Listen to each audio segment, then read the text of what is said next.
Yao never imagined in both her past and present lives that she would be reborn as a lowly. Seriously, man. The white-haired bun stared at her reflection in the mirror, her small face flushed with frustration. A girl's blush can surpass all curses. After finally getting through the hardest phase of life, being able to slack off as I please, why must this happen to me? Yao could swear to the heavens. When she saw her brand new model in the mirror, her world collapsed. Even with a head of soft, silky waterfall white hair. A cute little face like a sweet cream cake, a petite figure like a young beast coddled in a herd, all elements overlapping with an intense anime aesthetic. Even so, Yao felt not a shred of genuine joy or comfort. Maybe just a little, but that little bit didn't matter at all. I want accept it. Ill appeal to the highest authority. In my past life, I was a real man. What does it mean to turn into a lowly? Most importantly, his little brother had abandoned him. Never again would he be able to take off on the flight. My carefree, slacking life. A layer of mist gathered in Yi Yao's blue-violet eyes, as if suffering an immense injustice. Anyone seeing such a pitiful look would rush to comfort her first. Yao was truly aggrieved. After all, a careful calculation would show that. In her past life, she had made a fortune writing novels. If she lived frugally, she could slack off for over a decade. She had no grand ambitions, just wanted to stay home watching anime, slacking, and gaming. The savings she accumulated also gave her many chances to try things out. More importantly, no one bothered her. It was practically a heavenly life. But the sudden rebirth wasted all her past life efforts. Not even a reason was given. Even if a truck had flown into her rental room, she could accept it. Could it be sudden death? Now she was practically starting from zero, thinking about having to save money all over again and wait to grow up until she could live independently. The lowly almost fainted from anger. But she dared not faint. Afraid of being picked up by a lolicon with autoloot enabled.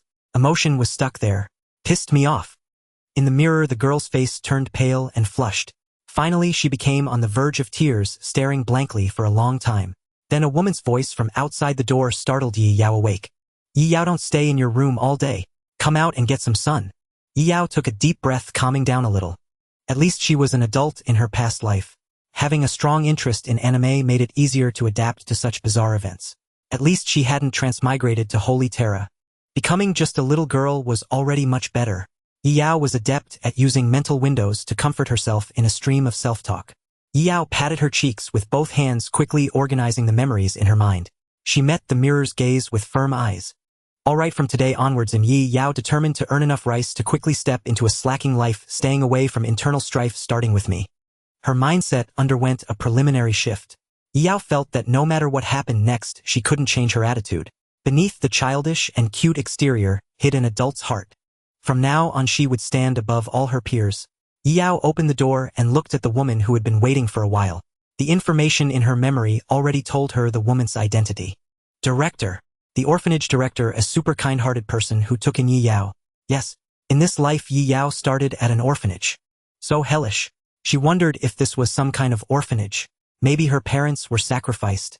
Who would give her the invincible golden finger she lacked? Yi Yao's expression was slightly strange. Leaving aside why such a cute version of herself would end up in an orphanage, what were those inexplicable words above the director's head? Orphanage director, unremarkable because chances to meet may decrease later. The director who dotes on you wants to advise you to go out more and enjoy life's variety. Holy shit. A cheat. Yi Yao's mood turned from cloudy to sunny, barely suppressing a grin. Force it. How could she possibly hold it in? If the director weren't in front of her, she would have popped the champagne right there. With a cheat, what was there to fear? Even a lowly could make a comeback. The director didn't notice anything strange about Yi Yao. She just felt she was as endearing as always. Too bad she wasn't her child. Due to special circumstances, she couldn't adopt her herself, otherwise Yi Yao would have become her real daughter long ago. The director sighed softly. Yi Yao, we might not see each other much in the future. You should go out more, try to interact with people, or you'll miss out on many joys in life. Yi Yao blinked, obediently nodding. Ma'am. It was about the same as the meaning she had seen above the director's head. The first line should be identity information. The second line probably represented a person's motivation or inner thoughts. In a sense, it was mind-reading. Yi Yao's intuition told her it wasn't that simple. The director took her little hand. Come on, let's go meet your future mom and dad. Today you'll leave this orphanage and become a child with a real home. Eh? Yi Yao was stunned for a moment, but quickly understood. Someone wanted to adopt her. Well, she was so cute, she was bound to be in demand. With such an exquisite model, it would be strange if nobody adopted her. Even her past self, who saw children as monsters, would hardly resist her own charm. Being adopted was fine. Having a home meant having a backup. Yao had no objections, as long as they were normal parents. With her adult mentality and experience, she could get along well. If things developed normally, Yao wouldn't forget her adoptive parents' kindness. She would naturally take care of them in their old age. The worst-case scenario would be a parenting style that didn't suit her. But so what? With her cheat, she could easily handle it. Hee. Yao let out a silly laugh, her confidence soaring beyond reason. Arriving at the director's office. As soon as she entered, Yao saw a man with a weary face and a woman with a gentle smile.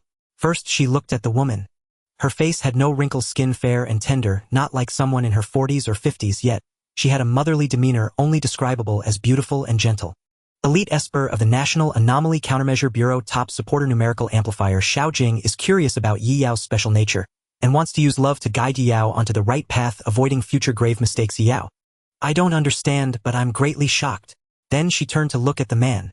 The man's face was expressionless, his eyes carrying the weariness of a salaryman, but his ordinary features exuded a sharp aura. This dad seemed a bit hard to get along with. Yao then looked at the top of his head. The ultimate trump card of the National Anomaly Countermeasure Bureau, modern strongest Esper, peerless powerhouse, who can destroy a nation alone. The Bureau's prophet foresaw at the cost of his shattered ability that the person who could destroy the world in the future was in an orphanage. Lu Wei was ordered to make contact with the new sequence 001 Esper Yao and would act as the final insurance to verify the situation. Lu Wei concealed the wariness in his heart, secretly scrutinizing you, unable to understand why a little girl possessed world-destroying power. But even unable to understand, he remained combat-ready, prepared to respond to any sudden situation at any moment. Yao was frozen. What modern strongest? What destroy the world? World destruction? Me? Yao's eyes instantly became clear. Her accumulated confidence vanished like smoke. She knew very well that she didn't have that ability. Could a white-haired bunny possess world-destroying stats? Yao wanted to ask if they had mistaken something. But when she saw the words modern strongest displayed above Lu Wei's head, she couldn't quite say it. She was scared into tears.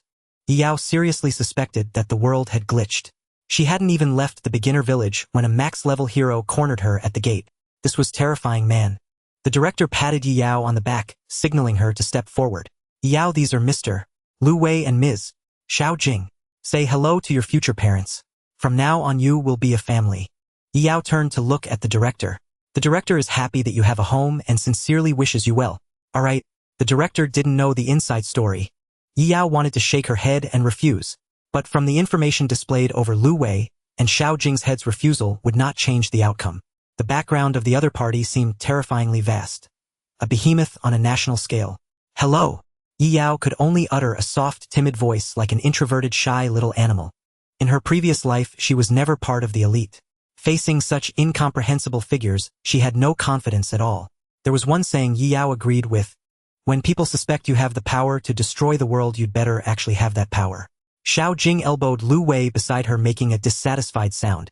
Don't keep such a stern face, you scared her. Lu Wei could only temporarily withdraw his scrutinizing gaze. No matter how he looked, she was just a weak girl. How could she possibly have world-destroying power? But the prophet's predictions had never been wrong. Perhaps that power was merely in a dormant state. Don't be afraid. Xiao Jing stepped forward and crouched in front of Yao, bringing their eyes to the same level. Her smile was warm and natural, without a trace of falsehood. Hello, Yao. I am your mother. Would you like to become part of our family? Yao couldn't help but pout inwardly. Mother, I don't play Valorant, so how could I treat a stranger as my mother on first meeting? Don't think you can do whatever you want just because you're gentle. But just then a voice sounded in Yao's mind. Target detected. The patched-together family system is now further activated. This system is dedicated to creating a harmonious and happy family environment. Getting along well with family members grants corresponding rewards. Patched together, what kind of abstract system is this? Main data panel activated. Mental strength 5, strength 5, stamina 5, agility 5. Xiao Jing is troubled about how to get along with you. If you call her mom, she will be very happy, and the host will receive 5 attribute points. Yao's eyes lit up. Then, there was only one answer. Mom. Without hesitation, Yao threw herself into Xiao Jing's arms. She cast aside all vigilance and caution. The joy and excitement in that cry of mom were utterly genuine. Yao made a decision. From today onward, she would be an iron-blooded family hero. A foster mother was fine. Watch her use exquisite methods to turn people into doting daughters. Although Yi Yao had never raised a daughter, she had experienced enough from anime and novels. Time to put theory into practice. Xiao Jing was also stunned. Progress so fast. Normally a shy child wouldn't open up so quickly. The intelligence gathered by headquarters was very detailed. Yao didn't like to interact with others. Most of the time she stayed in her room daydreaming. Compared to the other children in the orphanage, she was like someone from another world. This led to the inference that her personality might be introverted, shy, and withdrawn. Before coming, Xiao Jing had prepared for a long-term gentle offensive. Result: it was cleared so fast. Could it be that she truly had the talent to be a mother? Xiao Jing, who had never raised a daughter, couldn't help but wonder, though she didn't know why the outcome was good. Xiao Jing wanted to suppress her inner joy, but the corners of her mouth kept rising uncontrollably. She hugged Yi Yao back, her tone gentle. Mom is here. From today on, you are my daughter. I won't let anyone hurt you. At that moment, Xiao Jing's protective instinct toward Yi Yao peaked. Sigh. Lu Wei shook his head inwardly at this, letting out a silent sigh. Women's easily aroused maternal instincts could cloud judgment. The target's appearance indeed had a deceptive quality. Not only was Xiao Jing unable to suppress her smile, but Yi Yao, buried in her arms, also couldn't suppress hers. Preliminary friendly relationship established with the target. Reward 5 attribute points. Hooray. Originally she thought it was a failure route, but it turned out to be a stat distribution route. Now Yi Yao had confidence. Even the anxiety in her heart diminished considerably. The director watched the scene and showed a gratified smile. Yi Yao really likes you. That puts my mind at ease. Despite many inner regrets, she was genuinely happy from the bottom of her heart. The adoption procedures went very smoothly. Long before they arrived, the relevant departments had already made full preparations. Adopting a girl from an ordinary orphanage faced no obstacles. Thus Yi Yao walked out of the orphanage gate holding Xiao Jing's hand. Lu Wei and Xiao Jing had come by car. Yi Yao was led into the back seat, beginning to look forward to her future life. Xiao Jing placed her hand on Yi Yao's head and stroked it, as if savoring the joy of raising a daughter for the first time. Moreover, she was an adorable little white-haired fluffball that made one want to rub against her. Like a little animal. It was truly a wonderful experience. Being able to become her mother like this was too blissful. Xiao Jing's maternal love continued to overflow. Fortunately, she wasn't an ordinary person, so she wouldn't be charmed by appearances for long. Xiao Jing suppressed the impulse to hold Yi Yao in her arms and said, "We're preparing to go home.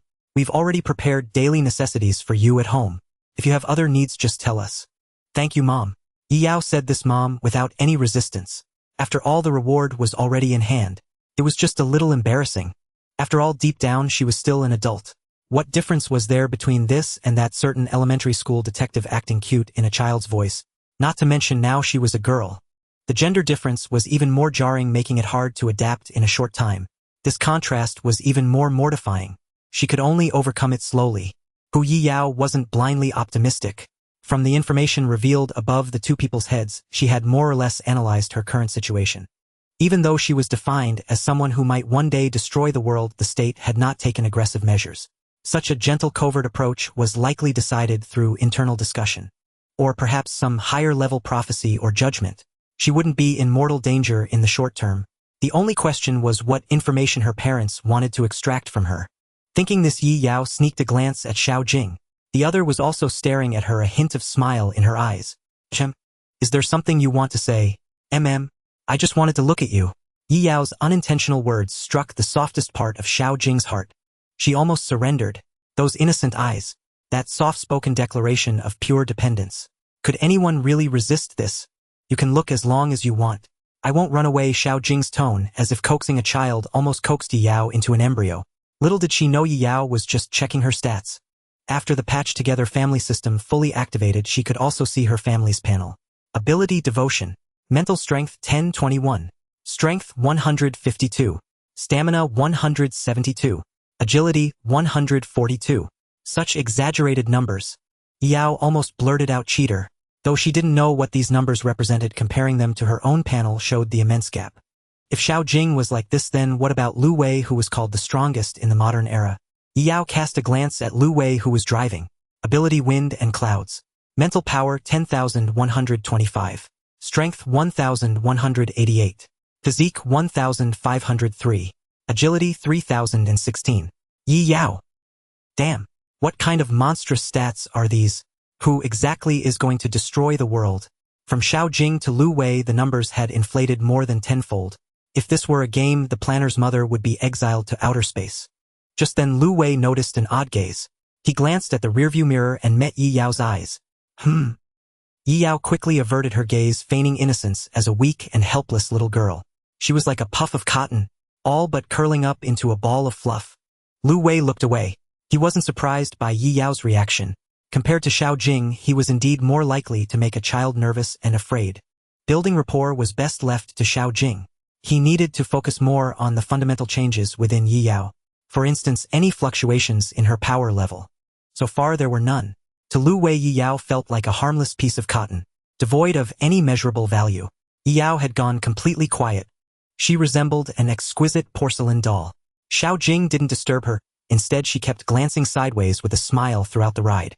It was hard to imagine that such an adorable child possessed an ability capable of destroying the world. But it probably hadn't awakened yet. Otherwise, the mental energy fluctuations would be impossible to hide.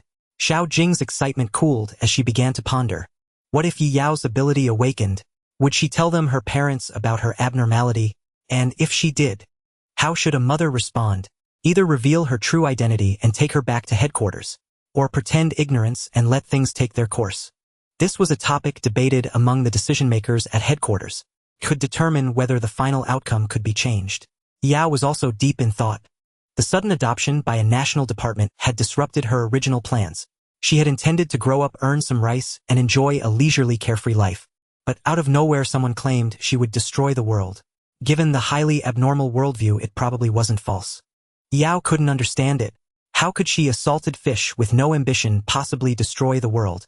She wasn't some overworked corporate slave on the verge of collapse. Where would she get the resentment to blow up the earth? She had to adjust her goal. Since the nation suspected she had the power to destroy the world, she'd better actually have that power. So the question was, how should she allocate these extra 5 attribute points? The car drove into a residential complex. Yi Yao turned her gaze out the window, her face full of curiosity. Is this where I'll be living from now on? Xiao Jing nodded. Yes, this complex has excellent security and environment. If you're not used to it, we can buy a villa later. Hearing this, Yi Yao couldn't help muttering to herself. With their background, arranging a villa would be a piece of cake. But starting off with such high-end accommodation might raise suspicion. Living in a residential complex probably considered educational issues. Afraid that too high a starting point might affect her worldview. She wasn't a child after all. Still, this complex looked incredibly upscale. Compared to the old neighborhood she lived in during her past life, this was a massive upgrade. All in all, it was more than satisfying. You seem pleased.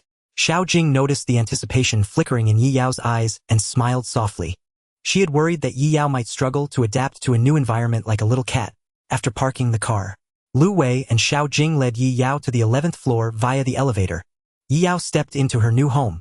The interior layout instantly unfolded before her eyes. The luxurious decor was dazzling, deeply stirring Yi Yao's heart. Before she could voice her thoughts, Xiao Jing led her to a door. This will be your room. We've prepared it for you. See if you like it. The room was spacious with warm tones and a layout suited for a girl. It seemed they had done their research. Yi Yao almost couldn't hold back a sarcastic remark. Living here for too long might turn her into a soft, adorable, lowly body and soul. Her manly spirit was under severe threat. It's fine. Really? You can change it if you don't like it. Xiao Jing was perceptive. She had decorated it according to the most popular styles for girls. So why did Yi Yao's expression look so stiff? Xiao Jing fell into thought. Fortunately, Yi Yao wasn't a picky person. She could barely accept this change in lifestyle. Let's keep it as is. Any other requests? Mom can fulfill them all. Yes. Yi Yao took a deep breath, her gaze firm. Can you buy me a phone? Soon enough. Yi Yao got her own phone. Lu Wei and Xiao Jing had been prepared. They hadn't expected Yi Yao's needs to be so easy to satisfy. The phone was already part of the plan.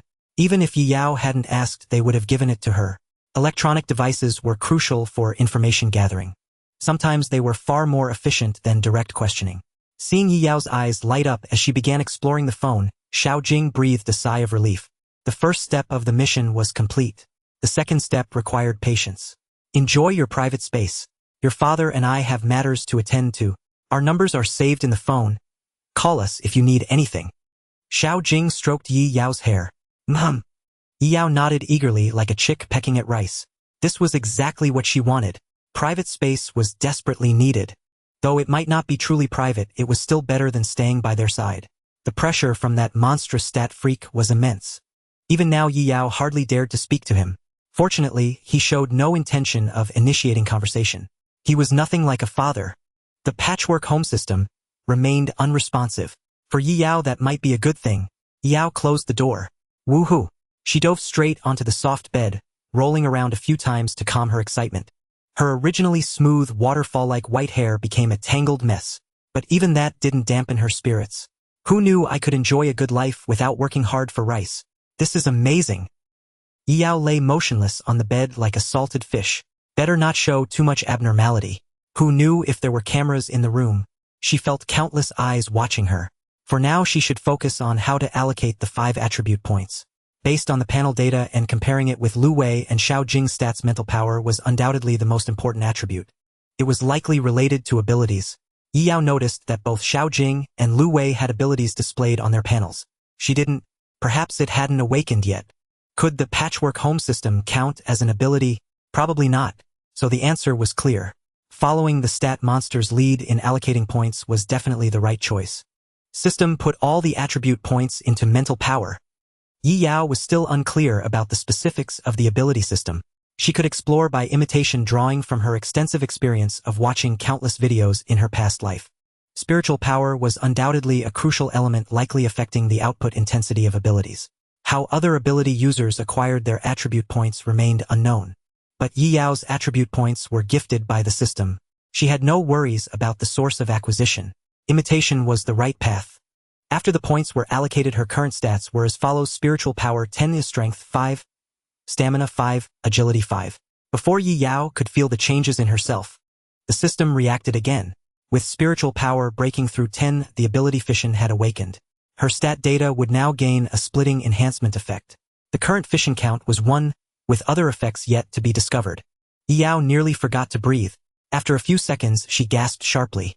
Cheat! Such a pure ability, such a pure effect. Yao believed that one day in the future she could destroy the world. If she could grow strong enough, who would be the true monster of stats? Yao was eager to test the effect of her ability.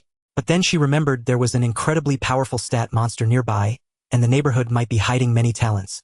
If she made the slightest sound, it might stir up a hornet's nest. Better study it a bit more. Lu Wei and Xiao Jing quickly arrived at other floors. Under the organization's arrangement, there were no real neighbors left in the neighborhood. Only their own people lived nearby.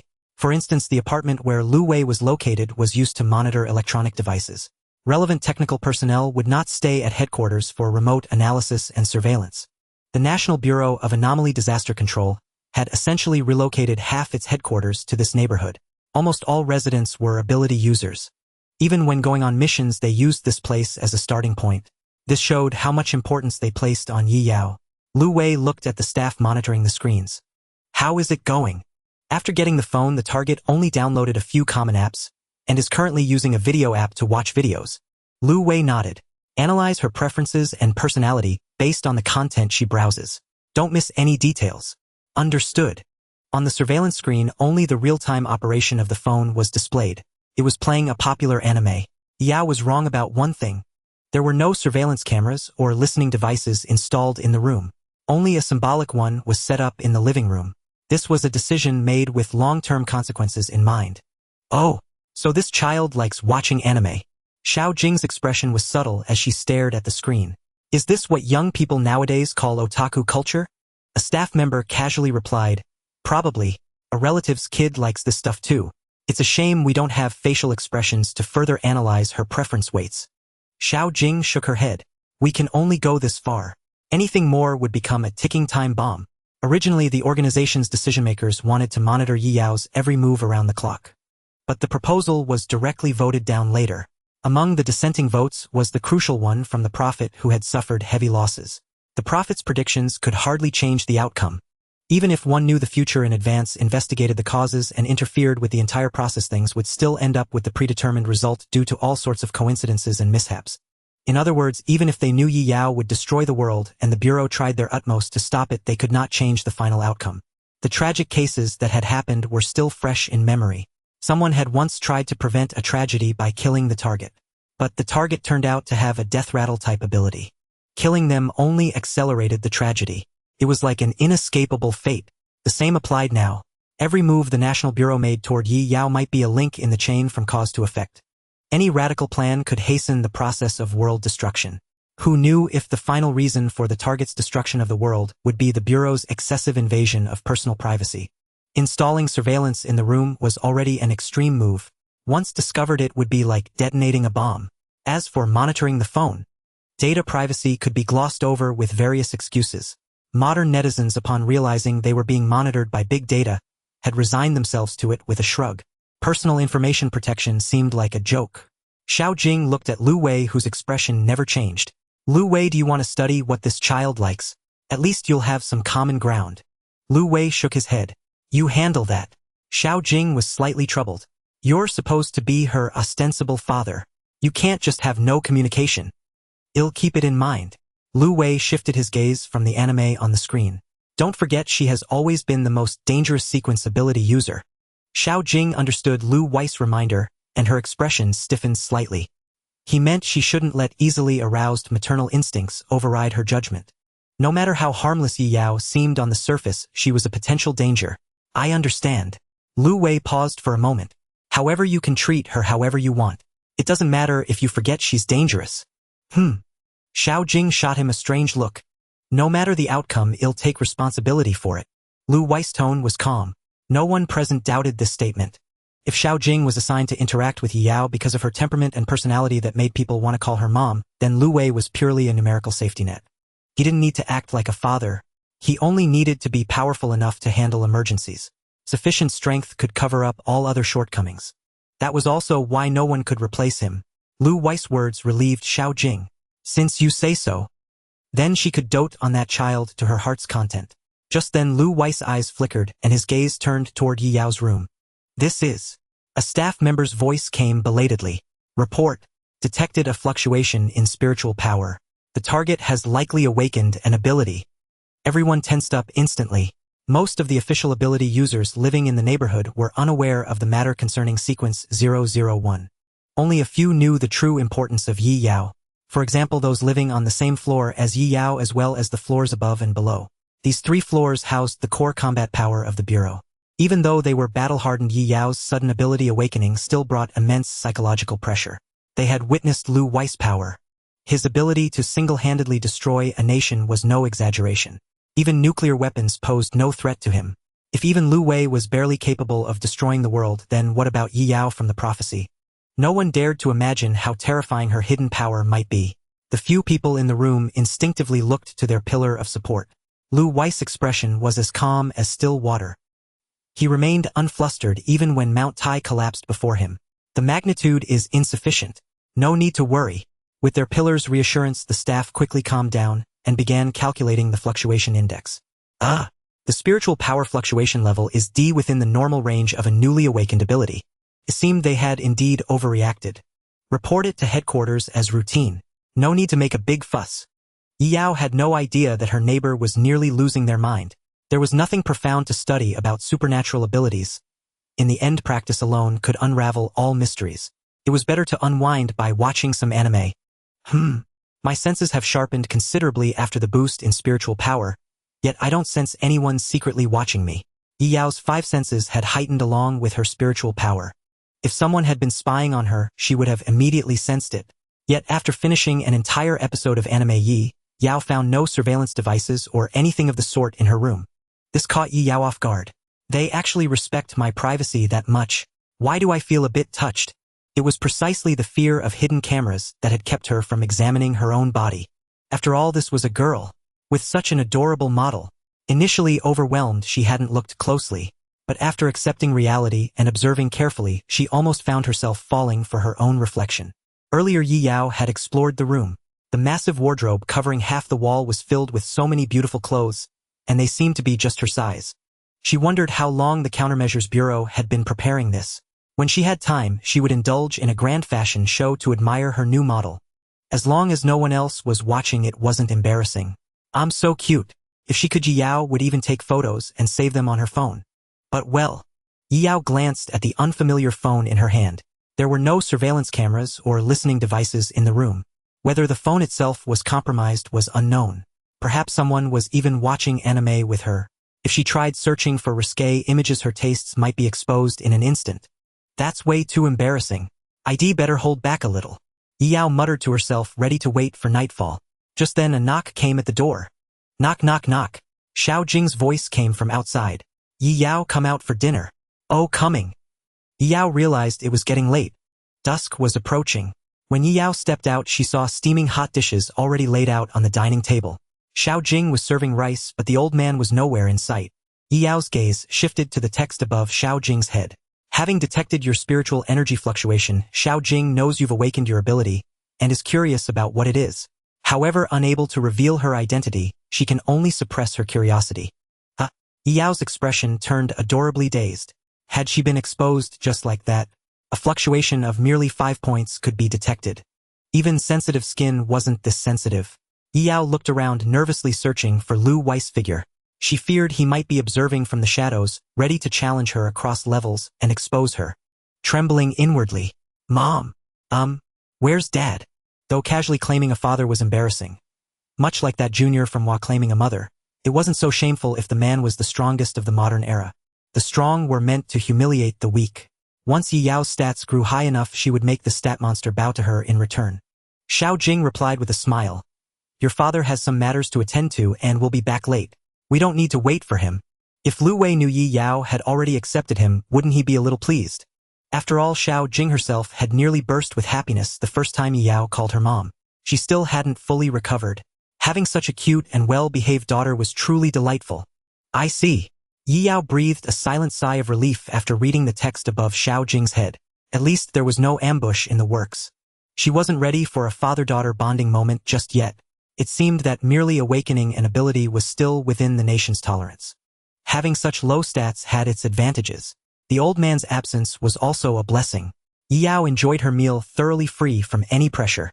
Xiao Jing kept piling food into her bowl like a grandmother afraid her child wasn't eating enough. Eat up while it's good. That's enough. Any more and it'll burst. The dinner was quite pleasant. The only pity was that the patchwork home system hadn't detected any new tasks. Yi Yao sighed. Life was hard. After dinner, she had plenty of free time. Lu Wei was absent. Xiao Jing made no further demands, and the rest of the evening was hers to arrange. Whether she watched TV or returned to her room, it was all fine. This made Yi Yao ponder. Was this level of freedom really possible for someone with her appearance? In another household, a little girl like her would have been micromanaged by her parents. I'm going to my room. Don't you want to go out and stretch your legs? The neighborhood is safe, you don't need to be afraid alone. Maybe another day. My room and I still need some time to get used to each other. You. Suit yourself. Xiao Jing was slightly speechless. Framing being cooped up in her room in such a poetic and humorous way was quite amusing. At this rate, Yi Yao would turn into a little shootin'. Was that a good development? Yi Yao glanced briefly and saw Xiao Jing is considering whether to watch more anime to align with your interests. Yi Yao knew the phone was compromised, but it didn't matter. She returned to her room and quickly walked to the attached balcony. The sky had darkened. The first day in her new family was drawing to a close. Yi Yao looked around and noticed the neighborhood had a high occupancy rate. Almost every home had its lights on. Perhaps they were all ability users just waiting to team up and take down this newbie demon lord. How terrifying. No time like the present. Let me test the ability's effects. Yi Yao made up her mind. Since her awakening had been discovered, it would be illogical not to experiment. Of course, she would take it slow. If she caused too much of a stir, those who feared the world's destruction might lash out at her. Yi Yao left the balcony. Barefoot, she hopped over and pulled the curtains shut, blocking the outside view. It felt a bit like burying her head in the sand. No one should be peeking, Yi Yao muttered. Since they hadn't installed any strange devices in her room, she could trust that other aspects of her privacy were respected. Yi Yao felt like a contained anomaly, closely watched yet with restrictions on how closely she could be monitored. If her freedom of movement wasn't restricted, it actually seemed pretty great. After all her other needs were met. She could skip decades of struggle. Forget it. FISSION. Yi Yao shook her head to clear the jumbled thoughts and activated her ability by instinct. With a faint flash of light, Yi Yao's perspective shifted instantly. Another body materialized out of thin air. It had the same white hair. A face carved from the same mold. Identical blue-violet pupils like twin sisters. Touching it felt the same. The bun was still a bun. The cream cake was still cream cake. The ice cream was still ice cream. The sweet scent was perfectly replicated. Yi Yao stared at the identical version of herself, utterly stunned. So bodies can undergo fission too, and without any loss. Yi Yao's first thought was time for some fun.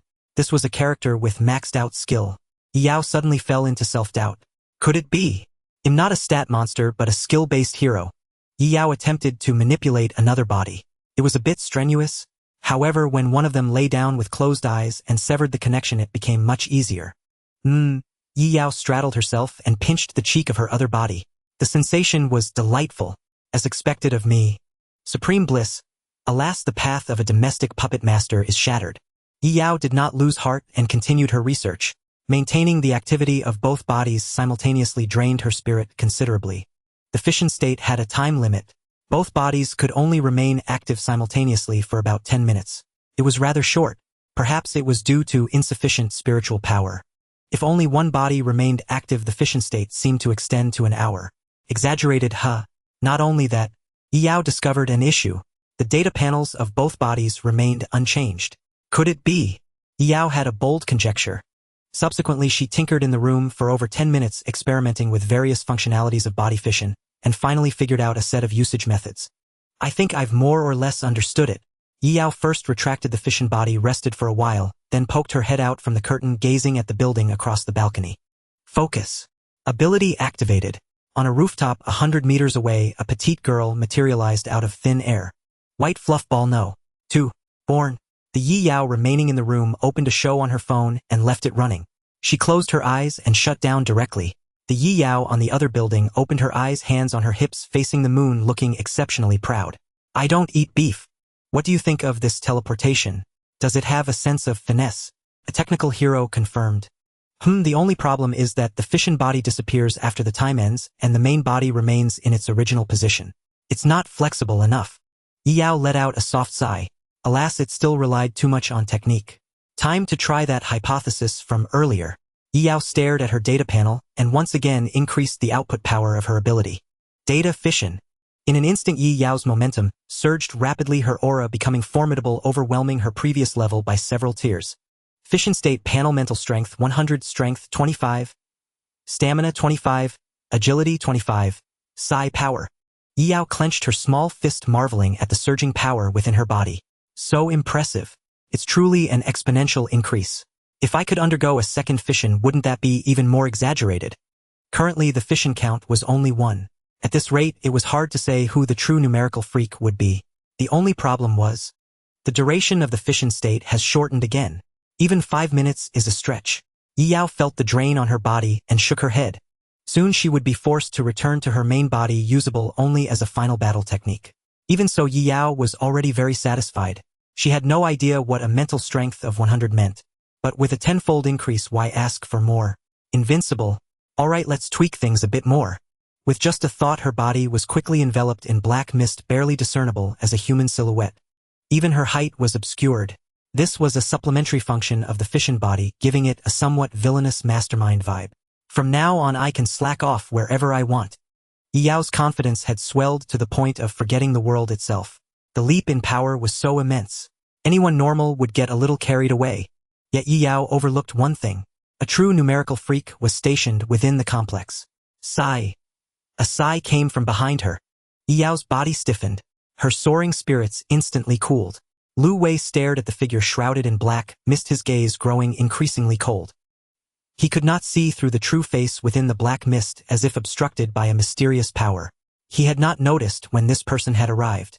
If not for the spiritual power fluctuation just leaked, it would have been hard to detect. Who are you? Gah! Yi Yao turned around stiffly. Only then did she realize Lu Wei had somehow circled behind her. However, upon hearing his question, Yi Yao secretly breathed a sigh of relief. He hadn't recognized her. It must be the system's cloaking effect. Even a numerical freak with a mental strength of 10,000 could not see through the system's divine power. She had regained her confidence. Yi Yao decided it was best not to stir up trouble. She wasn't a troublemaker by nature. She would just dismiss the fission state and return to her main body. But to her surprise, the patchwork home system chose that moment to stir. Target detected. The familial relationship between the two parties is overly distant. A good family should not drift apart. The indifferent father needs a catalyst to increase his attention on his daughter. Lu Wei is suspicious of your presence. According to the organization's deployment, no suspicious person should approach this area. Provoking him might provide an opportunity. Completing the task will reward you with 2 attribute points. Father-daughter bonding starting now. Really?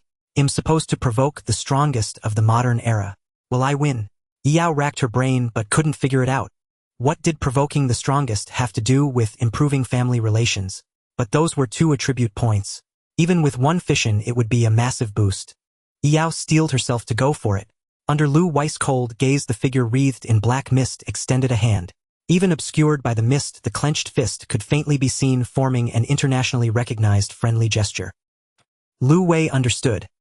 He was not angered but rather puzzled as to why such a meaningless provocation was made. Someone as powerful as him had long since stopped being angered by the weak. Now it was Yi Yao's turn to be puzzled. No effect. Time to up the ante.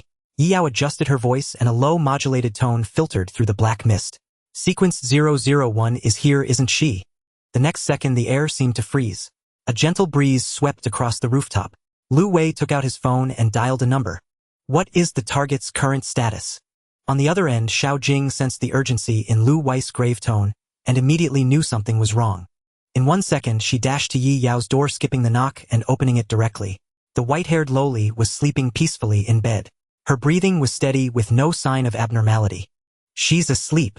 Lu Wei hung up the phone and turned his gaze back to the figure before him, his murderous intent unconcealed. Answer me, where did you learn of this? What do you want with sequence 001? What do you intend to use her for? Yao was frozen, crushed by the terrifying pressure. It was as if she were locked onto by a planet-destroying cannon. She only knew that this provocation had been wildly successful. 200% successful even. It was a little too successful. Not answering. Lu Wei not receiving the response he wanted reached up and pulled off his tie. A powerful gust of wind blew the soft tie taut. It was like an invisible sword. Just looking at it made one feel a sharp cutting edge. Forget it. Killing you here won't change the outcome. Lu Wei swung his tie. The residents of the complex and surrounding buildings only heard a single explosive boom. Boom! A fierce gale howled no less than a super typhoon. Fortunately, it was only a brief disturbance. Only Lu Wei remained on the rooftop. He tucked his tie away and turned to leave. The site bore no trace of damage. Only the empty starry sky bore witness to his action. Originally, the people of this city would not have been able to see the stars that night. It doesn't hurt. Yao awakened from her bed, letting out a breath as her heartbeat gradually steadied. She had already tried it in the room just now. Injury to the split body does not feed back to the original. Even if the split body evaporates instantly, it's fine. At most, it's a bit of a shock to the heart. Felt like she had truly been eliminated. Though it doesn't hurt, it almost left a psychological shadow, like watching a heavy truck barrel toward you on the highway. Truly terrifying. Yao muttered to herself, jotting it down in her mental notebook. I'll definitely find an excuse to squeeze some gold coins out of him another day. She recalled the scene just now. She finally understood what Lu Wei's utterly exaggerated stat panel meant. He was simply inhuman. There was no strategy to be seen. It was all raw numbers. As for why her provocation had been so successful, Yi Yao saw it clearly through her patchwork family system. The information on the newly ascended sequence 001 is an absolute secret within the National Anomaly Countermeasure Bureau. Even its code name cannot be defined or disseminated, for if a member of an evil faction were to obtain the power to destroy the world, it could bring about a colossal catastrophe. Lu Wei suspects there is a mole within headquarters leaking information about sequence 001 to the evil faction. He will eliminate any suspicious figures who target sequence 001, preventing the world-ending power from falling into others' hands. Well, a very responsible modern-day strongest. That should mean she won't have to worry about being inexplicably kidnapped. There was one thing Yi Yao hadn't anticipated. There's actually an evil faction. How dare they stand against a numbers monster? Seems a bit suicidal. Yi Yao shook her head, then checked her newly acquired system reward. Provocation successful. The busy father will pay more attention to his daughter. Reward 2 attribute points. So little. Even Mother Xiao Jing gave 5 points. Why is that old bastard so stingy? Yi Yao grumbled, a little disdainful. Dying once for such a paltry reward is such a loss. If only I could split half those stats to myself. No, she had to squeeze gold coins out of the old bastard tomorrow. Only then would it compensate for her mental anguish. Yi Yao didn't use the 2 attribute points, immediately deciding to save them up first. After all, she didn't need a combat boost right now. Just then, a knock came at the door along with Xiao Jing's voice. Yi Yao, it's getting late. Come out, take a bath, and get ready for bed. Got it. Yi Yao replied before stepping out of the room. Only after leaving did she notice a problem, her eyes widening. I think this is the first time I'm bathing with this body. It was a pitiful thought. In her past life, Yi Yao had never even touched a girl's hand.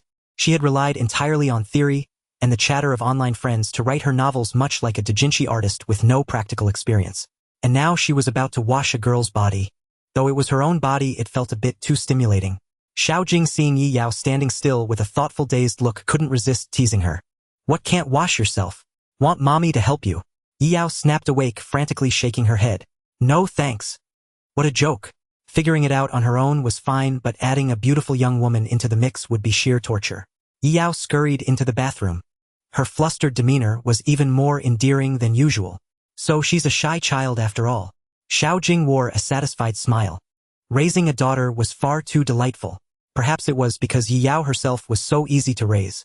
With any other child, the experience might not have been so pleasant. Yi Yao rushed into the bathroom and closed the door, letting out a sigh. Phew! She looked around.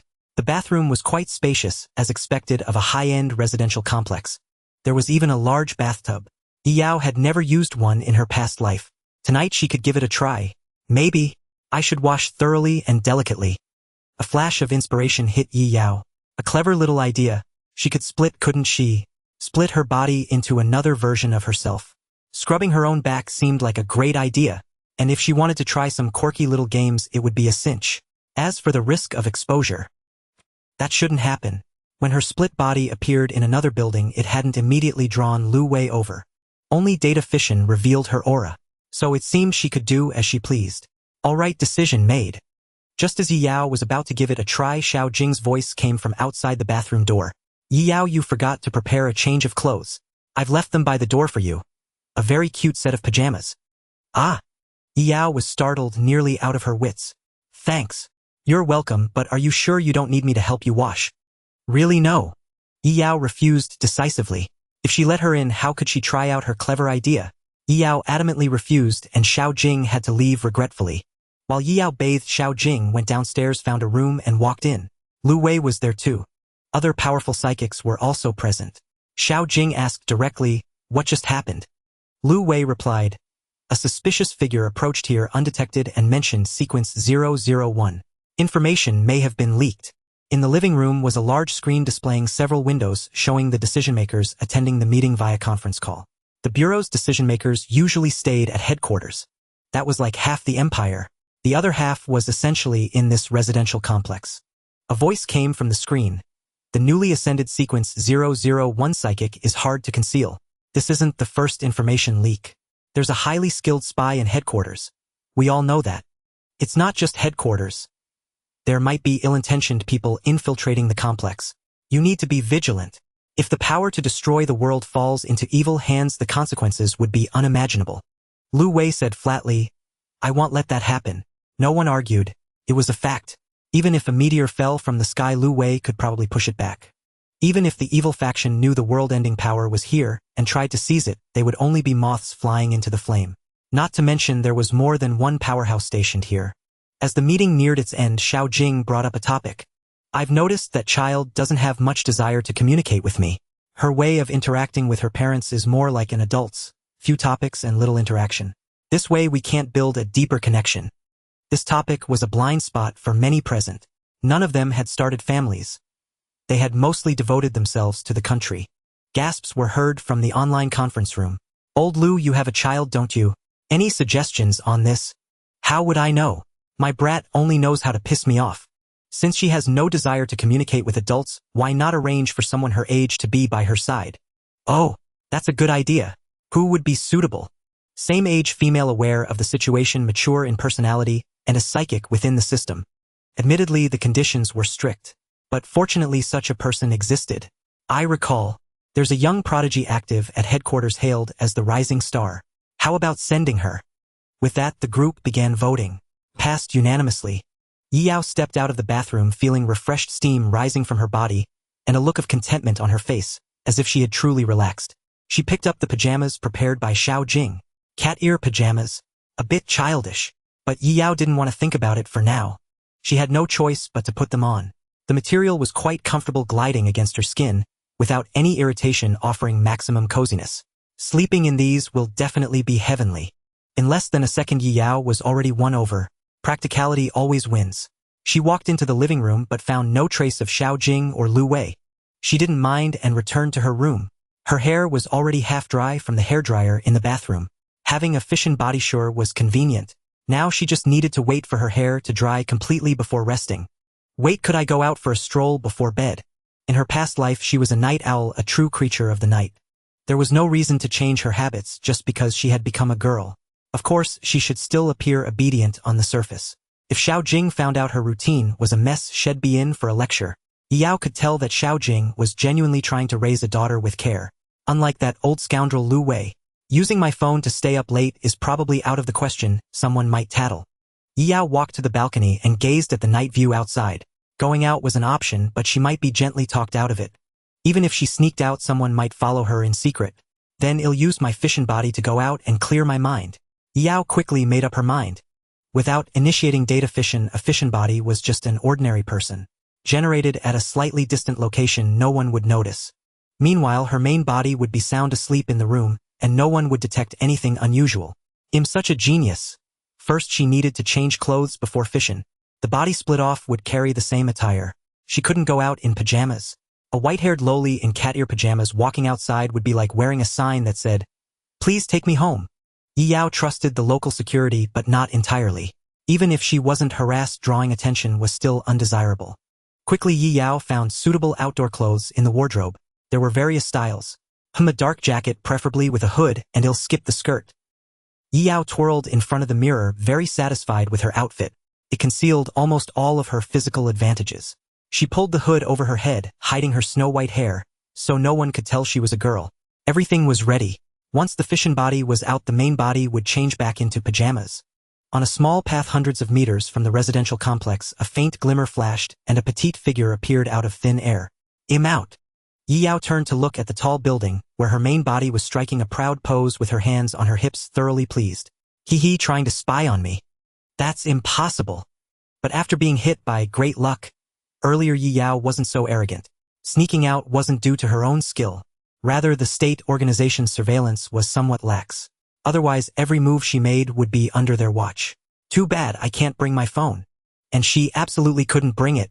Otherwise, the complex would be in chaos soon. The person in charge would have a heart attack seeing the phone's location outside. I only have an hour, so I'll just wander around a bit.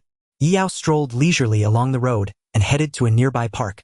Since it was nighttime, the park was empty with only a few streetlights standing silently, dutifully working. Yi Yao remembered that in her past life, the park near her complex was always filled with elderly people. Eru music square, dancing, chess, tai chi. A chaotic symphony. Even late at night, it never quieted down. The silence here was probably due to the special nature of the nearby residential area. It was a bit eerie. Yi Yao couldn't help but get goosebumps. She missed the chaotic bustle of the park in her past life. At least there were people and noise. Better leave quickly. But reality often defies expectations. A figure emerged from the darkness, blocking Yi Yao's path. Ah! Yi Yao had been startled twice today. Twice. Both times they appeared suddenly without a sound. If it were that old scoundrel Lu Wei again, she could handle it. But this time it wasn't him. It was a stranger. The figure emerging from the darkness wore a similar jacket matching Yi Yao's style. He had a black hood pulled low, his face obscured. All she could tell was that he was a burly man. His aura sent chills down her spine. His outfit clearly indicated he was up to no good. Just like her. This was trouble. Yi Yao was certain she was being watched, so she decided to head back. Stop! A cold voice came from the mysterious man. Yi Yao stiffly turned around, putting on an innocent expression. Uncle, what do you want? I need to go home and sleep. His demeanor didn't seem like that of a righteous person. 99, not an official. Based on her instincts as a new Esper, this man was also an Esper. The man pointed to a nearby building. Did you come out of that building? No, Yi Yao denied without changing her expression. The building he pointed to was exactly where she lived. Such a calm response with psychological resilience far beyond your peers. You must be from the Countermeasures Bureau. Hearing the man mutter to himself, Yi Yao broke out in a cold sweat. Could it be like this? I ask you answer. The mysterious man had already assumed she was from the Bureau. Did the Countermeasures Bureau mobilize heavily because they found a new sequence esper? Yi Yao blinked, saying nothing. Someone told me it's a high-ranking sequence requiring massive mobilization to ensure control. The mysterious man seemed to be talking to himself. Is the new sequence esper in that building? I can sense danger and a lethal aura, meaning the new sequence esper's threat level requires powerful combatants as insurance. Yi Yao's expression twisted. Seriously, she hadn't answered anything and he was just rambling on. What can I say? After all this talk, who are you exactly? Yi Yao couldn't help but interrupt. Me. I'm a sequence esper certified by the Countermeasures Bureau designated 012. There should be a wanted notice for me in the Bureau. The mysterious man sneered, his tone full of disdain. Yi Yao looked bewildered. Is that impressive? The mysterious man began to wonder if he had mistaken her. But Yi Yao was getting interested. Since her fission body could die without consequence, she could take any risk. This was another sequence esper besides herself, a rare individual certified by the authorities. Though not as strong as her sequence 001, being so close to the top 10 was remarkable. Maybe she could get some information she normally couldn't access. Who's stronger, you or Lu Wei? Yi Yao's eyes sparkled with intense curiosity. A bloodthirsty aura began to permeate the air. What a sharp question. The mysterious man was already thinking of leaving. Unfortunately, the information viewing function of the patchwork family system seemed to be only useful for family members. Otherwise, Yi Yao could have compared the data. Aren't you afraid of me? The mysterious man had no desire to answer Yi Yao's question. Since she knew the name Lu Wei, she was undoubtedly someone from the Countermeasures Bureau. She had no reason not to know what a sequence esper represented. Yi Yao had been scared at first, but then she reconsidered. If a fission entity's death was no big deal, then what was there to fear? Now Yi Yao's plan was to extract some information from this seemingly dangerous figure. The Countermeasures Bureau was playing house with her, providing extremely limited intel, so she had to resort to some special channels. Ahem, let me tell you a secret. I'm actually a sequence esper too. Yi Yao whispered as if she were guilty of something. Anyone listening would have thought she was about to do something sneaky. Heh! This cold sneer made Yi Yao feel deeply insulted. What? Don't you believe me? I'm telling the truth. I was originally sequence 514, but I quickly rose to sequence 114, and there's still plenty of room for improvement. The mysterious man said coldly, the Countermeasures Bureau defines a maximum of 100 sequence espers. Even if a new high-risk esper rises, they only push an old one out. Oh, never mind then. Yi Yao was so embarrassed she wished she could crawl into a hole. Just pretend I said nothing. But maybe I can help you. The mysterious man fell silent. What? Are you saying? She knew he was an officially recognized high-risk esper and still offered help. Could this girl have an intellectual disability? Come on, tell me. What do you want with sequence espers? I'm a bit curious. Yi Yao rambled on. From what I know, aren't sequence espers kept under strict watch? Their living conditions shouldn't be that bad, so how can you be wanted? Yi Yao was using herself as an example. The mysterious man initially didn't want to continue talking with this silly lowly, but when he heard her mention this, he couldn't help but sneer. Sequence espers are divided into two types. One is dangerous ability holders discovered early, on the other is ability destroyers who cause massive disasters in society. You're talking about the first type. Their living conditions aren't bad, but it's like house arrest. They're restricted in everything possibly under 247 surveillance and regularly subjected to physical examinations. They live without any dignity. Yi Yao blinked. Was it really that exaggerated? She began to doubt herself. Could it be that conditions varied among sequence espers, leading to different treatments? Yi Yao asked cautiously, which type are you? I'm the first type, of course. I couldn't stand that life, so I let my ability go berserk and escaped in the chaos. Yi Yao let out a breath. You haven't answered my question yet. What do you want with other sequence espers? To rescue them, of course. We're all branded with meaningless labels like fated comrades. I can't bear to see others like me fall into such an inhumane situation. Wow, just you alone. No, there are some other sequence espers who escaped control plus free individuals who support this cause. Hearing this, Yi Yao's brow twitched. What a terrorist organization. If these uncontrolled espers gathered in any city, that city's mayor would be sweating buckets. At this moment, the mysterious man paused. Only now did he realize. Wasn't he the one asking questions? How had the tables turned? Forget it. Capturing you now and forcing the Countermeasures Bureau to exchange a comrade wouldn't be a bad idea. With that, the mysterious man prepared to act. Yi Yao froze for a moment, then quickly shook her head. Wait. I'm a sequence esper too. In other words, I'm your comrade. How could I betray my own kind? She had snuck out, and she was a FISSION entity.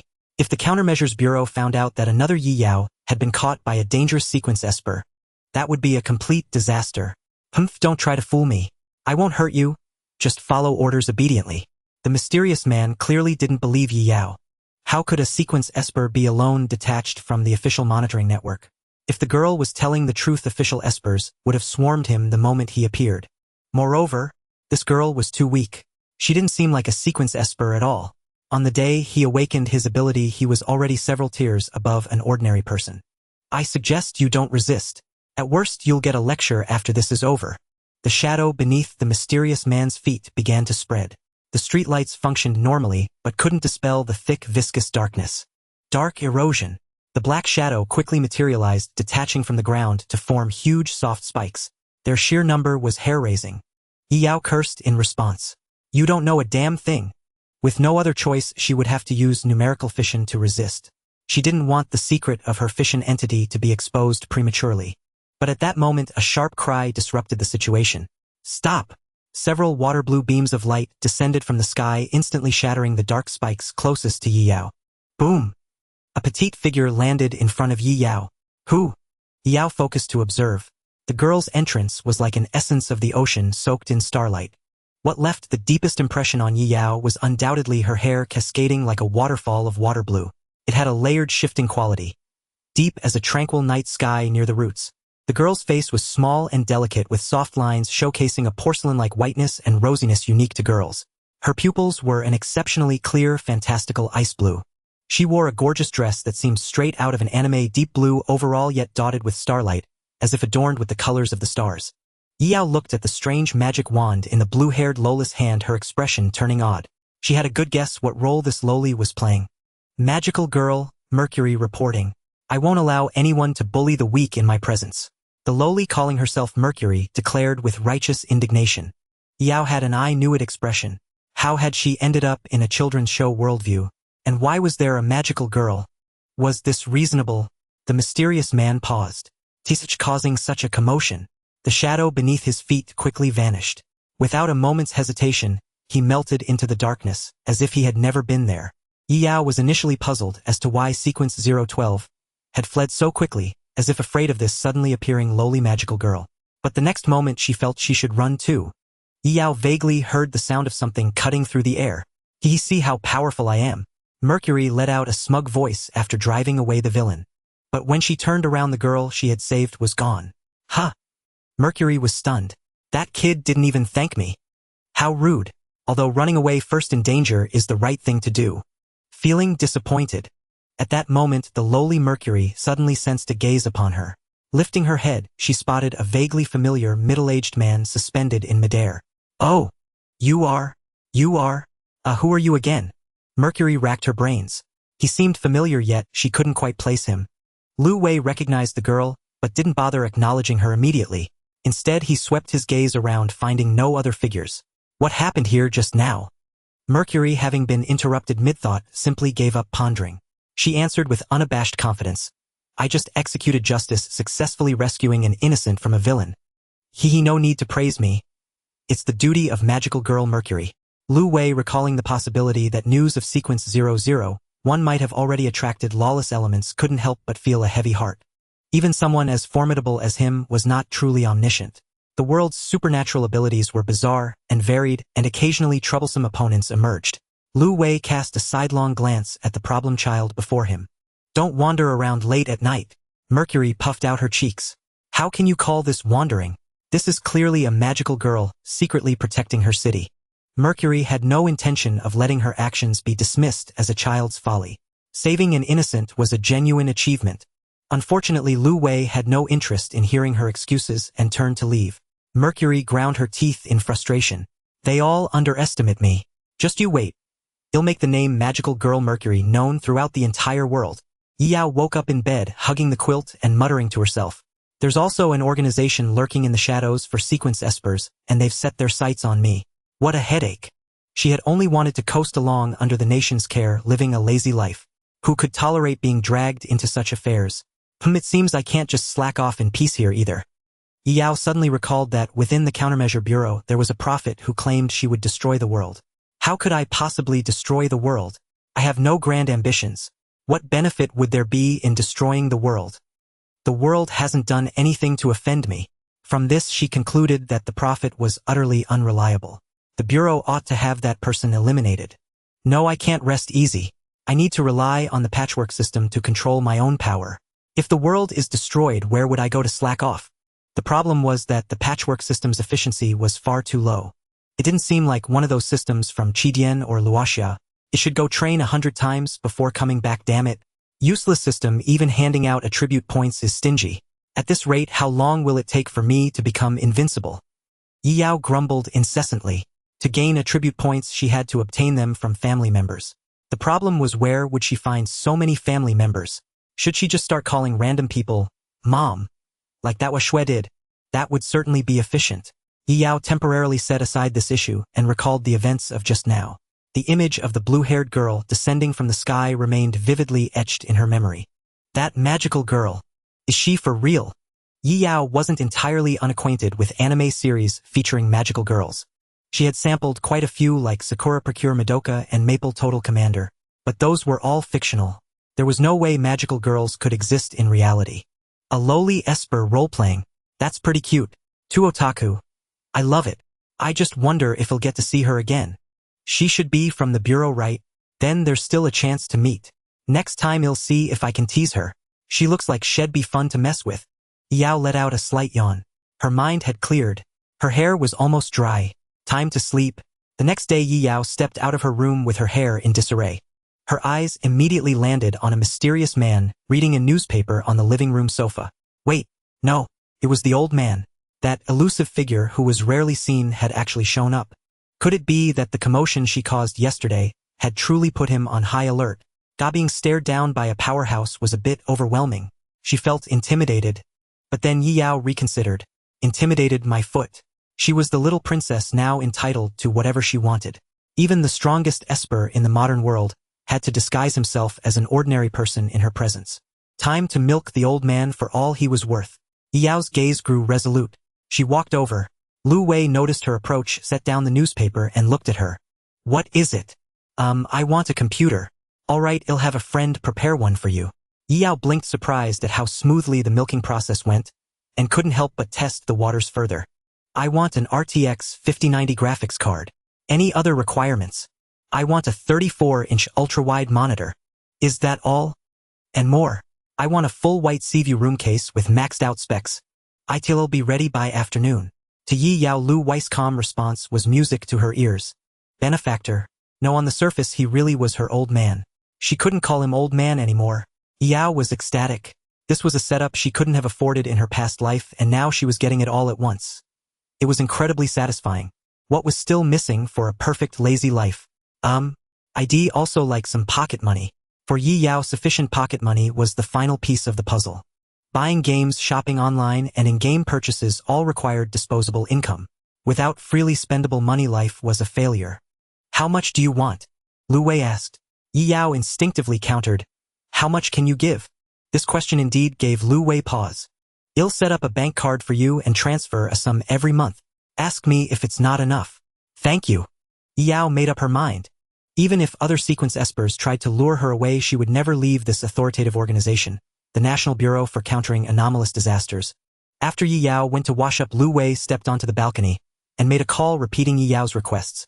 Damn, that kid really plans to stay in her room all day. With this setup, I could stay in my room until I die. Stop blabbering. Get it ready by this afternoon. Fine. This damn kid. A normal girl her age wouldn't want any of this. I'm starting to suspect she shares the same hobby as me. Maybe I can create an opportunity to add her as a friend online.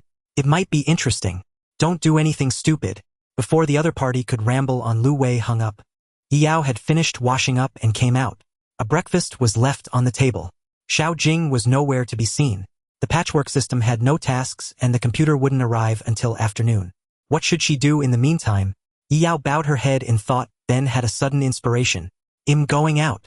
It was time to test the Bureau's limits. She could probe things like interpersonal relationships and scope of activity. When Yi Yao told Lu Wei of her plan, she met no opposition. Be careful. Call if anything happens. It seemed he didn't intend to follow her. That was something. Yi Yao left her home and stepped into the corridor. Lu Wei did not follow behind her. It seemed she was granted the freedom to move about. This was nothing like the restriction of personal freedom that the sequence Esper had spoken of yesterday. Yi Yao glanced left and right, but saw no other figures. Let's go downstairs and take a look. She stepped into the elevator, but just after passing the first floor someone else entered to ride with her. She took a quick glance and noticed it was a rather pretty older sister. Dressed in casual attire, her wavy long hair cascaded down her back, showcasing an impressive volume of locks. Yet what drew the most attention was her heaving front armor. If she walked down the street, she would undoubtedly attract the gaze of lecherous old men. If asked whether Yi Yao liked it, she only preferred small ones. You look unfamiliar, did you just move in? Seeing Yi Yao alone, the woman casually started a conversation. She was also a natural extrovert. This was terrible. Yi Yao could only nod timidly. Just moved in yesterday. The second day, huh? I live in room 1002 on the 10th floor, so we're neighbors. If you have time, feel free to drop by. I have plenty of snacks you can eat. She didn't even bother to pretend. Yi Yao raged inwardly. Were you some female version of Jiegu? How could you casually invite a little girl to your home? If she hadn't known this woman might be from the Countermeasures Bureau, Yi Yao would have almost thought she was about to be taken advantage of. We seem to be meeting for the first time. So what? We're neighbors anyway. We can help each other out in the future. Building a good relationship and visiting each other isn't a bad thing. I might need to ask my parents first. Yi Yao couldn't handle such an enthusiastic invitation. She could only use an excuse to try and brush it off. Which room do you live in?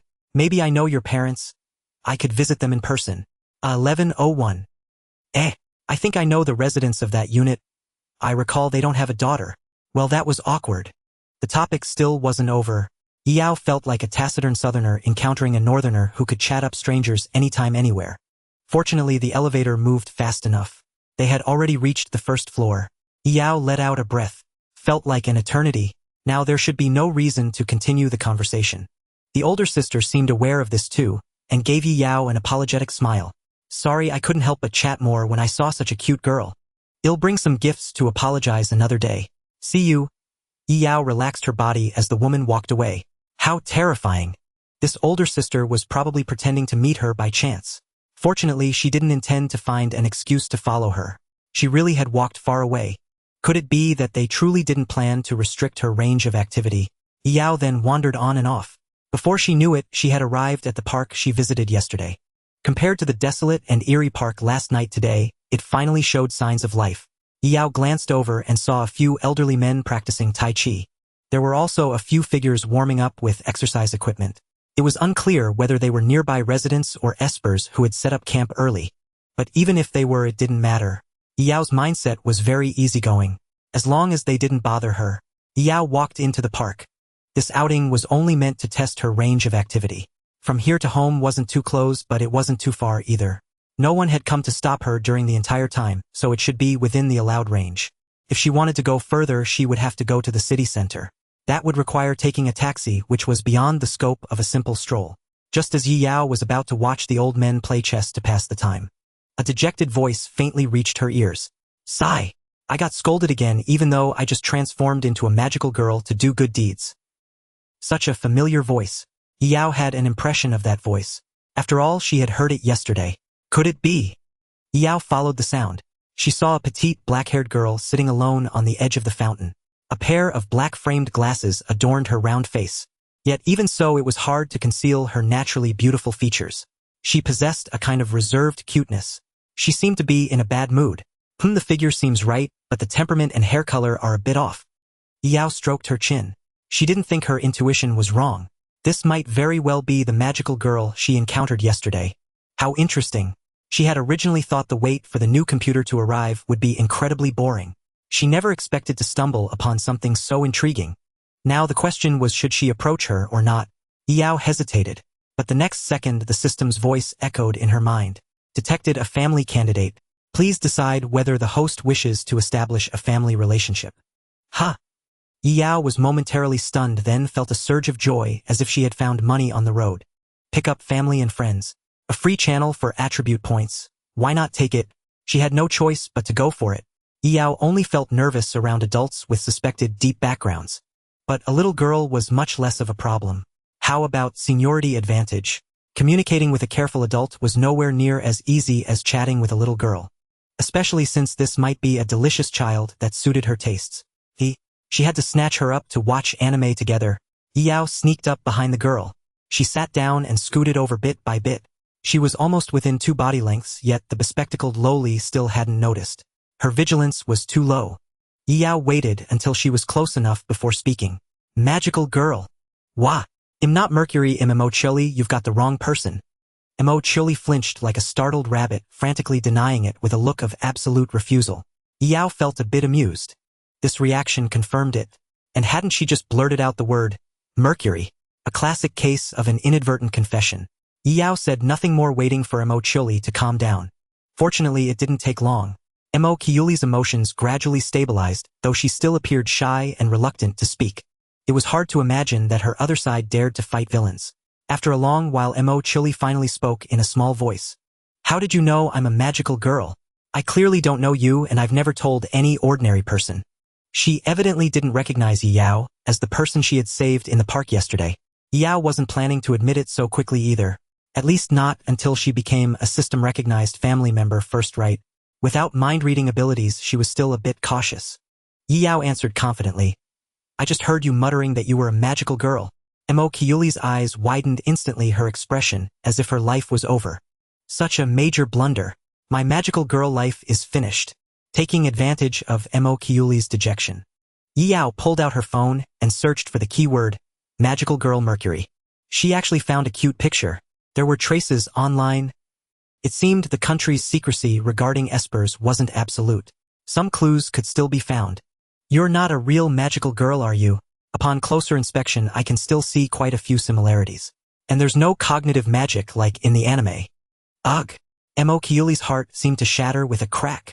Mo Chili was left without a rebuttal. Magical girls in anime indeed possessed cognitive magic to help conceal their identities. But she was not a true magical girl. Nor did she have such a thing as cognitive magic. The power to transform into a magical girl stemmed from her own innate ability. You're right, I'm not a real magical girl after all. Mo Chili let out a dejected sound. She nearly wanted to find a corner to draw circles in.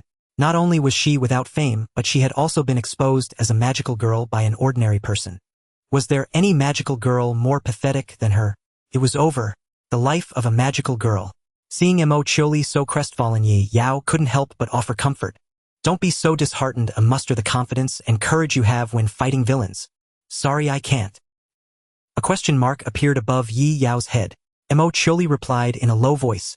Only when I become a magical girl can I muster confidence. In my usual self, I'm ordinary and weak with absolutely no advantages.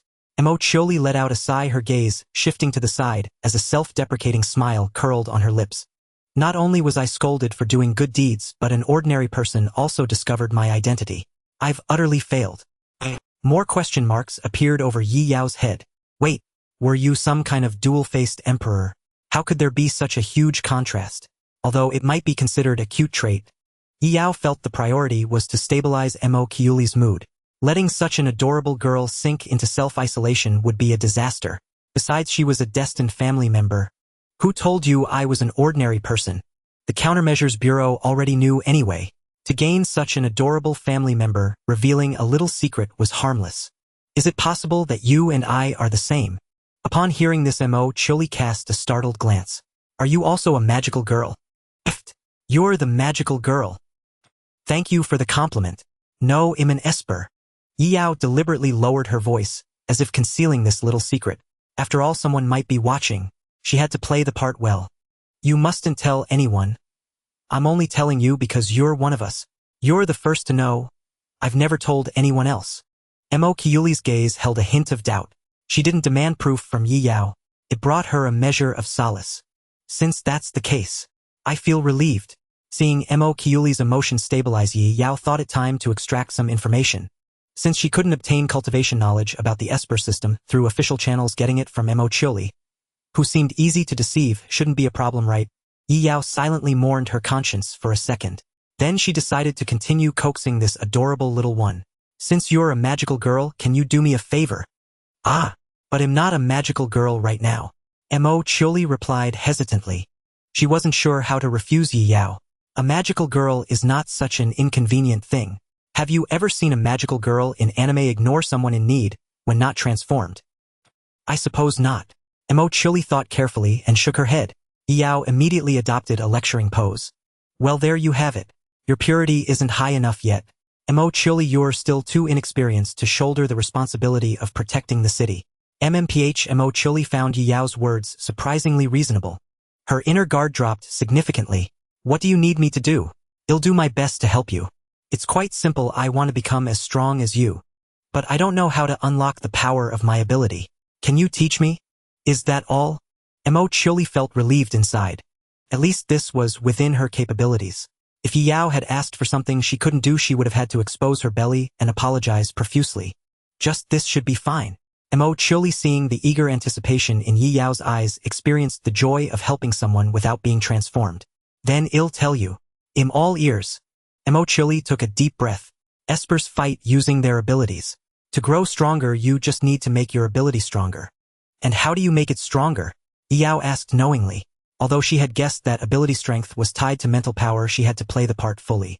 There's a straightforward saying within the system: an Esper's battle is a battle of mental power. The stronger the mental power, the stronger the Esper. Most Espers cannot escape this rule. Upon hearing this, Yi Yao fell into thought. So from now on she just had to allocate all her attribute points to mental power. No wonder Lu Weiss' mental power stat was so extreme. So that was the real brute force. Strength, stamina, and agility were merely supplementary attributes. Then how can one effectively increase mental power? Yi Yao could obtain attribute points from the system herself. But where did other Espers get their mental power? Mo Chioli answered slowly. There are 3 common ways to improve mental power. The first is targeted training using special facilities. The second is through combat to stimulate potential. The third is enlightenment-based improvement. Does that make sense? The girl asked, cautiously, afraid Yi Yao wouldn't understand. Such a kind heart. Yi Yao nodded thoughtfully. I see, that's quite easy to understand. None of them were simple methods. Targeted training sounded exhausting and torturous. Combat stimulation was grueling and life-threatening. Enlightenment was the most mystical of the mystical. None of it suited a slacker like her. It seemed the system was far more convenient.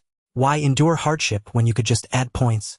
Seeing Yi Yao lost in thought, Mo Chioli assumed she was troubled about how to grow stronger. I actually know an official channel. I could refer you for registration. If they think your ability has potential for development, they'll provide corresponding resources. Yi Yao quickly refused. No need for that. I still prefer the feeling of getting stronger while lying down.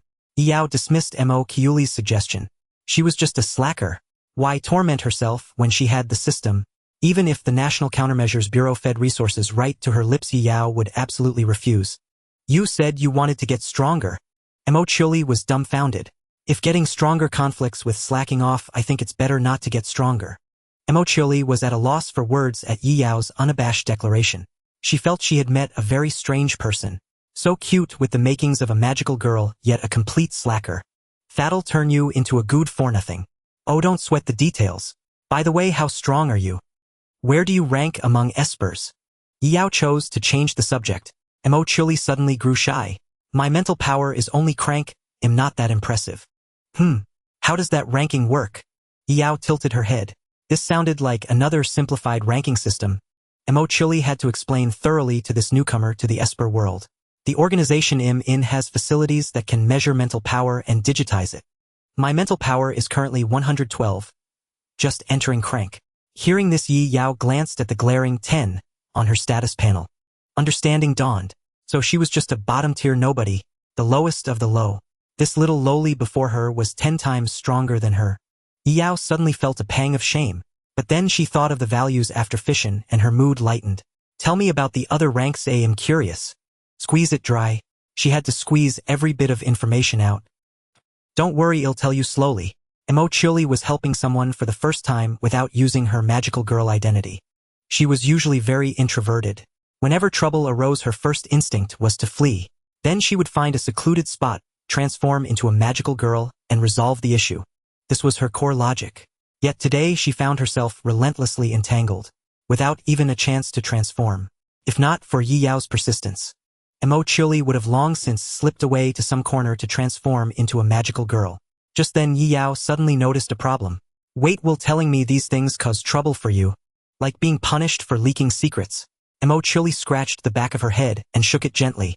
This is just basic information. If I encounter a civilian superpower user outside, I can explain the knowledge and then recommend them without facing any penalty. That's a relief. If you got in trouble because of me, I'd feel guilty. Thank you for thinking of me. Mo Chili was deeply moved. She usually fled from problems. Interacting with people felt like being a slug in a dark corner. She had virtually no friends. When she transformed into a magical girl, the Countermeasure Bureau treated her like a problem child. Even adults found her troublesome. Thus no one ever engaged with her on a deeper level. Now meeting someone as peculiar as Yi Yao, Mo Chili felt a level of care and attention she had never experienced before. She was touched. Don't worry, I'll tell you everything I know, hoping it will help you. Mo Chili erupted with unprecedented motivation. For the first time she displayed the drive of a magical girl in her everyday form. Great, so spirited. Now that's much more like a magical girl. This kind of insecure little girl needed praise. Yi Yao, with her experience from playing hundreds of gal games and watching thousands of anime, handled it with ease. According to Mo Chiuli's explanation, superpower users were divided into 5 levels. For someone like you who just awakened, your spiritual energy is generally just over 10, which is the start of Drank. When your spiritual energy breaks through 100, you'll reach Crank. I'm currently at that stage. Oh, interesting. Yi Yao nodded thoughtfully. Today she finally knew where the bottleneck was. Based on years of reading novels, Drank spiritual energy could only undergo fission once.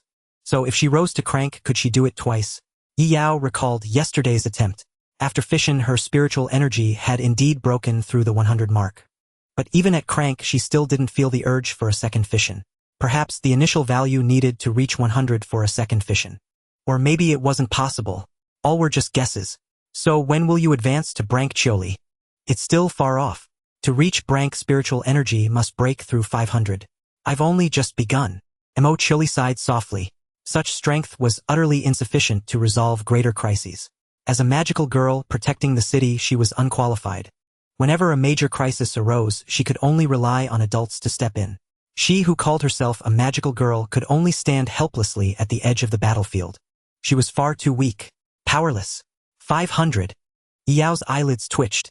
How many people would she have to call mom to milk that many attribute points from the system? Why couldn't the system's criteria be more lenient? Yi Yao looked at the Mo Chili before her, wondering if she could call her mom to include her in the family section. How could a lowly mom not be a mom? To grow stronger by slacking off what shame was there in throwing away face and becoming char. What about after that? What's a rank? Brank was already far off. Yi Yao wasn't aiming too high. She just wanted to satisfy her curiosity and also see what level her adoptive parents were at. To reach a rank, spiritual energy must break through 1000. A superpower user at this level can truly stand on their own. Oh, Brank and a rank don't seem that far apart. Now Yi Yao finally knew Xiao Jing's level. With spiritual energy just over 1000, she was an A-rank superpower user. People like her were likely the elite echelon of the National Countermeasure Bureau. It's not that small. Mo Chili shook her head, denying Yi Yao's claim. 1000 spiritual energy is a rank. 4999 spiritual energy is also a rank. The difference between a peak Brank and a peak A-rank is like heaven and earth. Yi Yao's mouth twitched and her mood soured instantly. She began calculating how many people she'd need to call mom to milk that many points. Gulp. Yi Yao swallowed hard. And after that is Srank. Spiritual energy must reach over 5000. There aren't many people in the whole country who can reach this level. It seems you can count them on 2 hands. A glimmer of longing appeared in Mo Chiuli's eyes. This was a realm many dreamed of. With such power, a magical girl could even bring peace to the world. What does it mean if spiritual energy reaches 10,000? That would probably be the strongest under heaven. It seems like a level unreachable for humans. Mo Chili said uncertainly. In her memory, it seemed someone had indeed reached that legendary realm. But that person was very mysterious, leaving only a legend in the Countermeasure Bureau without even a name spreading. Just the knowledge that such a person existed. I see. Yi Yao expressionlessly took out her phone, opened a memo, and typed a few words. My dad isn't human. He's a Dayun truck. Meanwhile, the technician monitoring her phone had a question mark appear over their head. Then they took out their phone to contact Lu Wei. Mr. Lu Wei, your daughter is calling you inhuman in her phone. Did you make her angry? Lu Wei. Lu Wei showed a puzzled expression on the balcony, looking back at the park. Even from a kilometer away he could clearly see Yi Yao chatting with a little girl. What they were talking about he didn't know. Even though he could use the wind to pick up sounds, he wouldn't do so. He might not be able to give Yi Yao fatherly love, but he would still grant her the respect she deserved. Just as he never extended his spiritual sense into Yi Yao's room. Just then Xiao Jing finally returned from the base. Lu Wei, where is Yi Yao? She's at the park. Lu Wei replied without turning his head. How did things go? I've met the child known as the Rising Star. After explaining the situation, she was very willing to join this family. Upon saying this, Xiao Jing showed a worried expression. Do you think this will really work? What if Yi Yao can't get along with this child either? It should be fine.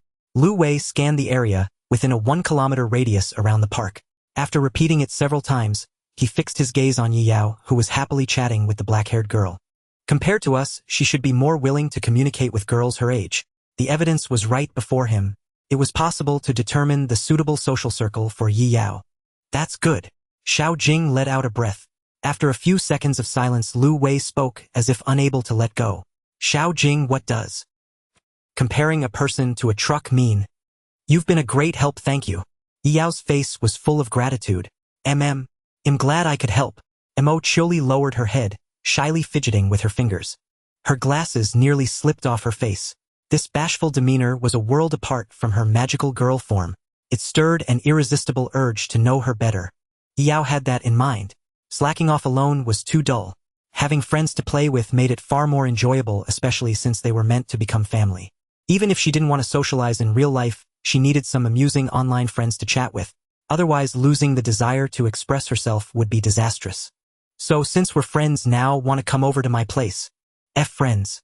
But I don't even know your name. Oh, I forgot to introduce myself. I'm Yi Yao. Yi of the Night Sky, Yao of nursery rhymes. My hobby is slacking off. Nice to meet you. Mo Chioli stared blankly at Yi Yao, who seemed to radiance even during a simple self-introduction. She couldn't help but murmur. I feel like you'd be more suited to be a magical girl. Whoa. No, don't even think about it. Being a magical girl is way too exhausting. Having one magical girlfriend is enough. Yi Yao quickly shook her head in denial. I'm not cut out to be a magical girl. That high-risk job is terrifying. You do look quite weak, Yi Yao. It wouldn't be good for you to fight villains. You might easily lose and get taken away. Mo Chioli seemed to ponder it seriously before suddenly feeling that such an outcome was highly likely. Hey, how can you badmouth me like that? I have potential too, you know. Being looked down upon by a younger lowly dealt a heavy blow to Yi Yao's pride. But Mo Chioli shrank her neck, looking timid. Don't you like slacking off, Yi Yao? Those who only slack off have no future. To become a qualified magical girl, Mo Chioli trained at a designated facility every day. She wished she could have the idealistic powers of the magical girls from anime. That way she wouldn't have to work so hard. Unfortunately, reality was reality. I'm different. Yi Yao chose not to explain her abilities, and systems swiftly changing the subject. Anyway, do you want to come to my place? It's my first time inviting a friend over. I feel honored. Mo Chioli was flattered. Oh, where do you live? Yi Yao suddenly remembered to ask. Mo Chioli pointed at a building visible to the naked eye. I live in that building. Oh, that's great. It's very close to my place, so even if we stay out late it's fine. The distance between the two buildings was only about a kilometer. Maybe she could hang out over there sometime. No time like the present. Follow me. Yi Yao took Mo Chioli's little hand, acting very proactive. She had to be. How could she let a potential family member slip away? If it were a creepy old man, he'd probably be surrounded by the elderly in the park by now. Let's get to know each other better. Tell me about any interesting things that happened during your time as a magical girl. Okay. Mo Chioli didn't resist letting Yi Yao lead her away. Yi Yao couldn't care less if the Countermeasures Bureau had objections to her bringing someone home. Unless the state issued her a wife, she would find one herself. She's coming back from the park with a girl. Lu Wei, standing by the balcony, said to Xiao Jing. Was that girl arranged beforehand? Xiao Jing looked surprised. No. Lu Wei shook his head. Even if they arranged someone, it would be a mature and reliable person. Problem children were never considered. Such people were utterly unfit for the task of contacting Sequence 001 and gathering intelligence. But since it was Yi Yao's own choice, they could turn a blind eye, as long as the girl's background and character were not problematic. I'll make myself scarce for a while. You can receive them. Seeing Yi Yao and Mo Chuli enter the building, Lu Wei withdrew his gaze and prepared to leave. Mo Chuli had seen him last night. Even if she seemed dim, it was best to avoid trouble. Shortly after Lu Wei left, Yi Yao brought Mo Chuli home. We're here, this is my home. Mo Chuli looked around curiously. Your home is so big, much bigger than mine. I thought the same when I first moved here. Just then Xiao Jing approached. Welcome back, Yi Yao. Is this your new friend? Xiao Jing studied Mo Chuli, vaguely recognizing her. After all, Mo Chuli was a notorious problem child in the Countermeasures Bureau, completely immersed in her own art, oblivious to the world. An urban legend about her circulated online. When danger struck, a girl claiming to be the magical girl Mercury would likely appear, resolving the crisis with incredible power. It had garnered some buzz back then. However, the Countermeasures Bureau was experienced enough to prevent any major chaos. Hello, big sister. Seeing how young Xiao Jing looked, Mo Chuli assumed she was Yi Yao's sister and promptly greeted her. Xiao Jing blinked and smiled, choosing not to correct her. After all, women always preferred to be called younger, even if she was ostensibly Yi Yao's mother. In reality, she was still a pure single woman. As for Mo Chuli not recognizing her, that didn't seem strange. As mentioned earlier, this lowly was lost in her own art. She paid little attention to anything unrelated to magical girls. Xiao Jing decided not to expose the truth. They could pretend not to know each other. Mom, this is my friend I met in the park. Her name is Mo Chuli. I plan to visit her place later. If her family agrees, I have no objections. Though things hadn't gone as expected, it wasn't entirely out of control. Having a friend her age was good. It would make Yi Yao feel less lonely. Xiao Jing placed her hands on the heads of both Yi Yao and Mo Chuli, gently stroking them. The joy of petting Lolis washed over her heart. It was simply wonderful. You two play on your own. I'll prepare some fruit and snacks for you. Oh, thank you for the trouble. Mo Chuli quickly bowed in gratitude. She seemed like a well-behaved child, provided one ignored her other side. By then Yi Yao was impatient. After a quick word to Xiao Jing, she swiftly pulled Mo Chuli into her room. So this is your room, Yi Yao. It looks so spacious and beautiful. As Mo Chuli observed the decorations, a sharp click sounded. She turned toward the noise and saw Yi Yao locking the door. Mo Chuli, the white-haired girl, approached her with eager anticipation, eyes gleaming with excitement. Quick, transform into a magical girl and let me see. And the family confirmation. The system hadn't spoken yet. Tous that all, I thought. Mo Chuli let out a breath. Her tense body gradually relaxed. Recently she had watched a magical girl anime with a bizarre plot. Unknowingly it had influenced her. She had thought they were about to enter a special CG sequence. Thought what? Yi Yao stared suspiciously at Mo Chuli. She felt this little girl was imagining something unhealthy. And nothing, I just wanted to ask if you want to see my transformation. No problem, I'll satisfy Yi Yao since we're friends. Mo Chuli blushed, shook her head and quickly changed the subject. If she were seen as having an impure mind, this friendship might be over. Yi Yao ran to the balcony door and drew the curtains. Then with her short legs she turned on the light. After a smooth series of actions she sat down and waited. I'm ready. Okay, but please don't stare so intently. Mo Chuli felt shy under Yi Yao's intense gaze. In her normal mode she had no confidence at all. After adjusting her mood, a little, Mo Chuli finally returned to a calm state. My ability is called Mercury's Gift and it's highly malleable. Yi Yao tilted her head, hearing a new term. What does malleable mean? Well, it means I can shape the power of the ability according to my will, making it whatever I want it to be. Mo Chuli explained in simple terms for Yi Yao. That abstract. Yi Yao thought about her own ability, wondering about its malleability. So what did you turn it into? I basically released the ability in the form of a costume change, like a magical girl transformation. Then what are we waiting for? Talking is less effective than showing me. Alright. Mo Chuli looked aggrieved. She took a deep breath. A water blue light materialized from her chest. It was a spherical orb with irregular colors on its surface. Yi Yao sensed an extraordinary aura from it, and quickly judged it was no ordinary ability. Then, Mo Chuli's body was covered in a dazzling light, and her original clothes seemed to vanish instantly. Yi Yao's eyes widened, but even though they stung from the brightness, she couldn't see the beauty beneath the light. She saw nothing. The transformation was extremely brief. Almost in the blink of an eye, Mo Chuli's appearance had completely changed. The obvious black-rimmed glasses on her face had disappeared. Her jet-black hair turned into a waterfall of blue silk, and her outfit became a gorgeous dress with cute bows adorning the chest. Her demeanor had done a complete 180. Emo slowly opened her star-like eyes, revealing a cute and confident smile. Magical girl Mercury. Here I am. Clap, clap, clap. Yao clapped her hands, adding a sense of ceremony to the magical girl's appearance. Now Emo Chili was no longer shy. She was a completely different person from the usual slug in the dark corner, exuding full confidence and sunny cheerfulness. Oh my goodness, Lady Mercury. Yao kept providing emotional value, almost coaxing Emo Chili into a blissful stupor. That's right, now you have to call me Mercury, but there's no need for lady. I'm a magical girl, a down-to-earth hero of justice. Calling me lady makes it too distant.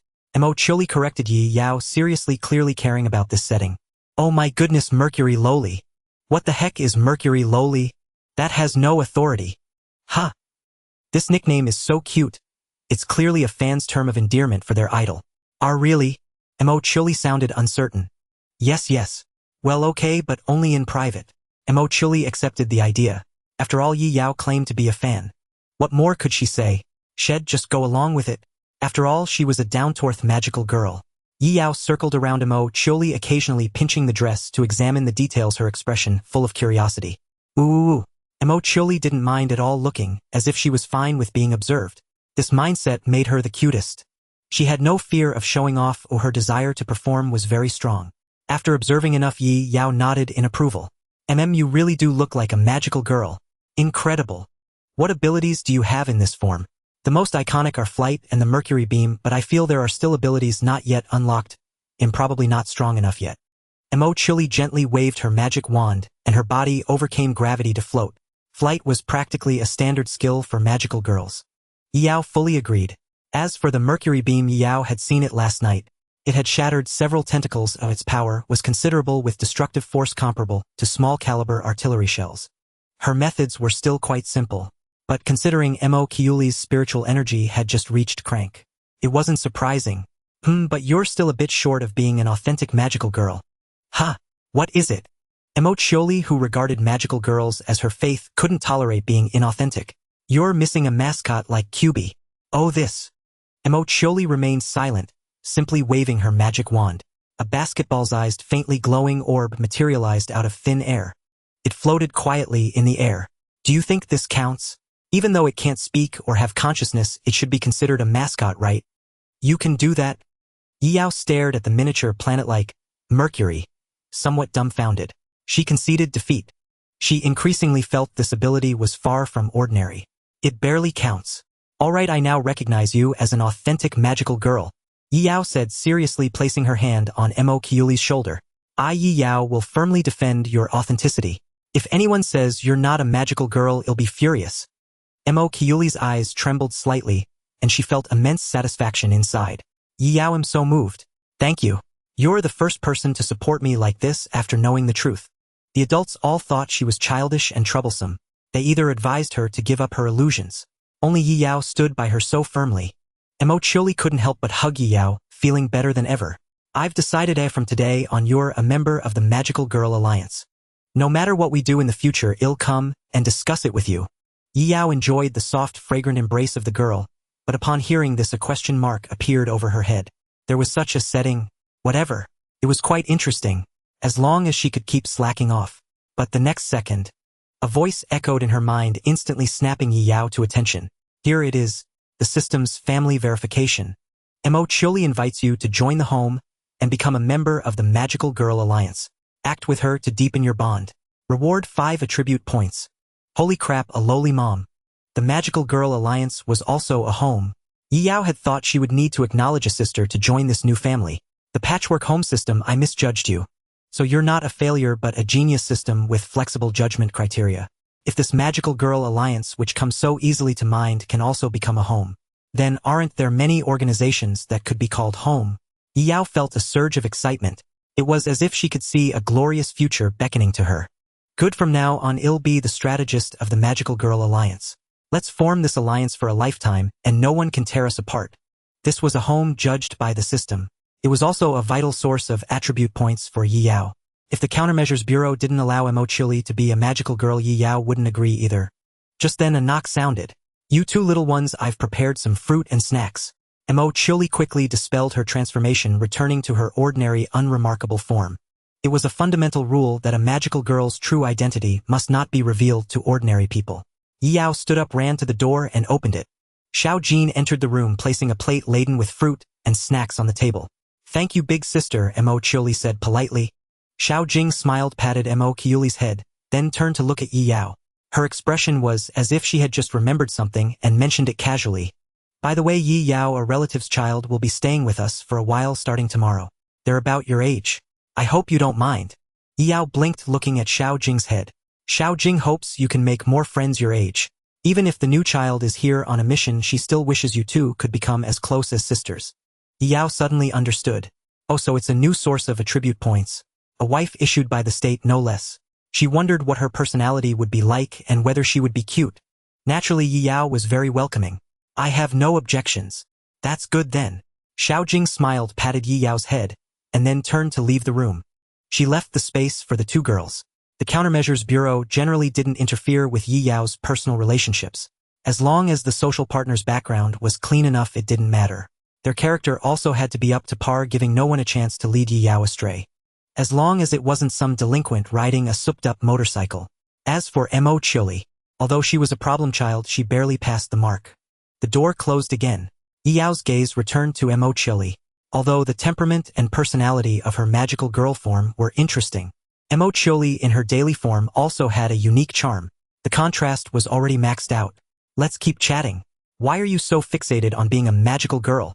Yi Yao stared intently at Mo Qiuli, her expression clearly saying, "I'll provide the drinks, you provide the story." She was almost pressing her face right up to Mo Qiuli's. Mo Qiuli shyly scratched her cheek with a finger and averted her gaze, not daring to look directly into Yi Yao's eyes. It's nothing special. I just really liked watching magical girl anime when I was little, so I have a bit of admiration for this profession." Saying it out loud was a bit embarrassing. A gloomy slug-like girl like her actually yearned for a shining profession like being a magical girl. She would definitely be laughed at by kids her age. Longing to become a magical girl. That's kind of interesting. Yi Yao didn't find it embarrassing at all. She only felt it was a pity. If this were a different setting, Mo Qiuli might have been able to use her obsession with magical girls to perform a domain expansion. A cute space. However, in this world, she was probably the only magical girl. And even that was just role-playing. Sad. Yi Yao was destined never to see that bloodthirsty scene. And then, seeing that Yi Yao didn't show any disgust, Mo Qiuli found the courage to continue. "After that, I awakened my ability and started practicing things related to magical girls. Like researching what pose is cutest for transformation, what catchphrase is coolest to say when appearing." Mo Qiuli raised her fingers one by one, listing the efforts she had made for the sake of being a magical girl. Her earnest expression was incredibly cute enough to prove how deep her love for magical girls was. "At first I thought I was a natural-born magical girl. Even though there was no mascot to guide me, I still found my goal. I often went out at night as a magical girl. I snuck out at night, hiding it from my parents. Using the convenience of flight, I searched for villains in the city. I successfully stopped a few thefts, robberies, and assault incidents." Mo Qiuli was getting more and more excited as she spoke. After all, that period was truly the happiest time in her life. But not long after, Mo Qiuli's expression turned dejected. "Then over the next few days, I was caught by a few very powerful adults. They said I wasn't a magical girl, but an ability user. I was only stronger than ordinary people because I had awakened an ability, and that there were many others like me." Yi Yao could basically guess who had caught Mo Qiuli. Oh dear. How could the ability users from the Countermeasures Bureau be so mean? They went and crushed a little girl's dream. How was that any different from telling a young child that Ultraman doesn't exist? It was just too despicable. Fortunately, Mo Qiuli's dejection was only temporary. Her mood quickly recovered. "But I didn't give up. Even if I'm not a true magical girl, as long as I do things like a magical girl, I'm sure I will become one eventually. I will make the magical girl Mercury known to everyone." Mo Qiuli's eyes seemed to sparkle with stars. Even though she wasn't in her magical girl form, she could still display that side of her charm. It seemed that the magical girl side of her was something she inherently possessed. It was just suppressed in her daily life. Only by transforming into the magical girl Mercury could she truly release her true self. "All right, I support you. I will witness your dream." Those people from the Countermeasures Bureau might get a headache from this childish dream. Most of them thought Mo Qiuli was an incorrigible problem child. But what kind of person was Yi Yao? She was a master of slacking off who loved to watch the fun. Slacking off was an art. Witnessing interesting things was also a form of slacking off. As long as it didn't require her effort or energy. Emochili was greatly moved by Yi Yao's support. She completely regarded Yi Yao as her kindred spirit. Yi Yao, why didn't I meet you sooner? It's not too late now. Yi Yao patted Emochili's head. Her little hand was a bit mischievous. Petting a loli felt really nice. If it were her past life, she might not have been so brazen. But now she felt completely at ease. Speaking of which, will you continue your magical girl activities tonight? I never miss a night. Yi Yao looked at the task from the patchwork home system and could only prepare to go out with her. Then take me along. I want to see you dispensing justice. Emochili's face lit up with surprise. Yi Yao wants to come too. But what about your family? I have my ways. Just wait for me downstairs at your place. Yi Yao didn't care if the people from the Countermeasures Bureau's blood pressure spiked when they found out. She was determined to get those attribute points. Come to think of it, I have watched a few anime about magical girls. Really? So you were interested in magical girls from that early on? Yi Yao. Emochili felt even more delighted upon hearing Yi Yao mention this. If she were a little dog, her tail would probably be wagging like an electric fan from excitement. With such a solid foundation, she could absolutely become a brand new magical girl. Yi Yao was not only interested in magical girls, but also possessed supernatural abilities, and was an adorable girl.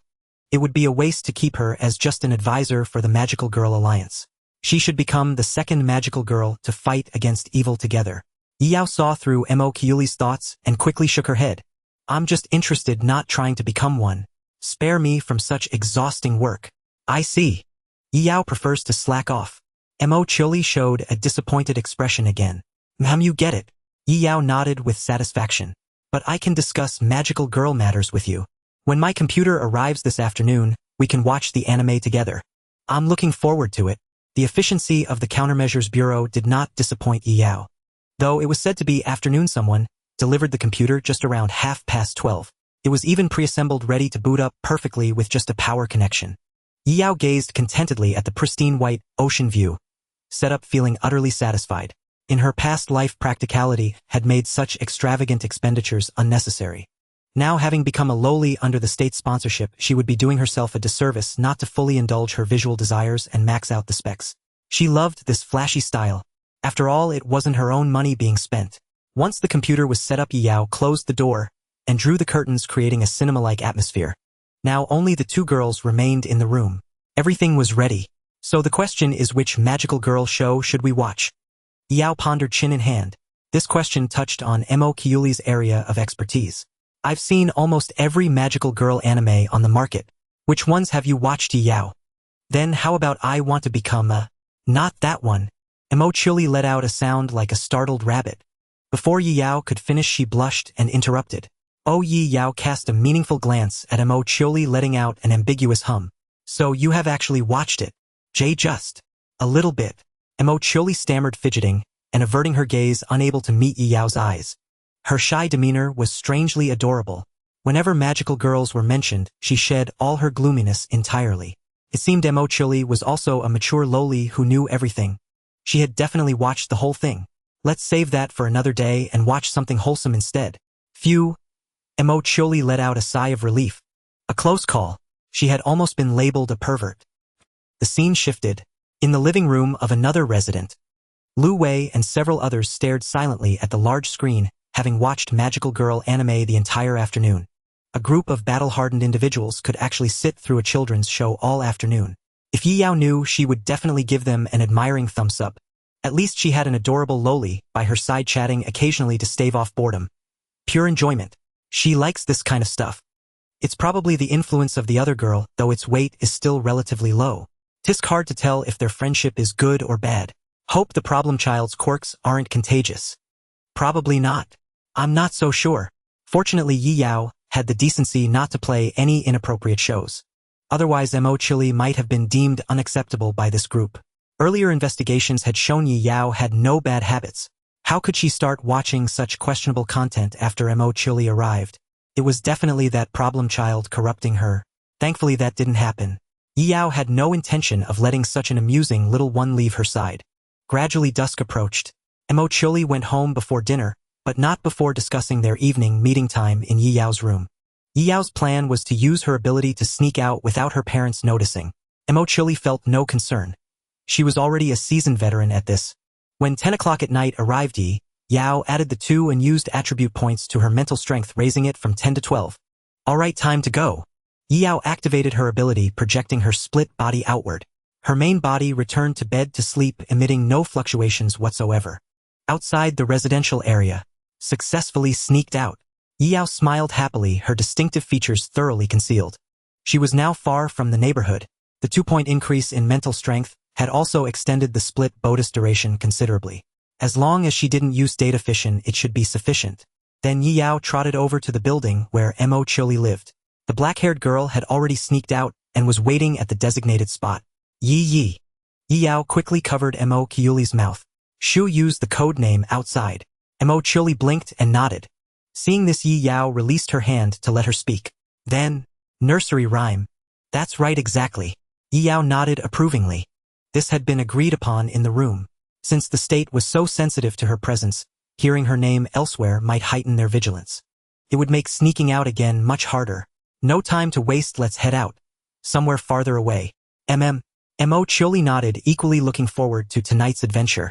With Yi Yao around, it was bound to be anything but boring. Transform. A flash of fluorescent light enveloped Mo Chili, and in the blink of an eye she became a blue-haired magical girl. Magical girl Mercury reporting. Mo Chili's demeanor underwent a dramatic transformation. She then turned to Yi Yao, extending a small hand clad in lace-trimmed white gloves. Nursery rhyme, let's take off. Are you afraid of heights? I don't think so. Yi Yao grasped Mo Chili's hand. Soft with an excellent feel. The white gloves had a silky texture almost like stockings. Even if you are scared, it'll protect you. I won't let you fall. Mo Chili tightened her grip on Yi Yao's hand and lifted them both off the ground, defying gravity. Hold tight, nursery rhyme. Don't worry about me, just speed up. A smile spread across Yi Yao's face, feeling only thrill and excitement without a trace of fear. Mo Chili increased her abilities' output and their flight speed surged. The two soon vanished into the night sky. 10 minutes later, the girls landed atop a tall building in the city center. Yi Yao surveyed the urban nightscape like a lion patrolling its territory. Looking down from on high. Occasional outings like this aren't bad. From now on, she probably just needed to complete tasks step by step to earn attribute points. Yet Yi Yao had no idea that tonight's venture would be far from smooth sailing.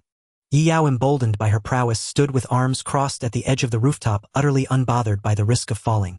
She reminisced about her younger days, when she loved to imagine various scenarios to show off. Now, standing in such a fitting spot, she felt compelled to satisfy her inner Chinibu lest she betray her past self. Even if she accidentally fell, Mercury Lily would catch her. Having become a member of the Magical Girl Alliance, she could certainly extend that much trust. Of course, falling wouldn't be a problem anyway. A split body could do whatever it pleased. Mercury, how did you find villains before? I patrol the skies, and whenever I spot something amiss, I fly over. That's not a magical girl. You're more like a city inspector. Yi Yao was speechless. The efficiency was far too low, and it was incredibly troublesome. Mercury Lily at least was fueled by passion and faith. Anyone else would have quit long ago. Take Yi Yao, for instance. I can only accompany you for an hour tonight. After that, I have to go back.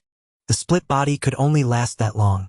Yi Yao wished she could stay with Mercury Lily the whole time, fighting for justice. She'd just clap and cheer from the sidelines. It's fine. Having you accompany me tonight already makes me happy. When the time's up, I'll send you back. 3Q. Growing tired of standing, Yi Yao simply sat down. Mercury Lily stood beside her, placing a hand above her eyes, as if she possessed telescopic vision, scanning the scene below. Everything seems normal. Tonight looks peaceful. We might need to go to more secluded places to find villains. Peace is good. That way you won't have to work too hard. That's true. A magical girl is a symbol of love and peace. Mercury Lily is so adorable. Yi Yao adored this pure lowly, free from the scheming and hypocrisy of adults. At that moment, Yi Yao had an epiphany. It turned out she wasn't a lelicon. She simply enjoyed pure social relationships. Seeing the newly acquired 5 attribute points, she liked it even more. After all, the task only required her to act alongside Mercury Lily, not to find villains and fight for justice. It was incredibly simple. System, allocate my points. Without hesitation, Yi Yao allocated the attribute points to mental strength. Thus 12 increased to 17. After fission rounding up, it was another massive boost. It wasn't exactly a trivial gain. However, Yi Yao still didn't understand the purpose of such high mental strength after fission. Post-fission mental strength couldn't increase the number of fissions. It seemed like a purely numerical value. Overall, her sensory abilities were greatly enhanced. But it wasn't as impactful as the boost from increased strength, stamina, and agility. Mercury, besides enhancing the power of abilities, what else can mental strength be used for? Yao decided to ask Mercury Lily directly. After all, she was the only lowly around who could enlighten her on such matters. The adults say mental strength is a very versatile energy. With practice, it can basically be used as telekinesis. However, it's extremely difficult to master, and can easily be neutralized by others' mental strength. Telekinesis, huh? Yao couldn't help but recall the scene from yesterday, when she pretended to be an intruder and provoked Lu Wei. She was pinned down by an unknown force, unable to move an inch. It might have been pure mental strength suppression. Yao even felt that wasn't the full extent of his power. Tens of thousands of mental strength points might even be enough to crush someone instantly. Then Mercury Lily added telekinesis is just one application. With enough proficiency, you can even project it outward. My Mercury Light Beam is a form of mental strength utilization. Oh, then teach me quickly. I want to use the nursery rhyme beam. Yao's eyes lit up. If such an application existed, then in the future she might reach the level of a planet-destroying cannon. Can't teach you. Mercury Lily shook her head matter-of-factly. This is an effect of my ability. No, this is magic. I can't explain it to you. Yao understood. In plain terms, it wasn't a technique everyone could master. Mercury Lily could achieve this purely because of the strong plasticity of her ability, allowing her to grasp it early. The "I think it can work" aspect made Yao almost cry with envy. Don't lose heart. I believe you'll be able to do it too someday, Tong Yao. Then I'll look forward to that day. Just as Yi Yao thought the hour would pass uneventfully, a fiery explosion erupted into the sky. Boom! The deafening roar jolted countless people from their sleep. In the distance, a several hundred metal building snapped in the middle. Flames raged, painting the sky crimson like a colossal torch. Yao was stunned. What was happening? Mercury Lily quickly regained her composure, her expression turning grim. Tong Yao, stay here and don't move. I'm going to help the victims. With those words, Mercury Lily launched herself into the air, flying toward the scene of the chaos. Only then did Yao snap out of it, gasping. A terrorist attack? The scale of the destruction was clearly no accident. Even a gas explosion wouldn't be this extreme. There was only one answer left: someone was orchestrating a disaster. And it might not be an ordinary person but a dangerous ability user. Yao began to worry about Mercury Lily. This isn't just petty crime. Rushing in like that, Mercury? Could she be quickly defeated? With Mercury Lily's current stats, she was more than capable of handling ordinary criminal incidents. But if she encountered a dangerous ability user, the consequences could be dire. No, I have to go check. It doesn't matter if I as a split body die, but Mercury can't get hurt. Yao made up her mind and rushed to the scene as fast as she could. She should have asked Mercury Lily for a ride. How long would these short legs take to get there? Only at times like this did Yao resent being a lowly. The severed section of the building had crashed onto the road. Flames were spreading outward. The chain reaction from the massive catastrophe plunged the area into utter chaos. Car horns and the screams of citizens intertwined. Against the backdrop of scorching air, it was like a scene from hell. Once this incident was reported, it would undoubtedly be a nationwide shock. Ha ha ha ha. A figure wreathed in flames let out a demonic, maniacal laugh from within the fire. Where's the Countermeasures Bureau? Come out. How's my performance? Do I qualify as a sequence ability user? If I can't make it into the top 10, I'll keep destroying until I'm number 1. As he spoke, the flame wielder casually waved his hand. Flames lashed out like a whip, instantly tearing through a nearby building, adding more terrified screams to the cacophony. Stop! Cease your atrocities! Several blue light beams shot forth, striking the flame wielder's body, forcing him to pause his killing and arson. The flame wielder felt the searing pain on his body, his bloodshot eyes fixed on the petite girl hovering in the air. TCH, I thought a mosquito was biting me. What brat is this? I don't have time for your childish games. Emo Chioli seethed with fury, her body trembling uncontrollably. She had already rescued over a dozen people before arriving here. Along the way, she saw countless charred bodies. Those trapped beneath the rubble were beyond count. Emo Chioli saved a dozen, yet it was far from enough. Cries for help echoed everywhere. A suffocating wave of helplessness nearly overwhelmed her. The one who usually styled herself as a magical girl now realized, witnessing this unstoppable catastrophe, how brutal a true battlefield could be. What made it worse was that the culprit continued to inflict casualties relentlessly. The more she saved, the more needed saving. Emo Chioli had no choice but to force the perpetrator to stop. Suppressing her rage, Mo chilly confronted the Flame Man. Why harm the innocent? The Flame Man sneered. Where's the why in that? I do as I please. When a man crushes an ant, does he need a reason? The temperature surged again, the air warping even more dreadfully. The Flame Man clearly had no patience for words. In my eyes, you're just an ant too. Since the Bureau hasn't arrived yet, you'll be another soul I claim. He clenched his fist, conjuring a whip of flames. The terrain amplified his power, pushing his strength nearly to a rank. An invisible pressure seemed to crush Mo Kyuli's spirit. This was a formidable foe, unlike the trivial skirmishes of the past. If she didn't tread carefully, death was certain. Yet the brutal scene didn't rob her of reason. Her dream of being a magical girl was no childish game. I can't defeat him. I must hold him off until the adults arrive. Mo Kyuli made a swift judgment, setting aside any pride. Though the seasoned experts saw her as a troublemaker, they never restrained her actions. The Bureau tacitly allowed her to operate as a magical girl. This was not only due to Mo Kyuli's immense potential, but also her mature combat mindset. She never overreached or recklessly charged in. When faced with insurmountable problems, she only needed to do her part. One thing weighed on her mind: Yi Yao was waiting to be escorted home. She could not fall here. Die? The fiery whip nearly tore the sky. Mo Kyuli dodged by a hair's breadth, using her aerial advantage to create distance. You're the one who should die. Reality wasn't a children's cartoon. Mo Kyuli hadn't fully internalized anime tropes. The Flame Man had harmed too many innocents. He deserved death. Blue beams shot from Mo Kyuli's magic wand like a machine gun. A massive ray split into countless smaller ones, delivering a saturation strike. The Flame Man's ground mobility was poor, forcing him to absorb the assault. The damage was slight, but the humiliation stung. TCH buzzing around like a fly up there. Fine, I'll play along. His temper matched his fiery exterior. Explosive and volatile. Flight remained a challenge for 99% of ability users. Though top-tier ones could defy gravity, they were a rare few. The Flame Man clearly wasn't among them. Meanwhile, Yi Yao had rushed to the scene, the distance not too great. So hot. The scorching air made it hard for Yi Yao to breathe. She could already see Mo Kyuli dodging the whipping flames in the sky. One misstep could spell utter ruin. Yi Yao felt as if she were there, her heart clenched. The scene was pure hell. Yi Yao couldn't imagine the pressure on Mo Kyuli. I have to help her. She quickened her pace, but someone was faster. In Yi Yao's perception, several figures with restrained auras slipped through the flames. A chill erupted. Whoosh! Bitter winds swept in. The plummeting temperature extinguished most of the fire, leaving only small embers around the Flame Man. They're here. Mo Kyuli's eyes lit up, knowing she had held out until those who could end this arrived.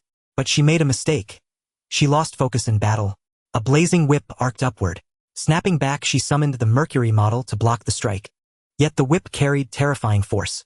Though it absorbed most of the damage, the impact sent her crashing from the sky. Mo Kyuli fell. Ugh! She hit the ground with a pained groan. Had her abilities not fortified her body, the fall would have been fatal.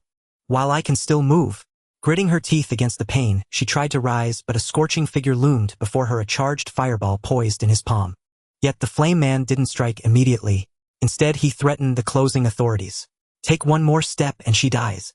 The official ability users sent to slay him halted, their eyes icy. They had arrived quickly. The disaster erupted without warning. In less than 10 minutes, it had wrought such devastation. Without Mo Kyuli's delay, the losses would have been greater. State your reason for this evil. The Flame Man sneered. Call me Blaze Demon. I'm just offering a tribute to a certain organization. Becoming a sequence ability user is my goal. Does my performance show enough potential? You might qualify for the sequence, if you leave alive. The atmosphere grew tense. But with a hostage in Blaze Demon's hands, the Bureau's ability users dared not act rashly. By then, Yi Yao had crept to the battlefield's edge, hiding behind a massive rubble pile. She saw Mo Kyuli captured. Is magical girl defeated a fixed trope? Yi Yao couldn't help but mentally quip. Yet she knew this was no time for jokes. Mercury was in grave danger, on the brink of being sent to hell for a rematch with Lauda. She had to save her. System, do something. As if answering her call, the system finally stirred. Detected family in peril. Issuing emergency rescue mission. Danger to a loved one often unleashes immense potential. During rescue, gain 1/10 of the target stats. Upon completion, receive 5 attribute points. Yi Yao's body trembled. She peeked out to check Mo Kyuli's stats. Ability Mercury's Gift. Spirit 120. Strength 20. Stamina 18. Agility 22. Spirit had risen by 8 from the previous reading, likely from pushing her limits in battle. So what was 1/10 of that? I shall strike in the form of a family warrior. Emo chilly burned out, turning into snow-white ashes. For a magical girl unable to wield psychokinesis, confronting an enemy capable of destroying streets was simply too much. Although she succeeded in preventing the fire demon from harming more people, she was captured and taken hostage. At that moment, the psychics of the Countermeasures Bureau were hesitant to act. Even with the ability to decapitate the enemy, she could only stand still. Emo chilly couldn't help but ponder. Was there anything left she could do? The option of sacrifice was far too cruel for a little girl. Moreover, she had just made a close friend and found another place to belong. Extreme unwillingness filled her heart. Just then a voice suddenly echoed in Emo Kyuli's mind. Lend me your power. That voice was Yi Yao. Emo Kyuli's heart surged with excitement, but the next second she fell into worry. What did Yi Yao intend to do? Yet since Nursery Rhyme had made a request as Mercury of the Magical Girl Alliance, she naturally had to respond. Alright. Emo chilly lowered her head and murmured softly. The fire demon nearest to her glanced over in confusion, almost doubting if he had heard correctly. At that moment, behind the ruins of a building, Yi Yao's data panel showed a visible enhancement. Ability Fission. Mental Strength 1729. Strength 57. Stamina 57. Agility 57. For most psychics, this was only a minor improvement. But for Yi Yao, even the slightest enhancement could cause a qualitative leap in her power. This alone isn't enough.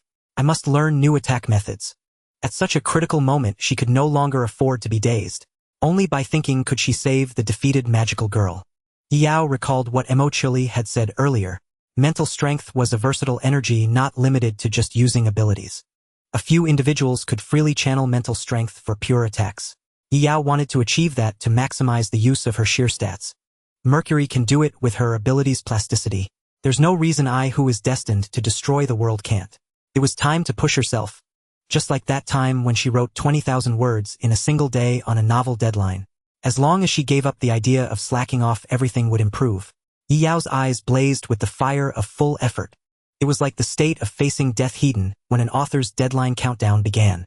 Casting everything aside, emptying her mind, forcing her thoughts to race, squeezing every last drop of potential within. The next moment the world seemed to fall silent. Yi Yao could no longer hear any other sound, only the pounding of her own heartbeat. The feeling had arrived. I think I can do it. Black mist that concealed her identity rose from below. When it completely covered her head, Yi Yao murmured those 4 words. Data Fission. Ability Fission. Mental Strength 841. Strength 49. Stamina 49. Agility 49. Yi Yao's mental strength had stepped into rank, even approaching a rank. An alarming aura quietly emerged. The fire demon had just noticed it when a beam of light struck from a tricky angle. Before he could react, his body felt as if bound by giant hands, utterly unable to move even an inch. The mental beam shattered half of the fire demon's chest, causing blood to bloom. Wah! The fire demon flew backwards, skidding across the ground and leaving a trail of crimson. Everyone present was shocked by the sudden turn of events. Who is it?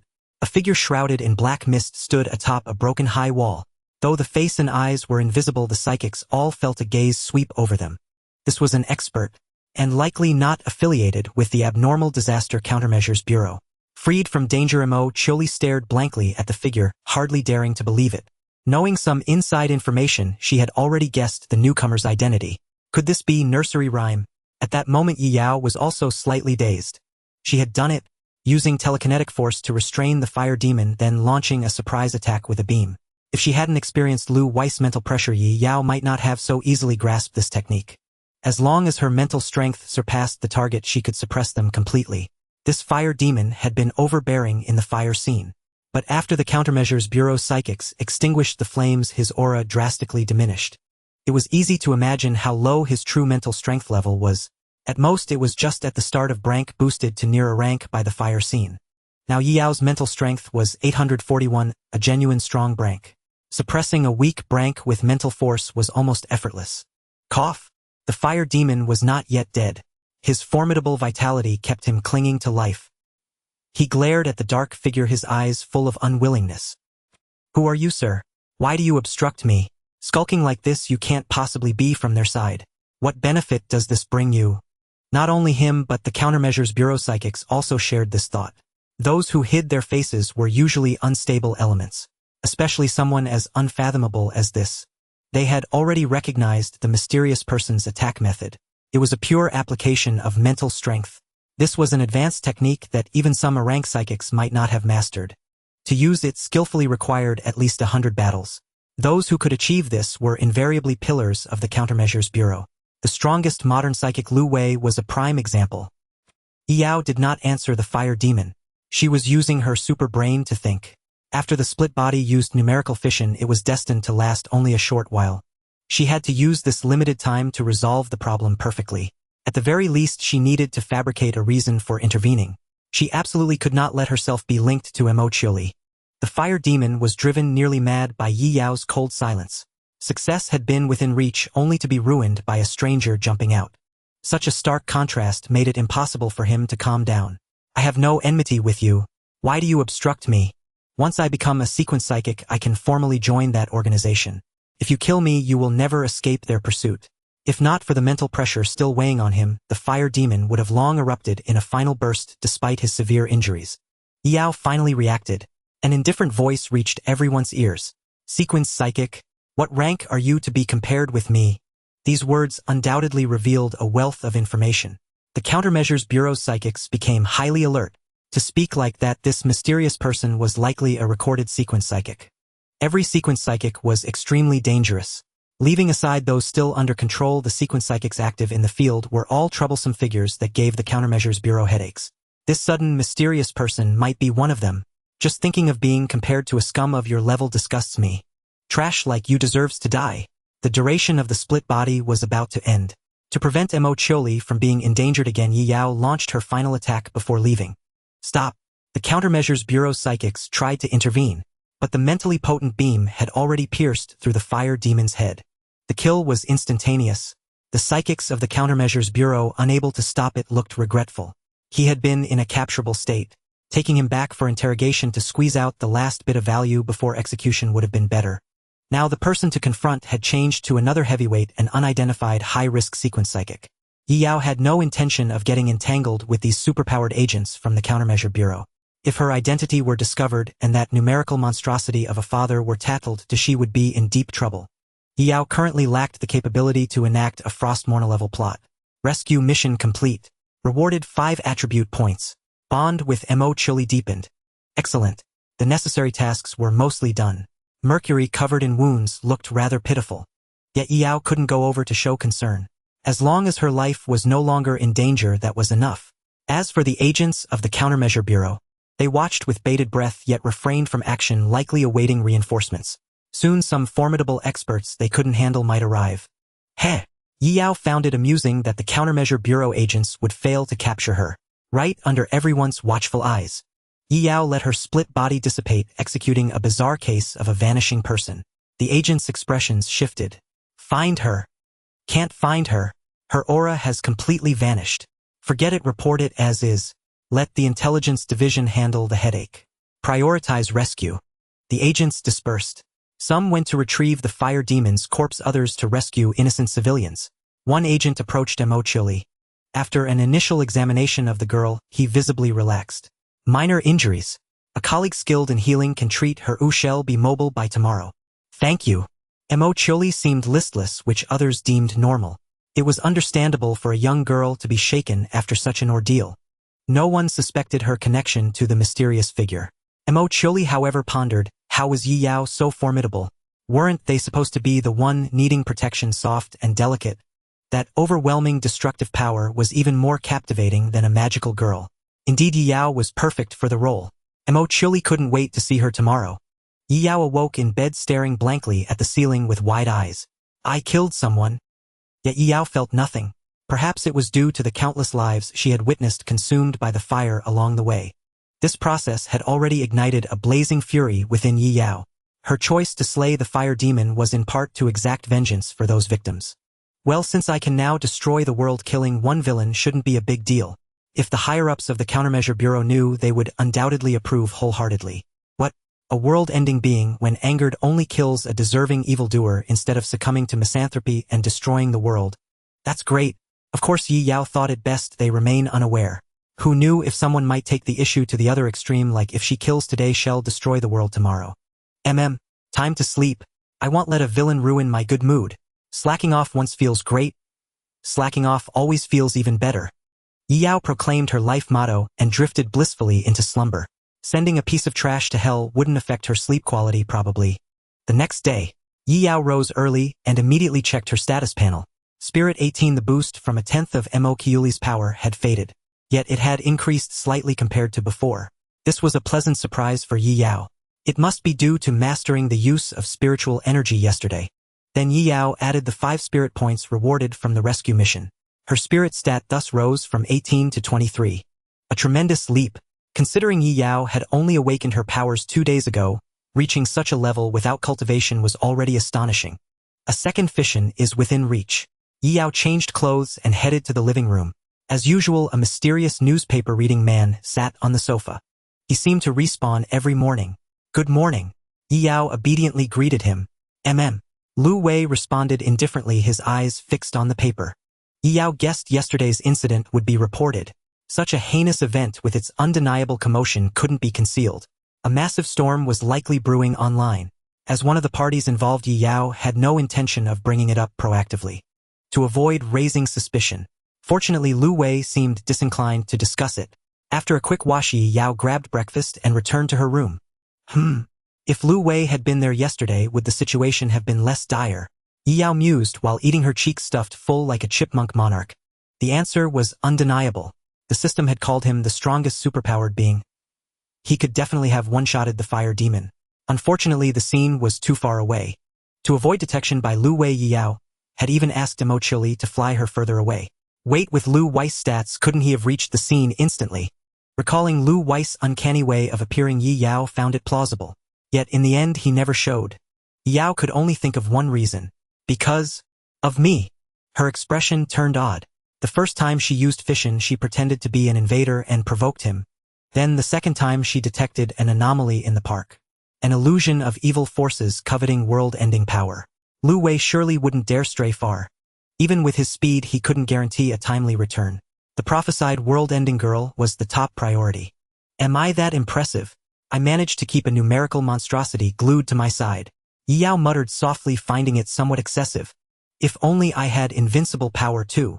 Yesterday's family hero form had been a pleasant experience. Yao dubbed the buff form, where danger to her family made her stronger family hero. Fitting, wasn't it? If she could add a tenth of Lu Wei's stats to herself and then fission those stats, Yao dared not imagine how terrifying it would be. She might even overturn the earth. The question was, who in this world could possibly pose a life-threatening danger to Lu Wei? Thus Yao could only fantasize. After breakfast, she left her room to clean up. Lu Wei was no longer on the sofa. He must have made his presence known enough. Mother Xiaojing was nowhere to be seen. Had she gone to pick up the new little sister? Yao hadn't forgotten the country was sending a girl her age. She was very much looking forward to it. Ding dong. Just then the doorbell rang. Neither Lu Wei nor Xiaojing would ring it, so it must be someone else. Yao hurried to open the door. A bespectacled black-haired girl stood before her. Hee. Yao, good morning. Mo Chili was back in full force. Yao hadn't expected to welcome Mo Chili before any new adorable arrivals. How could this magical girl's vitality be so tenacious? Yesterday she lay on the ground, mouth agape and eyes shut, as if she were about to head off for a resurrection match with Gojo Satoru. Yet the very next day she was bouncing around energetically. Yao quickly pulled Mo Chili into the room. How's your body? Are you still feeling unwell anywhere? Yao circled around Mo Chili, inspecting her. She touched here and there, taking full advantage. Yet, after such a meticulous examination, Yao surprisingly found not a single wound on Mo Chili. Not even a band-aid. Does your ability include super healing? Ah, not quite that exaggerated. The adults healed me, allowing me to recover by the next day. Mo Chili smiled sheepishly. Without a doubt, she had been scolded again upon returning. Moreover, the older siblings who arrived afterward were also unjustly criticized. Mo Chili, who wasn't even Brank, dared to confront a Brank enemy, nearly paying with her life. Although it was to stop a villain from harming the innocent, she still received a punishment notice. They intended to make Mo Chili reflect deeply. For instance, she was banned from operating in the city as a magical girl. The punishment lasted an entire week. This seemed like a trivial penalty, but it was one that truly understood Mo Chili. For her, it was undoubtedly a severe punishment. Ordinarily, a week's worth of suppressed magical girl urges would leave her sleepless and wailing. Fortunately now she had Yi Yao by her side. It could at least slightly alleviate that oppressive feeling. I see an ability that heals injuries. Yi Yao nodded thoughtfully. That explained it. I'm glad you've recovered, but why are you here so early? I only just got up not long ago. Because I wanted to see Yi Yao. Mo Chili uttered these words shyly. In her everyday state she rarely spoke so directly. Only when transformed into a magical girl did she become passionate and brave. But Yi Yao's rescue yesterday was too cool. Even now Mo Chili recalled it with admiration. That was an enemy she couldn't defeat even with all her might, yet Yi Yao handled it with ease. Although it was a pity that she didn't defeat the enemy in magical girl form. Still, the scene of stepping up in despair to defeat the villain felt very magical girl-like. Last night Yi Yao was incredible. Thank you for saving me. No need to thank me, it was just a small effort. Yi Yao puffed out her chest from the praise, nearly floating with pride. Being complimented by such a cute little one was utterly delightful. It was no different from getting a pentakill in the canyon, while all 4 teammates shouted, "Bro, you're a beast." Even having a cute girl express admiration. Too enjoyable. By the way, you didn't reveal my information, did you? Mo Chili quickly shook her head like a rattledrum, her nervousness evident. Of course not, I would never betray Yi Yao. Yi Yao wanting to keep her identity secret feels very magical girl-like. I completely understand and fully support it. That's not wrong. Yi Yao was about to emphasize she wasn't a magical girl. But seeing Mo Chiuli's persistence, she went along with it. As long as she didn't have to patrol every day. The atmosphere fell silent. In her everyday state Mo Chili was like a socially anxious slug. If there was a dark corner in the room, she'd probably instinctively head there to curl up. She also lacked the ability to initiate conversations. Just like now. After explaining, Mo Chili lowered her head, shyly staring at the floor. Her hands, uncertain where to place them, were squeezed between her pale thighs veiled in sheer stockings. Her long bangs covered her eyes, leaving her without the courage to meet Yi Yao's gaze. Coincidentally, Yi Yao in neither her past nor present life was a smooth-talking social butterfly. Speaking of which, I think I killed someone. As soon as the words left her mouth, Mo Chiuli's body stiffened noticeably. Yi Yao also realized she had brought up an awkward topic. Was this a subject for 2 little girls to discuss? Yet the issue was already out. Just pretend I didn't say anything. Yi Yao tried to gloss over it, lacking confidence. Yi Yao didn't kill anyone. A whisper reached Yi Yao's ears. To her surprise, Mo Chili wasn't about to drop the topic. She lifted her head, finally daring to meet Yi Yao's eyes. This time her gaze was resolute, carrying a firmness that brooked no denial. That thing wasn't even human. Yi Yao killed it to protect me, to give justice to those who died. If Yi Yao feels shadowed or guilty because of this, I'd be heartbroken. So please don't consider it a person. You haven't taken any life. Yi Yao opened her mouth, her pupils trembling, momentarily speechless. After a long pause, she finally spoke. I thought you only dared to say things like that when you transformed into Mercury. The tense atmosphere broke in an instant. Mo Chili covered her blushing face, shyness radiating from her. Steam seemed to rise from her head. Ugh! It's all for Yi Yao. Please don't look at me. How adorable! Such a delicious reaction. Yi Yao felt her lala-loving instincts awakening. But if she teased too much, would she push Mo Chili into her magical girl form? Without splitting, her own stats might not match Mercury's form. Moreover, Mercury had real courage and initiative. Unlike now, where she was timid. After a while, Mo Chiuli's burning earlobes gradually cooled. This little interlude made the atmosphere much lighter. Yi Yao, aren't you scared? This must be your first time. It is the first time. It felt like kicking a stray dog on the street. I slept soundly afterward. Mo Chili relaxed only after seeing that Yi Yao wasn't putting on a brave face. That's great. Magical girls don't need to feel guilty for vanquishing evil. Yi Yao nearly emphasized like an emperor that she wasn't a magical girl. Would this child one day suppress herself so much that she'd imagine Yi Yao as a magical girl and start a QQ space fantasy? Actually, I have another question. Mo Chiuli's words interrupted Yi Yao's wandering thoughts. Why was Yi Yao so powerful last night? Because I borrowed your power, Mo Chili. But my power isn't that strong. Even if you took it all, you couldn't have defeated that villain. Because it required the bond of our friendship to unleash such immense strength. Yi Yao spoke half-truthfully.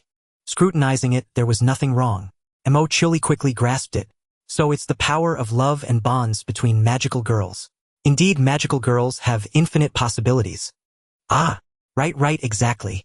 Yi Yao absolutely adored this little one, who could weave her own logical conclusions. Mo Chili was rather dull-witted.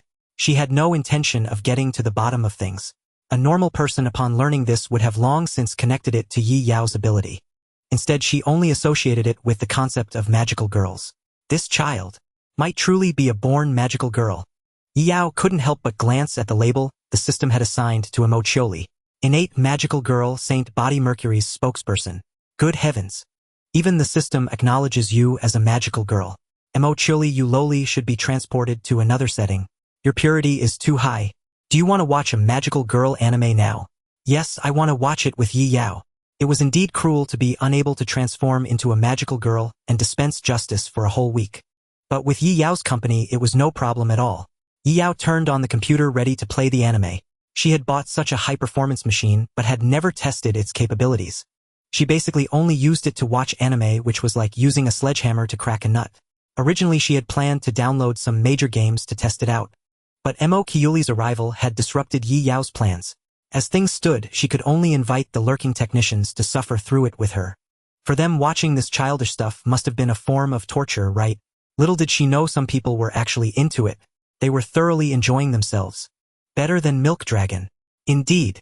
Inside the room, Yi Yao got up to grab some snacks from the living room, leaving Emocholi waiting by the computer. As soon as she reached the living room, Yi Yao found Xiao Jing had returned holding the hand of an unfamiliar girl. Yi Yao quickly grasped the situation. She knew Xiao Jing would bring a girl home today, but she hadn't expected it to be this early. Yi Yao, come and meet your new sister.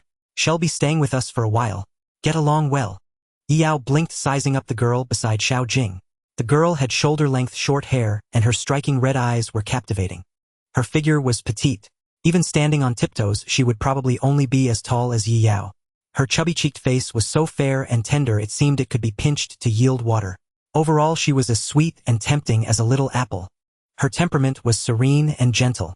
She gave the impression of a girl who had infiltrated the elite class, early forcing herself to mature. The short-haired lowly also appraised Yi Yao, then spoke up to greet her. Hello, my name is Luo Jianhua. He'll be staying here for a while, and I hope we can get along well. A simple greeting was enough to leave an impression. Her voice was melodious and pleasant, like a nightingale that hid its pride deep within. My name is Yi Yao. I'm probably not too hard to get along with. Yi Yao responded, simply secretly using the system to observe the girl. The moment Luo Jianhua stepped through the door, the patchwork family system had already added her to the family roster. This was the little sister role. Child of Destiny, rising star, perfect performer Luo Jianhua is observing your words and actions, attempting to use her acting skills to play the perfect sister and earn your goodwill and trust. There should be no pretense between family members. Expose Luo Jianhua's disguise, let little sister show her true self, and be rewarded with 5 attribute points. Ability: a leaf obscures the eye. Mental strength 450. Strength 30. Stamina 28. Agility 36. Yi Yao's brow twitched. Her mental strength was over 300 points higher than Emocholi's, and her other attributes were superior across the board, putting her at nearly class strength. Truly a child of destiny, as the system had certified. She still looked quite young, so her future was incredibly promising. Yet such a genius lowly had come to play house with her. But considering her own potential, Yi Yao wasn't all that flattered. Genius was merely the threshold for meeting her. A mere little genius was no trouble at all. This task shouldn't be that hard. Yi Yao decided to take the initiative. I'm watching anime with a friend in my room. Want to join? Would I be intruding? Luo Jianhua's words were measured, not overly familiar. No, if my friend knows someone else is joining, she'll probably be delighted. Emocholi was super easy to handle. Inviting someone to watch a magical girl anime together like this. Emocholi might not show much on the surface, but she'd be overjoyed inside. The more people who know about the beauty of magical girls, the better. Yi Yao knew her all too well. Alright then, it'll be in your care. Luo Jianhua followed behind Yi Yao, perfectly embodying the role of a dependent guest. The two returned to the room. I'm back. Yi Yao brought snacks and placed them on the table. Emocholi stared at Luo Jianhua behind Yi Yao, tilting her head in confusion. Why had Yi Yao brought a girl back? Had she found her in the snack pile? Yi Yao casually introduced her. This kid is Luo Jianhua. She's kinda my sister and will be staying with us for a while. Ah. Hello, I'm Emocholi, Yi Yao's friend. Emocholi quickly averted her gaze when Luo Jianhua looked her way. Not familiar. A bit scary. Wanted to hide in a corner. Behind Yi Yao would do. With an unfamiliar person added, Emocholi was on pins and needles. Seeing this, Yi Yao added. She's also here to watch the magical girl anime. Ah, really? Then let's watch together. Mo Chili suddenly found Luo Jianhua a little less frightening. It was like a truly remarkable person had been brought down from their pedestal now on the same level as herself. It had directly and brutally erased the sense of distance. What ill intentions could someone who liked magical girls have? Luo Jianhua gave Mo Chili a brief glance, not letting her gaze linger too long. She did after all know of this problematic loli. It was just that the other girl didn't know her. She had heard that Mo Chili often immersed herself in her own world and paid little attention to many things. Otherwise, Luo Jianhua felt that given her own fame, she wouldn't be completely unknown. In the Countermeasures Bureau, she was already the top among her peers. Therefore, almost every child around her age would know her. She was the model child in that regard. There was just one thing Luo Jianhua hadn't expected. Mo Chili had actually managed to get to the important person the adults talked about before she did. Fortunately, Mo Chili was unaware of this. Well, no time like the present. Let's start watching. Since Luo Jianhua just arrived, let's find one from the beginning. Can't have her watching something she doesn't understand. Yi Yao operated the computer searching for a show. Mo Chili nodded vigorously in agreement. When it came to magical girls, she was serious. After arranging everything, Yi Yao quickly found a spot and sat down. 3 lolas sitting in a row made for a beautiful sight. Yi Yao was about to grab the snack bag. But the next second, an already opened bag of snacks was handed to her. Luo Jianhua smiled gently, as if she had been prepared. Luo Jianhua will do her utmost to please you. Having successfully met everyone's expectations for years, this time will be no exception, for she is the genius people call all-capable.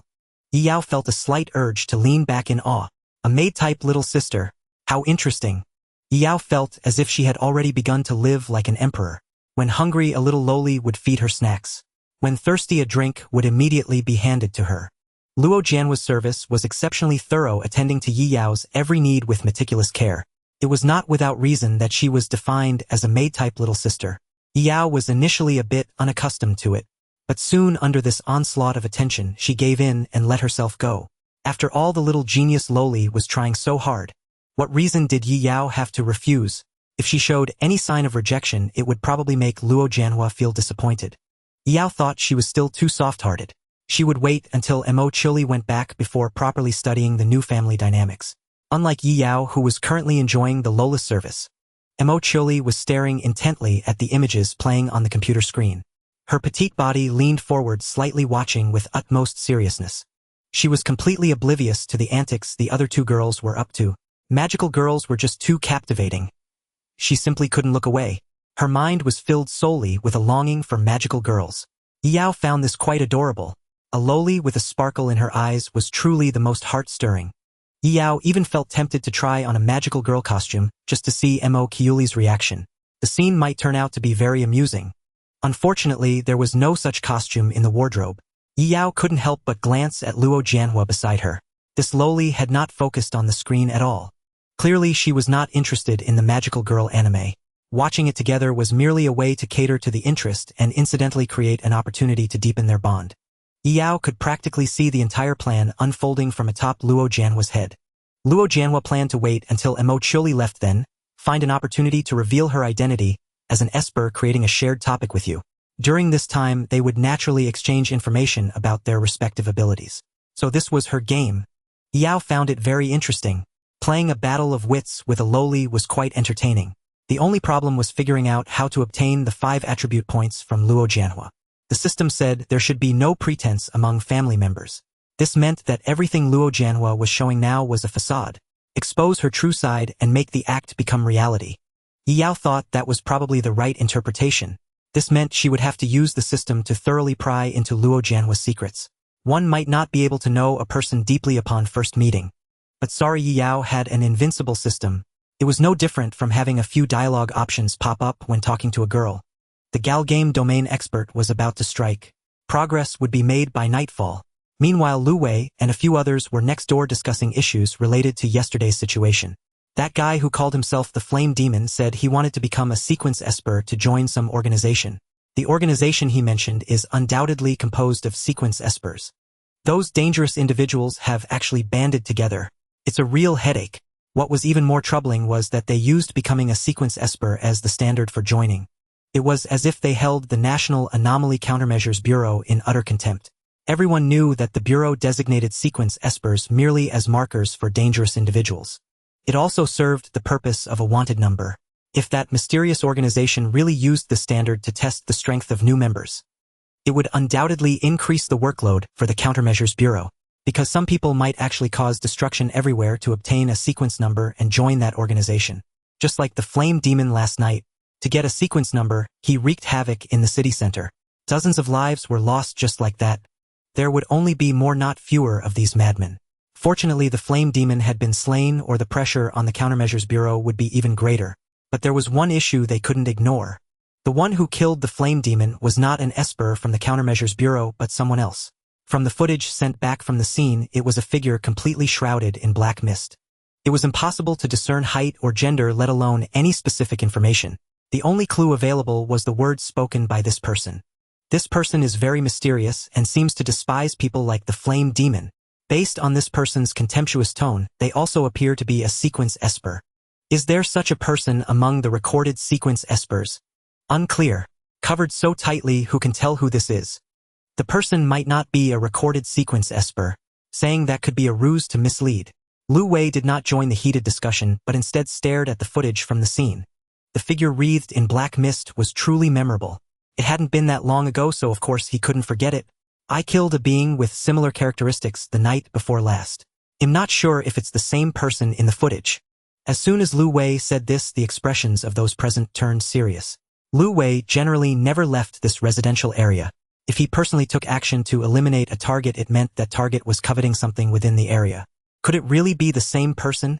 That person actually managed to survive an encounter with you. The people present looked incredulous.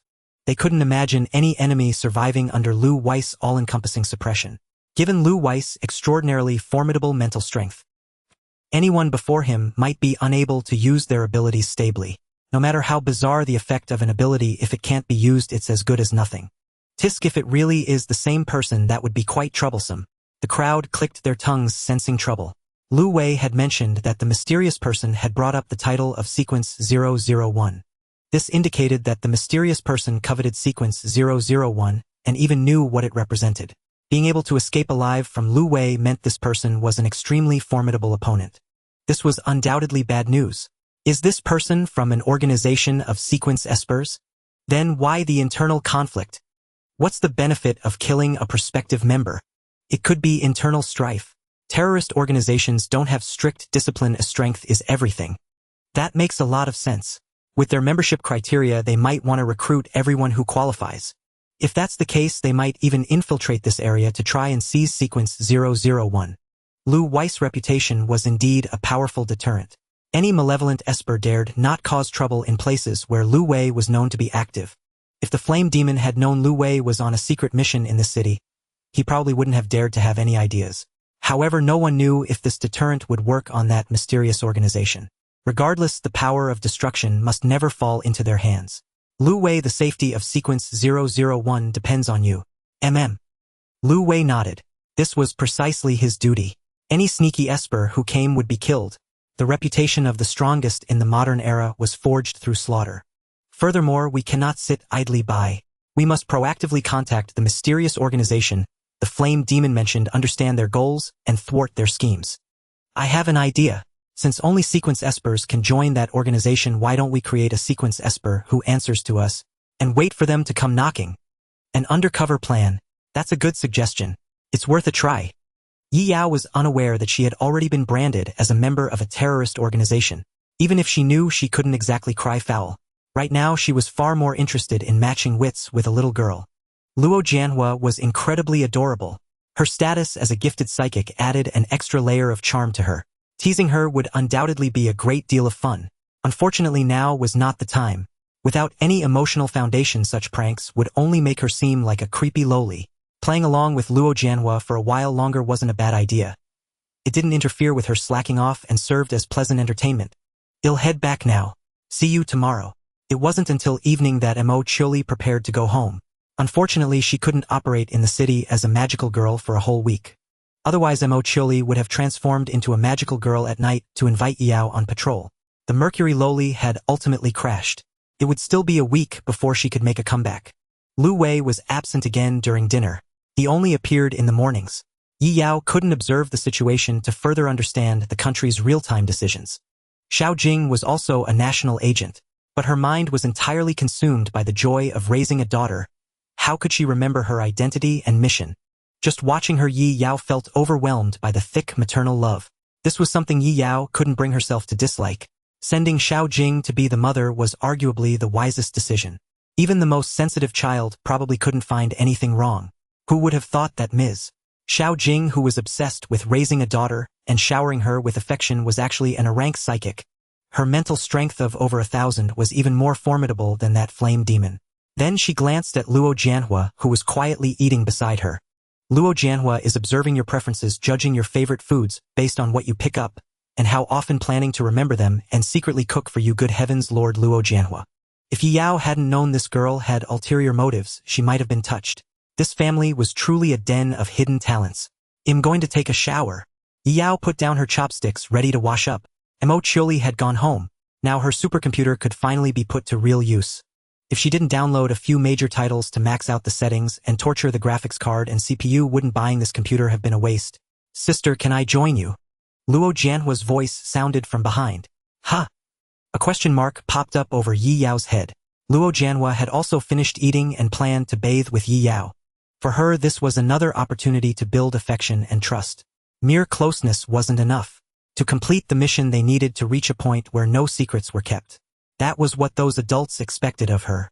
I'd be a bit shy bathing together. Yi Yao declined. No way. Even as a lowly, she couldn't be so reckless. This wasn't a public bathhouse up north. Yi Yao had no habit of bathing with others. Besides, the other person was a girl. Just thinking about it made her blush and her heart race. She wouldn't even know where to look.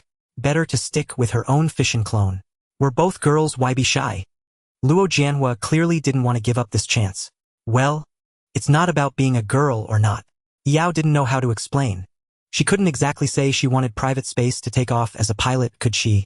If Luo Jianhua found out, even her genius brain might crash on the spot. Sister, I want to get closer to you. Can't we really bathe together? Luo Jianhua pleaded with a pitiful look, leveraging the advantage of playing the little sister role to press her attack. This was by no means an unprepared offensive. Throughout the day, Luo Jianhua had been ingratiating herself with Yi Yao as her little sister. She was perfectly obedient. She was the ideal little sister. Even the most critical sister couldn't find fault with her, because Luo Jianhua's performance was simply too endearing. Not only was she exceptionally talented in psychic abilities, but her interpersonal skills were equally genius. Yi Yao was caught in a bind. She had taken favors and couldn't be harsh. Having been served for so long, she found it hard to refuse Luo Jianhua's small request. What a scheming little girl. All right.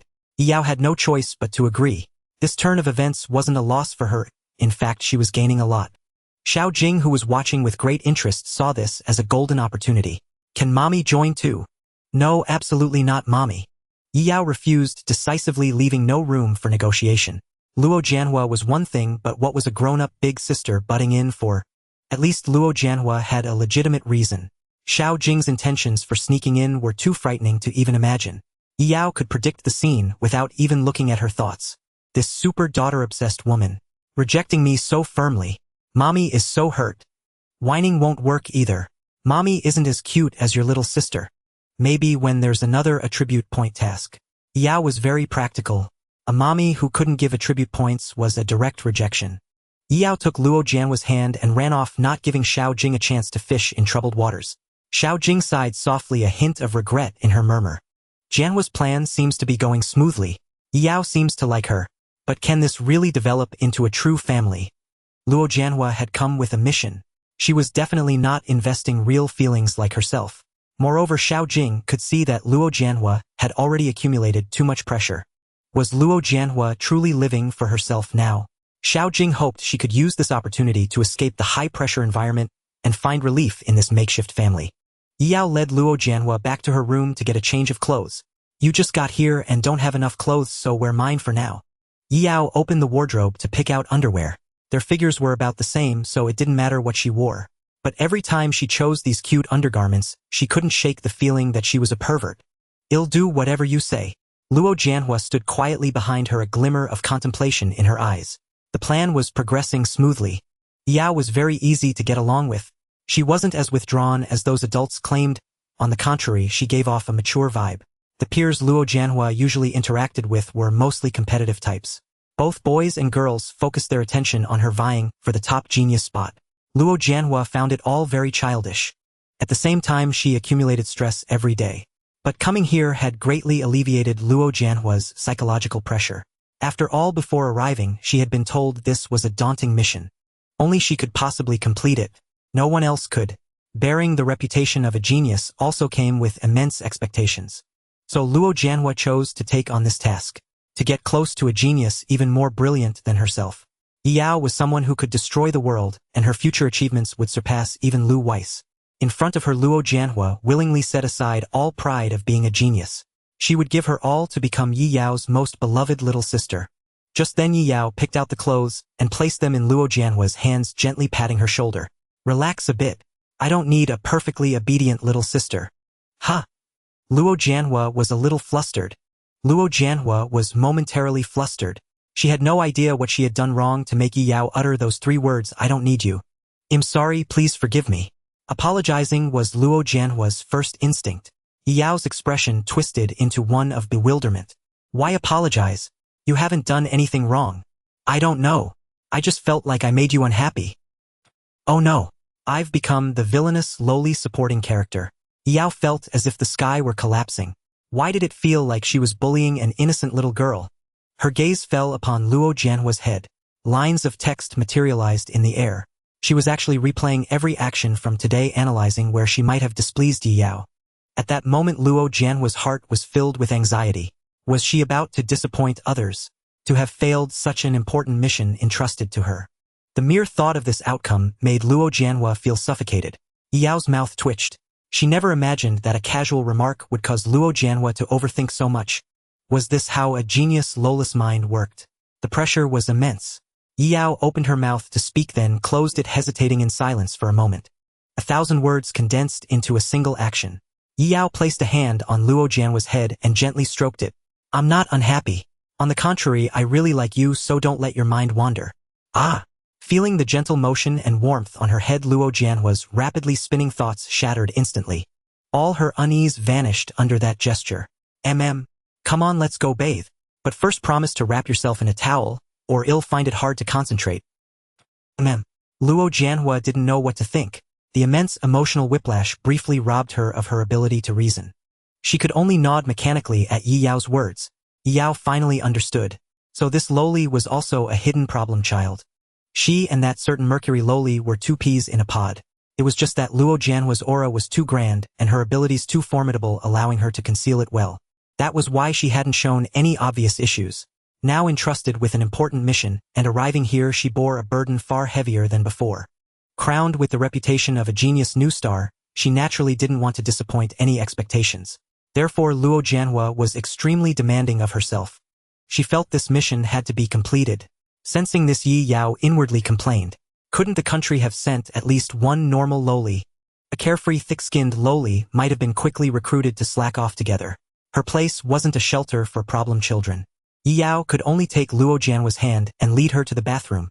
Fortunately, they didn't run into Xiao Jing. Otherwise, Yi Yao wouldn't know how to explain Luo Jianhua's pitiful expression. At the bathroom door, Yi Yao waved a hand in front of Luo Jianhua's face. Hey, snap out of it. Do you need me to undress you? Don't blame me if I tickle you. Luo Jianhua finally came to her senses and could think normally again. I can do it myself. Luo Jianhua didn't dare to trouble Yi Yao. She still remembered the original plan. Just as many people disliked dealing with troublesome kids, she couldn't become a burden to Yi Yao.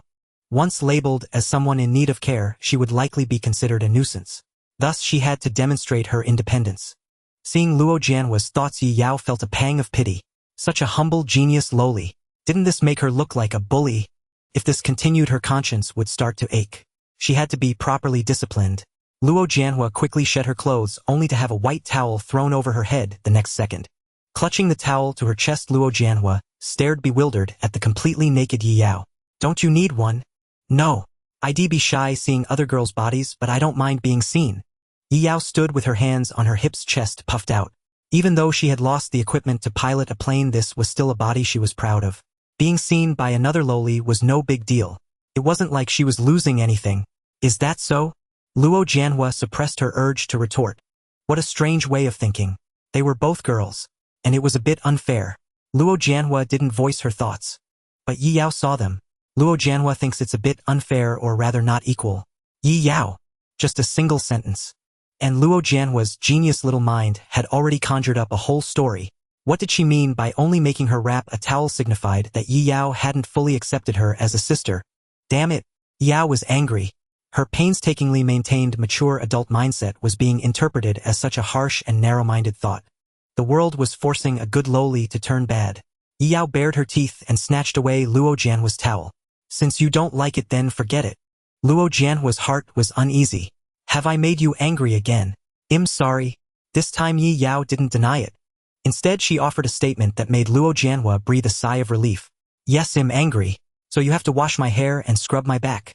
If you satisfy me, I'll forgive you. Okay, I'll do my best. Luo Jianhua regained her drive. At least Yi Yao had given her a clear direction. She no longer had to blindly grope for ways to earn favor and trust. Could it be that Yi Yao's hobby was being served during a bath? How strange, Luo Jianhua couldn't help but think. Fortunately, Yi Yao had already turned around. Otherwise, seeing Luo Jianhua's thoughts would have only given her a headache. This was pure slander. Warm water at the perfect temperature poured down from above. Yi Yao closed her eyes, savoring the pressure of Luo Jianhua's slender fingers massaging her scalp. The strength was clearly different from her own. Yi Yao began comparing this experience to the times the FISSION entity bathed her. That one was very rough, with no experience washing a girl, just going by instinct. Luo Jianhua's movements and strength were incredibly gentle. She was clearly experienced. After all, she was originally a girl, knowing just how much force wouldn't damage sensitive hair. As she enjoyed it, Yi Yao couldn't help but hum softly. If she had to rate it, only 2 words came to mind: tipsy. During the process, Luo Jianhua's small hands made skin-to-skin contact. Other physical touches were inevitable. Yi Yao even squinted her eyes in pleasure, left with only a 2-word evaluation. Smooth. A genius lowly was indeed a genius lowly, a prodigy in all aspects. After enjoying herself, Yi Yao turned and pressed Luo Jianhua down onto the stool. All right, your turn. Ha! You don't need to trouble yourself. I can do it. Luo Jianhua didn't dare let Yi Yao lower herself to serve her. No, you have to listen to me. Are you kidding? Did she think only she could earn favor points? Who would make up for the attribute points I'm missing? Yi Yao inwardly complained. Stay still. Oh! Soon Luo Jianhua experienced Yi Yao's technique. But it hurts so much. Yi Yao was definitely still angry with her. Yi Yao was speechless. She felt insulted. Luo Jianhua had actually treated her scrubbing service as a punishment. Just a few strands of hair lost while washing. Luo Jianhua even wore an expression of silently enduring the torture, without daring to voice an opinion. If not for Yi Yao's ability to see others' thoughts through the system, she might never have glimpsed these remarks that could make her laugh in anger. How infuriating. She would never help a girl bathe again in this lifetime. Yi Yao angrily dried the water droplets clinging to her fair skin, put on her underwear and pajamas, and walked out of the bathroom. Behind her followed a pitiful-looking Luo Jianhua. She had changed her previous thoughts. This was truly a very arduous task. Yi Yao's shifting emotions were also something Luo Jianhua couldn't fathom. What exactly had she done wrong? Luo Jianhua got dressed and went to the living room but didn't see Yi Yao. Only Xiao Jing was sitting on the sofa. Where's Sister Yi Yao? She went back to her room. Xiao Jing smiled as she stared at Luo Jianhua. How is it getting along with Yi Yao? It seems not very smooth. Luo Jianhua walked over and sat beside Xiao Jing, not hiding the disappointment on her face. Perhaps Xiao Jing had a kind of aura that inspired trust. Even Luo Jianhua, who usually preferred to tough things out, couldn't help but want to confide in her. Maybe you haven't found the right approach. I'll work hard. How about trying to forget this is a mission? Act as if you haven't been entrusted by anyone, and don't consider the possibility of failure. Xiao Jing placed her hand on Luo Jianhua's slightly damp hair and stroked it gently. But isn't this a mission about the fate of the world? Luo Jianhua said hesitantly. This. Xiao Jing always felt that the person in charge had told Luo Jianhua too much. The more Luo Jianhua knew, the greater the pressure she would bear. This was simply not the kind of pressure someone her age should endure. The halo of genius often obscured the fact that Luo Jianhua was still a child. Xiao Jing could only tell her this. Do you know Lu Wei? Luo Jianhua naturally knew Lu Wei's status and strength. After all, many expected her to become the second Lu Wei. Such expectations were also one of the major sources of pressure. Xiao Jing continued. He said no matter the outcome, he would take care of everything. You don't need to worry about any consequences. meaning that even if the sky fell there would be taller people to hold it up. I understand. Luo Jianhua replied in a low voice. Xiao Jing sighed silently and said nothing more. The rest was for Luo Jianhua to figure out on her own. A genius mind is not easily swayed by a few words. As for the other side, Yi Yao decided to stop trying to outwit Luo Jianhua for now. System missions couldn't be completed in a single day. Tonight was gaming time. Yi Yao was going to enjoy playing games. Monster Hunter launch. She chose the longsword. Finding the prey, she immediately executed a smooth combo. Thrust. Foresight slash. Take my helm breaker. Several technicians monitoring the computer screen gathered around. This was a chance to confirm the target's hobbies. Someone recognized the game Yi Yao was playing. She actually likes playing this kind of game. Don't talk, watch her moves. The character Yi Yao controlled performed a series of smooth combos, nothing like a beginner's play. But none of them knew when Yi Yao had started playing the game. They could only treat it as an unsolved mystery. Then came the final crucial moment. The prey dodged backward. The most stylish helm breaker missed completely. It ended with a cart. Someone let out a snicker. That's the feeling. Long sword mains, am I right? Yi Yao's face turned red. Just thinking about how that embarrassing play might have been watched and laughed at by others made her feel incredibly humiliated. Crappy game. Not playing anymore. Yi Yao quit in disgrace. This seemingly tilted reaction made the peeping technicians struggle to hold back their laughter. Who plays this game? Anyone skilled enough to play with her? I'm afraid she might destroy the world if she gets too tilted. That's too harsh. She absolutely must not hear that. The air was suddenly filled with lightheartedness. Yi Yao set the computer to download other games. While waiting, she scrolled through group chats on her phone. She had registered her own account the day she got the phone. She had also joined a bunch of groups, mostly gaming groups, and would check in from time to time. Although some people always liked to post trash content, often with shocking openers, knowing others were also lurking made her unable to resist staying a few more seconds. Yi Yao thought she was utterly wicked. Then she discovered that those group members who loved posting trash had all been reported and banned. I won't go out for a walk tonight. Without a computer she could go out to clear her mind. But with a computer, going out would mean the computer came in vain. Unless Mo Chili came to invite her out, Yi Yao absolutely wouldn't leave the house. So Yi Yao got to play games all night as she wished. No one disturbed her. Except for those times when she made embarrassing plays and felt humiliated. Other than that, it was a blissful night. Early the next morning, Yi Yao curled up in her blanket, heard a soft voice through her drowsiness. Sister, time to get up. Breakfast is best eaten hot. Yi Yao opened her sleepy eyes, and the first thing she saw was Luo Jianhua's adorable face. The genius Esper had turned into an alarm clock. The voice waking her up was quite soothing. Yi Yao didn't mind. The white-haired lowly burrowed under the covers and wriggled a few times. Just as Luo Jianhua thought she was going to stay in bed, Yi Yao threw off the covers with a burst of energy and sat up straight in bed. This might be the best way to shake off sleepiness. Luo Jianhua blinked as she looked at Yi Yao's slightly messy hair. Her heart itched a little. Her OCD was acting up. Sister, do you want me to brush your hair? Yes. Yi Yao naturally wouldn't refuse Luo Jianhua's offer to help. She still wasn't very good at combing her own hair. Sometimes she pulled too hard and hurt herself. So asking the more experienced Luo Jianhua was indeed the best choice. Yi Yao walked over to the vanity table. It came with the room. Yi Yao never wore makeup and didn't want to, so the only useful part was the mirror on top. Luo Jianhua picked up the comb and gently brushed Yi Yao's hair. Her skilled movements didn't seem like someone who had only been there a day. An outsider would surely think they were sisters who had lived together for over a decade. Yi Yao looked at Luo Jianhua behind her in the mirror. Isn't this tiring? What do you mean, sister? I mean your way of life. Yi Yao was ready to confront Luo Jianhua head-on. After all this problematic, Lola's thoughts were very complex. A glance at her head revealed a pile of headache-inducing plans. It was fine for a short time, but over a longer period Yi Yao really didn't know how to keep up the act. So taking advantage of their solitude, Yi Yao wanted to make things clear. I told you I don't need a sister who is subservient in every way. If you're willing to face me with your truest self, I would be very happy. Luo Jianhua's expression froze for a moment. Sister, you. Yi Yao revealed a sly smile. Want to ask how I knew? Let me tell you a little secret. I can read minds. Huh? Luo Jianhua's mind went completely blank, leaving only one thought. The world might be doomed.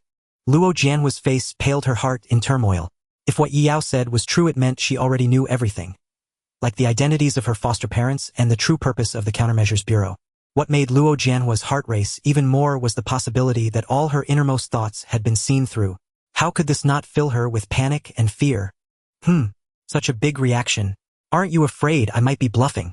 Yi Yao watched Luo Jianhua's expression with keen interest, feeling like a villainous little girl herself. She almost grew addicted to this feeling of intimidating a young girl. Luo Jianhua lowered her head, but did not stop brushing Yi Yao's hair. I believe what you said is true. Oh, how can you be so sure? Maybe I'm just a little girl who loves to fantasize and spouts all sorts of nonsense. Yi Yao revealed a satisfied smile when she saw Luo Jianhua calm down. If she had lost her composure and broken down, Yi Yao would have been truly troubled. After all, the Countermeasures Bureau would notice something amiss and make bold moves. Then Yi Yao might not be able to pretend ignorance and slack off happily like this. Luo Jianhua said softly, I can sense a confident certainty in you, and you can discern my abnormality from my actions. That's more than enough. What a decisive judgment, truly worthy of a recognized genius. This statement further proved what Yi Yao had said. Without mind-reading abilities, it would be impossible to know such information. Luo Jianhua felt this mission was a complete failure. She could not extract any useful information from Yi Yao. Luo Jianhua had never imagined that her mission would be declared a failure on the very second day. Her most pessimistic guess had been that it would take a long time to earn trust. Yet who could have thought that Yi Yao had long been a spectator beneath the stage? The people from the Countermeasures Bureau had unwittingly become actors in a play. Yi Yao was both in the drama and outside it. Luo Jianhua dared not imagine what Yi Yao was thinking now. The Countermeasures Bureau's approach was undoubtedly to confine and monitor a rare creature. Pushing it to an extreme, this could constitute a profound insult to one's dignity. Yi Yao might have long harbored resentment. The countdown to the world's destruction could even be ticking. In the end, I can't do anything. Luo Jianhua believes you will one day destroy the world and is sinking into despair. Yi Yao. Damn it. How are you more extreme than me? Stop. Don't make decisions for me. I haven't said anything yet. Yi Yao spun around, grabbed Luo Jianhua's cheeks, and kneaded them like sticky rice cakes. The texture was quite nice. Maybe she could relax like this when she got tired of gaming. MMPH. Luo Jianhua's eyes gradually regained clarity, temporarily pulling her away from those despairing thoughts. Seeing this, Yi Yao breathed a sigh of relief. The next second, she stood up from her chair and stared down at Luo Jianhua. Listen up, you're going to stay by my side from now on, and you're not to tell anyone my secrets. Luo Jianhua tilted her head, showing a confused expression. Yi Yao continued, I have no intention of destroying the world, and am happy to be kept by you all. As long as you don't interfere with my slacker life, you can do whatever you want. Luo Jianhua's cherry lips parted slightly, her gaze filled with surprise. Such an unambitious way of thinking. Luo Jianhua thinks you're a useless little girl. Yi Yao, how dare you speak the truth? I'm sorry for not having grand ambitions. Yi Yao said through gritted teeth, almost tempted to bite someone. I'm so sorry. Luo Jianhua quickly apologized. Sob, mind reading is truly unfair. But by now Luo Jianhua had relaxed a lot and the shadows in her heart were gradually dissipating. Yi Yao really didn't seem to harbor any deep-seated grudges. She was clearly living with a positive attitude. As long as she still loved life, she would never destroy the world. At most, she was a bit dissatisfied with the surveillance from the National Countermeasures Bureau. Luo Jianhua recalled Yi Yao's earlier words. Since you already know I'm here to extract information from you, you still want me to stay by your side. Of course, that way I can ensure you won't expose my secrets. Don't even think about reporting to those adults or it'll make a scene. Yi Yao put on a threatening expression. If I find out you've leaked my secrets, I'll decide to destroy the world. You wouldn't want the world to end because of your mistake, would you?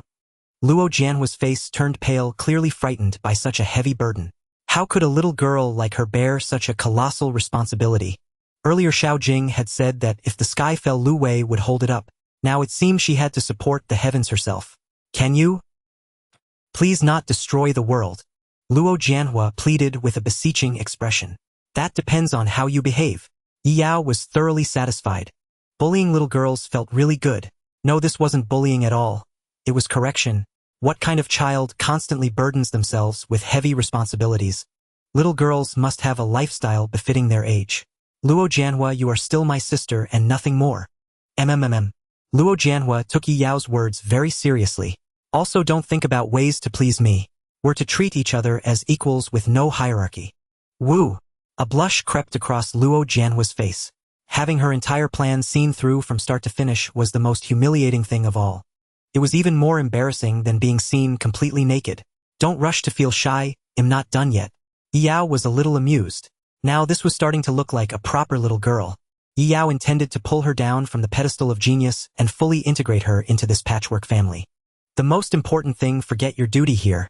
Your task is no longer to pry into my information, but to live well as my sister. Yi Yao's tone was very serious.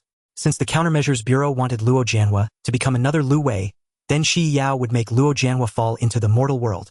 If they tried to transfer Luo Jianhua away, they'd have to see how she would react. Make me forget everything. Luo Jianhua's expression became dazed. Logically, the orders from headquarters had higher priority. But if this was for the sake of saving the world, those adults would surely understand, wouldn't they? With that thought, Luo Jianhua seemed to shed all the heavy burdens pressing on her shoulders. The expectations of many, the halo of genius, the still daunting mission. Yi Yao didn't want these things. Luo Jianhua, at this moment, also wanted to escape for a while. What kind of life would await her after she stopped being a rising star? There was not a trace of resistance in her heart. Perhaps she had wanted to do this long ago. Luo Jianhua gradually came back to her senses and raised a smile of relief toward Yi Yao. I'll forget everything. Thank you, Sister Yi Yao. Mission complete. Luo Jianhua has shed her disguise, formally assumed the role of a sister, and begun to develop strange feelings for you. Reward 5 attribute points. Humph. A heavy puff of air escaped Yi Yao's small nose, her expression extremely proud. A genius little girl was nothing special. Hadn't she easily breezed through her? Yi Yao stepped into the living room. As usual, her numerically monstrous father was reading the newspaper on the sofa, a morning ritual. 2 portions of breakfast were already set on the table. These were for Yi Yao and Luo Jianhua. Lu Wei and Xiao Jing must have already eaten. Yi Yao stole a glance at Lu Wei, whose face was hidden behind the newspaper, and probed his thoughts. Lu Wei's heart was as still as water, devoid of any thought. Good, at least he hadn't overheard what she said to Luo Jianhua in her room. Otherwise, she would have to resort to shouting, "I love beef." Noticing Yi Yao had risen and left her room, Lu Wei stood up and put down the newspaper. "I'm off to work." "Oh, take care." Yi Yao smiled and waved. Lu Wei responded and stepped out of the house. Claiming to go to work, he was probably just visiting another part of the neighborhood. Yi Yao had seen through it long ago, but it was none of her business. Humming a simple tune, she sat at the table to enjoy the breakfast made by Mother Xiao Jing. Her culinary skills were absolutely top-notch. Luo Jianhua sat beside Yi Yao, a mere fist's distance away. After leaving Yi Yao's room, her demeanor had completely transformed. Her mind no longer needed to scheme on how to please Yi Yao, nor did she have to worry about mission failure. Just being by Yi Yao's side allowed her to forget everything weighing on her shoulders. Her body felt an unprecedented lightness, and witnessing the way Yi Yao interacted with Lu Wei only deepened her curiosity.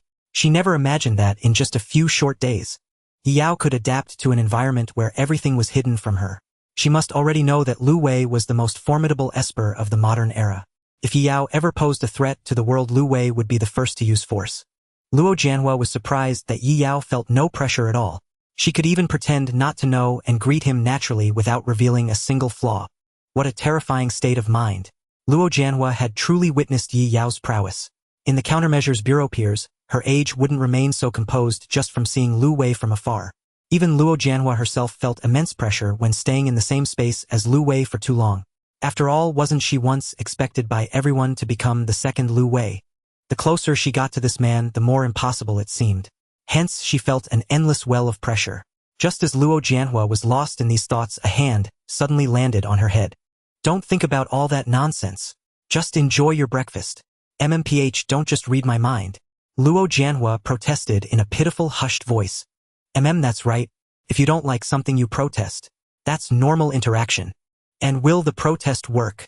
No, it won't, Yi Yao said mercilessly, as if she was practically live-streaming her gaming sessions. An occasional blunder was enough to make her steam. Her online group could feed any bit of trash to a bunch of elites in one go. She hadn't even complained yet. Little Luo Jianhua would just have to live under her control. It was much better than being pressured by those adults who always stressed out little girls. After finishing breakfast, Yao pulled Luo Jianhua back to her room and locked the door behind them. Waking up too early is boring. Mo Chili should be coming over later. Let's use this time to show me your ability. I'm curious. To have to perform it. Of course. Don't you want to? I do, but won't the people monitoring here find out? Luo Jianhua had unknowingly started to consider Yi Yao's well-being. Perhaps it was because Yi Yao had helped her escape the vortex of pressure, subconsciously making her side with this white-haired lowly. Don't worry, it'll be fine. The conservatives are probably too conservative to overly intrude on my privacy. A little demonstration won't be a big problem. All right, Luo Jianhua trusted Yi Yao. After all, she could read minds. My ability is called a leaf obscuring the eye. It can cause hallucinations in anyone who sees me. That sounds simple enough. Use it on me right now. Yi Yao was eager, showing no concern that Luo Jianhua might have ulterior motives. Sister, you really are strange. Luo Jianhua wore a conflicted expression. In the original plan, she intended to use her ability on Yi Yao to reveal her identity as an Esper, then use that opportunity to get close to Yi Yao. She never imagined this scene would unfold under these circumstances. I'll use it now. Luo Jianhua murmured softly, showing no obvious initiating gesture. Yi Yao stared, intently curious about what Luo Jianhua would do next. Even Lu Wei had to pull off his tie to look cool before fighting. What would Luo Jianhua be like? But then something Yi Yao hadn't anticipated occurred. Luo Jianhua's figure vanished without a trace. Invisibility! Yi Yao exclaimed in surprise, shaking her head left and right to survey the room but finding no sign of Luo Jianhua. The next moment, everything in the room began to mist as if eroded by the passage of time. When Yi Yao snapped out of her shock, she was no longer in the room but standing atop a snow-capped mountain. A bitter cold wind howled incessantly. Yi Yao's eyes widened at the magnificent scene. Goosebumps instantly rose on her skin. The temperature felt as real as if she were truly on a snowy mountain. Then Luo Jianhua's voice echoed, now near, now far. From the moment you saw me, the conditions for my ability were met. I can deceive a person's senses, trapping them in an illusion I design. You can only hear the sounds I allow you to hear and see only what I permit. Even things that don't exist I can make you witness through a leaf obscuring the eye. The scene before Yi Yao shifted again. This time it was an endless starry sky. The depth and darkness made Yi Yao's scalp tingle. Oh, that's impressive. I can also simulate a battle, making you feel like you've fought with all your might while in reality you remain motionless, helpless. Even if you're walking through the stars right now, in reality you're as still as a statue. This is my ability. A leaf obscuring the eye. Yi Yao muttered under her breath. This is clearly mirror flower water moon. Then she paused. What's your sequence number? It was sequence 016. How did you know? A hint of surprise tinged Luo Jianhua's voice. She had never even thought about this until now. Just a guess. Yi Yao knew it. Given the Countermeasures Bureau's style, such a dangerous ability would have been listed among the sequence espers long ago. The fact that it wasn't being controlled now probably meant she had it under control. Then I'll dispel the ability now. Wait! Yi Yao interrupted Luo Jianhua. In just 3 seconds, the surrounding environment underwent 3 transformations, from the starry sky to a waterfall, then to a crossroads, and finally to a beach with rising tides. Throughout this, Luo Jianhua's figure never appeared. The next moment, Yi Yao reached out a hand. It seemed to touch something soft. Ah! The effect of a leaf obscuring the eye shattered instantly. Yi Yao's vision returned to normal. The abrupt transition from other scenes back to the room was still quite disorienting. The first thing she saw was Luo Jianhua clutching her chest. The blush on her face had yet to fade. Her shy expression was utterly adorable. Yi Yao glanced at her own hand, briefly savoring the sensation from moments ago. Not as big as mine. An inexplicable sense of pride swelled within her. She then looked at Luo Jianhua, who was pursing her lips with a somewhat resentful gaze. Clearly she had heard that, though not yet of age, Luo Jianhua, mature in temperament and worldview, still couldn't help but care about such a remark. Yi Yao tilted her head, eyeing her with curiosity. What are you shy about? We've already been so open with each other. I was just startled. Luo Jianhua stammered in reply. Who could have guessed? She had originally planned to observe Yi Yao up close. Using a leaf obscuring the eye to approach the unsuspecting white-haired lowly already filled her with a sense of guilt. But then Yi Yao suddenly reached out, startling her. How did you know I was right in front of you? And how could you still move? Incredible. Luo Jianhua gradually regained her composure, the adorable blush on her face fading. Now she was more concerned about one question. Yi Yao had actually broken free from the control of a leaf obscuring the eye. Well, about that, instead of answering immediately, Yi Yao countered with a question. Does your ability have any weaknesses? Well, aside from being countered by a few specific abilities, only those with mental strength greater than mine can break free from the control. Luo Jianhua didn't conceal her weakness. Or rather, this wasn't even a real weakness. Even if it were known, it didn't matter. It was precisely because of this that Luo Jianhua was so astonished. Before coming, she had heard that Yi Yao's ability had only recently awakened. Her mental strength was also at the early rank, far from reaching triple digits. But how could Yi Yao with her meager mental strength break free from the control? Luo Jianhua began to doubt herself. Could her over 400 points of mental strength be fake? Just think of it as one of my abilities' effects. Yi Yao replied mysteriously. Of course that was all a lie. Who could blame her for seeing a floating panel right in front of her at that moment? The system's divine power. No matter how useless the system might be, it was still a system. GUH. So impressive. Luo Jianhua surrendered. In front of Yi Yao, she didn't seem qualified to call herself a genius. I'm just that amazing. Yi Yao accepted Luo Jianhua's praise without a shred of shame. The system was also a part of her strength. It was absolutely not an external force. Just then, a clever idea struck Yi Yao. Hey! I have an idea, Xiao Luo. Can you use your ability to create an illusion of me still in the room while I've actually snuck out? Luo Jianhua's eyes immediately spun like whirlpools. I deceive Mr. Lu Wei. Me. How was this any different from sending a minion to fight Sun Wukong? I can't do it. Luo Jianhua shook her head repeatedly. Yao also came to her senses. Oh right, there's also Dad, that stat monster. There are bound to be hidden experts in the neighborhood. Probably can't fool anyone. Xiao Luo, you're really too weak. Luo Jianhua couldn't argue. She was only a genius among her peers.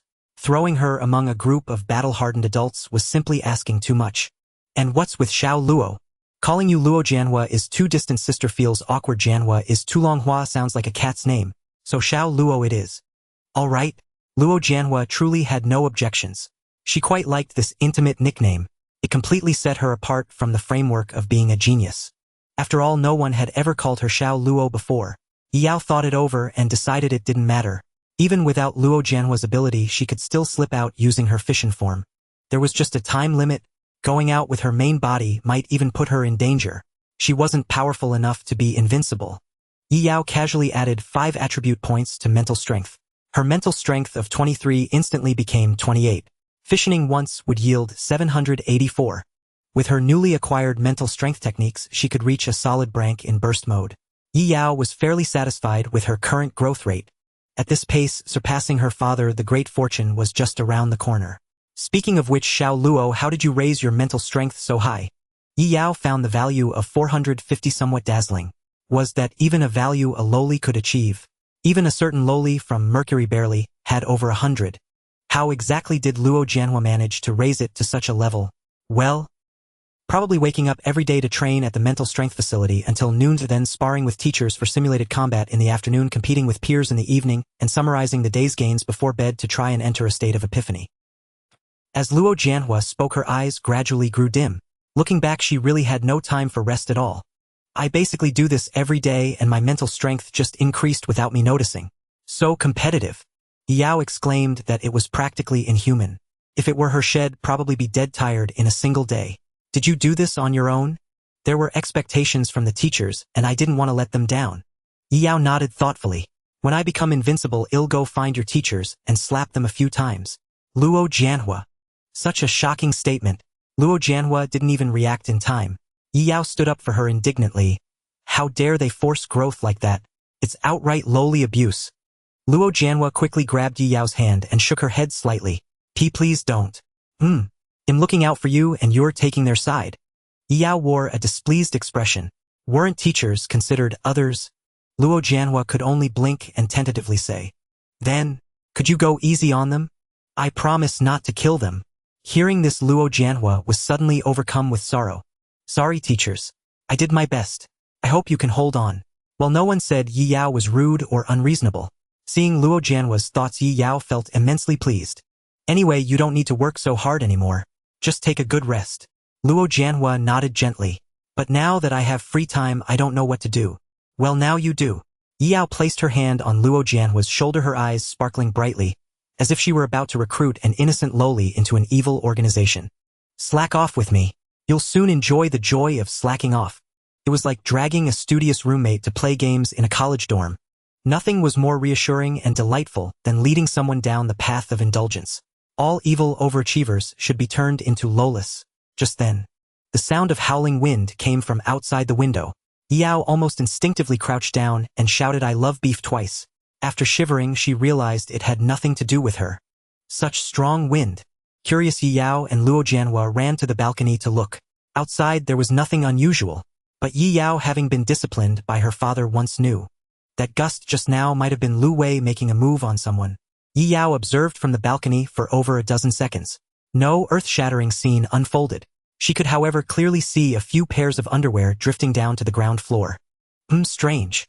Yi Yao and Luo Jianhua returned from the balcony to the room. A suspicious psychic must have tried to approach here just now. Mr. Lu Wei probably made a move, right? Luo Jianhua's expression turned grave. Definitely.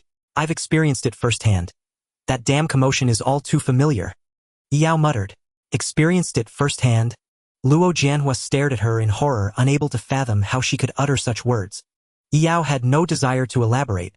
She merely raised a delicate fist to her lips, coughed lightly, and chose to brush it off. Ahem. Adult matters are no concern for children. Besides, it was an embarrassing affair. How could she ever speak of it aloud? Aren't you a child too? That's different. When you reach my age, you'll understand. Are we really that far apart in age? Don't dwell on such trivial details. Yi Yao chuckled and ruffled the little girl's head, putting on an air of adulthood.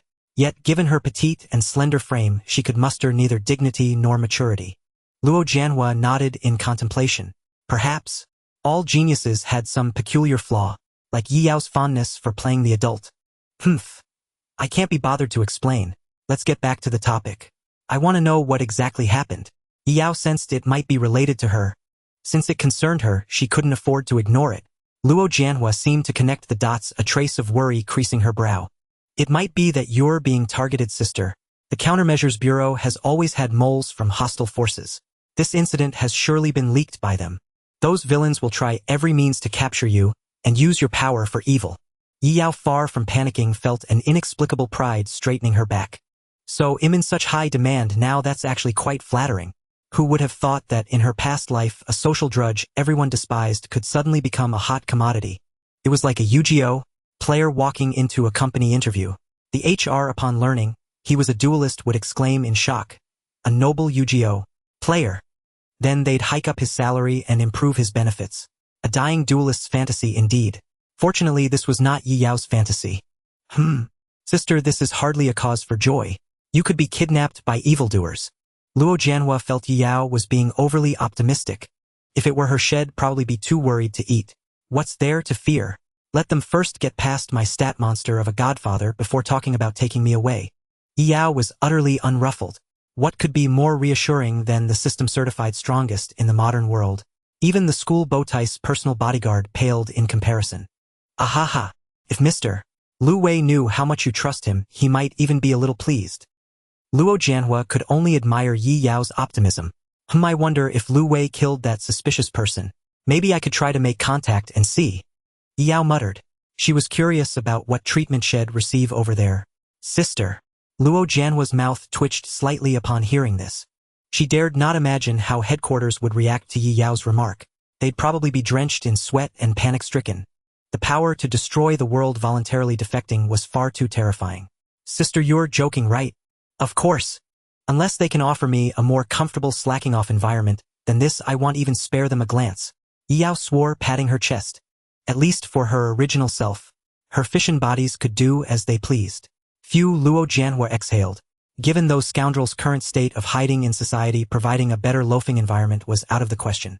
They'd be taken down the moment they showed their faces. Before long, Xiao Jing knocked and delivered news.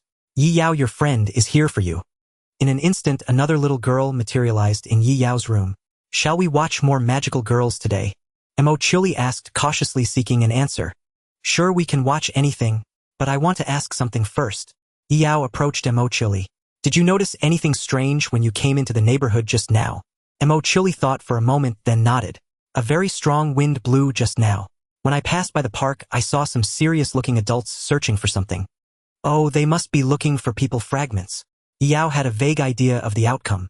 After Lu Wei made his move, psychic agents from the Countermeasures Bureau were still lingering around the area where the suspicious person appeared. There were only two possibilities.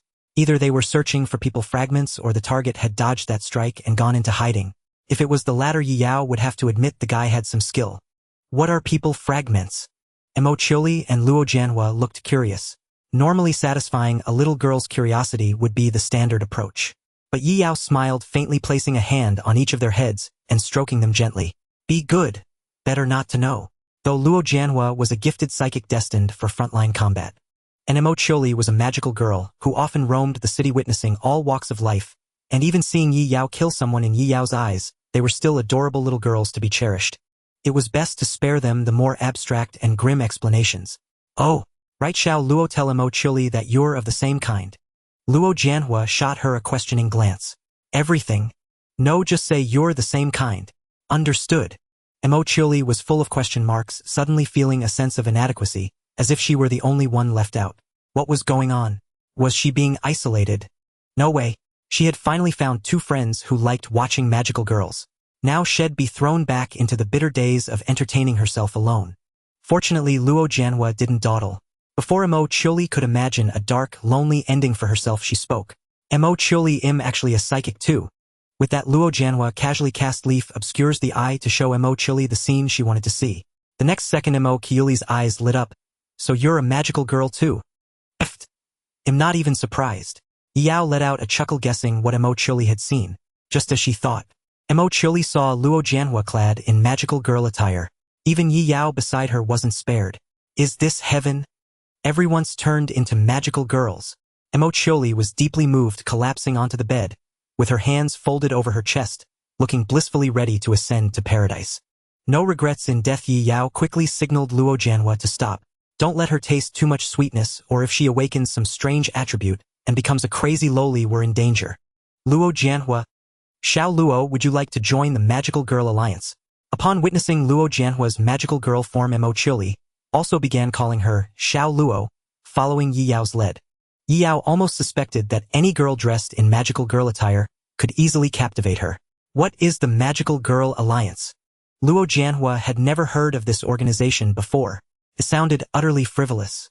Since Luo Jianhua was no ordinary person, Mo Chiuli naturally didn't need to keep it a secret. It's an alliance of magical girls, of course. I am Magical Girl Mercury, and Yi Yao is Magical Girl Nursery Rhyme. No, I am not. Yi Yao quickly shook her head in denial. She couldn't even bring herself to meet Luo Jianhua's peculiar gaze. This magical girl fanatic Mo Chiuli was starting to indulge in wild fantasies. Yi Yao wanted to grab this little girl by the shoulders and shake her awake. SSO, that's how it is. Luo Jianhua understood that Mo Chiuli was role-playing as a magical girl. Yet she never expected they had such an organization in private.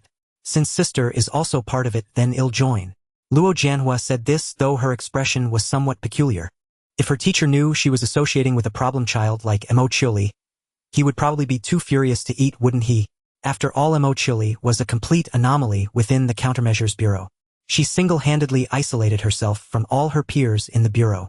She didn't even participate in group training, acting extremely willful. Associating with her would inevitably corrupt her peers. But now that Yi Yao was around, even if she played with Mo Chiuli, the teachers probably wouldn't dare object, right? Luo Jianhua could vividly imagine the teachers trembling in a corner under Yi Yao's pressure. Hee. Felt so amusing. Yi Yao nodded with satisfaction beside her. Yes, that was it.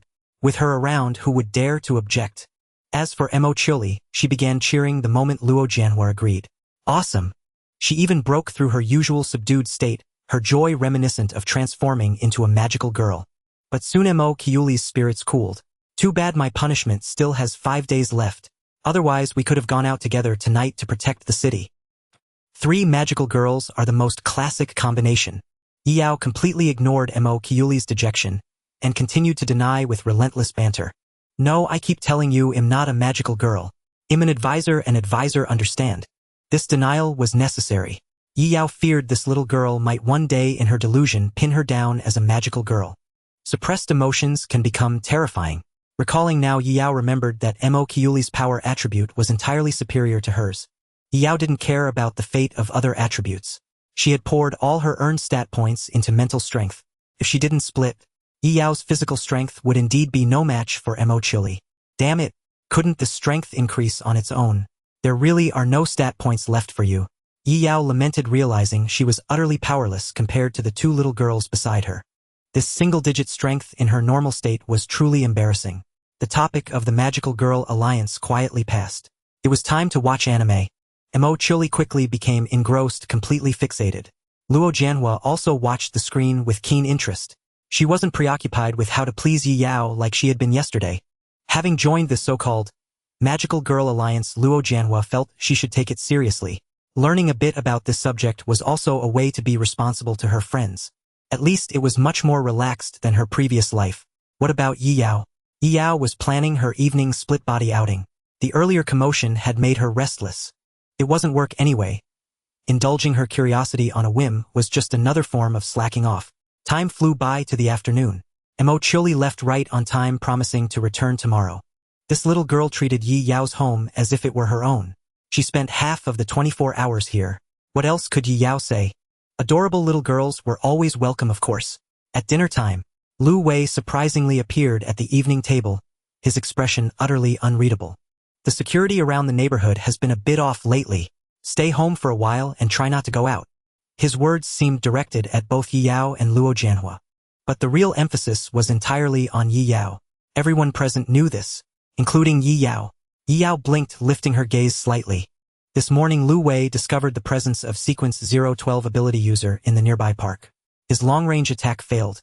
He suspects the target is you and guesses the other party will make another probe. For your safety, Lu Wei decided to warn you personally. 012.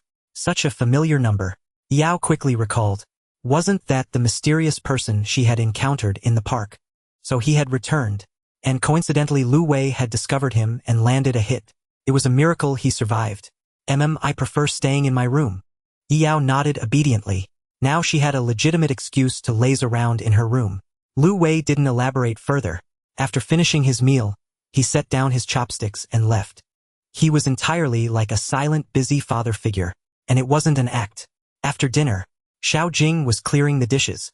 Seeing Yi Yao enter the bathroom, she asked Luo Jianhua, who was helping out. Aren't you going to follow her and shower together? No need. Luo Jianhua gently shook her head.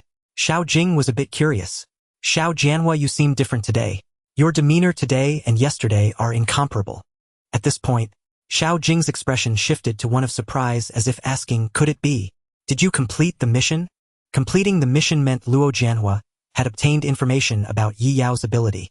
She could then report back to headquarters, no longer bearing such immense pressure.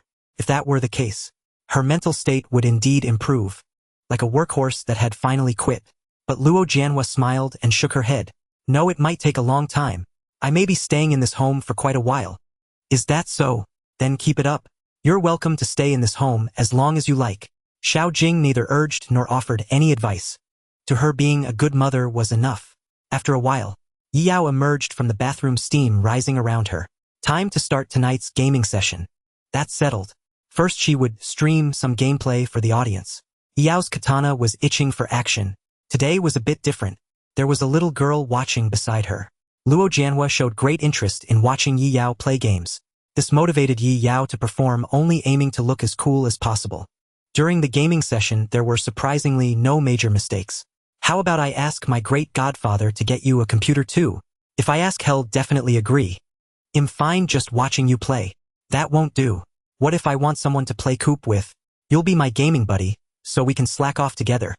Alright, don't worry, the specs will be top-notch. Until 10 in the evening, Yi Yao turned off the computer and gently ushered the petite Luo Jianhua out of the room. Time to sleep. Remember to come wake me up tomorrow. I'll be here on time to wake you, sister. Luo Jianhua smiled and said, good night. Yi Yao responded, then closed the door, turned off the lights, and threw herself onto the bed, her eyes gleaming brightly in the darkness. Time to go fishing. The moon was dark and the wind was high. It was the perfect time for a sting operation. Yi Yao's split body teleported away from the room, leaving the neighborhood behind. She was thoroughly covered, her figure the only clue to her identity. Successful extraction. Yi Yao had grown increasingly adept at running away from home. This talent was almost frightening to her. Yet Yi Yao didn't let it go to her head. It wasn't her first time. If she were discovered, she would be utterly doomed. Keep a low profile, keep a low profile. Yi Yao made her way to the park from the other day, not daring to approach directly but watching from a distance. The streetlights were still functioning. Relying on that faint light, she could make out the basic state of the park. Yi Yao vaguely saw a few broken tree trunks. The ground itself bore varying degrees of damage. However, the traces of destruction were minimal. Yi Yao surmised that Lu Wei had contained his attack power to the smallest degree. The enemy had shown no intention of fighting back. That was why the park hadn't been razed to the ground. Yi Yao easily pieced together the scene in her mind. This style of striking and then fleeing was thrilling. It was something Yi Yao would do. Could that sequence 012 Esper really have run off? Yi Yao muttered. Her spirit had already reached 28, allowing her fission body to last nearly 3 hours. She had plenty of time to roam around outside.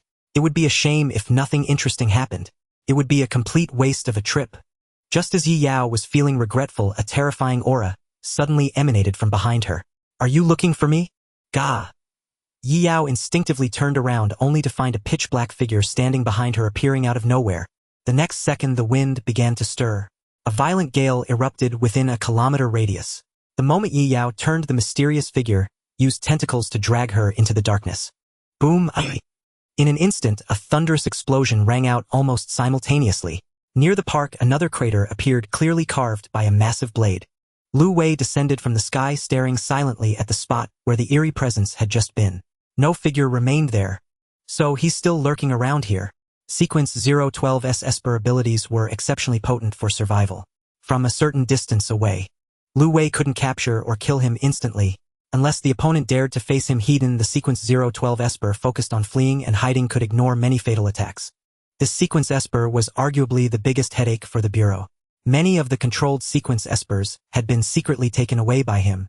The number of Bureau Espers who cursed sequence 012's ancestors for 18 generations could line up from the north gate of headquarters to the south gate.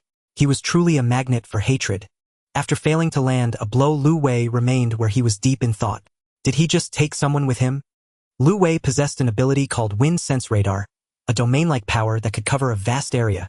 By reducing perception precision and not clinging to detailed cognition, it could even cover a small country. Any place where air flowed was within Lu Wei's perception. Now he didn't need to sense such a large area. He only needed to consider this small region. By maximizing perception precision, he could distinguish ordinary people from Espers. Further refinement allowed him to mark specific targets. As long as a marked person stepped into the domain, Lu Wei would be immediately alerted, greatly reducing the drain on his concentration. The sequence 012 Esper had already been marked by Lu Wei. This allowed him to strike simultaneously the moment the Esper appeared. Although he hadn't succeeded, he had at least foiled the Esper's move. Thus the possibility of sequence 012 taking Yi Yao away was absolutely zero. But now a problem stood before Lu Wei. He had clearly seen the enemy take someone with his own eyes, yet he hadn't perceived that other person. That person seemed to exist in a state between being and non-being. Even the domain had overlooked them. Now that Lu Wei didn't need to sense ordinary people, he had already turned off the physical collision function, ignoring trivial disturbances like rustling leaves. Couldn't be that the sequence 012 Esper had taken an ordinary person. Lu Wei retraced his steps, returning to the house he had been watching closely. Entering the living room, Xiao Jing was still awake. Lu Wei said, "Go check on her." His wind sense domain didn't cover Yi Yao's room. After all, that was a long-established principle. Protection didn't mean constant surveillance. Xiao Jing nodded, walked to Yi Yao's room, gently opened the door and stepped inside. Her footsteps were very light, reminiscent of parents sneaking in for a room check. Xiao Jing soon saw Yi Yao sleeping on the bed, even having kicked off the covers, her sleeping posture quite ungraceful with her flat little belly exposed. Zzz. She was clearly fast asleep. "I'm afraid you'll roll off the bed in your sleep." Xiao Jing smiled helplessly, tucked Yi Yao back in, and left the room without making a sound. Lu Wei was waiting in the living room for news.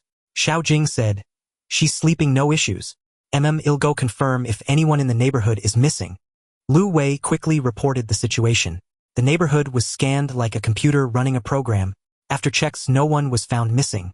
This left many Espers puzzled. Who was the person taken by the sequence 012 Esper? Meanwhile, Yi Yao had been carried tens of thousands of meters away. Surrounded by pitch-black darkness, her body felt as if it were swimming through extremely viscous liquid. Yet overall there was no wet sensation. Fortunately, this experience didn't last long. Yi Yao soon breathed fresh air. Huff! Damn it, couldn't you use a gentler way to kidnap me? Upon returning to the ground, Yi Yao wasn't panicked. Instead, she glared angrily at the mysterious figure who had abducted her. Sequence 012 was silent for a moment. After a few seconds, he slowly spoke. "I've been wondering since that day. Are you a mentally challenged child?" Yi Yao instantly turned red with fury, hopping up and down in anger. "You're the one who's mentally challenged. How dare you insult a lowly like this?" I curse you to be caught by Lu Wei next time and suffer the ultimate humiliation. Sequence 012 fell silent again. Such an ill-mannered lowly probably wasn't trained by the Bureau. Had he really taken the wrong person? Just as Sequence 012 began to doubt himself, Yi Yao finally calmed down, ready to extract information. Ahem, bro, what were you doing wandering around that neighborhood? Aren't you afraid of being caught by Lu Wei? This disrespectful and bizarre address made Sequence 012 instantly feel that Yi Yao was utterly worthless. If he brought this lowly to exchange for a Sequence Esper, the Bureau people might even mock him. The only thing he could confirm was that Yi Yao wasn't an ordinary person. Otherwise, she wouldn't know so much. Now that neighborhood was out of reach. Since this lowly wasn't afraid of him, he might as well share a few things. I was just investigating the mysterious Esper who killed the flame demon. I happened to pass by that neighborhood. Yi Yao's eyes lit up with understanding as she interrupted him. And then you got the bright idea to snoop around only to be caught by Lu Wei and nearly killed, right? Sequence 012 suddenly found this lowly anything but cute. Then Yi Yao changed her tone. Just investigating the mysterious Esper. Why didn't you say so earlier, that mysterious Esper? I took out the flame demon. Facing Sequence 012's skeptical glance, Yi Yao didn't show fear but instead flashed a proud smile. Are you going to avenge him? You don't believe me. Yi Yao's expression gradually turned cold. Her originally carefree attitude vanished without a trace. She executed a swift change of demeanor. That flame demon said he wanted to join an organization of Sequence Espers, so he killed many people and caused massive destruction. Sequence 012 began to notice the odd tone in Yi Yao's voice and grew intrigued. Were you there at the scene? Yi Yao seemed to recall unpleasant images, unable to suppress her gnashing teeth. I heard many people's wails and saw things I shouldn't have. What do you think I dreamed about that night? Though she fell asleep easily, she indeed suffered nightmares. She didn't show it the next day thanks to her resilient mindset. Interesting, go on, I'm listening. In the end, I killed him without mercy right in front of the Countermeasure Bureau's Espers. Yi Yao scoffed, skipping the story's build-up and jumping straight to the conclusion. She was usually the one to enjoy gossip, not be the subject of it. This time Sequence 012 no longer took her words as a joke. If it were a joke, he'd have to admire her acting skills. Her expression and tone felt genuine. Sequence 012 narrowed his eyes, subconsciously tensing his body. His tone no longer lax. How did you do it? I find it hard to believe that mysterious Esper shrouded in black mist was you. Yi Yao wasn't afraid of revealing her identity to him. A wisp of black mist rose from her feet, gradually veiling her form. A muffled voice emerged from the fog. What do you think? Want me to demonstrate? The aggression in her tone was fully loaded. Knowing that Sequence 012 might be allied with that vile flame demon, Yi Yao prepared to unleash a burst and flee. Her original body was safe in the neighborhood with Lu Wei guarding it. Sequence 012 would have to get past that stat monster to retaliate. Otherwise, her nightmare-fueled grudge would remain unavenged. Sequence 012 finally believed her after seeing this posture. Heh! What a coincidence. I never thought the girl I randomly snatched was the mysterious Esper who slew the flame demon. He couldn't help but burst into laughter, seemingly delighted by the dramatic twist. What is this? A serendipitous accident. He had come for that mysterious Esper in the first place, expecting to leave empty-handed. Who would have thought he'd find her by sheer happenstance? Sequence 012's emotions gradually calmed as he stared at Yi Yao shrouded in black mist. I don't know how you did it, but slaying the flame demon proves your capability. Yi Yao didn't respond, sensing something odd in his tone. It seemed her killing the flame demon pleased him greatly. Were they not allies? Just then, Sequence 012 recalled something. Hey, was that claim about you being a Sequence Esper also true? He began to realize Yi Yao might not have lied. A Sequence Esper had indeed slipped out under the Countermeasure Bureau's watch. Yi Yao had no desire to answer. You answer first. Was the flame demon one of yours? She was ready to trigger a numerical fission burst as a one-shot explosive. Why was he still dawdling? No, just a madman. Sequence 012 sneered. He thought becoming a Sequence Esper would grant him entry. Nothing so easy. His tone dripped with contempt for the flame demon.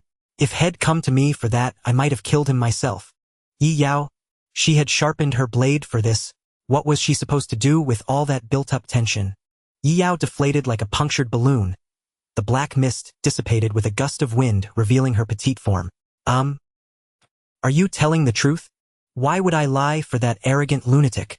I could crush that kind of scum with a flick of my finger. Ah! Yi Yao could sense no deceit in Sequence 012's tone. So they really weren't in league. Are you a good person then? Yi Yao tilted her head, pressing further. If he said no, she'd still use herself as a one-shot explosive to take him down. Life and death were trivial. Action was all that mattered. I think I am, Sequence 012 replied.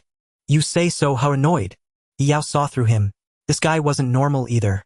What? Does opposing the Countermeasure Bureau's espers make me a villain? Since when did they get to define good and evil? His words dripped with disdain for the National Bureau. I just take away those who, like me, can't control their own fate. What's wrong with helping people seize their destiny? You say so, I'll keep quiet. Yi Yao wasn't about to debate such matters. Arguing wasn't her style. She preferred to coast through life. Since it's all a misunderstanding, I'll head back. Do whatever you want. Yi Yao muttered, unwilling to get entangled in their conflict. Meddling wasn't her thing. But Sequence 012 called out to her. Wait, you're going back to be under the Bureau's control. How can you accept that life? A girl's gotta eat. If she ran from the Bureau, who would fund her comfortable life? Would she have to hide under a bridge with a tiny blanket? The mere thought painted a bleak picture. Sequence 012 extended a hand to Yi Yao. Since you're a Sequence Esper, to join us. Our fate should be our own. No one has the right to dictate our future. It sounded intriguing, but to Yi Yao it held no appeal whatsoever. Then Sequence 012 added, and I brought back a girl about your age. She's in a bad state lately and might need company and guidance from a peer. Take me there now. Yi Yao's eyes lit up, suddenly energized. A split body joining still counted, right? A lowly in distress. Yi Yao to the rescue. Since it wasn't a real terrorist organization, checking it out wouldn't hurt. It wasn't her original body going anyway. Sequence 012 nodded without a word and led Yi Yao into the darkness. That strange sensation of swimming through slime returned. Fortunately, it didn't last long. When Yi Yao opened her eyes again, she found herself in a new place. A farmyard on the outskirts. It seemed far from the bustling city, likely to minimize harassment from the Bureau's espers. Let's go. Sequence 012 entered the yard, and Yi Yao followed, peering around curiously. As soon as she stepped into the yard, a melodious voice reached her ears. Back already? And you've brought a cute little one. As always, you can't resist picking up random people. Does collecting strays really addict you that much? Yi Yao, huh? The white-haired lowly hissed. Who was she calling a stray? She'd hiss at even a speeding truck if she were mad enough. She'd even provoked the stat monster Lu Wei, who dared call her a stray. The cat you brought back this time has quite a temper. Don't call me a cat. Yi Yao turned her head and glared, her fur standing on end. The night was like a warm piece of ink jade gently wrapping the courtyard. A young girl sat on an old rattan swing. Her jet-black hair cascaded down her shoulders like a waterfall. A few playful strands of hair swayed slightly with the gentle motion of the swing. Swinging back and forth, the girl resembled a butterfly poised to take flight, lightly brushing the shifting patterns of light and shadow on the ground. But you really do look like a fluffy little white cat. Did I say something wrong? The girl didn't swing high. She merely touched the ground lightly with her feet, letting the swing carry her in a lazy, gentle back-and-forth motion. Her small feet, clad in white cotton socks, dangled in the air, occasionally giving a subconscious little kick. If someone stumbled into the yard and saw this, they'd probably get quite a fright. After all, what sane person would be swinging alone in their yard in the dead of night? Even a ghost would find it spooky. If the girl weren't so incredibly beautiful, Yi Yao might have gotten goosebumps herself. Xiaolian, don't stir up conflict with our new companion. Mu Luo, you're as boring as ever. Through this brief exchange, Yi Yao finally learned their names. I thought you all called each other by your sequence numbers. Yi Yao couldn't help but complain. Mu Luo shook his head. We are companions who support each other. Dehumanizing titles will only drive us apart. He only Mu Luo thinks that way.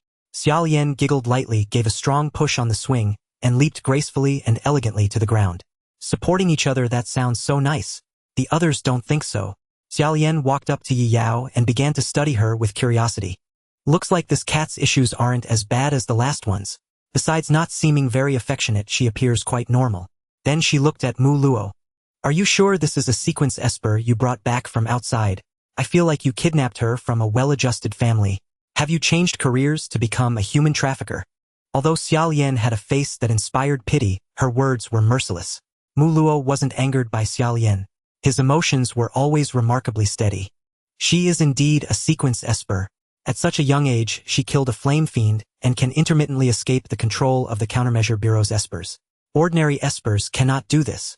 Wow, so she's already taken a life. I thought she was the kind of good cat that wouldn't even unsheath its claws if you touched its paw pads. Xiaolian covered her mouth with one hand, feigning surprise. She looks fierce but cute. If I pat her head, will I get scratched? Yao retorted angrily. That wasn't a person. I just squashed an ant. Let me pat your head and I'll believe you. A composed smile lingered on Xiaolian's face. She showed no sign of intimidation because of Yi Yao's slaying of the flame fiend. Yi Yao's reply was just 2 words. No way.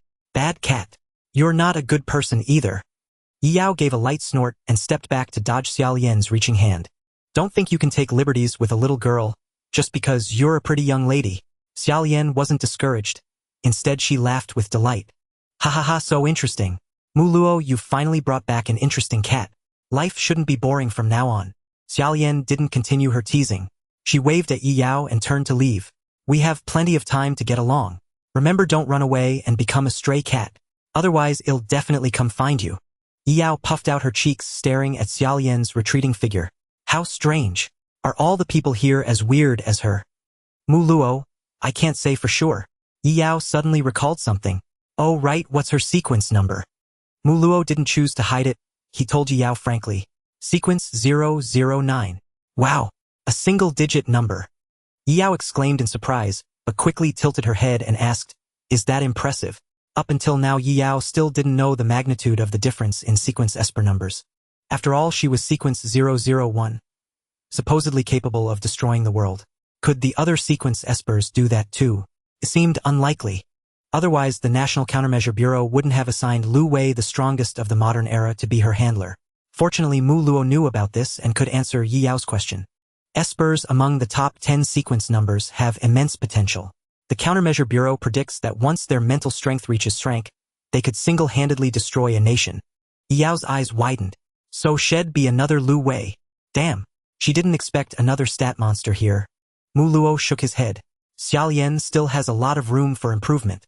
Oh, future potential. Yi Yao understood instantly. Not strong now.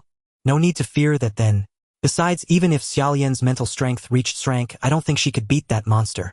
Mu Luo's eyes were filled with wariness towards Lu Wei. He had escaped death from Lu Wei's hands many times and had summed up one piece of advice for dealing with that man. Don't even entertain the thought of fighting.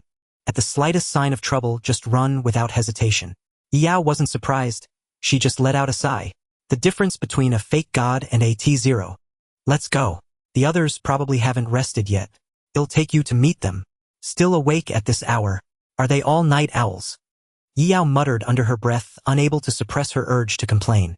The two walked into a spacious living room. The house was estimated to be several hundred square meters. It was hard to imagine how Mu Luo and his group had found such a lavish hideout. Yi Yao couldn't help but ask. Mu Luo didn't hide it. This is a recreational estate built by a wealthy man on the outskirts. We're just borrowing it for a while. Whether the borrowing was forced or voluntary was unclear. Mu Luo didn't elaborate. Yi Yao began to observe the interior style. Though it was called a farmhouse courtyard, the inside was more like a Western-style castle. Staircases on both sides led to the second floor. It was filled with a rich classical atmosphere. She had to admit that wealthy man knew how to enjoy life. Mu Luo walked to the center and nearly 10 dark shadows quickly extended from his feet up to the second floor. They were clearly going to knock on doors. Come out and greet our new companion. The first to respond was Xiaolian, who had just left. Hi, we meet again. Yi Yao watched her warily. What trick are you trying to pull now? How could I miss such a symbolic occasion, right? Xiaolian circled Yi Yao, once bent down slightly to look her deeply in the eyes and flashed a charming smile. It's rare we get a chance for everyone to meet. Yi Yao was about to hiss at Xiaolian's sudden approach, but a sound from upstairs interrupted her. Someone was coming down the stairs. Focusing, she saw a petite figure. Mu Luo said calmly, Sequence 028, woo me. She might need your help. Xiaolian added from the side. The sickest little cat. Can't tease her, not fun. Tap, tap, tap. The sound of soles striking the wooden staircase echoed through the empty space. A faint echo could be heard. It made one feel deeply uneasy at this late hour. A petite girl descended the stairs. Her beige hair cascaded like melted cheese, the ends slightly curled, reaching down to her waist, shimmering with a soft luster under the light. She wore a simple white dress with lace trimmings at the hem. Her pale, almost sickly small hand rested on the cool teakwood railing as she moved with agonizing slowness. Yao looked up to observe. Wuma's gaze remained fixed on her feet. She didn't turn her head towards the hall as if utterly indifferent to everything. Yi Yao sensed not a shred of vitality from her. For a moment she thought Wu Mi might be a puppet controlled by someone. After reaching the first floor, Wu Mi greeted no one. As if following a routine, she walked to a corner and stood quietly. Just watching her gave Yi Yao a headache. Clearly she was another problem child. Yi Yao would have preferred a bratty kid. At least she could beat them up without any psychological burden. Instead of approaching immediately, Yi Yao quietly asked Mu Luo about the situation. What's the deal with that lowly? Mu Luo recalled his first encounter with Wu Mi. She was like this even when she was under control at the strategy bureau. They say they even gave her several psychological treatment plans, but in the end none of them worked. When I appeared before her and asked if she wanted to leave with me, that was the first and last time I felt any emotional fluctuation from her. Yao grew curious. What was her reaction? She looked very happy and nodded. Mu Luo described it vaguely. How happy was very happy. Based on her first impression of Wu Mi, Yi Yao couldn't even imagine what she looked like. Happy. Cute, yes, but she seemed a bit hard to approach. Mu Luo added, it might be related to her ability. Abilities with too much potential often bring negative side effects. There's such a thing. Yi Yao tried to figure out the negative effects of her own ability. After much thought, the only thing she could think of was an even stronger urge to slack off. So her love for slacking off wasn't her fault. Her ability was the culprit. Yi Yao had an epiphany. She felt even more justified. Just as she was about to ask about Wu Mi's ability, footsteps sounded from the stairs again. Others appeared. Mu Luo, you'd better have a good explanation. You've interrupted my perfect creative flow. A man with severe dark circles and a low ponytail descended grumbling. Mu Luo paid him little heed and simply introduced him to Yi Yao. His name is Zhang Huashan, Sequence 020, an art student specializing in painting. His reason for breaking control was to go out for inspiration. Did he flunk his exams and decide to take revenge on society? Yi Yao asked out of the blue. Hey, you new little runt. I heard that. Don't you dare slander my paintings. Why are you shouting so loud? With buffs like Split Body Sequence 001 and Super Firecracker, Yi Yao wasn't afraid of anyone. She felt he wasn't even as intimidating as that monstrous power figure at home. Xiaolian commented simply, a fiery dog lost in his own world. I often see him giggling at his own paintings. Not fun. This was obviously said for Yi Yao's benefit. Her introduction was even more abstract than Mu Luo's. Soon after, another person came down the stairs. It was a man holding a blade in his arms, exuding a sharp aura. Gu Wenxin, Sequence 011. He chose to break control because he hates being restrained. Another heavyweight close to the top 10. Yi Yao suddenly felt that Mu Luo's organization had quite some substance. She heard that all these people had been secretly brought out by him. The strategy bureau must be furious. Xiaolian whispered in Yi Yao's ear, be careful. That guy is like a wolf, really fierce. He might just draw his blade at the slightest disagreement. And then she fell silent.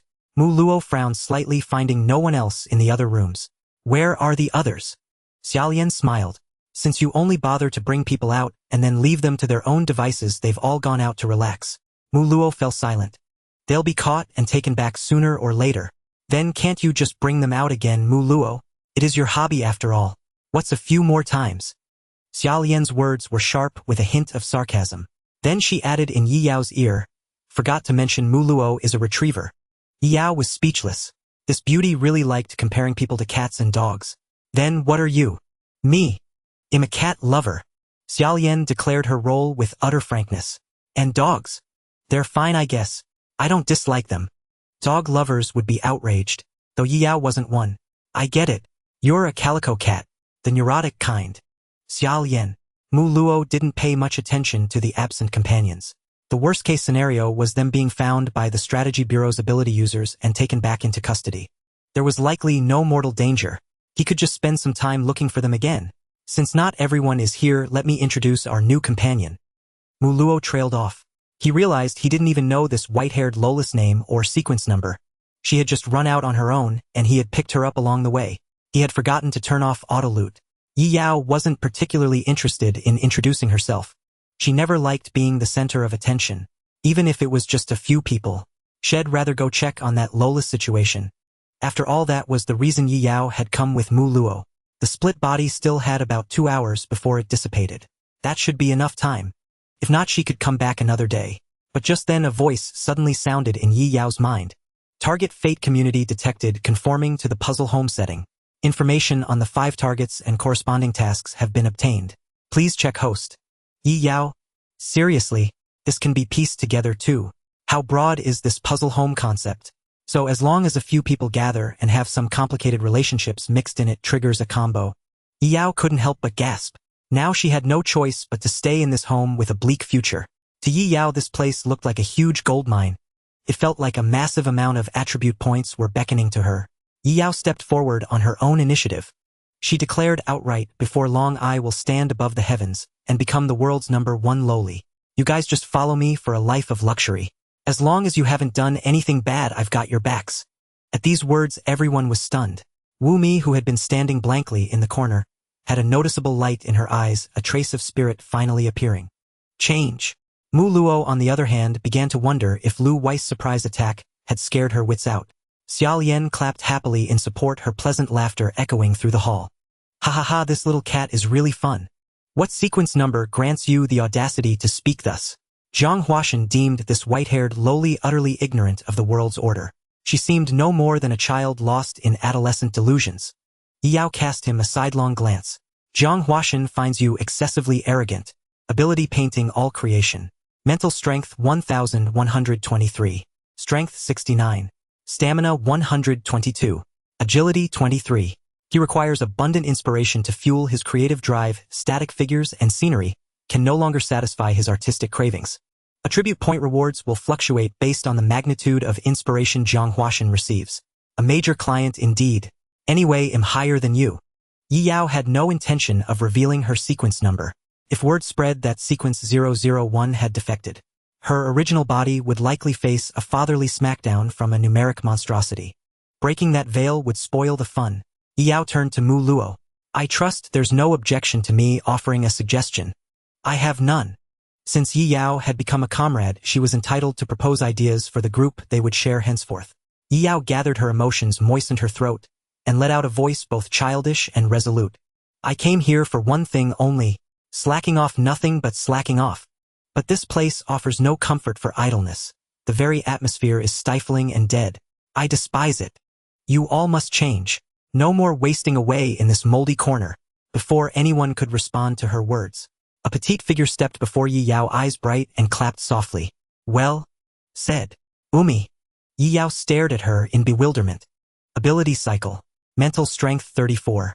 Strength 6. Stamina 7. Agility 8. Umi abhors monotony and repetition. When her life falls into a cyclical pattern, she seals her heart. Your arrival has brought her change, awakening her closed-off soul. Reward 5 attribute points. Promising start. Yi Yao never expected the first attribute points to come from this little lowly. Counting carefully, most of her attribute points had come from Lolis, Mo Chili Luo Janhua, and now Umi. They had provided a total of 15 points. Yi Yao began to wonder if she had a special affinity with Lolis. Through the system's introduction, Yi Yao now understood the source of Umi's anomaly. Umi's ability was called Cycle. Mu Luo had said that natural sequence ability users might suffer negative effects from their powers. Umi detested sameness. Repetitive things easily disturbed her heart. When Umi was under the Countermeasure Bureau's control, she likely endured a monotonous existence. That had sealed her heart tightly. Not until Mu Luo approached Umi and proposed taking her away had this sudden change restored some normalcy to her. The joy she felt upon being taken away was undoubtedly genuine. Yet after Mu Luo brought her back, Umi fell into another repetitive cycle. That was where the problem lay. She couldn't break the cycle herself. Only someone else could spark the change. The people here were like scattered sand, unable to see the issue, let alone cure it. Only Yi Yao, with the system's divine insight, could discern Umi's true needs. Even Mu Luo was somewhat astonished. He hadn't expected Yi Yao to have real skill. A few words and Umi was restored. Xiao Lian was amazed. Wow, she's actually better. How did you do that? Yi Yao casually added the 5 attribute points to her mental strength. It jumped from 28 to 33. Now with a single fission she could unleash a rank mental energy. The power of her firecrackers would reach new heights. No, perhaps it wouldn't be so fleeting. Yi Yao's mood instantly brightened. Umi, is it? Don't worry. From now on you stick with me. I promise you'll have different joys every day. Umi nodded firmly, showing great fondness for the newly met Yi Yao. For Yi Yao was the first person to promise her that every day would be different. Likewise, Yi Yao felt an immense fondness for this lowly, Not just because she had just given 5 attribute points, but also because their stats were so remarkably similar. Yao was so moved she could almost weep. Look at that Mercury Loli and Luo Jianhua. The former had a mental strength of just over 100, the latter over 400. Their other attributes were no less impressive. And Yi Yao, without FISSION she was but a fragile weak loli. Any one of them could pin her down and grind her into the dirt. Now she had found a loli whose normal stats were only in the tens and single digits. Yi Yao felt an extraordinary kinship. Even low stats didn't matter. There was still room to grow. As long as the skill set was top tier.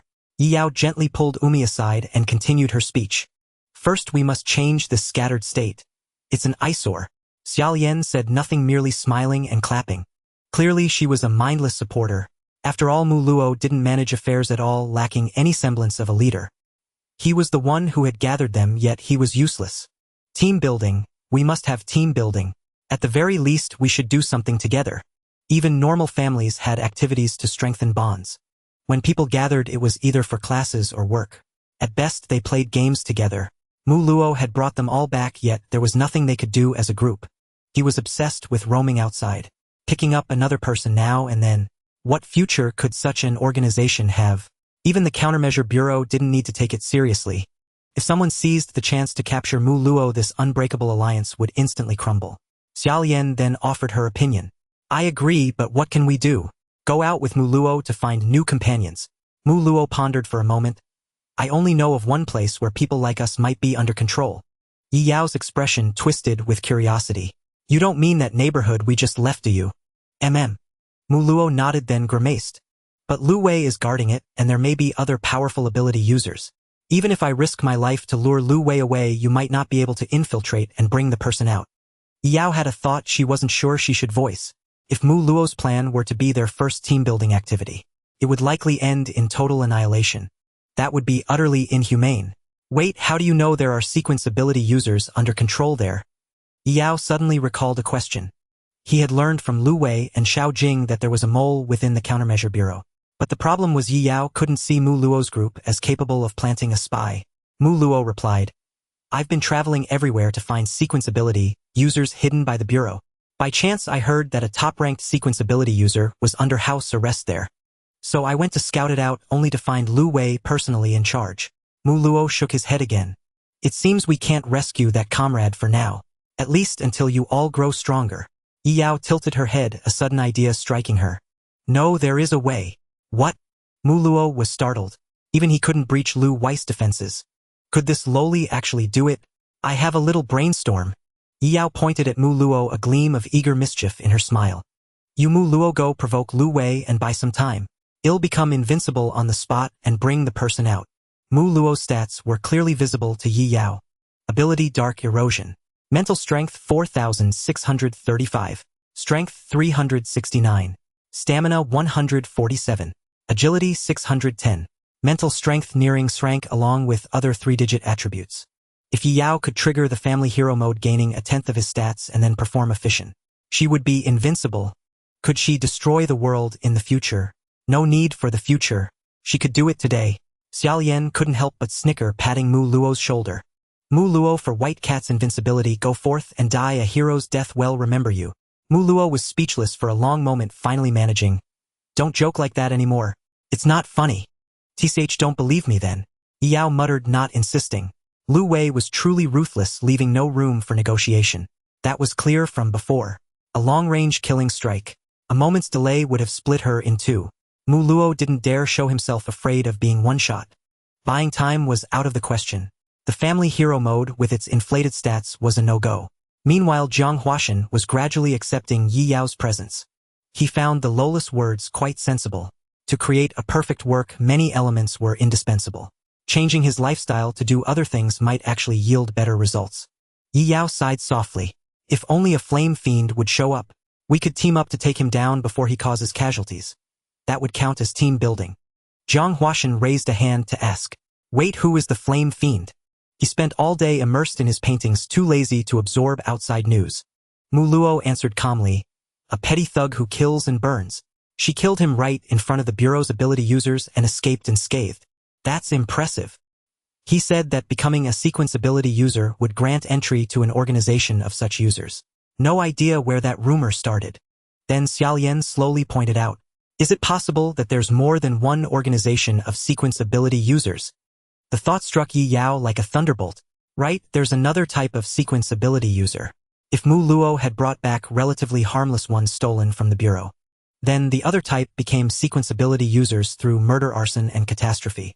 If such users banded together, they would form a violent clique of like-minded villains. The organization the Flame Fiend spoke of might be exactly that. Yi Yao's thoughts suddenly crystallized. Let's hunt sequence ability users. That can be our main group activity. With our lineup, we'll slaughter them effortlessly. Yi Yao was responsible for the cheering while the others handled the slaughter. He preferred to avoid action whenever possible, fully embracing the art of slacking off. Mu Luo in truth lacked much motivation for hunting down rogue sequence ability users. He would rather spend his time searching for those sequence ability users who were under surveillance. Yi Yao saw through Mu Luo's thoughts. There are other benefits too. Mu Luo, you don't want to attract even more hatred, do you? Yi Yao said, echoing lines from some island nation's drama. Right now, the Bureau basically associates you with those rogue sequence ability users. At that, the white-haired lowly raised 2 fingers. One represented a single person, the other the group of rogue ability users. Then she pressed the 2 fingers together. It was enough to show how Mu Luo was perceived within the Bureau. The moment you show your face, you'll face the highest level of suppression. One day your hatred level will be so high that the Bureau will crush you. Mu Luo couldn't deny that. Secretly taking away sequence ability users already drew plenty of ire. If he were also implicated in murder and arson, it could trigger a full mobilization of official ability users. He might have nowhere to hide. Fine, I agree with what you said.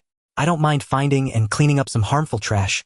Mu Luo had no desire to earn favor with the Bureau no matter the circumstances. He just didn't want his reputation tarnished. If the sanctuary he had painstakingly built for sequence ability users were labeled a den of villains, he would be furious enough to kill. With Mu Luo's approval, the others responded in turn. Xiaolian, of course, had no objections. She was likely the one who was bored enough to do anything. Great, I'm all for it. Hands and feet, staying here so long has made me rusty. As she spoke, a dangerous smile crept across Xiaolian's face, her eyes narrowing involuntarily, a glint of murderous intent flickering in their depths. Hunting rogue sequence ability users. How should we deal with them? Break their limbs? Kill them outright? Or beat them half to death and hand them over to the official ability users? Her words were hardly befitting a young girl in the prime of her youth. Even Yi Yao couldn't help but glance sideways, wondering what kind of ability made her so ferocious. Ability Bloodbath Spirit, 31-34 Strength, 256 Stamina, 189 Agility, 168. Wow, and a rank ability user. She looked utterly ferocious. Could Xiaolian be a hidden Yandra? Yi Yao began to wonder. She didn't see any such thoughts above Xiaolian's head though. Maybe they just hadn't surfaced yet. Beside her, Umi hesitated, frowning in a dejected manner that was truly pitiable. I might not be of much help, having finally found a chance for change yet unable to keep up with it. That was the most disheartening thing. Yi Yao, growing bolder, reached out and patted her head, her shamelessness becoming more practiced by the day. It's fine. You and I will just slack off in the back cheering for the big brother and big sister. She hadn't expected the little lowly with a spirit stat in the double digits to contribute much anyway. As long as she could act cute, that was enough. No matter what, there will always be a place for you on the ship sailing toward a future of endless possibilities, thank you. Umi was deeply moved, her eyes almost glistening with tears. Jiang Huashan, who had planned to go out for material collection, had no objections. To him, everything in the world was but a moving painting.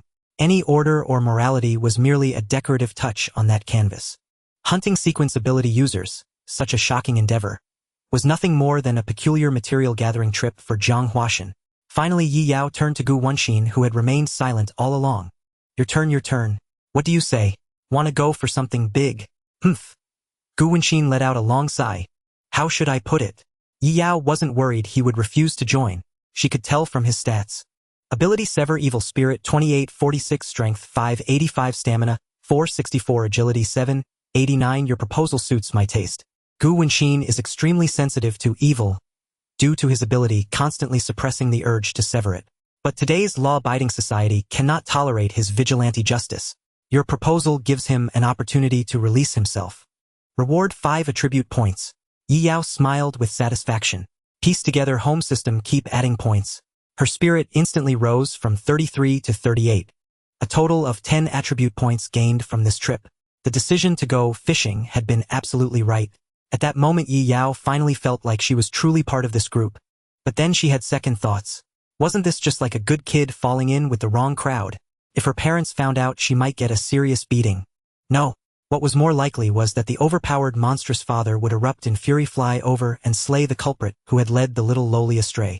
For the sake of this newly pieced-together family, Yi Yao decided it was best not to let it slip. Otherwise, what difference was there between this and a good girl bringing home a delinquent with a flashy bike? Yi Yao did a quick calculation. Her increased spirit allowed her split body to last up to 4 hours. Roughly 1 hour for every 10 spirit points. Since she still had some time left, Yi Yao wanted to discuss more about hunting sequence ability users. But how do we find them? It wasn't like she could patrol the city every night like a certain Mercury lowly. It would be hilarious if they spent ages searching and still couldn't find any sequence ability users with a record. It would be better to just team up with that Mercury lowly. Just then Xiaolian tried to touch Yi Yao but was quickly rebuffed with a sharp ha. Though rejected, she didn't mind keeping a sweet smile on her face. Can't we just leave such troublesome matters to Mu Luo? He can even find the sequence ability users hidden by the bureau, so what are a few rats to him? Yi Yao suddenly understood. So he was the all-purpose workhorse. My apologies, my apologies. That makes it easy. Mu Luo will find the enemy's hiding spots and mark them one by one. Then we'll assemble as a team and launch a surprise attack. Yi Yao felt a surge of excitement as she spoke. After all, she was still young.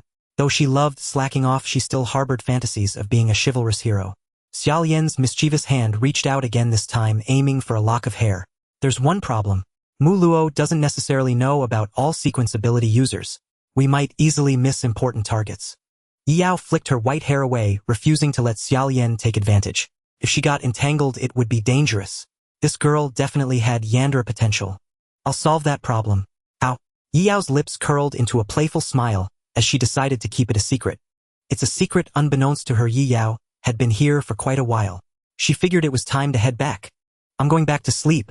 Remember to pick me up at the same time and place next time. I'll bring a list. Yi Yao smiled and waved at everyone, then said goodnight to Umi beside her. The next second, the white-haired lowly dissolved into particles of light and vanished instantly. Everyone present wore expressions of utter shock. Where did she go? Xiaolian's face was blank. Did she turn into a stray cat? Upon returning to her room, Yi Yao suddenly remembered something. Oh no, it seems I forgot to tell them my situation is a bit special. Yi Yao immediately clutched her head in a mournful wail. Wah! How am I supposed to explain this tomorrow? Will Umi be sad? But the split body can't stay for too long either. What's done is done. She could only sleep on it for now. She would deal with the rest after waking up. I feel like something's missing in my arms. Should I buy a hug pillow? Yi Yao cast all her worries aside, pulled the blanket over her head, and fell into a deep slumber. Tomorrow she could just wait for Luo Jianhua to wake her up. Yi Yao soon fell asleep peacefully. After an unknown amount of time, a gentle voice faintly reached her ears. Sister, time to wake up. Breakfast is ready. To be honest, Yi Yao wanted to stay in bed. She had returned too late last night. Although her main body had slept normally, subconsciously, she felt she hadn't rested enough. This gave Yi Yao an unusually strong desire to laze in bed. She wanted to sleep at least until the sun was high enough to warm her backside. But Luo Jianhua thought her voice was too soft, and Yi Yao hadn't heard her, so she leaned down, bringing herself closer to the white-haired lowly. Time to get up. Such a tender voice was destined to be difficult for anyone to wake up to quickly. At least that's what Yi Yao thought. Although she liked it, it was nowhere near as effective as the grading school alarm bell. Yi Yao not only didn't want to wake up, but she wanted to stay in bed even more. Staying in bed was the most comfortable way to slack off. It not only allowed complete relaxation but also brought joy. Luo Jianhua's gentle voice was like a lullaby, a rather good sleep aid.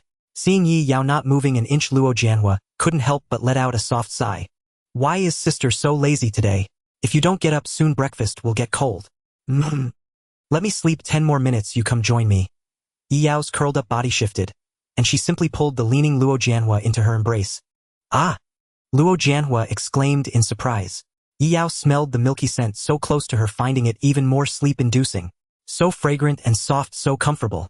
If I had held you last night, I would have slept even better. In her dazed state, Yi Yao's consciousness was extremely unclear. She hugged the little lowly, who had delivered herself to her doorstep without a shred of shame. After all, she was a little sister given by the nation. It would be a waste not to hug her. If Luo Jianhua came to her room every night to rest together, wouldn't that save her the money for buying a hug pillow? She felt she didn't really need to save money anyway. It was the allowance Lu Wei gave her, and she couldn't spend it all no matter how she tried. Why Yi Yao? Luo Jianhua's face flushed slightly as she lay on Yi Yao, instinctively calling her name. She didn't dare to move. Or rather, she simply couldn't move. Yi Yao's arms were tightly wrapped around her back, making it impossible for her to even sit up. With Luo Jianhua's strength, she could have forcefully broken free, but it would have easily hurt Yi Yao, who was physically more delicate. This white-haired Lola's physique was far inferior to Luo Jianhua's, who had undergone special training. Luo Jianhua felt that even the slightest touch could make her cry for a long time. After about 10 seconds or so, Luo Jianhua's heartbeat gradually steadied and her body began to relax. Sigh, honestly sister, yesterday you could wake up normally. Why are you being so lazy today? Because I came back too late after going out last night. Yi Yao mumbled drowsily. She wasn't quite asleep yet, just instinctively answering Luo Jianhua's question. Luo Jianhua, coming back too late after going out last night. No, that's not right. Luo Jianhua remembered very clearly. Hadn't Yi Yao just played games all night last night before going to sleep? She herself had been watching by her side the whole time. And yet Yi Yao casually blurted out a statement about coming home late. Besides, her drowsy words didn't sound like a lie. Neither Xiao Jing, Lu Wei, nor any other psychic would have let Yi Yao go out so late. Luo Jianhua suddenly realized something. She gently shifted on top of Yi Yao, bringing her cherry lips close to the white-haired Lola's ear. Did sister sneak out last night? Yi Yao responded softly and sleepily, but quickly woke up, slowly opening her eyes. Ha! Had she just honestly confessed to something very bad? Yi Yao's arms around Luo Jianhua gradually loosened. Luo Jianhua sat up on the edge of the bed staring at Yi Yao, lying there, her gaze terrifyingly calm. I see. So last night when sister said she was going to sleep and pushed me out of the room, it was so you could sneak out alone. Eep. Yi Yao was instantly wide awake. What was going on? How could this calm tone give her goosebumps? She stole a glance at the text above. Luo Jianhua is angry that you hid the fact you went out from her. That was obvious without the system telling her. Useless system. Ha! Xiao Luo, can we make peace? Yi Yao couldn't help but swallow nervously. The Luo Jianhua from the beginning would never have shown such dissatisfaction. After all, she had come with a mission, and was wary of Yi Yao's identity as the one who would destroy the world. But Yi Yao had asked her to show her true self and put down the heavy burdens on her shoulders. As a result, Yi Yao was now beginning to feel the weight of Luo Jianhua's emotions. It was hard to imagine that she, an adult at heart, would be subdued by a little lowly. Luo Jianhua just stared at Yi Yao in silence for a few seconds, then let out a long sigh.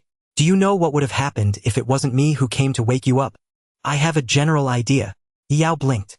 If it hadn't been Luo Jianhua, the lowly who came, she wouldn't have wanted to stay in bed, nor would she have tried to sleep while holding her. The slip of the tongue about sneaking out would never have happened. It was only because it was Luo Jianhua, the lowly, she had won over. She would never have let her guard down completely with Xiao Jing or Lu Wei. But to appease the little lowly, it was better not to argue. Yi Yao's survival instinct was burning fiercely. If things are exposed, the life you want could spiral out of control. Luo Jianhua took a deep breath. So you absolutely must not slip up in front of anyone other than me, understand? Got it. Yi Yao nodded obediently. She had no desire to talk back at all. Luo Jianhua was much easier to appease than she had imagined. No matter how mature, she was still a little lowly at heart. Luo Jianhua finally broke into a smile again. Then get up. I won't tell anyone. It's best if you don't tell Mo Chiuli either. But Mo Chiuli already knows. Yi Yao muttered softly. Luo Jianhua's smile instantly froze. She seemed a little disappointed. I see. It seems you two are really close. But she doesn't know my true situation. She only thinks I'm an ordinary psychic. Yi Yao added. Then it's fine. Luo Jianhua became happy again. Luo Jianhua feels she is still far ahead of Mo Chiuli. Yi Yao held back a laugh. Little Lolis were so much fun. No, little Lolis were adorable. Yi Yao slowly climbed out of bed, still clad in her adorable pajamas. To help her quickly freshen up, Luo Jianhua assisted by her side. Yi Yao let out a slight yawn as she slipped her arms into the sleeves Luo Jianhua held out for her. It was a level of service where everything was handed to her. After helping Yi Yao change, Luo Jianhua picked up a comb to tidy her messy white hair. Yi Yao relaxed like a cat being gently brushed. So this is what it feels like to be taken care of by a lowly. Yi Yao couldn't help but marvel. And you, my sister, you are the true mother. Don't say strange things. Luo Jianhua smiled with satisfaction after combing Yi Yao's hair straight and smooth. She was starting to get addicted. No longer the days of arduous cultivation from dawn to dusk. Instead, it was about taking care of a lazy yet adorable girl like Yi Yao. though it felt like their roles were reversed. Luo Jianhua still remembered she was supposed to be the younger sister. She was even slightly smaller than Yi Yao. Normally, it should be the elder sister looking after the younger one. You want me to take care of you? That's not impossible to try. Yi Yao spoke up unexpectedly, her voice slow and languid, exuding an extremely lazy air. Luo Jianhua pouted.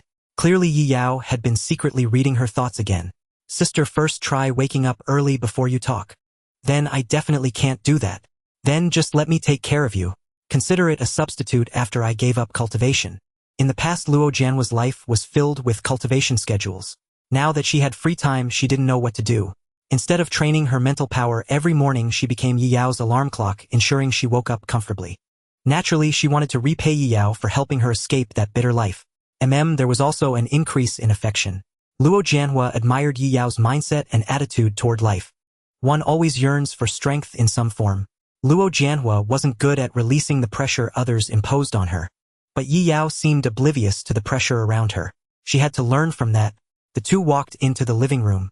Yi Yao greeted the mysterious man reading a newspaper who was always on the sofa. Good morning, Lu Wei responded as usual, though his gaze flickered slightly. Yi Yao's mental power had increased again. Although the increase was minimal to Lu Wei, it was still significant. Most psychics couldn't steadily improve their mental power without targeted training. Could Yi Yao enhance her mental power through sleep? Lu Wei couldn't help but think that. According to reports from the electronic surveillance team, Yi Yao spent her days watching anime with friends. At night, it was non-stop gaming. Her lifestyle was so decadent that one would call her a nationally protected special waste. With such habits, there was no time for mental training. Thus, only one possibility remained: Yi Yao's mental power might naturally increase on its own. This was incredibly unbelievable, but it fit the profile of someone who could destroy the world. If a world destroyer had no tricks up their sleeve, how could anyone believe they could do it? Fortunately, the increase in Yi Yao's mental power was still within acceptable limits. It was enough to just record it without interference. Yi Yao caught Lu Wei's thoughts but didn't act unusual. She was considering whether to hold off on allocating attribute points she would get later. To avoid triggering any stress from the Countermeasures Bureau, Yi Yao and Luo Jianhua had just finished breakfast when Mo Choli arrived at lightning speed. Good morning, I'm here to visit again today. I'm glad you're here, come into the room with us.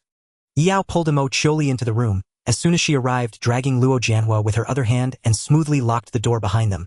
A secret little space was born. Are we watching Magical Girls today? Mo Choli asked expectantly. Yi Yao was speechless. This kid really couldn't get enough of it. If magical girls actually existed in this world, that would be something. Yi Yao shook her head. We're doing something else today.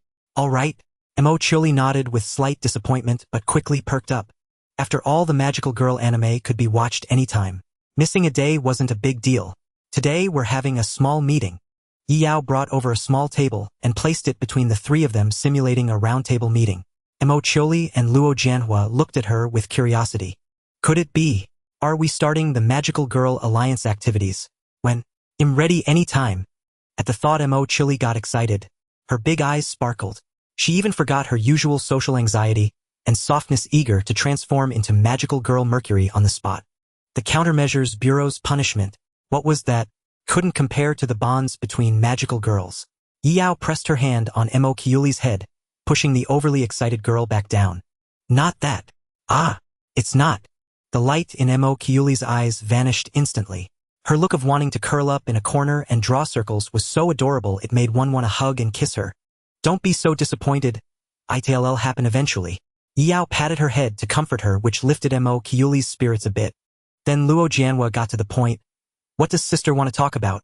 Yi Yao propped her hands on the small round table, resting her chin on her knuckles, and spoke softly. Actually, I'm very interested in sequence psychics. Mo Choli tilted her head, recalling the flame demon from that day. Are we going to pick a fight with sequence psychics? But even if I become a magical girl, I don't think I can beat them. Mo Choli knew the fearsome reputation of sequence psychics. Even with diligent training, she couldn't rival any sequence psychic wanted by the Countermeasures Bureau at this stage. Her crade mental power was still too weak. Picking a fight would only create a magical girl defeat CG. It was far beyond a minor scuffle. Silly Mo Choli, what are you thinking? Even if we wanted to cause trouble, we can't find their hideouts. Yi Yao stared at Mo Choli speechlessly. I just want to know which sequence psychics are wanted, preferably with an accurate list and basic information. If she could get that list and hand it to the versatile talent Mu Luo to search, maybe they'd find them soon. What does Yi Yao need that list for? Mo Chiuli was full of confusion. Is it related to last night's outing? Luo Jianhua quickly guessed the reason Yi Yao wanted the list. Can you tell me why? Yi Yao blinked. I just met some civilian experts who like to punish evil and promote good outside. They want to become champions of justice to rid the world of harm, and I fully support that. I want to help them find villains. That's about it. What? Are you saying? Luo Jianhua's mind went blank. Oh no, Yao might have run into some weirdos. Sister, are you sure you haven't been deceived? Impossible, absolutely impossible. I Yi Yao am naturally brilliant. Am the one who deceives others, never the other way around. Luo Jianhua hesitated, then after careful thought realized it was indeed true. After all, Yi Yao claimed she could read minds, so any malicious intent from strangers would be immediately known. Who could possibly deceive a lowly who can read minds? Luo Jianhua pondered for a moment. Then who are they? I need to keep it a secret. Their identities are somewhat sensitive and can't be known by too many people. Yi Yao really couldn't reveal that they were all sequence espers who had escaped from the Countermeasures Bureau. Even if Luo Jianhua had been turned, she still couldn't say. All right. Luo Jianhua didn't press further. As long as Yi Yao could discern their intentions clearly. Her only fear was that they might have set their sights on Yi Yao's power. But surely Yi Yao wouldn't easily reveal the potential of her own ability to anyone. To obtain the list of escaped sequence espers, I have to return to headquarters to check the files. But for now, I need to stay by your side, sister, so I can't go back just yet. Luo Jianhua expressed that she was powerless to help. She had only arrived a few days ago. To return, she would have to come up with a valid excuse. For instance, claiming she had discovered important information about Yi Yao. Or she could only go back after fully completing her mission. Just then, Mo Chiuli suddenly reacted, staring at Luo Jianhua with some surprise. So Xiao Luo, you're also an esper from the Countermeasures Bureau. Luo Jianhua gave a faint smile. Did I ever say I wasn't? What a coincidence. Mo Chiuli looked at Yi Yao with confusion. Since you two are relatives, why isn't Yi Yao part of the Countermeasures Bureau? Yi Yao spread her small hands and joked. Maybe I'm too weak, the Bureau probably looks down on a little waste like me. Really? Mo Chiuli's brain nearly short-circuited. She had witnessed with her own eyes how Yi Yao in a single burst had taken down the flame demon that she herself had struggled with and couldn't defeat. If that counted as weak, then what did that make her? Mo Chiuli? A magical girl who couldn't even beat a minor monster. Mo Chiuli felt a bit indignant on Yi Yao's behalf. The Bureau must have made a mistake.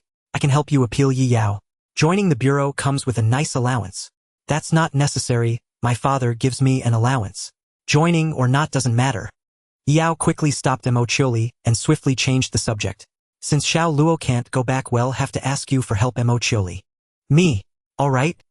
Mo Chiuli could only nod. Should I go back and look for it now? The sooner the better, preferably before tonight.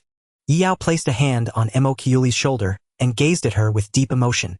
I'm entrusting this arduous task to you. Mo Chiuli averted her gaze, feeling a little shy, and nodded softly. I understand. Feeling that Mo Chiuli still lacked motivation, Yi Yao decided to add some serious fuel to the fire. If you can bring it back successfully, I'll have Xiao Luo transform into a magical girl for you to see. At those words, Mo Chiuli's eyes lit up. Luo Jianhua, huh? How did she get dragged into this? Can Yi Yao join in too? Mo Chiuli asked expectantly. This. I have to do it too. Yi Yao hadn't expected to be roped in as well. Faced with Mo Chiuli's hopeful gaze, the white-haired lowly scratched her cheek with a fingertip as if deliberating over something very important. By now she had grown accustomed to wearing women's clothing. Cute pajamas no longer caused any resistance. But the flamboyant attire of a magical girl was a bit harder to swallow. Just imagining wearing that kind of outfit was excruciatingly embarrassing. Then Yi Yao's eyes lit up. That's it. She could have Luo Jianhua cast leaf shrouds the eye on Mo Chiuli. Wouldn't it be enough to just make her see an illusion? Yi Yao thought she was an absolute genius. But then Mo Chiuli added another condition. I want Yi Yao and Xiao Luo to wear real magical girl costumes. The kind we can take photos of as a memento. This statement directly blocked Yi Yao's escape route. She almost coughed up blood. Thighs. Isn't it a bit too embarrassing? If we all wear them together, it won't be so embarrassing. When it came to magical girl topics, Mo Chiuli was always exceptionally energetic. I can order suitable costumes online or find a professional tailor to make them. No problem at all. Mo Chiuli's initiative was off the charts. Actually, I have some other magical girl costumes at home, but I've worn them before and they're only in my size. but Yi Yao and Xiao Luo seem to have similar figures to mine. If you don't mind, you could try them on. Seeing her about to launch into a lengthy discussion about magical girl costumes, Yi Yao quickly stopped her. Let's talk about that later. First go get the list. Mission guaranteed. Mo Chioli was pumped full of adrenaline after receiving the promise. Her face was practically glowing. The black-haired, straight-haired loli said a quick goodbye and shot out of the room like a dart. Only Yi Yao and Luo Jianhua remained sitting silently at the small round table. Then Luo Jianhua spoke softly. Sister, why did you have to drag me into this? Shared hardship. Even for me, wearing that kind of outfit is quite a challenge. If anyone she knew saw her the first genius in a magical girl costume, her reputation would be ruined. Although Luo Jianhua no longer cared much about her genius reputation. Just consider it as tempering your will. Yi Yao gave up overthinking and resigned herself to it. Since she needed Mo Chioli's help, rewards were naturally indispensable. It wasn't like the socializing of worldly adults. To make a little girl happy, substantial rewards were necessary. So what if it was an embarrassing outfit? She'd just wear it. It was merely a rite of passage for a loli. Seeing that the room was now just her and Yi Yao, Luo Jianhua couldn't contain her curiosity any longer. Sister, how did you manage to sneak out last night without Lu Wei and the other espers noticing? Ho ho, ready to dig into my secrets, are we? Xiao Luo still can't forget her mission, huh? Yi Yao teased with interest, her expression so mischievous it was almost asking for a slap. Luo Jianhua got flustered for a moment, but quickly deflated, staring at the white-haired loli with a look of grievance. You can clearly read my thoughts, yet you still say such teasing things. Sister, you're so mean. He who can resist when Xiao Luo is so cute? Yi Yao showed no sign of remorse. Once a lola's affection level was high enough, you could have fun teasing her. This was the best way to slack off besides playing games. Luo Jianhua pouted, feeling a little urge to retaliate. After all, Yi Yao's physical strength was very weak. Retaliating as the younger sister shouldn't be too big a problem, right? Yi Yao shuddered, suddenly feeling a bit uneasy. She really couldn't fight back against Luo Jianhua. In her normal state, she was completely the weak, submissive type. It's not a big deal to tell you, Xiao Luo. If two of me appeared before you right now, what would you think? Luo Jianhua tilted her head and answered honestly. The world would probably be doomed twice over. Yi Yao gently pinched Luo Jianhua's soft cheeks. Why are you always so fixated on this? The world isn't going to be doubly destroyed, and I'm not that brutal. That's not certain. That's what the prophet said. Luo Jianhua didn't resist letting Yi Yao pinch her cheeks. Thankfully, the pressure was light, more like a gentle touch. Perhaps because Yi Yao naturally lacked strength, Yi Yao clicked her tongue. Tisk, where's this prophet? Can I go over and land a punch on them? Spreading such slander about me. It's utterly outrageous. But if the prophet hadn't discovered you, would sister be living such a comfortable life now? Luo Jianhua murmured. It was undeniably a thorny question. Yi Yao immediately released her hold and cleared her throat. Let's keep things separate. We've strayed off topic. It's all your fault for obsessing over my world destruction scenario. Now, I've lost the mood to show you how to sneak out. Luo Jianhua wore an innocent expression. Is it too late to apologize now? Setting aside the task from the Countermeasures Bureau to probe Yi Yao's abilities, Luo Jianhua was genuinely curious. After all, Yi Yao had never used her abilities in front of her, unless mind-reading counted. But mind-reading clearly couldn't destroy the world, so there must be other hidden powers. Sister, I want to see. Luo Jianhua tugged at Yi Yao's clothes with an adorable, pleading expression. This cute display of coaxing nearly made Yi Yao's knees go weak. If only Shed had such an adorable little sister in her past life. One who could melt hearts with her charm. Yi Yao would have showered that sister with riches. Fortunately, this life had fulfilled that wish. The nation had indeed gifted her a little sister. Though it started as a pretense, wasn't she eventually won over? All right, showing you isn't such a big deal. Yi Yao's lips curled up in delight. Luo Jianhua had certainly delivered on emotional satisfaction. As Yi Yao silently chanted body fission in her mind, a fluorescent glow swiftly spread across her skin. The next moment, her petite form seemed to split apart, becoming two complete bodies. Thankfully, the process wasn't too sanity-shattering, leaving Luo Jianhua only deeply awestruck. Sister. Turned into two. Luo Jianhua instinctively reached out to touch both Yi Yao's. They were soft. It wasn't an illusion. Both seemed real. The original Yi Yao closed her eyes while the fissioned Yi Yao struck a proud pose with hands on her hips and nose in the air. So impressive, right? Isn't it utterly mind-blowing? Luo Jianhua poked the Yi Yao with closed eyes, her awe gradually subsiding. It is. Somewhat stunning. Anyone witnessing a person suddenly split into two would be startled. Can sister control both bodies? I can, but it's taxing. I usually can't sustain it for long. Controlling just one is much easier. Yao estimated that boosting her mental strength would let her bear the burden. She could become a master of manipulation, dazzling everyone with her skills. Not only was she flashy, but her damage output was also explosively high. Anyone who saw it would exclaim, "What a sly one." I can project the FISSION body to distant places, and it will vanish automatically when the time's up. Yao explained to Luo Jianhua, unconcerned about the countermeasures bureau learning of it. I see. So sister isn't really sneaking out. That's a relief. Luo Jianhua let out a sigh. As long as the original stayed here. It guaranteed absolute safety, ensuring Yi Yao faced no life-threatening danger. After relaxing, Luo Jianhua suddenly thought of another question. Does this body of sisters also possess world-destroying power? Hearing this, Yi Yao suddenly recalled a detail Shed overlooked. If the FISSION body could undergo numerical fission, then the original body could naturally do the same. However, the original body couldn't attempt it due to a nearby overpowered guardian lurking. Felt feasible. With enough mental strength, she could maintain two super-strong existences. If her mental strength grew high enough, she might even split into a third or fourth body. Then there would be multiple powerhouses. The thought left Yi Yao dumbfounded. Holy moly. I'm way too sneaky. What's too sneaky? Luo Jianhua struggled to keep up with Yi Yao's sudden odd remark. Nothing, just terrified by my own talent. Yi Yao didn't intend to maintain the FISSION body for long and soon let it dissipate. A demonstration was enough. Luo Jianhua looked disappointed. Having two Yi Yaos standing before her was quite visually striking. And much more fun. Sister, you haven't answered my question yet. Who knows? Maybe yes, maybe no. Only time will tell. Yi Yao replied evasively. Luo Jianhua naturally showed displeasure. Sister is mean. Some things are best left understood in silence. Luo Jianhua was a clever little girl. Even without Yi Yao spelling it out, she could deduce many things. Currently, Yi Yao's abilities seemed to have multiple effects. What had been displayed included mind-reading and duplication, but not the prophesied world-destroying potential. So there must be more hidden effects. You're practically a god who hasn't grown up yet. A god? I wouldn't dare claim that. Sister, your expression isn't convincing at all. Too arrogant. This is called confidence. Time flew by and afternoon arrived. Mo Chili finally returned. Her actions naturally caught the attention of the undercover staff. Given recent patterns, Mo Chili would stay from morning till evening without ever leaving. Yet today, shortly after meeting Yi Yao, she had left unusually and only re-entered the neighborhood in the afternoon. It was an anomaly too glaring to ignore.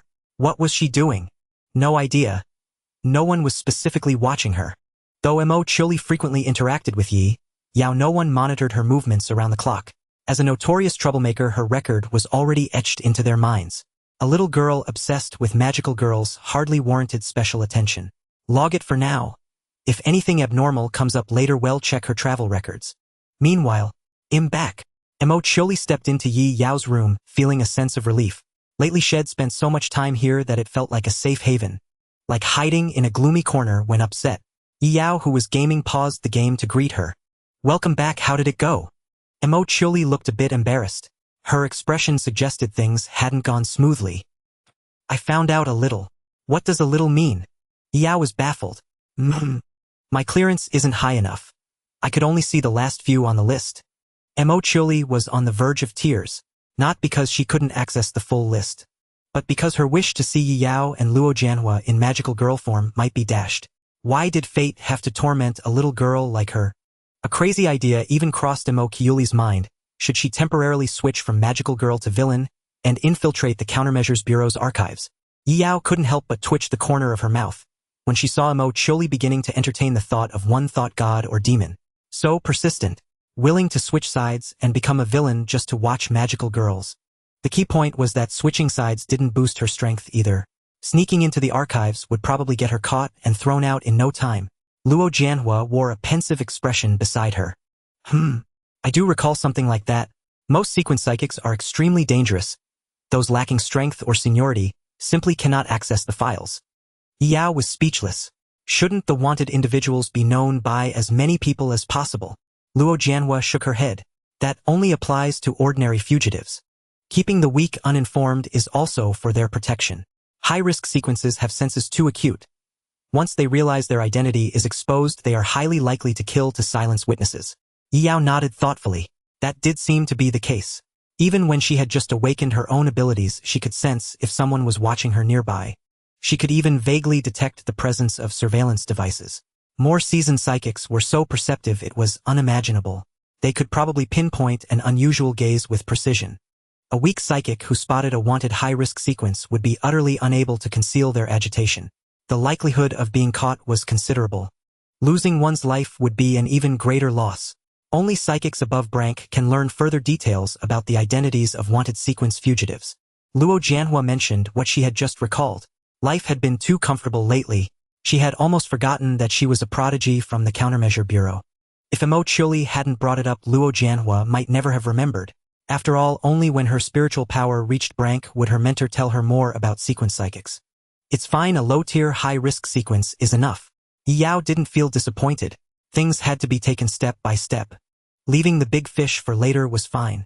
Small fish were perfect for honing teamwork. Mo Chuli, I declare your mission complete. Really? Mo Kyuli's eyes lit up with hopeful brilliance. Of course it's true. Yi Yao's word is law. Yi Yao nodded in affirmation. If she delayed any longer, this little loli might fall into villainy. First, to prevent her from doing something foolish and getting punished. Second, to avoid any suspicion. After all, Yi Yao and Mo Chuli were on good terms. Any sane person might wonder if the former had instigated the latter to investigate high-risk sequences. The worst part was that Yi Yao would inevitably take the blame. So does Yi Yao's promise still hold? Mo Chuli asked expectantly. I suppose so. Yi Yao resigned herself to her fate. Fortunately, Luo Jianhua would be there to share the embarrassment.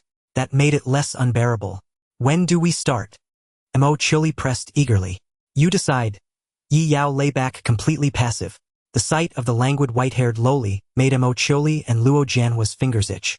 She was utterly irresistible. Even the normally reserved Mo Chuli couldn't help wanting to rush home, grab a pile of magical girl costumes, and dress Yi Yao up herself. To feast her eyes all at once. To fill her collection completely. She'd never have to worry about joy for the rest of her life. Then, how about tomorrow? Does Yi Yao have any requirements for the costume? Mo Chuli asked cautiously. Anything goes, even if it's one you've worn, I don't mind. I'm not losing out as long as it's not too revealing. Yi Yao said weakly. After gaming all morning and lying in bed, she had grown lethargic. There was a certain fantasy in wearing a girl's used clothes. It felt like that scene from school where a boy borrows a girl's uniform jacket. How youthful, and clothes worn by a little loli were even more tantalizing. Unfortunately, Yi Yao no longer had the build for it. She could only hope Mo Kyuli's costumes wouldn't be too embarrassing. Mo Chuli was immensely satisfied with Yi Yao's reply. Her shyness no longer mattered. Not even her black-rimmed glasses could hide the sparkle in her eyes. And Xiao Luo, do you have any requests? Same as sister. Luo Jianhua didn't resist much. After all, she would get to see Yi Yao in cute clothes. She was really looking forward to it. Yi Yao never wore adorable dresses at home. At night, she only wore onesie pajamas. During the day, it was a lazy loli combo of shorts and a t-shirt. She never needed to plan for going out. All those pretty little dresses in the closet went to waste. Time passed slowly. Night fell. Mo Chuli went home. After dinner, Yi Yao and Luo Jianhua returned to the room for a private chat. The white-haired loli was putting on going-out clothes covering her distinctive features completely. Luo Jianhua was witnessing Yi Yao's going-out attire for the first time. Still no cute dress. Though dressing too flashily while sneaking out wasn't ideal. Luo Jianhua watched obediently as Yi Yao changed. Is sister leaving? Mom, it's almost time to meet. That's what she said, but Yi Yao wasn't entirely sure. She still lacked effective means of contact. The phone from the Countermeasure Bureau was no longer usable. Yi Yao wanted to get a private one for herself. But who knew if the Bureau could detect unfamiliar signals? If they found out she had a new phone, it would tear through the veil of secrecy. Yi Yao wasn't ready for that yet. Luo Jianhua hesitated. Should I wait for you to come back? How would you wait? Yi Yao blinked. Luo Jianhua stammered. I'll wait in your room. Yi Yao tilted her head. What are you going to stand by while I sleep? Sister is so mean. Luo Jianhua turned away, puffing her cheeks, knowing Yi Yao was teasing her again. She had the ability to read minds, yet pretended not to understand a girl's heart. How could she be such a scoundrel? Yi Yao wasn't that dense, of course. She wore a cat-like grin, looking utterly pinchable. I just happen to need a hug pillow when I sleep. Xiao Luo want to apply for the job. If you pass the probation period, you might get a permanent position. Yi Yao had long considered Luo Jianhua one of her own. Even if the Countermeasure Bureau wanted her back, Yi Yao wouldn't agree. So what if she was a hard-trained prodigy? Once she was here, she belonged to Yi Yao. The little lowly sent by the state was meant for cuddling. Mine, all mine. Yi Yao felt her own shamelessness rivaled a fortress wall. Then, I want to apply. Luo Jianhua had felt a strong pull toward Yi Yao from the very first glance. Perhaps it was the resonance of shared genius. Or maybe curiosity about someone who could destroy the world. Getting closer to observe would be very meaningful for Luo Jianhua. More importantly, being with Yi Yao was relaxing. Luo Jianhua loved that feeling. I'm not bad. Don't wait for a notice, you're hired starting tonight. The petite figure appeared outside the residential area in the blink of an eye. Should be fine leaving Xiao Luo to guard the main body, right? Yi Yao muttered to herself. In the past, Luo Jianhua had always lived under high pressure, adept at suppressing emotions and desires, dedicating all her time to self-improvement. Now that she had completely relaxed, far removed from the rat race, she truly had no idea what would happen as she gradually let her feelings loose. Whatever, they're good kids either way. Yi Yao quickly cast the thought aside. Now she had to consider how to meet up with Mu Luo. Yi Yao was worried that Mu Luo might not come and just leave her here. Doing so would actually be understandable. The super powerhouse Lu Wei was quite intimidating. Risking being cut in half to come pick someone up? Not everyone had that kind of audacity. That Mu Luo dared to come test the waters multiple times was already incredibly bold. Yi Yao even thought about running to a farther place. But the next second, the shadow beneath her feet gradually enlarged. An eerie cold aura quietly emerged. A tremendous suction force came from the ground. Don't resist. A familiar voice reached Yi Yao's ears, finally allowing her caught off guard to breathe a sigh of relief. Pretty punctual, huh? I've been waiting here for 2 hours. Mu Luo replied flatly. Before Yi Yao could let out an "ehe." To brush it off, a sudden gust of wind blew over. And coincidentally, Yi Yao had completely merged into the darkness. A man with a weary face stood in the spot where Yi Yao had just been. Sequence 012. What exactly are you trying to do? A murmur echoed in the air. Lu Wei pondered what game Sequence 012 was playing. Yesterday it was just a fleeting shadow that vanished. Today was a similar situation, only leaking a trace of aura, perhaps not even showing its shadow. It seemed like it was just here to scout the situation. But upon deeper examination, it wasn't entirely that. So Sequence 012 is indeed here to rendezvous with someone. Lu Wei quickly arrived at this thought, his gaze sharpening, and then he vanished in an instant with a flicker. Back in the living room, Lu Wei had Xiao Jing check on Yi Yao as usual. You're really starting to act like her father, Xiao Jing joked. If this intense concern wasn't paternal love, what else could it be? Just in case. Lu Wei's eyes showed no emotion. He did now prioritize Yi Yao's safety above all else. But that didn't mean he would become a good father. Then Xiao Jing quietly opened the door and entered Yi Yao's room. 2 distinct lumps were visible on the bed. 2 petite lolis were cuddled together on the bed, fast asleep. Upon closer inspection, one could vaguely see Luo Jianhua holding Yi Yao while sleeping. Oh my, this surprised Xiao Jing. How many days had it been? Luo Jianhua and Yi Yao's relationship had already become this close. This could be considered as close as sisters. Just then a figure on the bed stirred. Luo Jianhua rubbed her eyes and slowly sat up, looking at Xiao Jing by the door with confusion. Xiao Jing. Mom. Xiao Jing showed no surprise at Luo Jianhua's awakening. A genius' senses were naturally sharp. It was fitting for Luo Jianhua's established character to be startled awake by someone sneaking into the room. Xiao Jing placed a finger over her lips. Shuim, just checking. Go back to sleep. I won't disturb you too. Good night. The room door was closed by Xiao Jing. Luo Jianhua didn't lie down immediately, but instead lowered her head and turned sideways to stare at Yi Yao, who was sound asleep. Did sister sneak out and make a big commotion? Otherwise, it wouldn't be like Xiao Jing to come check on them. She was very qualified as a mother, even more motherly than many real mothers. Ill cover for you, sister. Just promise you won't destroy the world in the future. Luo Jianhua whispered to herself, then lay back down and hugged Yi Yao, closing her eyes with a satisfied expression. The body of the future world destroyer was also soft and fragrant. Very comfortable to hold. The situation had now reversed. Since Yi Yao's consciousness was far away, it was hard to tell who was whose pillow. Xiao Jing returned to the living room and shook her head at Lu Wei, signaling that everything was normal. Luo Jianhua is sleeping with Yi Yao, there's no problem. Lu Wei was slightly surprised. He knew Luo Jianhua was a gifted girl sent by the Countermeasures Bureau to extract information, but he hadn't expected that in just a few days they would be close enough to share a bed. She is indeed very talented. With Luo Jianhua staying by Yi Yao's side, it could ensure real-time stability. It filled the gap of Lu Wei not having real-time surveillance on Yi Yao. It also kept everything within the Countermeasures Bureau's control. Lu Wei could rest much easier. At this moment Xiao Jing also noticed Lu Wei's unusual behavior. What happened outside again? Lu Wei instantly switched to a serious expression. Sequence 012 showed up again. I sensed its aura, but it only lingered for a moment. What does it want? Xiao Jing asked, puzzled. Lu Wei's expression was grave. I suspect it's here to rendezvous with someone, and the person being contacted might have a way to evade my spiritual perception. Xiao Jing's eyes widened as a bold guess struck her. You mean? I suspect there's a mole hidden in the neighborhood, and Sequence 012 came to rendezvous with them to obtain intelligence. A sharp glint flashed in Lu Wei's eyes. What should we do? I'll activate physical perception tomorrow to sense every subtle movement. Lu Wei said calmly. Sequence 012 and the mole might meet again. I'll find a way to expose the mole.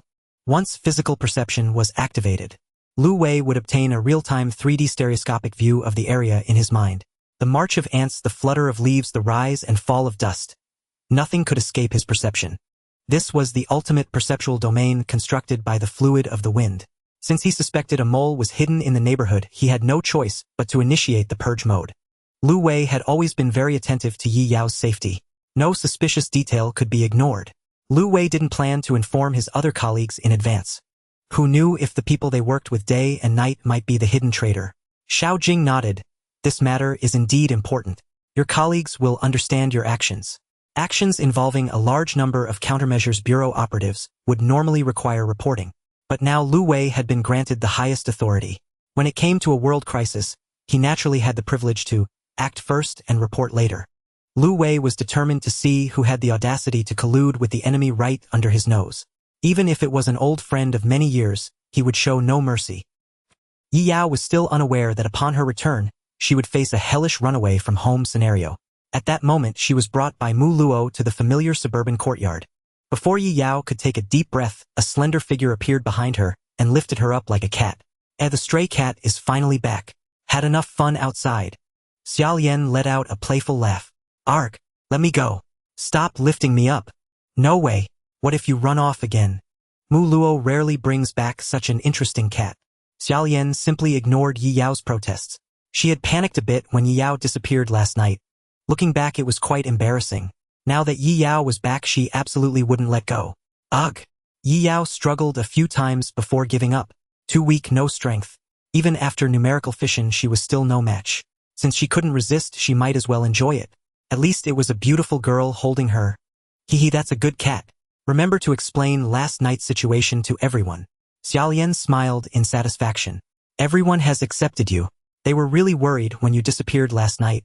You villain. Yi Yao remained silent, sulking. Xia Lian didn't mind the comment at all. The villain deserves a good cat. Xia Lian carried Yi Yao into the hall. Mu Luo followed behind without stopping Xia Lian's actions. The others were already seated in the hall waiting. Each person sat on a magnificent throne. The distance between them was considerable, as if each was guarding their own sovereign seat. It gave off the impression of the three admirals. The sight was visually striking. Jiang Huashan spoke up upon seeing Xia Lian enter with Yi Yao in her arms. Hey little one, what was up with you yesterday? You vanished all of a sudden. I thought you were a ghost. I'm not hey and am not little one. Yi Yao voiced her displeasure. You didn't tell anyone your name after all. Oh right. Only then did Yi Yao recall feeling a bit embarrassed. My name is Yi Yao. Yi Yao chose not to conceal her real name, mainly because making up a false name was too troublesome. Her brain gave up after a few seconds of deliberation. As long as Mu Luo and the others didn't reveal her true name to outsiders. This organization was recognized by the system as home, allowing her to see everyone's thoughts. Yi Yao could tell that all these people were trustworthy. At least there were no troublemakers who enjoyed stirring up chaos. Still, she earnestly added a reminder. Never mention my name in front of others, or something very unpleasant might happen. Xia Lian, holding Yi Yao in her arms, let out a soft laugh. Heh, is your name some kind of taboo? Will people die just from hearing it? That's hard to say. Yi Yao offered no further explanation. It was enough just to raise the issue for them to be cautious.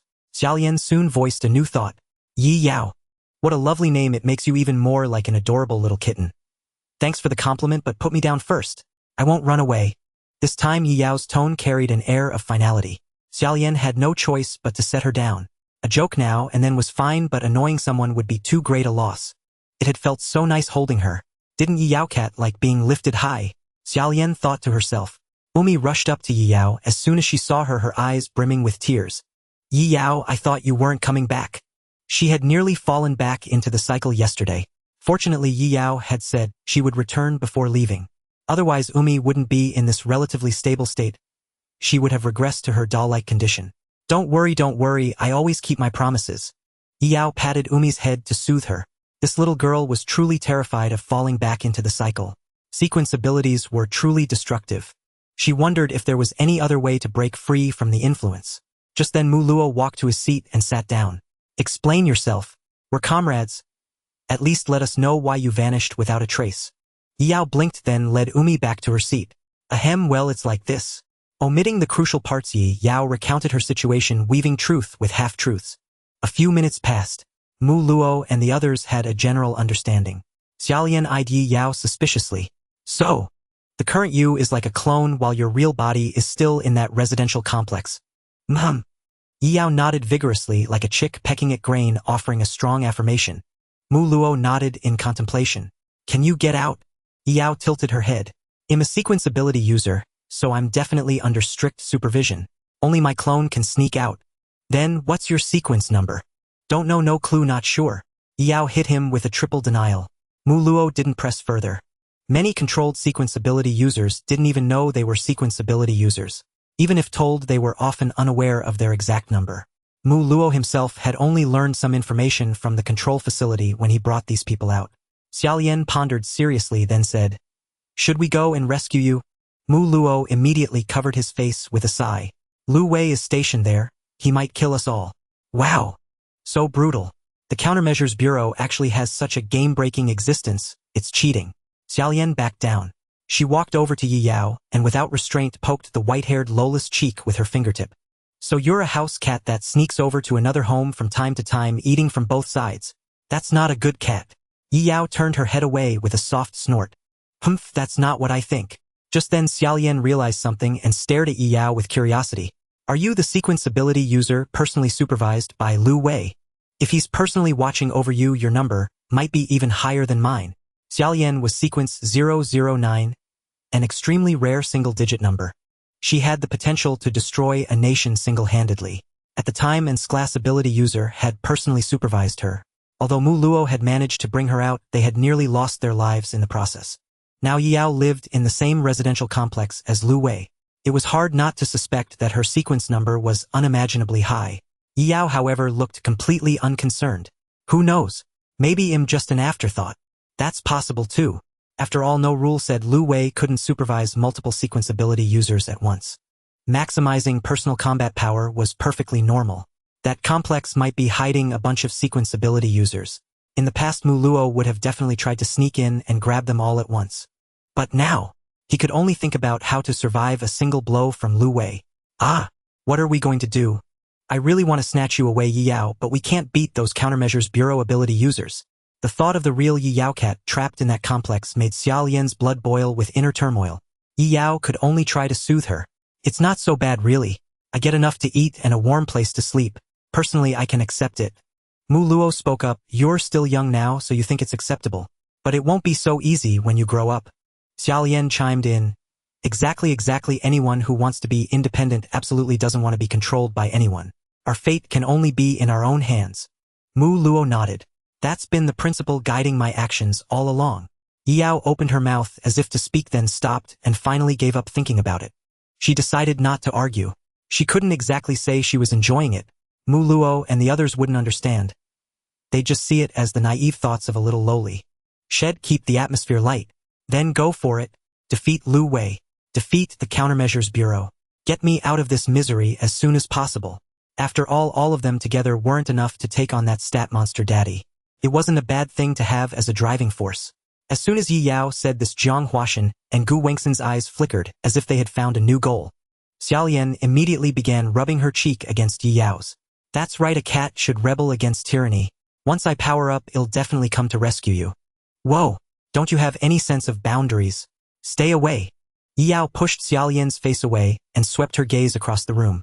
Xiaolian decides to make Lu Wei her ultimate goal, vowing to defeat him and truly bring you back.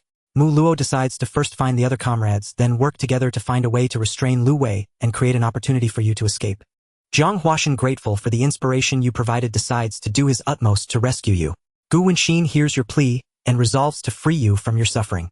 Umi doesn't want to fall back into the cycle and wishes to experience different days with you by her side. Who are they going to team up and play speed bumps on the highway? Interesting. Yi Yao could barely hold back her laughter. She hadn't expected her casual words to ignite such fighting spirit in them. Mu Luo's current mental power was over 4600, just a step away from the S-class threshold. She didn't need to guess that he planned to break through to S-class before attempting to infiltrate the complex. But he had no idea that Lu Wei's mental power had already surpassed 100,000. He was a true stat monster. Even with the others, they probably couldn't withstand a single attack, let alone bring Yi Yao's real body out. Ahem, don't rush.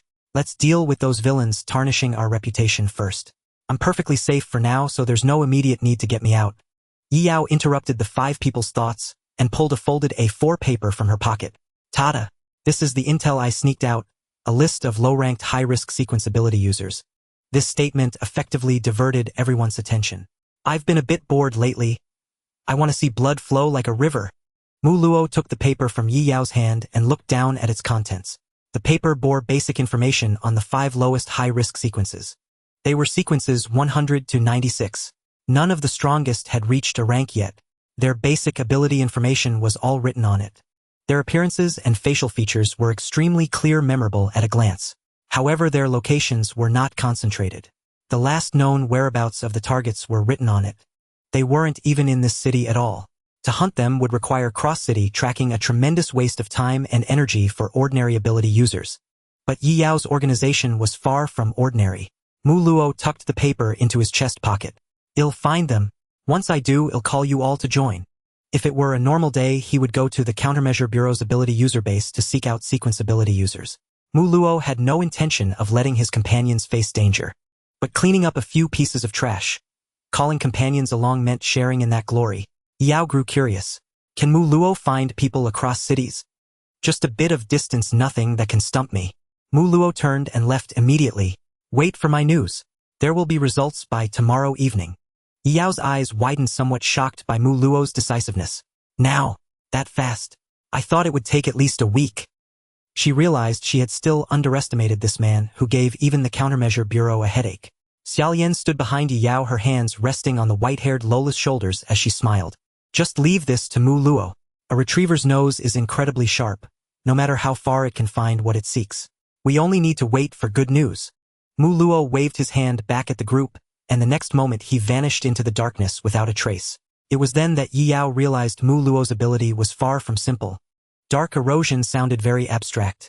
So far it had shown strong escape abilities and search capabilities, and its combat prowess might also be formidable.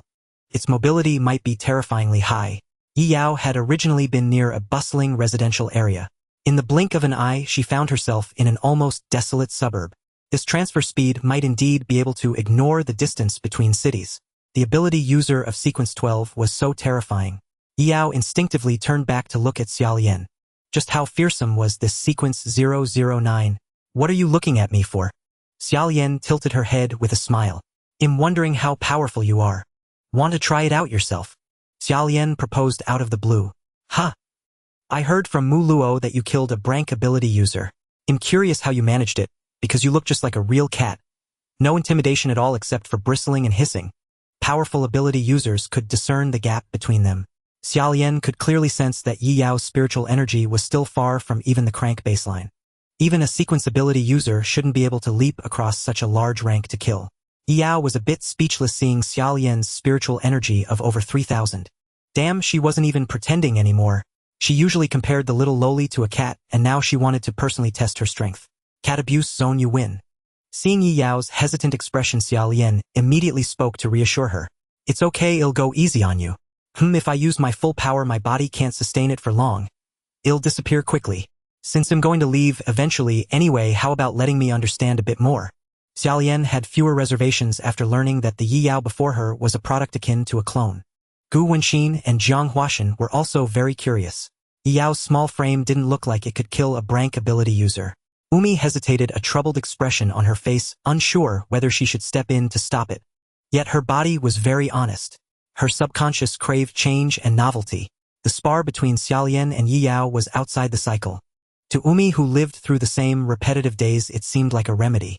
She could only mutter softly, "As long as no one gets hurt." Yi Yao took a deep breath, shrugged in resignation, and said, "Fine." Yi Yao and Xiaolian went to an open space. It was the backyard. Its area was also considerable enough for the two to maneuver. Xiaolian stood opposite Yi Yao, not making the first move, but staring at the white-haired lowly with an expectant smile. The night was very quiet. There weren't even any residents nearby. Even if they made a huge commotion, no one would likely know.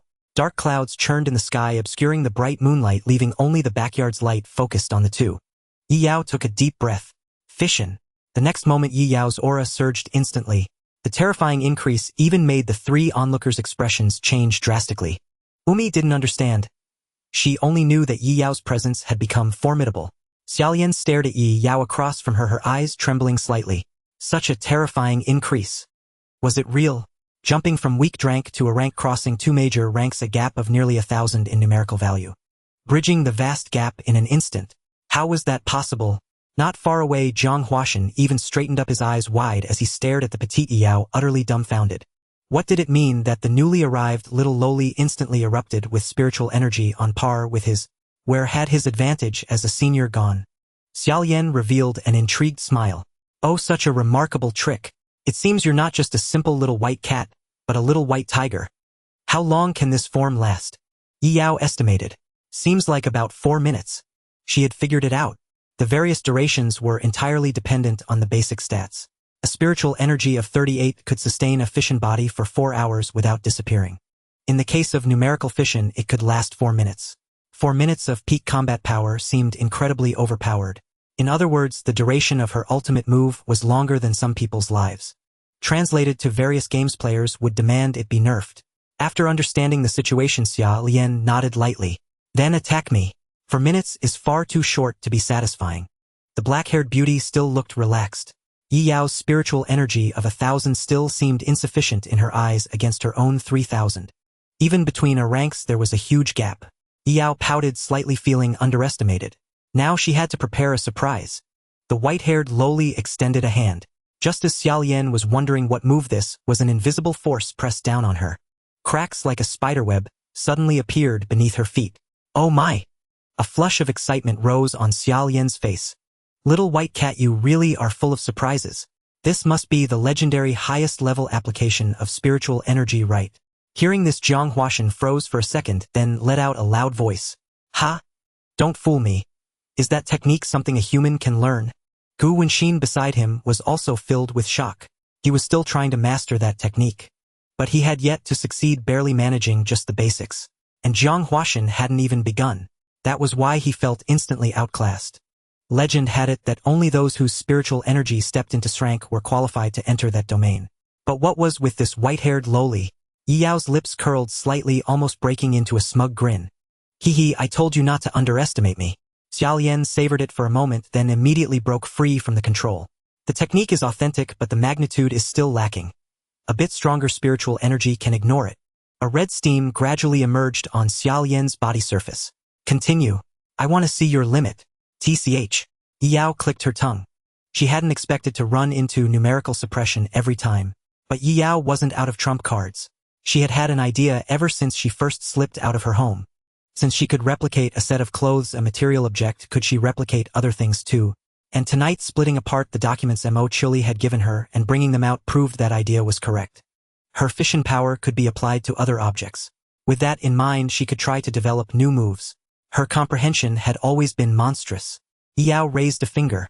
Her invisible spiritual energy spread rapidly. The gravel beneath Xiaolian's feet began to tremble slightly. Huge rocks were violently torn away by the spiritual energy. Nearly 100 stones of various sizes floated in the air. What was 100 squared? Xiaolian watched closely. This next move might hurt a bit.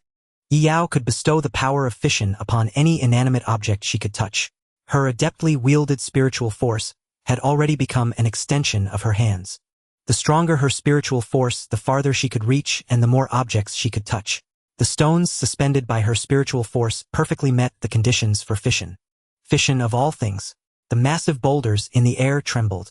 Like afterimages, they split into countless identical structures.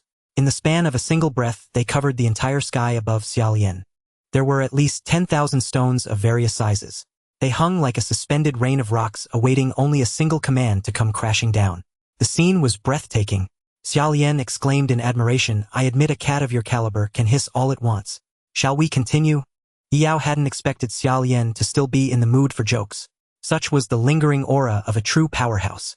Xiaolian chuckled softly, standing still with arms wide open. "Go ahead, don't worry about hurting me." Zhang Huashan shouted from a distance in complaint. "Hey, you two, if you keep this up the commotion won't go unnoticed, and our base will be reduced to rubble." Xiaolian showed no sign of stopping. "Can't you just clean up the mess? Don't interrupt my playtime with the little kitty. Bad woman." Zhang Huashan grumbled curses under his breath, yet his hands moved swiftly. If he were any slower, everything in his studio would be ruined. Those were his prized possessions. Zhang Huashan grabbed a wooden staff and gave it a sudden flick. The space within his sight seemed to blend with something else. Upon closer look, it appeared to be thick ink spreading rapidly. That flick of his was akin to a traditional painter's bold stroke of ink. A stroke of genius. Realm of mortal canvas. Space trembled. Zhang Huashan took one step and made one stroke, splashing ink into a painting, until his spiritual force enveloped the entire backyard. Yao blinked and found her surroundings had transformed drastically. Night turned to day. The backyard became a classical town street. The area was lifeless and desolate. Zhang Huashan sat on a distant rooftop flanked by Gu Wenxin and Umi. "Alright, I've brought you into the painting realm. As long as you don't go too wild, it won't be destroyed, saving my room from collateral damage." His relaxed tone reached Yi Yao's ears. Truly sequence ability users were no ordinary individuals. Was this considered creating a pocket space? Well, that sets my mind at ease. Yi Yao had long wanted to test her current combat strength. Last time against the Flame Fiend, she had only a dozen or so points of spiritual force. Back then she had to borrow a tenth of Mo Kiuli's data to win. Now her spiritual force had surged to nearly 40 points. Every point of spiritual force when fissioned became an immensely terrifying boost. Coupled with her newly mastered ability to grant fission to objects, she should be able to trounce a lot of people in the bureau. If this didn't qualify as a stats monster, then who did? Even though Yi Yao had become a lowly, her innate yearning for combat power never faded. Haha, with the true stats monster daddy gone, I am invincible. Arrogance. She had to be arrogant. If she didn't get cocky, what was the point of all this hard-earned power? Xiaolian, get ready. Yi Yao's open hand suddenly clenched. The reinforced concrete spread across the air, rapidly coalesced into two colossal circular masses. Their immense shadows completely engulfed Xiaolian's location. Yi Yao was getting a little excited. Her eyes were filled with satisfaction at her own strength. This wave was definitely top tier. Although her dream was to laze around forever, without power, how could she laze around as she pleased? Not having power and having power but choosing not to use it were two different things. What should I call this move? How about borrowing a name and calling it Heaven-Shaking Starfall? Xiaolian's expression was full of anticipation, her smile turning somewhat sinister. "Come, let me feel your love," the girl murmured softly. Accelerated hemopoiesis. Boiling blood. In Yi Yao's vision, Xiaolian's stats began to fluctuate wildly. Ability Bloodburst, Spiritual Force 3-1-3-4-2-1-3-4, Strength 2-5-6-5, 1-2, Stamina 1-8-9-3-7-8, Agility 1-6-8-3-3-6. Her spiritual force cap decreased by 1,000. All other stats doubled. Yi Yao's eyelids twitched. A twofold increase was quite formidable. Fortunately, it wasn't as visually stunning as Lu Weiss stats. But Yi Yao soon realized that the changes weren't just on the stats panel. What was more concerning was Xiaolian's own transformation. A vast amount of red blood mist began to emanate from her body with no sign of stopping. It even spread to where Yi Yao stood. Sniff, the white-haired Lola's nose twitched slightly. She only sensed a strong metallic rusty smell. The blood mist spread at an alarming speed. Within a dozen seconds, it had already covered the entire fictional town. Zhang Huashan's expression shifted slightly. He grabbed Gu Wenxin's wrist with one hand, and with the other hand he seized the collar of the lowly Umi. In an instant he fled the painting realm. Quick, get out! A bloodthirsty crimson light ignited in Xiaolian's eyes. Sensing danger, Yi Yao pressed down with one hand. Heaven-shaking starfall. The two massive boulders plummeted like meteors. Boom! One accurately struck Xiaolian's location, kicking up massive clouds of dust with a deafening roar. The other boulder followed closely, crashing onto the first, adding another layer of terrifying impact and weight. Boom! The intense tremors caused Yi Yao's petite frame to shake slightly. If not for the spiritual force shielding her body, her small form would have been blasted away long ago. The commotion gradually subsided. The dust cleared. Surrounding buildings lay in ruins, not a single structure intact. Yi Yao stared wide-eyed at the spot crushed by the boulders. She should be fine, right? After all, Yi Yao didn't think her attack could actually harm Xiaolian. A stat value of 3,000 was still too high. If she held back, Xiaolian would probably mock her in various ways later. Just thinking about it made her a little hot under the collar. So Yi Yao, an iron-willed lowly, absolutely could not make that mistake. As the dust fully dispersed, Yi Yao noticed something strange. The blood mist hadn't vanished. It clung to everything like cobwebs. Yi Yao looked down at her own arm. The blood mist had condensed into beads of blood on her skin, exuding an eerie sheen. She looked around. The silent objects around her were faintly tinged with red. Yi Yao couldn't bear to imagine that all of this was Xiaolian's blood. Before she could ponder what kind of technique this was, a playful voice reached her ears. Blood burst. The next second, a blinding crimson light nearly seared Yi Yao's eyes. It was accompanied by a piercing tinnitus. The entire town was instantly reduced to ashes. The painting realm was destroyed. Xiaolian returned to reality. Her clothes were somewhat tattered, but fortunately nothing was exposed. As her emotions gradually calmed, she looked around in confusion. Where's the little white cat? Probably blown to bits by you. Zhang Huashan was crouching nearby, using a brush to patch up the hole in the backyard ground. Strangely enough, it seemed to be working. It made one wonder whether he had studied art or civil engineering. Sister Xiaolian, you owe me a Yi Yao. Seeing Umi's tearful eyes, Xiaolian quickly said, wasn't it a clone? It's fine, shall come back tomorrow evening. After saying that, she put on a troubled expression. Got a little too excited. Hope she doesn't avoid me next time. Zhang Huashan sneered. Hard to say. No, my cat. Xiaolian wailed. Yi Yao sat bolt upright in bed, as if rising from the dead. Still shaken, she wanted to hiss. Damn it, catmocker, you win. Yi Yao never expected to die once more. Though it was merely a fractured clone, the sensation of staring death in the face was all too real. She could endure her stern father Lu Wei. After all, she had provoked him first, so being struck down was only fitting. But what was Xiaolian's problem? How could she be so violent? Yi Yao decided to be utterly biased. From now on, Xiaolian wouldn't get to casually touch her anymore. If Xiaolian dared to let her hands wander, she'd hiss at her fiercely.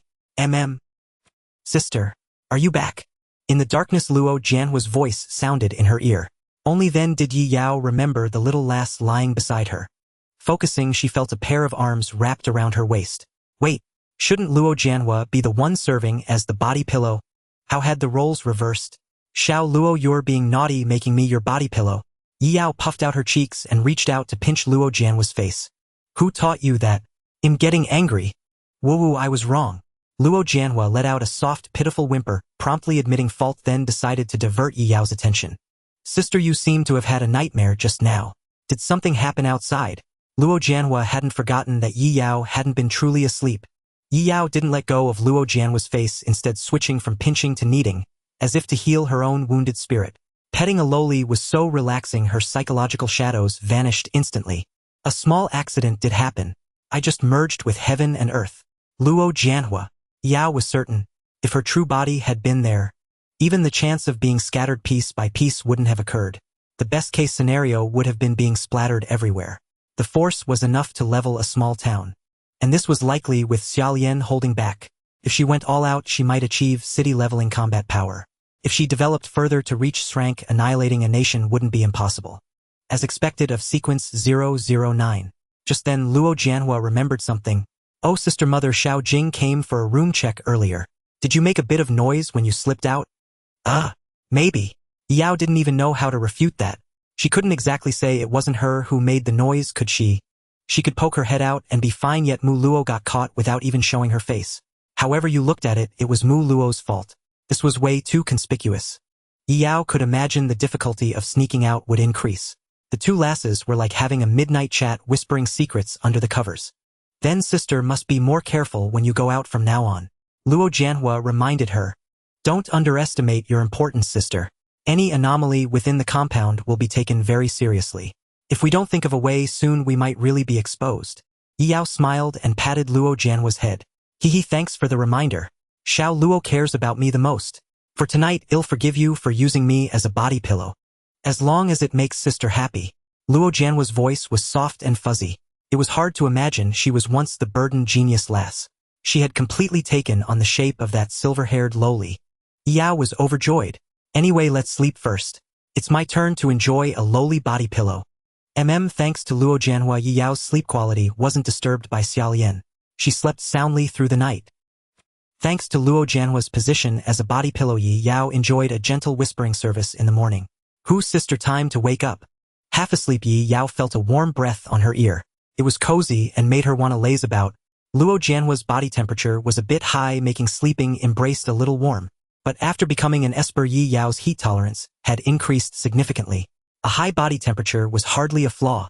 Embracing her was still fragrant, soft, and intoxicating.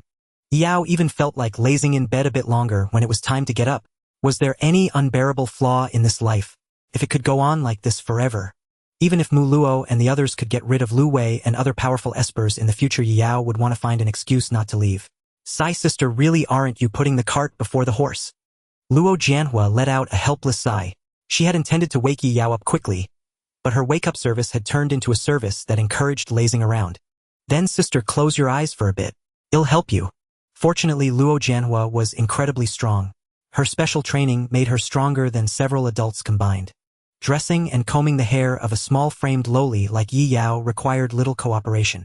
Luo Jianhua could easily do it all by herself. Sister, follow me to the bathroom. Don't let go. Luo Jianhua took the drowsy Yi Yao's hand and led her out of the room. Passing through the living room, she greeted Lu Wei and Xiao Jing with a good morning. Yi Yao didn't greet them. She was still swaying her head, being led by Luo Jianhua as if drunk. Xiao Jing pressed a hand to her cheek, showing an affectionate smile. They get along so well. Yi Yao is even relying on Xiao Jianhua in daily life. Lu Wei, don't you find this scene heartwarming? It would be good for it to stay this way, but it's impossible for it to last. Lu Wei's gaze was unwavering. Because there were more important things for him to do today. Lu Wei was going to root out the mole in the compound, and he would never allow any suspicious person a chance to approach Yi Yao. After washing up, Yi Yao felt much more energetic. Upon arriving in the living room, she added a belated good morning to Lu Wei and Xiao Jing, and took the chance to see if the countermeasure bureau had made any moves. She was shocked by what she saw. Lu Wei will unleash his perception domain with full force today, determined to catch the traitor hiding in the compound. Well then, Yi Yao blinked and looked away. As it stood, it was best to just have breakfast first. After finishing breakfast, she returned to her room. Yi Yao pounced onto the bed like a puppy. Wah! Xiao Luo, you were right. Luo Jianhua sat on the edge of the bed looking puzzled. Did you discover something? Yi Yao nodded, her face buried in the blanket, her voice muffled. Lu Wei seems to be going all out with some perception domain. I don't know how effective it is. Ah! I think I've heard of it. It's said to be able to sense the slightest stir, detecting any movement that disturbs the air. That's absurd. Yi Yao was speechless. So she hadn't been caught before because the overpowered daddy hadn't gotten serious yet. Her fission body seemed able to block psychic perception. But it couldn't defy the laws of physics. Even optical camouflage wouldn't let her sneak out unnoticed. Maybe she could pretend to be an ordinary passerby. The problem was the clothes in the wardrobe were hard to explain. Previously, she had avoided cameras when going out. It was fine if no one noticed. But once noticed, anomalies could be found from height and clothing. The clothes in the wardrobe might all be recorded. A simple comparison would reveal the problem in no time. It was time to outwit the overpowered daddy once more. Not getting killed on the spot counted as a victory. Just then, a flash of inspiration struck Yi Yao. Hey, I've got it. How could I forget? This can't stump me either. A long stretch of time remained until evening. Mo Chioli arrived at the door bearing her loyal magical girl outfits. Yi Yao ultimately could not escape this ordeal. These are the magical girl outfits I carefully selected. They are absolutely perfect for Yi Yao and Xiao Luo. The bespectacled wavy-haired lowly held 10 garment bags in her hands. Yi Yao dared not imagine how bizarre her journey here must have looked. The very thought of having to try on several different magical girl outfits made her feel as if the sky were falling. She could not help but glance at Luo Jianhua, who was about to share her tribulation. This short-haired lowly, however, did not seem nearly as resistant. After all, it was only a fitting in the privacy of a room, not a public display. For a girl who valued her dignity, this was still acceptable. But Yi Yao was different. Donning such attire was a formidable challenge for her. Her expression seemed to be one of resigned determination. Come on, I'm ready. The lowly faced her fate as if marching to her death. Mo Chuli was in exceptionally high spirits and quickly retrieved an outfit from a bag. Yao, try this one. I call it Pure White Angel. The theme color is white adorned with pink cherry blossoms. It will be a perfect match for your long white hair.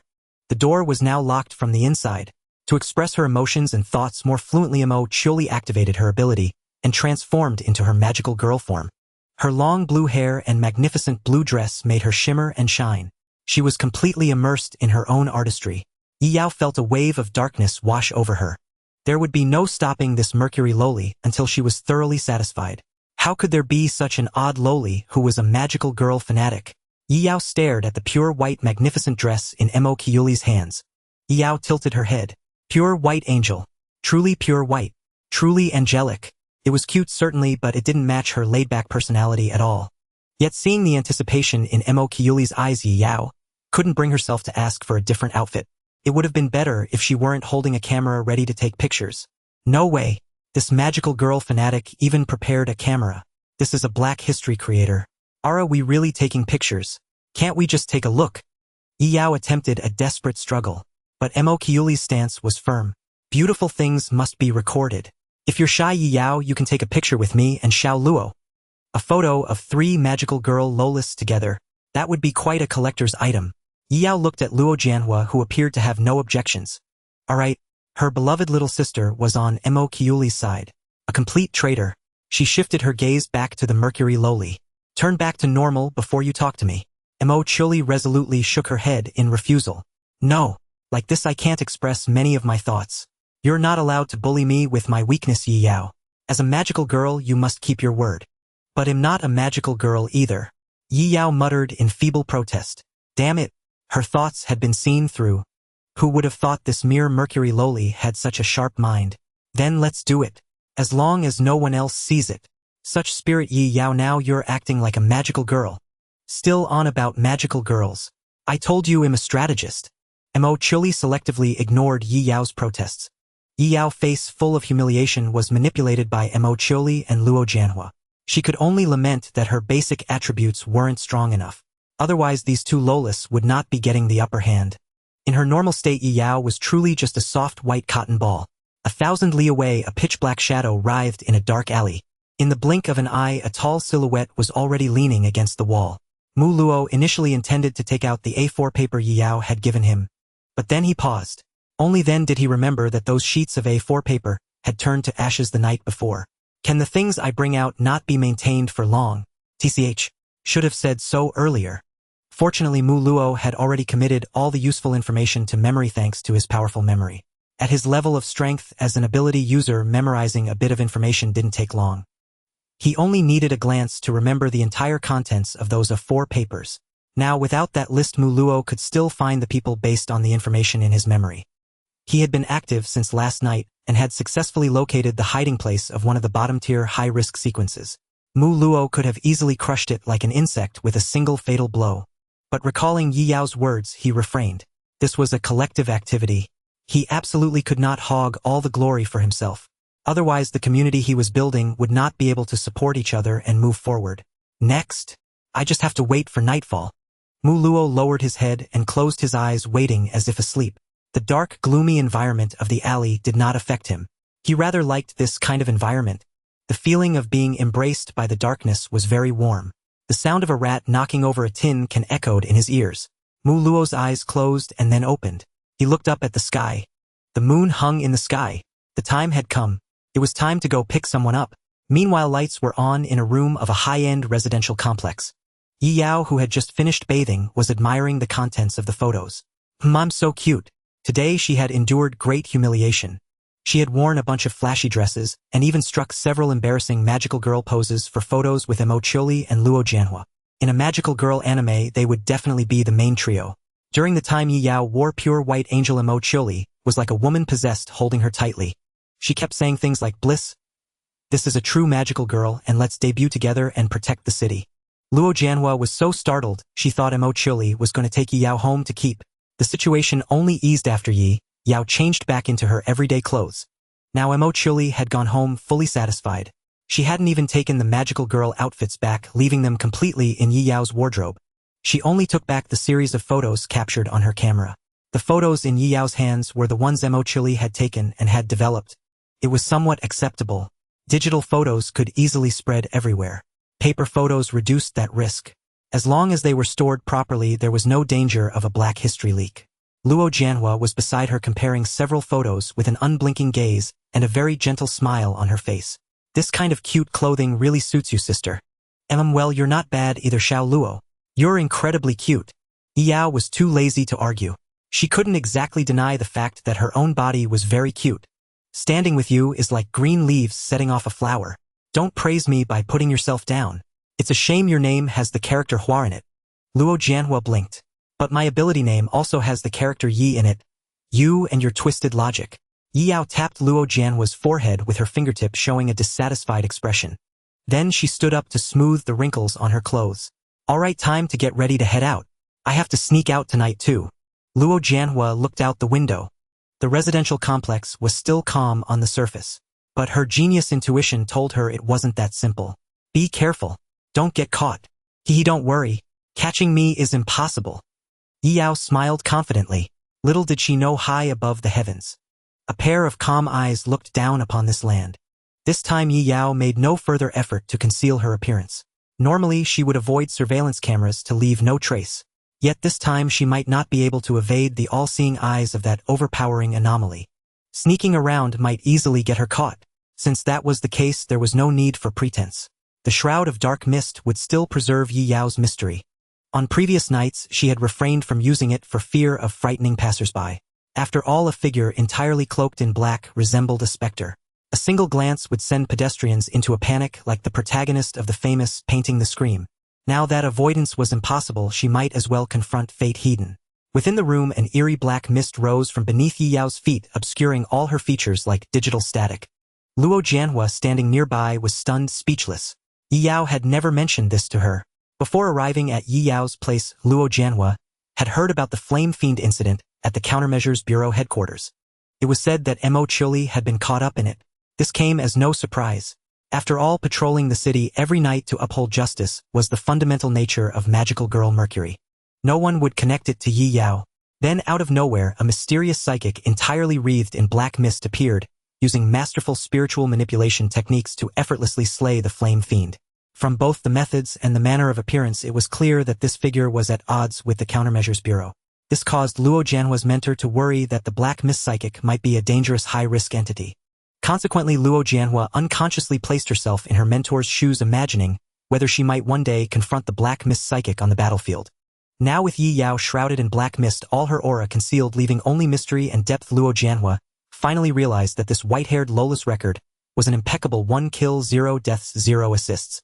Sister, are you the mysterious psychic who slew the Flame Fiend? Luo Jianhua finally managed to utter after a long pause. A muffled voice emerged from the black mist. Did I not tell you? No, you didn't. Luo Jianhua didn't even know how to retort. Only now did she realize that Mo Chili knew no fewer secrets about Yi Yao than she did. Who would have thought that a fluffy little loli could leave the Countermeasures Bureau's Intelligence Division, scratching their heads? Even now, the Intelligence Division was probably still working overtime searching for traces of the Black Mist Psychic.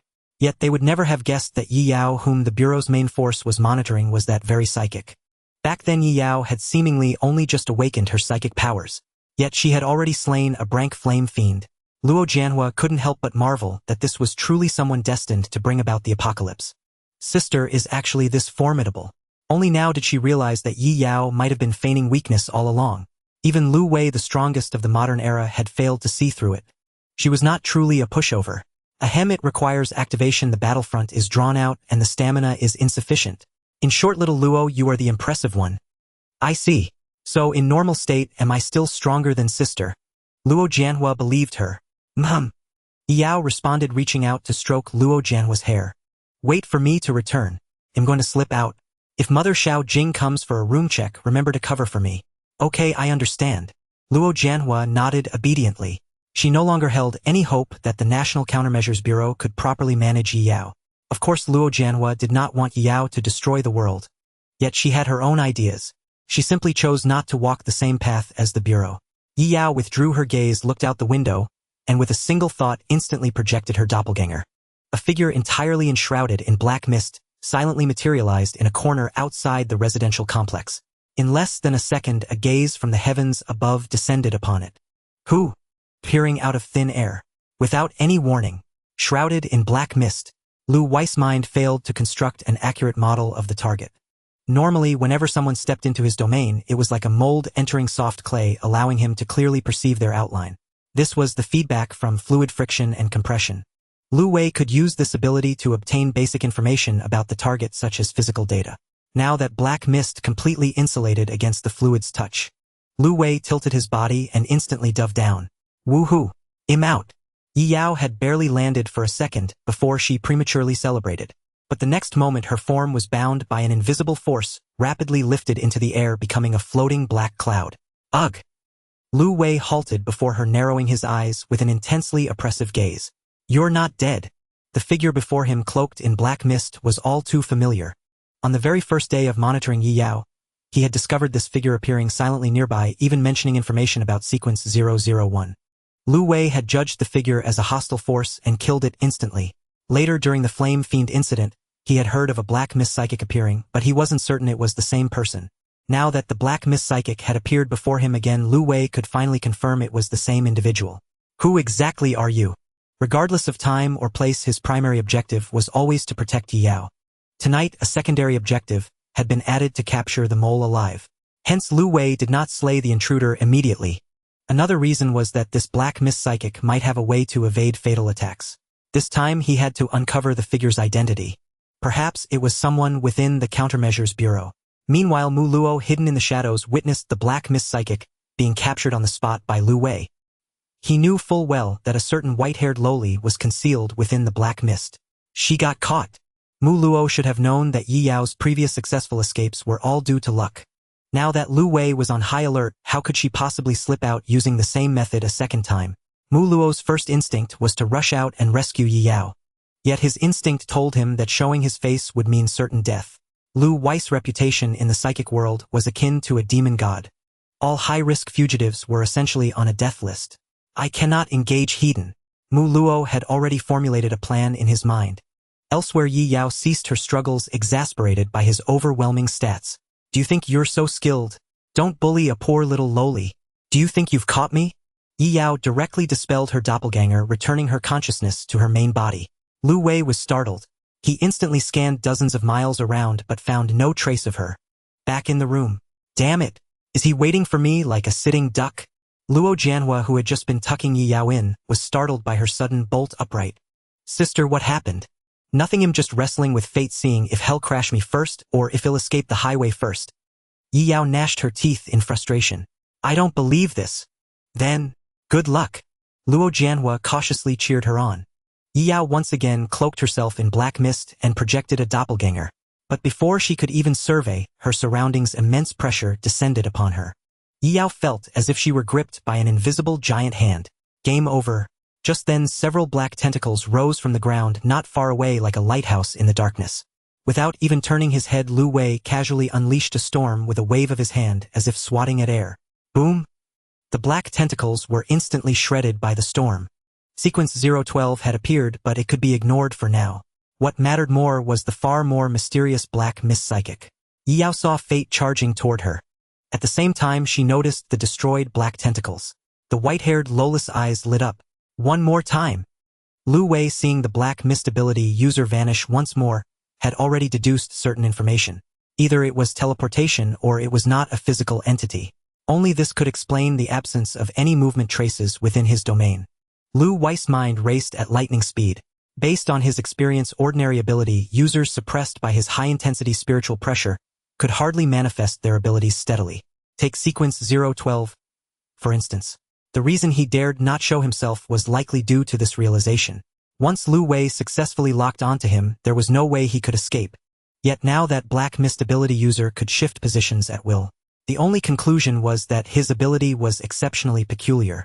Lu Wei also harbored a guess that it might not be a physical entity. Instead, it resembled a clone or a creation. Once threatened or fatally wounded, the clone could be voluntarily recalled, even ignoring any constraints placed upon it. If that were the case, the opponent's true body must be nearby. Boom! Not far away, a whip of darkness rose from the ground, writhing wildly. It seemed to deliberately provoke Lu Wei. Humph! Lu Wei did not divert his attention. He casually erased the newly appeared anomaly. Then he continued to monitor the space within his domain. Once the black mist ability user appeared again, Lu Wei could seize him within a second. This time I will surely succeed. In Yi Yao's room, a sit-up routine unfolded, leaving Luo Jianhua somewhat speechless. Sister. Could she have run into Mr. Lu Wei? Luo Jianhua vaguely heard some commotion, clearly the sound of wind howling. Yi Yao seemed to have stumbled several times. Luo Jianhua's expression turned peculiar. A little family game between father and daughter. A bit too hardcore. She wondered what Mr. Lu Wei would think if he knew. Phew! Yi Yao took a deep breath, having already devised a way to avoid the collision of fate. Earlier, before leaving, she had seen the message left by Mu Luo. The spot where the tentacles emerged should be where Mu Luo could provide support. All she had to do was send her split body there. Mu Luo, who was prepared, would immediately provide assistance. Perhaps she could even succeed in one fell swoop. Yi Yao turned her head in a certain direction. That was where Mu Luo had left her tentacles. She had already mastered the technique of precise delivery. She could hit the mark accurately. Little Luo, watch closely. I'm going to sleep now and won't wake up soon. Remember to take care of my true body. Yi Yao was brimming with confidence at this moment. Luo Jianhua thought it best not to dampen the white-haired sister's spirits. Yi Yao blinked her eyes and once again dispatched her split body, arriving at a chaotic scene. This place had been ravaged by a storm. Before Yi Yao could adjust to the discomfort of the perspective, an intense tearing sensation racked her body, and the split body perished instantly. Yi Yao's record thus became 130. Mu Luo, witnessing this from the shadows, covered her face, unable to bear watching. In the sky, Lu Wei's gaze was as still as dead water. When he destroyed the traces left by Sequence 012, he had casually set up an intense wind pressure field there. Anyone who stepped into it would be instantly torn apart. Trying to rendezvous with Sequence 012 through such a method was nothing but wishful thinking. In a prolonged battle, Lu Wei feared no one. Yi Yao woke up from her bed, falling into silence. The slap in the face came so swiftly. Luo Jianhua remained silent. She quietly patted her sister's head in comfort. Pat, pat, sister. It's just a small setback. You'll definitely overcome it. Yi Yao did not turn red.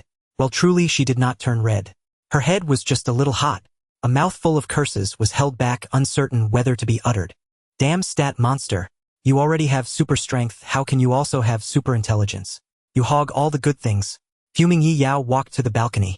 Then, like a grumpy bedhead lowly awakened by various annoying noises, she shouted, "Shut up!"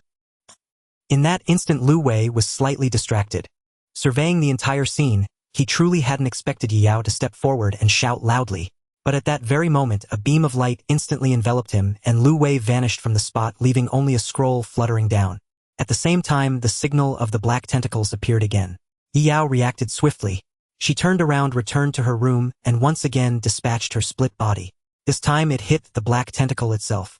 The dark tentacle caught the person, and immediately retracted, burrowing into the ground and disappearing. It took Yi Yao's split body along with it. The next moment, the floating scroll exploded instantly. Lu Wei's figure reappeared. The entire process took less than 2 seconds. Lu Wei narrowed his eyes, his entire demeanor eerily quiet. Sequence 020. Lu Wei remembered the information of all sequence ability users. Such a method undoubtedly belonged to the person taken away by Sequence 012. He hadn't expected that one to come as well. Lu Wei looked around once again, observing the entire situation. Everything had calmed down. The black mist ability user no longer appeared. The aura of Sequence 012 had also vanished completely. The white-haired girl who had been shouting on the balcony had already returned to her room. Lu Wei realized he might have failed. That momentary lapse in concentration was fatal.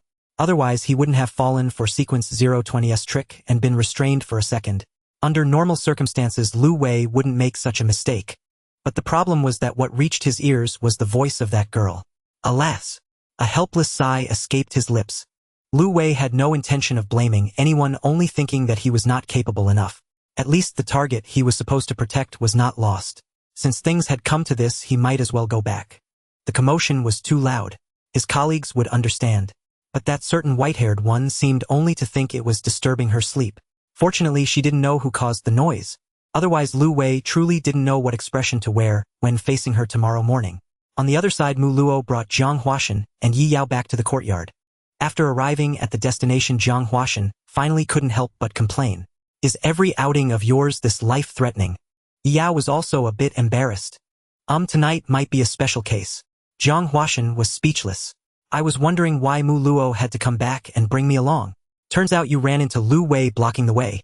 And you even wasted one of my scrolls. It breaks my heart. Jiang Huashan looked as if he had lost his girlfriend. His expression was one of utter grief. That scroll was a masterpiece he had labored over for 5 days, pouring his heart and soul into it. Every day he painted until his spiritual energy was drained dry.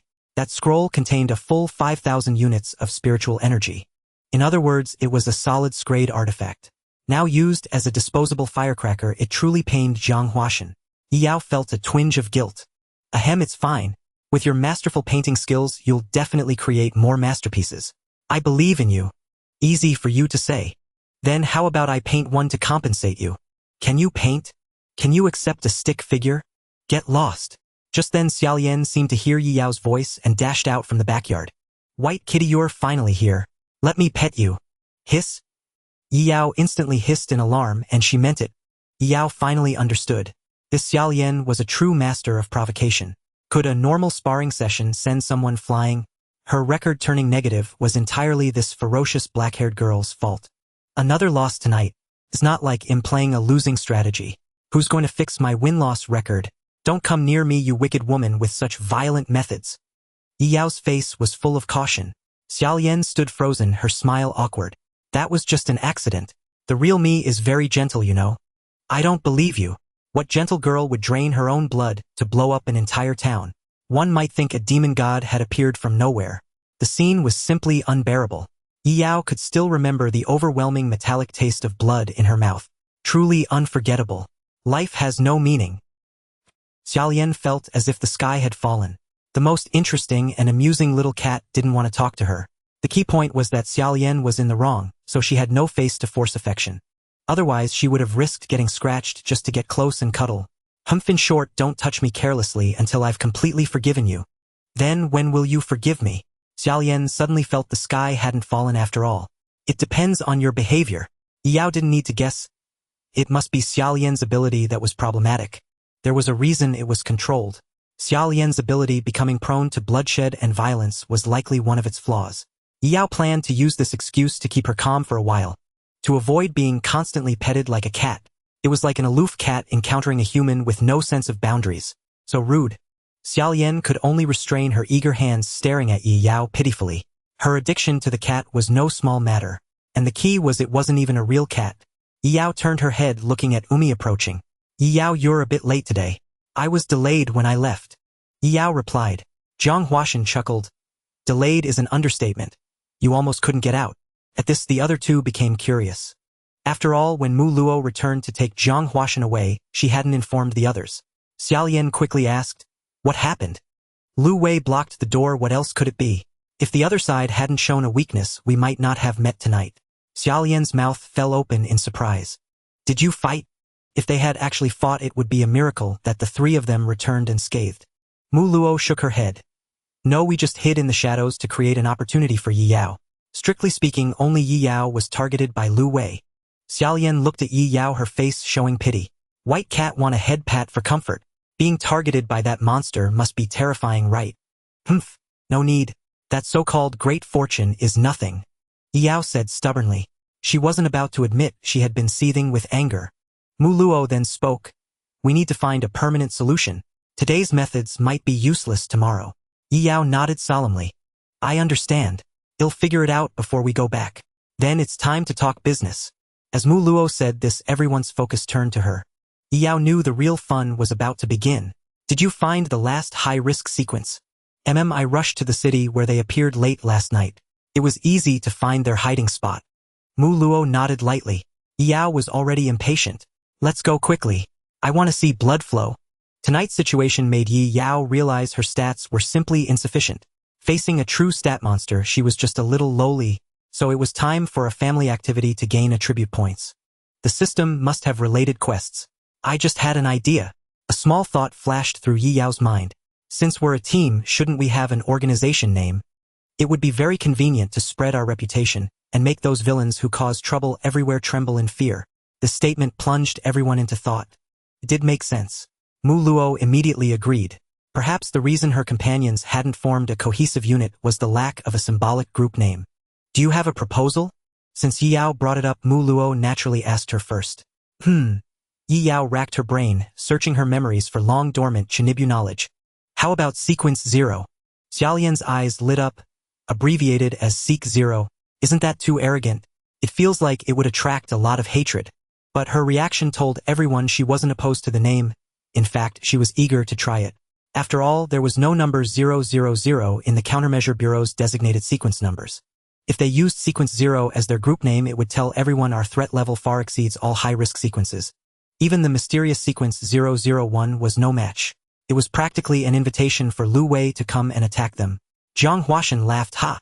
A very artistic name, I like it. Just thinking about using this title out there fills my mind with imagery.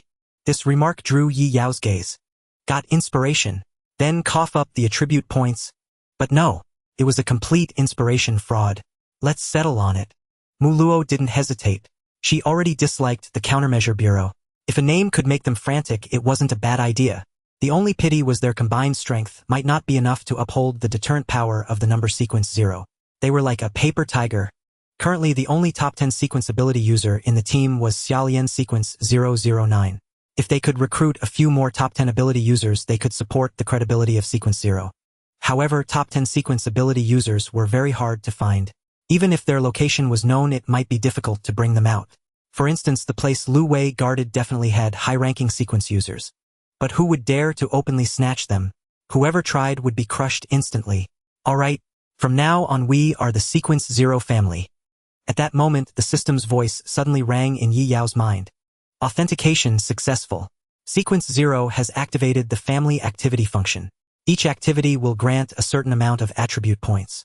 Host, please participate actively to make the family more warm.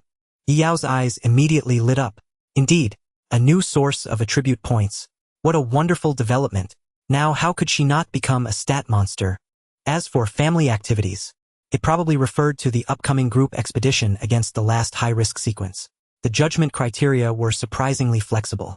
This system, Yao was moved to tears. Hurry, hurry, hurry. Let's go.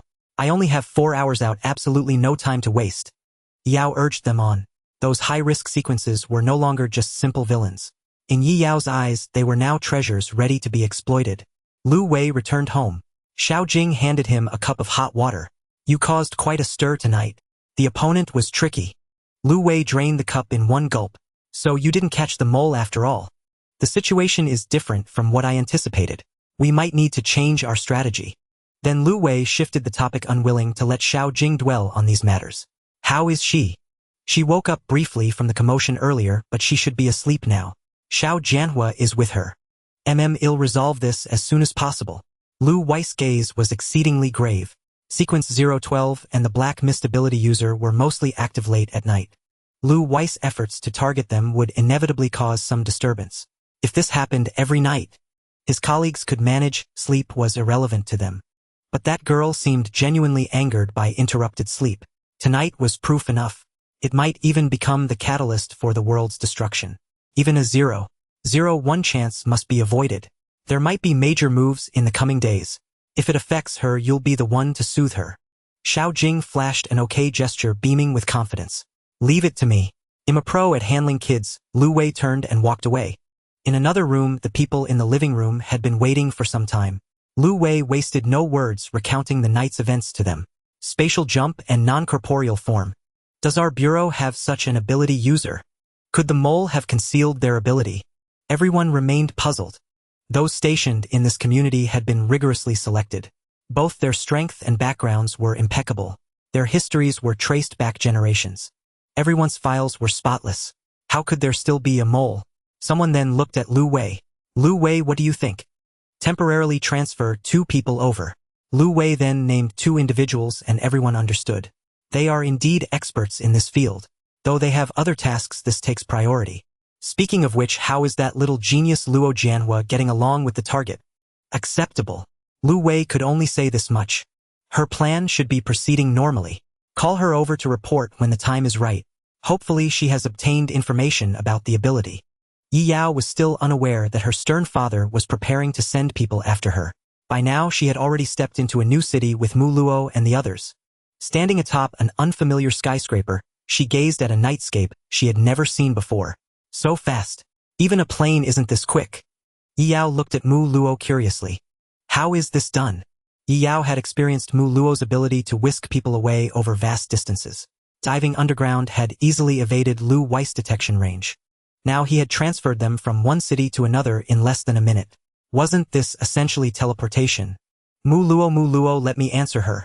Xiaolian was itching for a chance to curry favor. She was still waiting for the white cat to calm down, until she regained the legitimate right to pet the cat. As long as she offset the mistake made in her impulsiveness, she could indulge in her forced affection with a clear conscience. Mu Luo nodded in response, unbothered by revealing his ability to his companions. Xiaolian sidled up to Yi Yao and started without preamble.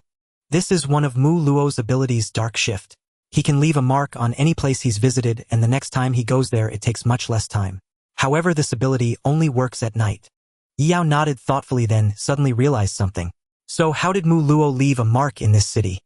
Mu Luo replied, I came overnight. Even without using Dark Shift, his movement speed at night far exceeded any vehicle. He could travel 10,000 miles in a single night without tiring. Yi Yao's eyes widened. Don't you need sleep? That sort of thing is meaningless to me. Hearing his matter-of-fact tone, Yi Yao's breath caught. Now she understood. The pillar of this cobbled-together family was also a part-time poet. He was no longer human. Xiaolian leaned in to whisper in Yi Yao's ear. Don't dwell on it.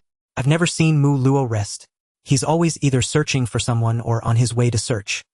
He hasn't dropped dead after all this time. Yi Yao felt her brain short-circuit. If she were an employee of the bureau, knowing that a guy like this was constantly eyeing their performance, she'd be hissing too. No wonder her stern father struck without mercy. Full health was just his kill line. You should still find time to rest. If you collapse, we're doomed. Mu Luo nodded in acknowledgement, but it was unclear if he had taken it to heart. Yi Yao studied him carefully, and only nodded in satisfaction when she saw he seemed to be considering it. This was the good brother who provided attribute points. One of the benefactors helping her on her path to invincibility. Losing any one of them would be heartbreaking. Then, without further ado, let's go find tonight's target. Yi Yao commanded like a pillar of strength. Mu Luo nodded and made a sweeping gesture. Darkness swiftly enveloped everyone like a curtain. In the blink of an eye, the 6 of them appeared near an abandoned factory on the outskirts of town. Sequence 096 is hiding in that abandoned factory. Mu Luo pointed to the factory in the distance. This place is so eerie. Yi Yao rubbed her arms and instinctively shrank her neck. The buildings nearby had long been abandoned, showing no signs of habitation. The streetlights along the road were dilapidated, with only 1 or 2 still working. Their flickering light made the scene resemble a horror movie set. Coupled with the incessant croaking from a nearby pond, anyone daring to come here in the dead of night was either a murderer or an obsessed angler. It was indeed a perfect hideout for criminals. Wumi, frightened, sidled up to Yi Yao and instinctively grabbed her clothes. Let's finish this and get back quickly. The girl was terrified, yet the novelty of the situation also stirred her emotions. It was the duality of fear and excitement. Yi Yao wondered if this fear-cycle personality was a debuff or a buff. If you're scared, hold my hand. Yi Yao felt a bit uncomfortable at first, but then she thought since she dared to defy her stern father, this place was nothing. It wasn't as terrifying as the sight of Lu Wei charging at her with murderous intent. Thanks, Yi Yao. Wumi felt much more at ease after taking Yi Yao's hand. If this situation fell into a cycle, perhaps it wasn't so bad. Xiaolian tried to sneakily grab Yi Yao's other hand, but it was soundly slapped away. Cat-paw-touching mission failed. Xiaolian could only vent her frustration on the unseen sequence 096. Where's that guy hiding? I'll go deal with him. Mu Luo crouched down, pressing his palm to the ground as if sensing something. The next moment he let out a surprised sound. The target isn't in the factory, but there are other ability users. Yi Yao's eyes lit up. Wow, an unexpected bonus. Who could be good people hiding in a place like this? Every single one of them is getting taken out. In the dim, abandoned factory, it resembled an industrial beast that had died years ago. Its interior was like a rotting organ, with not a single spot intact, exuding an aura of decay everywhere. The walls were like festering skin. Large patches of plaster like necrotic scabs curled and peeled away, exposing the rough gray brickwork beneath. The fate awaiting this building was likely nothing but oblivion and erosion. Yet even so, this dilapidated place was not without living visitors. Several foul and rotting beasts reeking of stench had chosen this as their temporary lair. A faint light flickered once more within the factory. A man covered in scars and bare-chested was pounding a sandbag, producing dull thuds. Beside him 3 others were playing cards under the dim light. Thick second-hand smoke hung in the air. 3 of a kind. "When do you think the boss will be back?" asked a man with a scar across his face, a cigarette dangling from his lips. "Pass. He's out enjoying himself. He won't be back soon unless he's not up to it." The thin man, also smoking, flashed a lewd grin. "Bomb. How dare you talk smack about the boss? Careful he doesn't come back and knock your head off. Maybe he's out there getting us some benefits?" said the stubbly man, stubbing his cigarette into the ground. The scar-faced man cut them off. "Enough, stop joking about the boss. Better think about how well get the goods to the buyer next time." The thin man shrugged indifferently. "Why not leave that to the boss? With him around we can hit our targets easily." The stubbly man chuckled. "Haha, true. The Countermeasures Bureau has been hunting us for ages, and we're still kicking, aren't we?" The next second a girl's playful voice reached their ears. "Hee, is that so? You might not make it through tonight though. Who's there?" The 4 men's expressions shifted. They sprang up, eyes wide with fury, scanning their surroundings. With a bang, the working light bulb was shattered by an unknown object.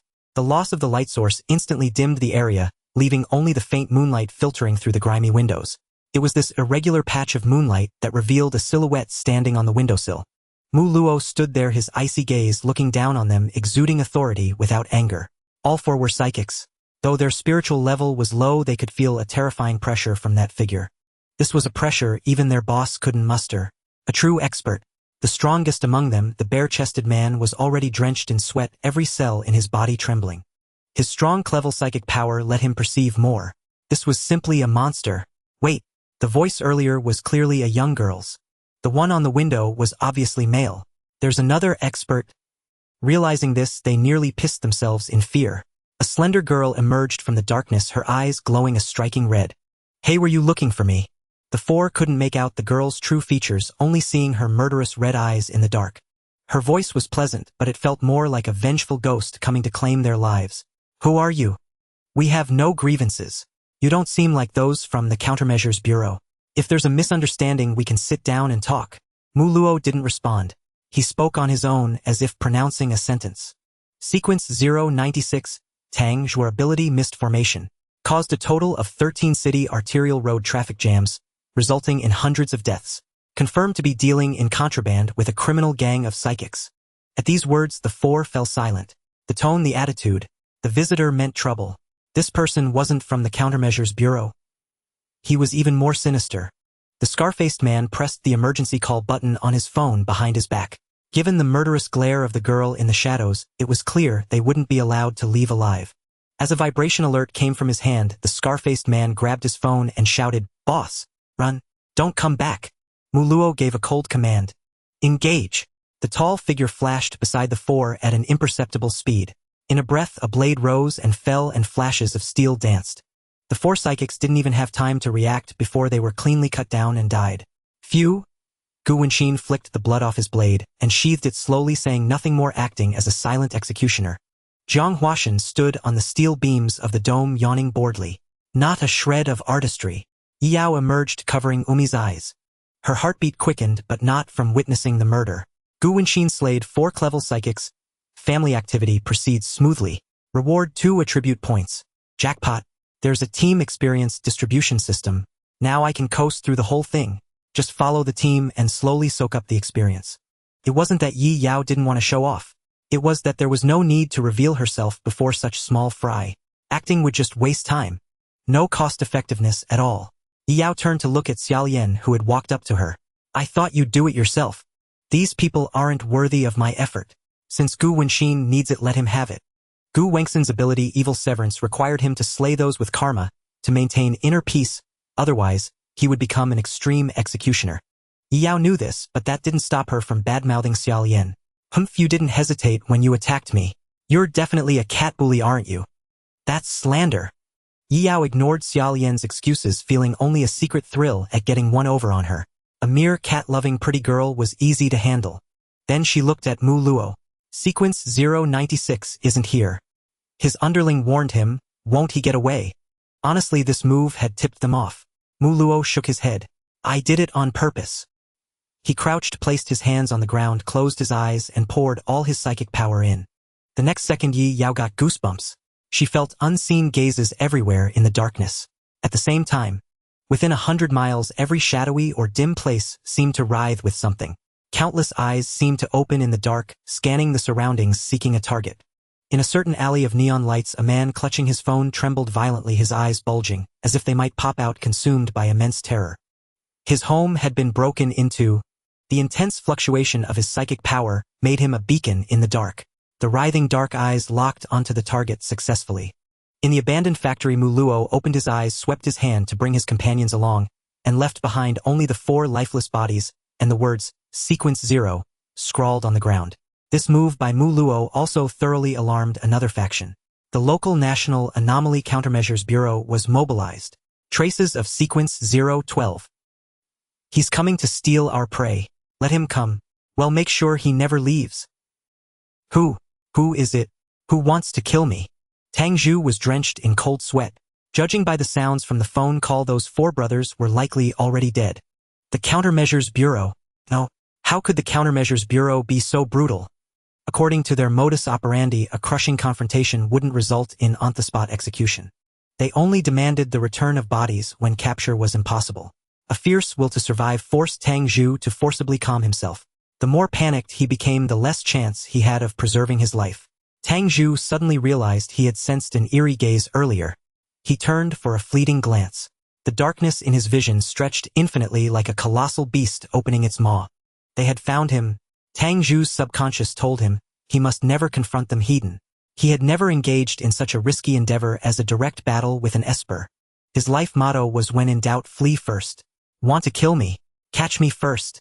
Tang Zhu's face twisted in ferocity as he channeled all his mental energy into his ability.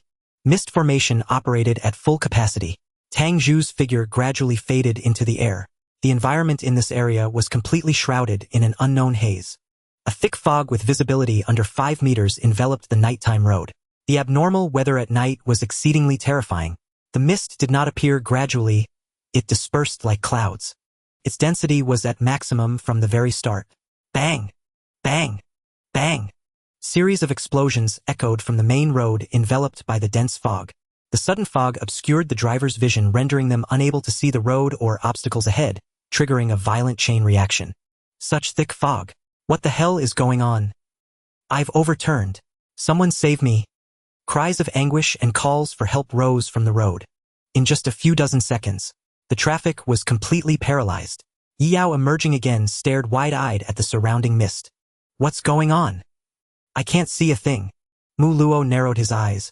His reaction is quite swift, worthy of his years walking a tightrope. Tang Zhu had responded after only a few seconds of panic. He used his ability without hesitation. He barely managed to conceal himself before they arrived. Xiaolian looked around, her expression troubled. How do we find him? My spiritual sense can't penetrate this mist at all. Yi Yao had also sensed the abnormality of the mist. The mist created by his ability was not ordinary. It seemed capable of blocking spiritual sense as well. Even if one's spiritual energy was much higher, it only extended the range of perception slightly. Moreover, Sequence 096 might be able to fully merge into the misty environment. Within the range of spiritual sense, he would be indistinguishable from an ordinary person. Finding him in the mist was indeed a considerable challenge. By the time the mist cleared, he might have already succeeded in escaping. At that moment, Yi Yao desperately missed Yen Fu's ability. With a casual wave of his hand, he could probably blow the mist away. The longer the mist persisted, the longer the traffic paralysis lasted. The sudden fog must have already caused a massive number of traffic accidents. Yi Yao could faintly hear the cries of anguish from the road. It was like the night of that blazing fire. They couldn't let this mist continue any longer. Brothers and sisters, this is an emergency. Let's kill Sequence 096. Even if Yi Yao hadn't said this, Mu Luo and the others were already planning to send Tang Zhu to his grave. Only Umi was different. Her eyes were bright and she looked particularly delighted. Yi Yao actually called me big sister. Yi Yao turned to look at Mu Luo, who had the highest spiritual energy among them. Mu Luo, can you find him? I can try. Mu Luo bent down again to use his tracking ability. But before he could locate the target, he first saw someone he didn't want to see. People from the Countermeasures Bureau are heading this way. Wow. Then let's run. Yao, almost thinking Lu Wei was chasing them, looked as panicked as a frightened little animal. She turned and grabbed Umi, ready to flee. Fortunately, Xiaolian quickly stopped her. White Kitty, what are you afraid of? The espers from the Countermeasures Bureau coming here might not even be a match for us. The Lu Wei you dread isn't here. Ha! I guess that's true. Yao instantly calmed down. She had developed a psychological shadow from that collision with Big Luck. Hearing Countermeasures Bureau made her think the stat monster was coming. Just then Mu Luo said, there are quite a few A-rank espers among them. They're probably after me. I'll go lure the main force away. You kill sequence 096 and leave. I'll find you once I've shaken them off. He was well aware of his ability to attract aggro. This was also his first time acting with companions. To avoid dragging them down, Mu Luo had to lure away the main force of the Countermeasures Bureau alone. After all, Xiaolian and the others were also wanted targets. The Countermeasures Bureau would try to capture them if they encountered them. They didn't have such strong escape abilities. Without waiting for the others to respond, Mu Luo melted into the darkness, going alone to divert the Countermeasures Bureau's attention. Now that Mu Luo's gone, how do we find sequence 096? Yao hesitated. She considered leaving sequence 096 to the arriving Countermeasures Bureau. But this person was the ultimate target of this family activity. If they left now, the family activity might be deemed a failure by the system. Then how would she get the attribute points? Yet sequence 096 was very good at hiding and didn't seem easy to find. If it took too long, not only would they fail to find sequence 096, but they might also be surrounded by sequence espers splitting up. Yao was exasperated. Damn it, thinking too much, her brain was itching. Xiaolian placed her hands on the white-haired girl's delicate shoulders, her tone light. Don't worry. Why do you think Mu Luo didn't take us with him but told us to kill sequence 096 first? Could it be? Yi Yao's eyes widened. There was someone else in the team besides Mu Luo who could find the target. Let me do it. Gu Wenxin stepped forward, his gaze sharp as he stared ahead. It seemed the mist had no effect on him at all. He closed his eyes, entering a state of extreme perception. Xiaolian crouched beside Yi Yao and explained in a low voice. After you said we should act together, we spent the day learning about each other's abilities. Gu Wenxin has a unique talent in the area of tracking people. While most of us espers still use enhanced perception to find people, he has abandoned normal perception, instead pointing directly at the kind of person he wants to find. Yi Yao vaguely guessed some of the details. By then Gu Wenxin had already opened his eyes. The mist before him still obscured his vision. But in his sight the scene had undergone a radical transformation. All obstacles had vanished. Only a pristine space on a single horizontal plane remained. Gu Wenxin saw one flame after another. The flames varied in size and color, and in the distance a massive black flame was moving rapidly along the road. It exuded an immensely evil aura. Countless tormented souls seemed to wail within its core. Found you. Gu Wenxin leaped forward, dashing towards the target at incredible speed. A sentence suddenly surfaced in Yi Yao's mind. Counter is king-type advantage makes gods. Tang Zhua dashed through the streets, clutching his phone with a panicked expression, as if desperately trying to contact someone. His perception within the mist was exceptionally keen. Even an ability user a full rank higher than him could not hope to catch him. Yet now Tang Zhua could distinctly sense that someone was pursuing him from behind. It was as if they had successfully locked onto him. At that moment the call finally connected. Tang Zhua was overjoyed. Hey, get someone to save me quick. I've made up my mind I'll join you. But someone's trying to kill me right now, send someone to rescue me first. Who's after you? The Countermeasures Bureau. A vague voice came from the other end of the line. Tang Zhua answered swiftly. I don't know, I can't identify them. Definitely not the Bureau, probably ability users from another faction. Now that's rather interesting. Please spare me the interest. I'm about to die. Tang Zhua was so frantic he nearly cursed. This idiot was still in the mood to spectate at a time like this. Was his life not worth anything? Fortunately, the other party quickly asked for his location. Where are you? I'm at... Before Tang Zhua could finish, a ghostly figure rushed up behind him. A flash of blade light. The sword fell without a hint of mercy. Not a single word was wasted throughout the entire process. Shiying. The blade cleaved into flesh, slicing through like a knife through a melon, meeting no resistance. A rank ability user was no more than an ant before an rank. There was no capacity for resistance whatsoever. Execution successful. Sequence 096 maintained his running posture for a few more strides before collapsing, sliding several meters across the ground, unable to utter another word. His phone dropped at Gu Wengxin's feet. Picking it up, he saw the screen was still lit. "Who are you, sir? Would you care to state your name?" The voice on the other end of the line seemed neither alarmed nor regretful about Sequence 096's death. Instead, it calmly inquired about Gu Wengxin's identity. Gu Wenxin made no sound. He tossed the phone into the air and sliced it to pieces with his blade. The mist dissipated. The night's lights once again restored everyone's vision. The ambulances that had rushed over could finally begin their rescue efforts. But this also revealed his position. The ability users from the Countermeasures Bureau had arrived. Mu Luo had only lured away the main force. Another team had been dispatched to deal with Sequence 096. But now Sequence 096 was already dead. The most conspicuous figure was Gu Wenxin holding a long blade, his aura sharp and piercing. "It's definitely Sequence 011. Prepare to apprehend." 3 ability users surrounded Gu Wenxin from 3 directions. The deployed ability users had long memorized all the information on the high-risk sequences at large. The moment they laid eyes on Gu Wenxin, they reacted instantly. Gu Wenxin stood his ground, scanning the 3 figures around him. All 3 ability users had mental strength at the rank. 2 were just over 1,000 and 1 was just over 2,000. With his own mental strength nearing 3,000 and his superior attributes, Gu Wenxin could hold his ground without losing. But the troublesome part was that reinforcements from the Bureau were still on their way. "Gu Wenxin, surrender. Considering you were taken away by Sequence 012, rather than escaping on your own, we can give you a chance." "I won't go back." Gu Wenxin drew his long blade, his expression calm, as he faced the encirclement. The 3 of them looked grim. In the early days, the assessment of sequence ability users relied entirely on the abilities of prophets. The prophets had already exposed every secret of Gu Wenxin. As Sequence 011, perilously close to the top 10 high-risk sequences, his danger was beyond doubt. Slaying evil, what truly was evil? Perhaps only Gu Wenxin himself could define it. Should he fall into darkness and deceive his own heart, then everything in the world could be deemed evil. And what awaited everyone was a high-risk ability user capable of inflicting several times the normal damage on anything. With a mental strength of 3,000, when facing the most heinous individuals, it could function as if it were 6,000 or more. He wasn't ranked in the top 10 only because he couldn't cause large-scale destruction. His abilities were only effective against people. Yet, even so, the Countermeasures Bureau had to capture him and place him under control before he strayed down the wrong path. The 3 ability users exchanged a knowing glance and charged at Gu Wenxin simultaneously. The battle erupted. At the same time, Yi Yao and her group finally reached the vicinity, but they did not reveal themselves. Why are they fighting? Yi Yao was surprised to see Gu Wenxin locked in combat with 3 ability users.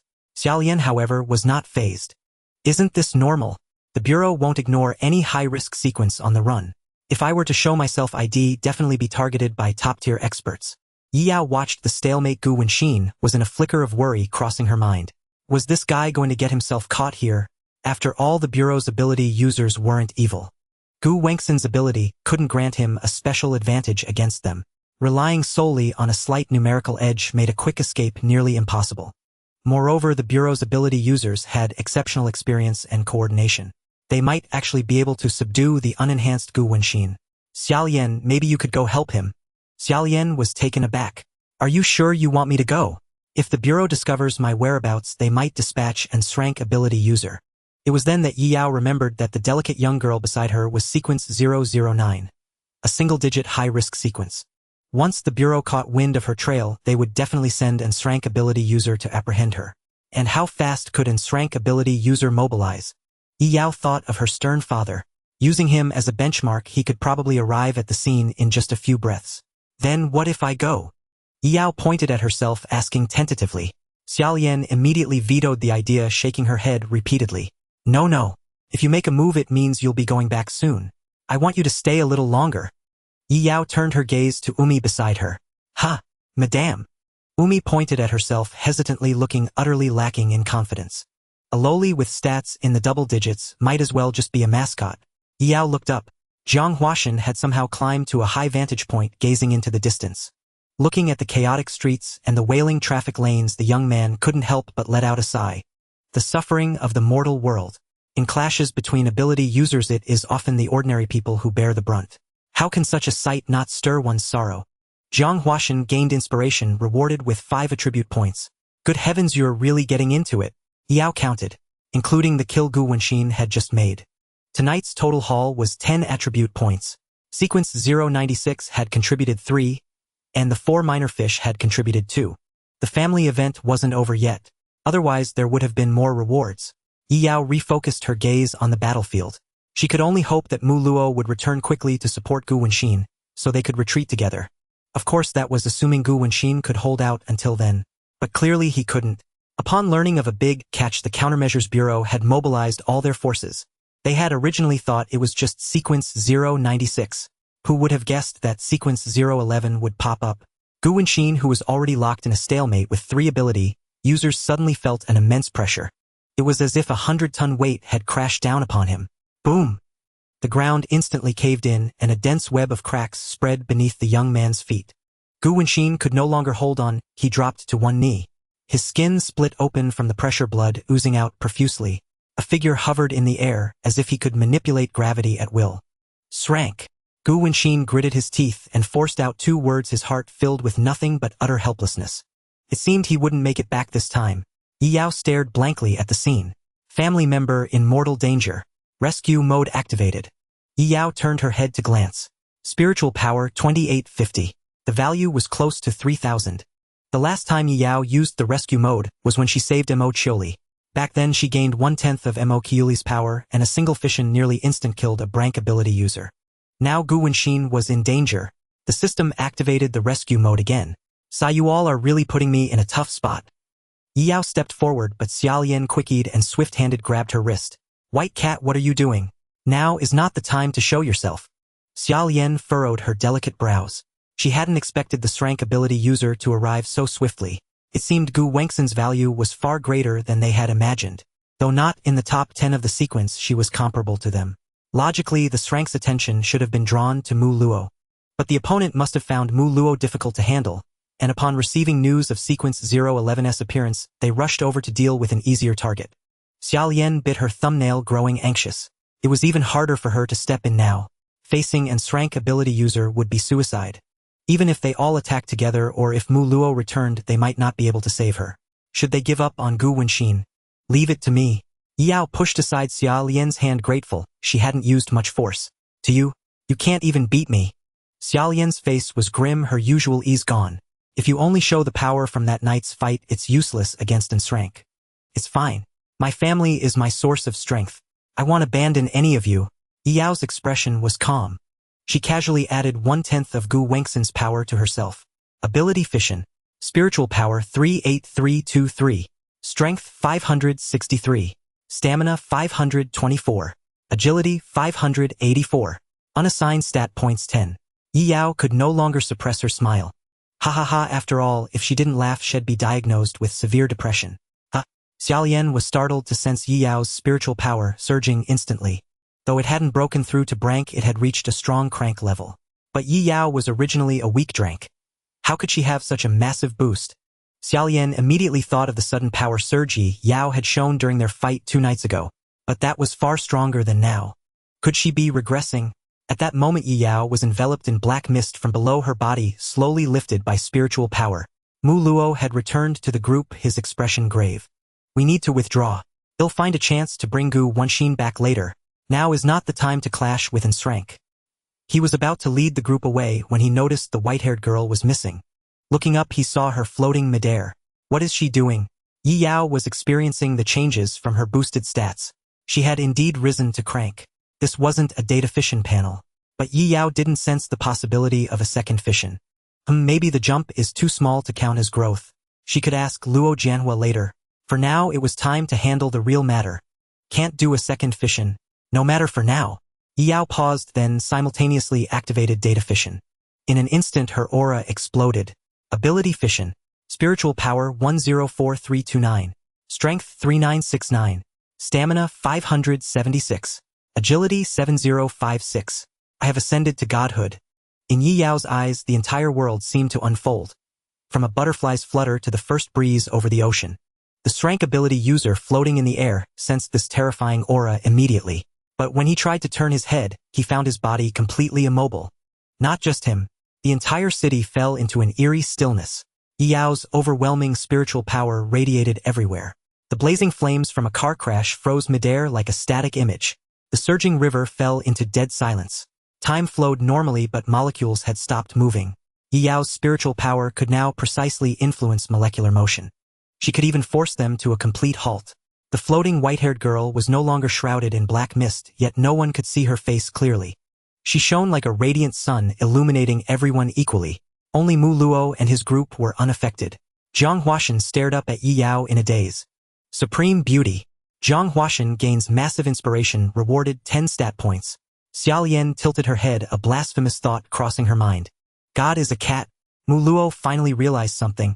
The person he brought out from that housing complex was no ordinary sequence ability user. This terrifying power was absolutely unmatched by even Lu Wei. What sequence number was she? Only the first sequence could be worthy of such strength. Yi Yao snapped out of her daze after a moment. She looked around at the affected environment and stopped the influence from spreading further. She confined it to a small area, feigning exhaustion. So this is what it feels like to be invincible under heaven. She clenched her hand, sensing she could effortlessly level an entire city. Fortunately, there were no signs of losing control. The vast spiritual power from the FISSION remained under her command, or she might have accidentally destroyed the world. Yi Yao slowly descended to Xia Lian, and the others, a sacred radiance emanating from her. Her immense spiritual power had already materialized. Unfazed by Yi Yao's explosive power, Xia Lian approached the white-haired girl curiously. White cat, you're this strong. Did you hold back in our fight 2 nights ago? What can you do now? Can you pull down the moon? Right, no time to waste. Go rescue your original body now. Even Lu Wei is no match for you. Xia Lian chattered excitedly, ideas tumbling out. She showed no reverence for the powerful. Yi Yao confirmed no matter how strong she became, Xia Lian would always treat her like a cat. Completely unfazed that a being of her level could kill everyone. Mu Luo finally spoke. What do you plan to do next? Yi Yao's power had surpassed his. The next step was hers alone to decide. She blinked. This state won't last long. They'll revert soon. After all, it was the rescue mode. It would end once Gu Wenxin was safe. I see. Then take Gu Wenxin and leave. No need to tangle with the Bureau. Mu Luo held his ground. He didn't intend to take advantage and annihilate the Bureau. He wanted to find the hidden sequence ability users. Unfortunately, Yi Yao's current state couldn't last long and might have severe side effects. He couldn't let her help at the cost of a comrade. Mu Luo acted swiftly, soon returning with Gu Wenxin, whose body was covered in wounds. Pant! Pant! He was gasping for air, clearly under immense pressure from the strength. Thank you. Yi Yao put her hands on her hips and smiled lightly. No need to thank me. She turned to look at the frozen area. The rescue mode was about to end. The power 10 times greater than her peak would soon leave. So what prank should I pull before I go? Yi Yao's little mind stirred. A vast surge of spiritual power undulated forth, instantly extinguishing the flames still blazing on the roadway. It was a pity she lacked the ability to bring the dead back to life. Those who had perished in the accident would not return. She cast her gaze upon the Srank Esper floating in the air. With a flick of her tiny finger, she hurled him directly into the river, leaving him a drenched mess. After all, she wasn't familiar with him. Moreover, he had inflicted so many wounds on her good brother. If the most diligent jungler was gone, how could she continue to slack off and leech experience from the backlands? Could she rely on Mu Luo, who was always roaming around? Or Zhang Huashan, the painting god, who only gathered inspiration and did no real work? Xia Lian was hopeless, only caring for her cats. Wumi was nothing more than a pure mascot, a little lowly. To slack off with ease, she still needed to protect the hardworking tool who never complained. And yet, Srank Esper had dared to capture such a useful minion. A small lesson was necessary. For a powerhouse with such immense pride to be thrown into the river would be enough to tease him for years. The psychological trauma would surely be more unforgettable than the physical wounds. That's about enough. Xia Lian chuckled softly. The kitty is quite protective. If I were injured like that, would you avenge me? I'll reluctantly get back at them for you. You're so adorable, let me hug you. Xia Lian was charmed by Yi Yao's cute personality. She yearned to immediately scoop her into her arms and nuzzle her to her heart's content. Ha! Yi Yao dodged instantly. Being held tightly in the girl's embrace like a plush toy was not a pleasant feeling. I haven't forgiven you yet. Don't touch me without permission. Then how about I let you kill me once to cancel it out? Don't talk such nonsense. As soon as the words were spoken, Yi Yao felt her power rapidly fading. The trial experience card for being invincible under heaven was about to expire. No! My power! Mu Luo, after checking Gu Wenxin's injuries, announced, It's time to go back. Wait a moment. Yi Yao flew up to find an empty space before her power completely vanished. She immediately used her spiritual power to carve the enormous character's sequence 0 into the ground. Now it was perfect. Okay, let's go. Mu Luo waved his hand, taking everyone with him, and they disappeared entirely from the city. At the same moment, everything that had been frozen resumed its motion. The river continued to surge endlessly. Everyone came to their senses, as if they had just experienced an illusion. Boom! The Srank Esper shot out of the river like a cannonball, shaking off the water droplets, his expression dark. What the hell just happened? He looked around. The trace of sequence 011 had vanished completely. He hadn't lost consciousness earlier, and was clearly aware of what had transpired. Everything had been forcibly frozen, leaving only human consciousness active. Even he and Srank Esper was powerless. At that moment, he only felt a terrifying eruption of spiritual power. He was caught before he could even react. He couldn't accurately gauge the magnitude of that spiritual power. He could only confirm that the opponent's spiritual power was higher than his own. His own spiritual power was barely over 5,000. It meant he had just broken through to Srank not long ago. The opponent had definitely been in the Srank domain for a considerable time. Coupled with that unknown ability, it was indeed possible to catch him off guard. Having such an Srank powerhouse opposing the Countermeasures Bureau would likely bring countless disasters in the future. Damn it, I was careless. There's actually an Srank accomplice with no record in the Bureau's files. I must report this immediately and warn the other colleagues. Yi Yao's perfect control over her power led the Srank Esper to a complete misjudgment. Her spiritual power, reaching a staggering 100,000, was undetectable by anyone. Even the ability to freeze all things was attributed to a mysterious power. After all, who could imagine that someone could achieve all this with sheer numerical force alone? Sir! At that moment, an Esper's exclamation drew the Srank Esper's attention. Look over there. On the road surface beside them. Knife-like cuts connected to form an integrated whole, carving out characters that everyone could clearly see. The Srank Esper hovering in the air saw it distinctly. Sequence 0? How arrogant! This title would undoubtedly stir all the hidden forces into restless action.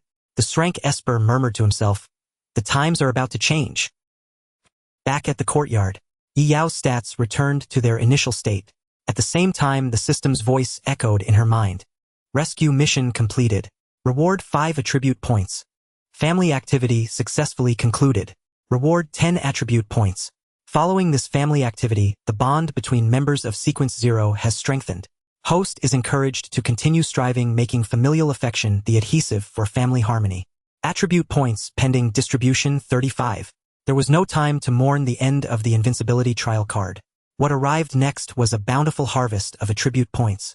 Before long, she would be able to rival a great fortune in her normal state through fission without consuming any family members. Ah, the divine kitty has turned back into a weak kitty.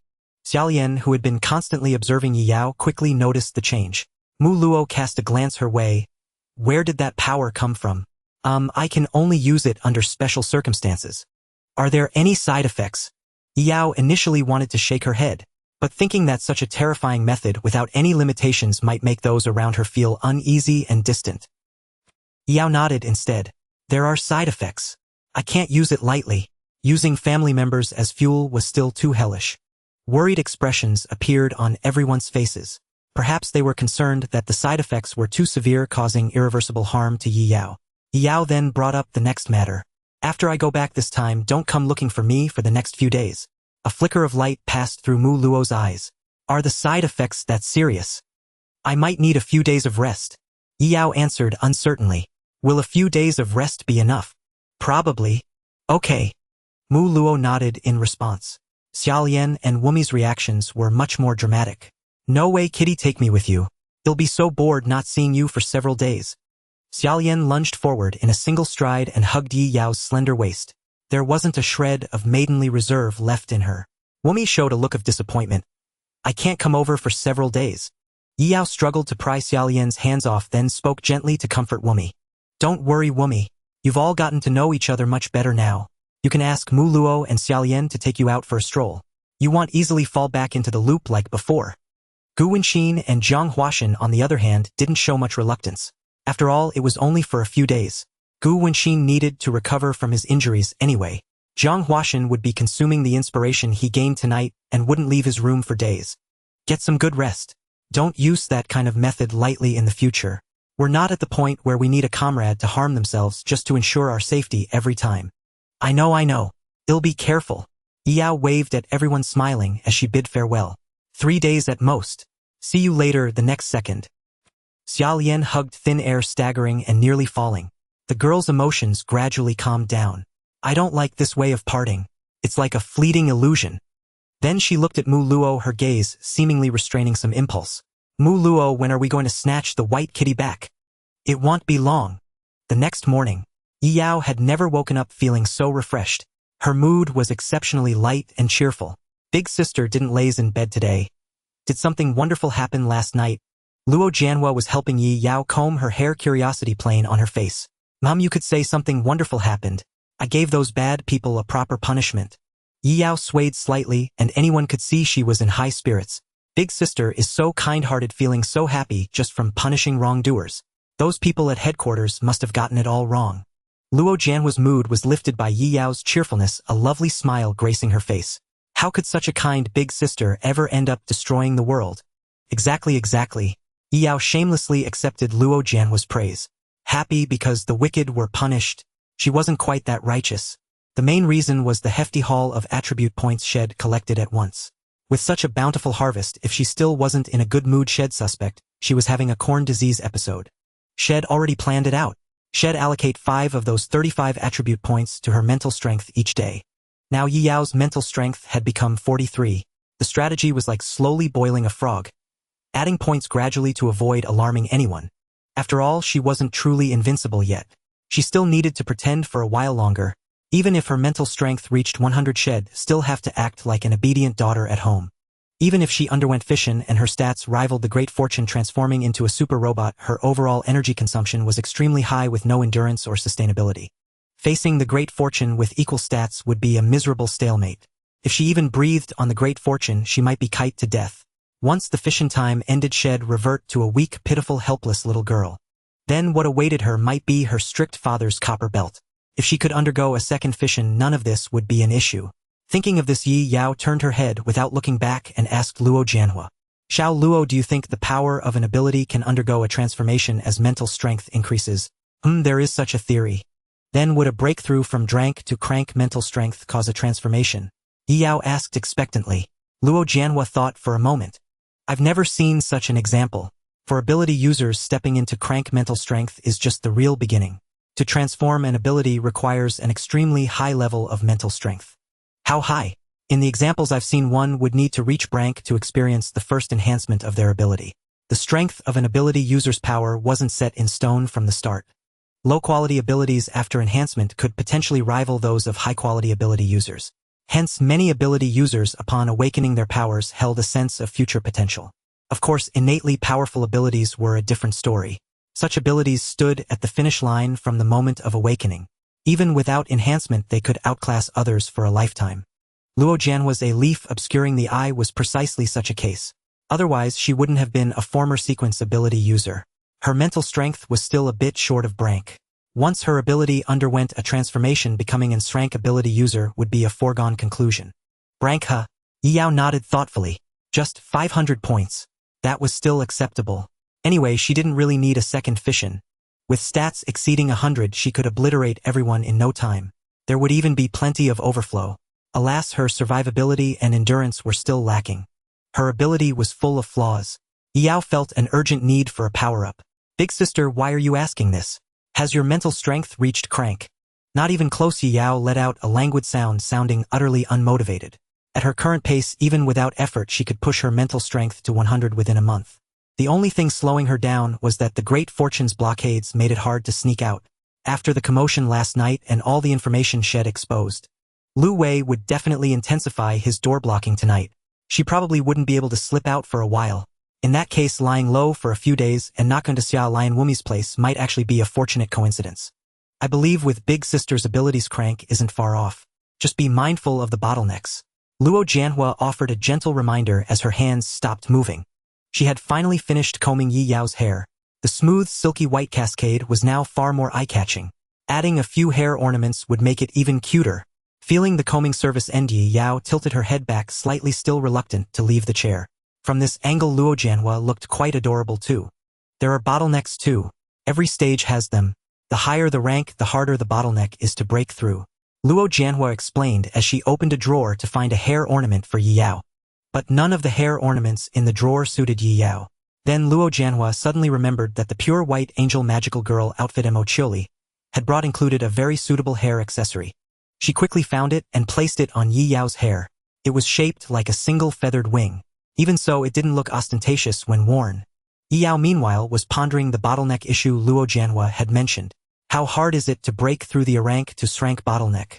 I've heard it's extremely difficult. My mentor told me that 10 years ago there were over 1,000 rank ability users in the National Countermeasures Bureau and nearly 100 were close to breaking through. Yet to this day there are fewer than 10 rank ability users. That few. Yi Yao mused that it still wasn't enough to challenge her, though she had no intention of conquering the world. What about foreign countries? I don't know about that. My mentor didn't tell me. Luo Jianhua had spent her days cultivating and paid no attention to the situation in other nations. Yi Yao's thoughts turned back contemplating the bottleneck issue. She probably didn't have such a thing. Breaking through level caps was as simple as adding a point. Undergoing fission could even ignore the ultimate bottleneck that trapped countless experts. The point-adding path was truly effortless. Then Yi Yao and Luo Jianhua arrived at the living room. Lu Wei was still cosplaying as a mysterious newspaper-reading man, as if nothing had happened yesterday. Now when she looked at him, Yi Yao felt an inexplicable surge of confidence. Perhaps it was because she'd experienced the feeling of being unmatched. The measly stats of the Great Fortune were no longer worth mentioning, unless the Great Fortune could evolve further into a Cybertronian. Otherwise, it would eventually face the awkward fate of being phased out. Good morning. Yi Yao offered a lively greeting. Lu Wei looked up at the slightly more energetic white-haired ball of fluff today. Aside from a steady increase in mental strength, he detected nothing unusual. Good morning. Lu Wei responded. Then he resumed pondering the dire news of Sequence 0 from another city. Leaving aside the audacious title, the mere fact that this newly emerged organization contained an rank ability user was enough for Lu Wei to take it seriously. This mysterious rank ability user wasn't recorded in the Countermeasures Bureau's files. Where had they come from? Yi Yao could tell what Lu Wei was thinking. Yet what malicious intent could a little girl with a spiritual power of merely 43 harbor? With such a low stat, she wasn't even qualified to be a speed bump. Anyone who suspected her would have to be out of their mind. After all, leaping from rank to rank was far too counterintuitive. As long as her ability's effect remained concealed, Yi Yao could continue to develop in stealth.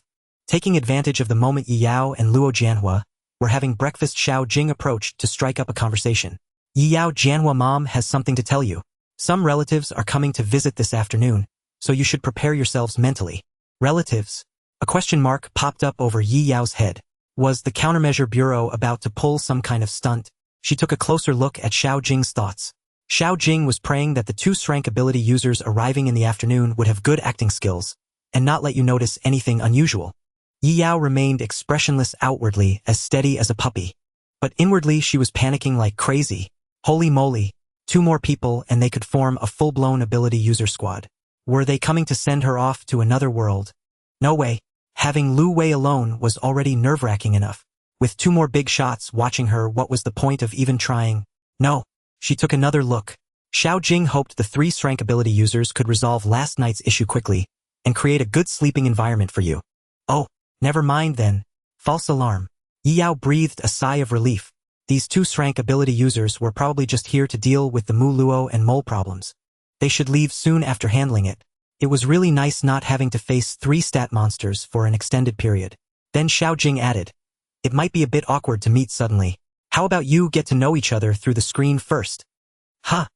Yi Yao was puzzled by this little clever idea. Xiao Jing took out her phone. Yi Yao and Jianhua joined the group chat, and chat a bit, you can get used to it in advance. Yi Yao looked at the group chat named Gathering of Heroes on the screen and felt a bit speechless. Why not call it Meeting of Radishes? These Countermeasure Bureau folks had really cooked up something interesting. Were there a bunch of so-called relatives in here? Upon closer inspection, Yi Yao saw there were over a dozen people. Okay. She was curious to see what these people were up to. Yi Yao and Luo Jianhua joined the group one after another.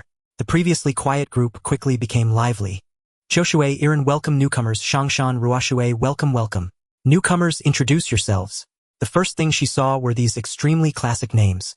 Then, thinking that the people inside might all be super big shots, she found it hard to hold back a laugh. Yi Yao could only send a simple greeting, not planning to stir up trouble. Yi Yao, hello everyone, I'm Yi Yao. Yinyu Guoka, I've heard of you niece. "I'm coming to your place this afternoon. Should I bring any gifts?" From the style of the message, it seemed like a woman. The role she was playing was probably the eldest aunt. "Damo Shangyun, I'm planning to chat with your father about something this afternoon. Is there anything you like, niece? I can bring you a gift." This must be the uncle. 2 Srank ability users being this downtorth was quite a challenge for them. Yao hesitated, typed a line on the screen, and quickly deleted it. She initially wanted to say they didn't need to bring anything, but that seemed a bit distant. It might actually give the 2 Srank ability users a headache.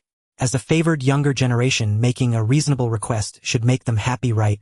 Yao felt there was no need to play the shy personality anymore. She could just treat it as a big improvement in her personality after joining a new family. Yao yogurt, is that okay? The yogurt at home was almost finished. With Luo Jianhua, Mo Chili and herself, snacks and drinks were consumed pretty quickly. "Yinyu Guoka, no problem. What brand do you want? Do you need anything else?" "Damo Shangyun, I understand. They'll bring it to you this afternoon." She wouldn't have to worry about yogurt for a while. Saving a bit of money from her little stash, Yao suddenly felt she was still too thrifty. She hadn't even asked for a lot. She wondered if she could earn some goodwill points. Even if she was later caught causing trouble, maybe they'd go easy on her or something. After that, Yao rarely showed up in the group. She didn't plan on being too outgoing. Maintaining a certain distance with relatives was also an art. Being too outgoing wasn't good for slacking off, especially when the other party might be meticulous Srank ability users. Mu Luo really dodged a bullet by not coming tonight. Otherwise, 3 Srank ability users working together might have been able to drag him out of hiding and deal him full damage. Then Yi Yao and Luo Jianhua returned to their room. "Xiao Luo, do you know anything about that group?" "No, did sister find something?" Luo Jianhua's assigned task was to get close to Yi Yao and report on her situation once a week. Apart from that, there were no other arrangements. With the week almost over, Luo Jianhua had to think about how to fabricate a report to help Yi Yao hide her secret. Yi Yao said, "The 2 relatives coming this afternoon are Srank ability users. They seem to be dealing with last night's issue." "Last night?" Luo Jianhua was a bit speechless. Weren't all the commotions last night caused by Yi Yao sneaking out and messing around with Mr. Lu Wei? Although the Countermeasure Bureau might not know it was Yi Yao, Luo Jianhua couldn't help but find it absurd that they were sending 3 Srank ability users to stop Yi Yao from sneaking out. "Sister, if you get exposed like this, you'll be punished." I'm not worried unless it's a copper belt whipping." Yi Yao had no concerns. Who would dare punish her then? Who would dare to teach her a lesson? They'd have to pretend nothing happened and take it lying down. "What do you mean wasting manpower?" It was the great lady Yi Yao testing the Countermeasure Bureau's security capabilities. Once she became invincible, there would be plenty of scholars to justify her actions. "All right, since sister says so." Luo Jianhua had nothing more to say, as long as Yi Yao was happy. "So sister, have you thought about how to get along with those 2 Srank ability users?" "I'll see how it goes." Yi Yao planned to tailor her approach to the situation. She didn't know their personalities yet, so of course she didn't know how to interact. But come to think of it, could these 2 incoming Srank ability users also be incorporated into the Patchwork family segment? At that thought, Yi Yao got a bit excited. If that were the case, then there was nothing more to say. As long as they could bring her attribute points, they would be her benefactors. Were the Countermeasure Bureau's ability users helping someone who could one day destroy the world, gain world-ending power? Yi Yao suddenly realized that if the Countermeasure Bureau hadn't discovered and taken her from the orphanage, she might not have gained her current stats so quickly. Yi Yao rubbed her chin.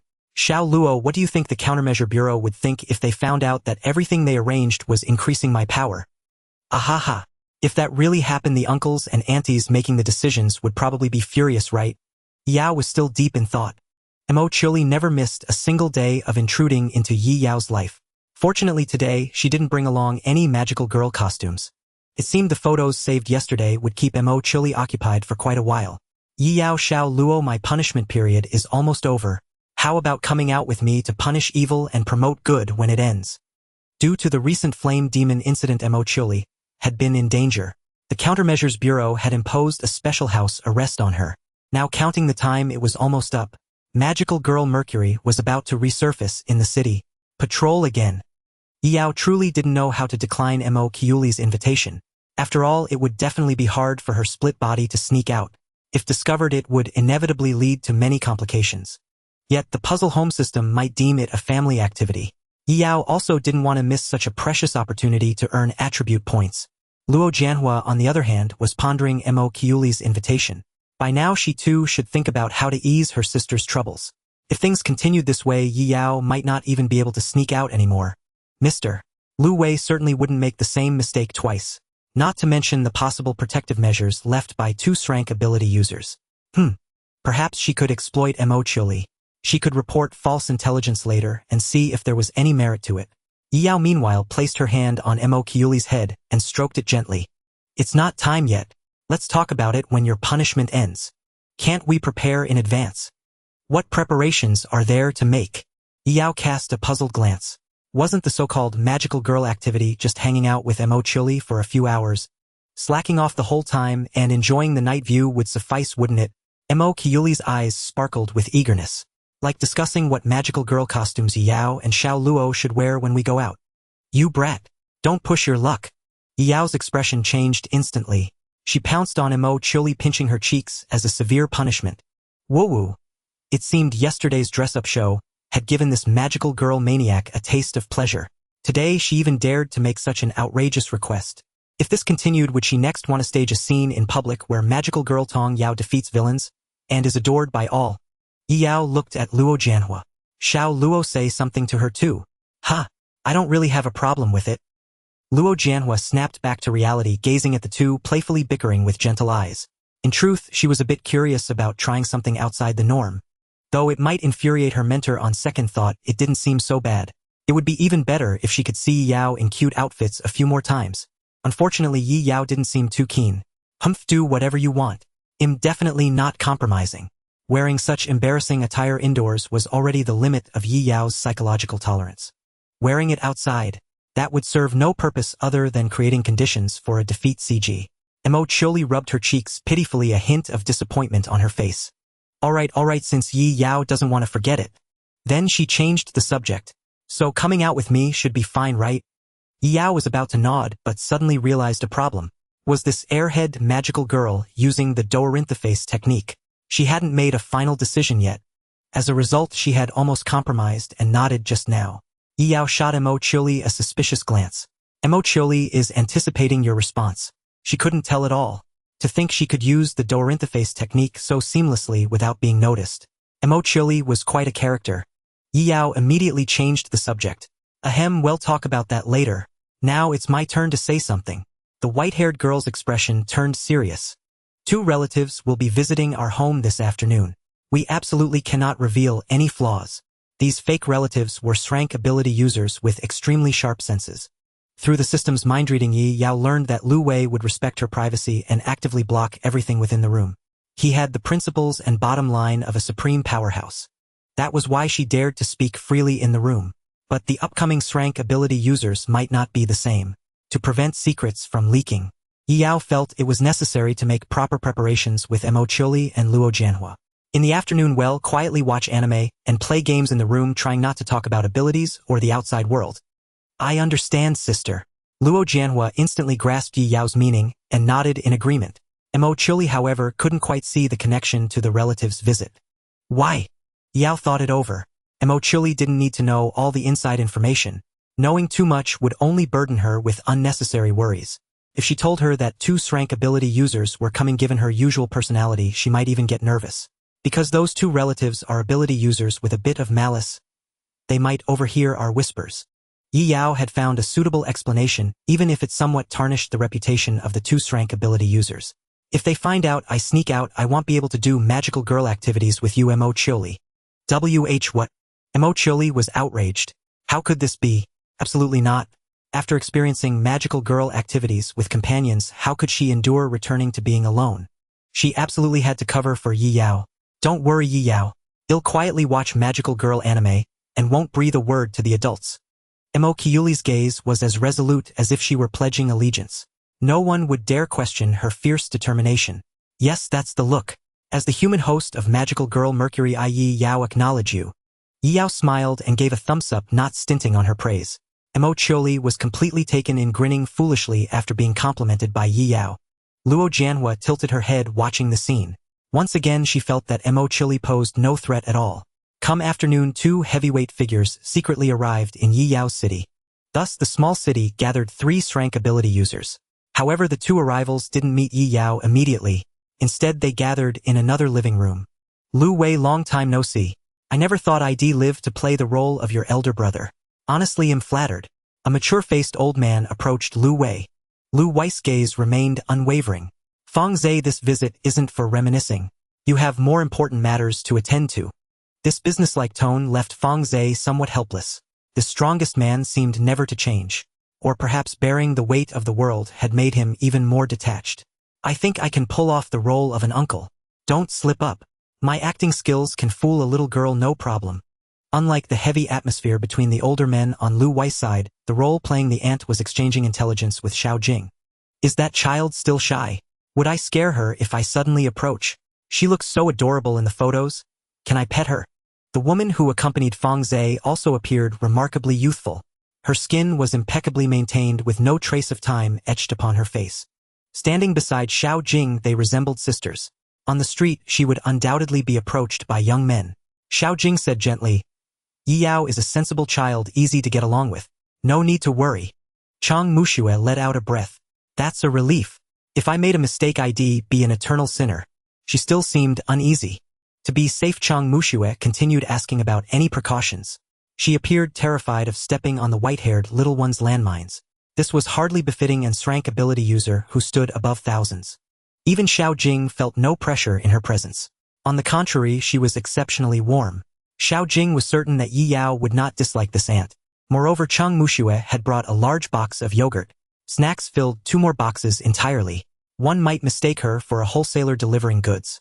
How could any child not be delighted by such things? In an ordinary family, this would likely lead to the child clinging to the aunt and acting spoiled. Feng Zhe didn't bring much. He had no intention of currying favor.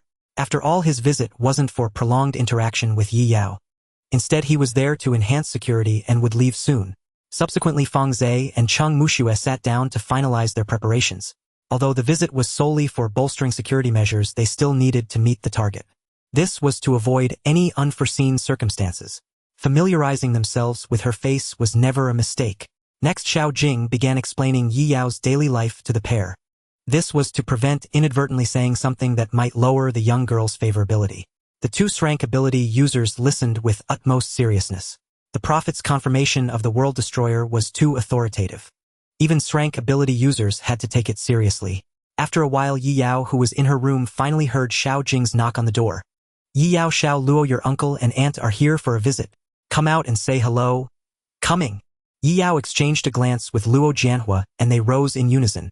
Now it was time to see what kind of people these visiting rank ability users were. She would check if the patchwork family system could incorporate them into the family panel. Otherwise, Yi Yao couldn't easily access their true information. With so much unknown, she could only communicate in a closed-off manner. Before leaving, Yi Yao looked at Mo Chili. Just stay in the room and keep watching anime. No need to come out. Mo Chili remained immersed in the magical girl anime. There was no need to worry about her causing any trouble. Then Yi Yao and Luo Jianhua walked to the living room. The 2 strangers sitting on the sofa immediately came into Yi Yao's view. The man had an upright figure wearing a dark gray cashmere cardigan. The mechanical watch on his left wrist glinted coldly. His facial features were not soft. He exuded steadiness and fortitude.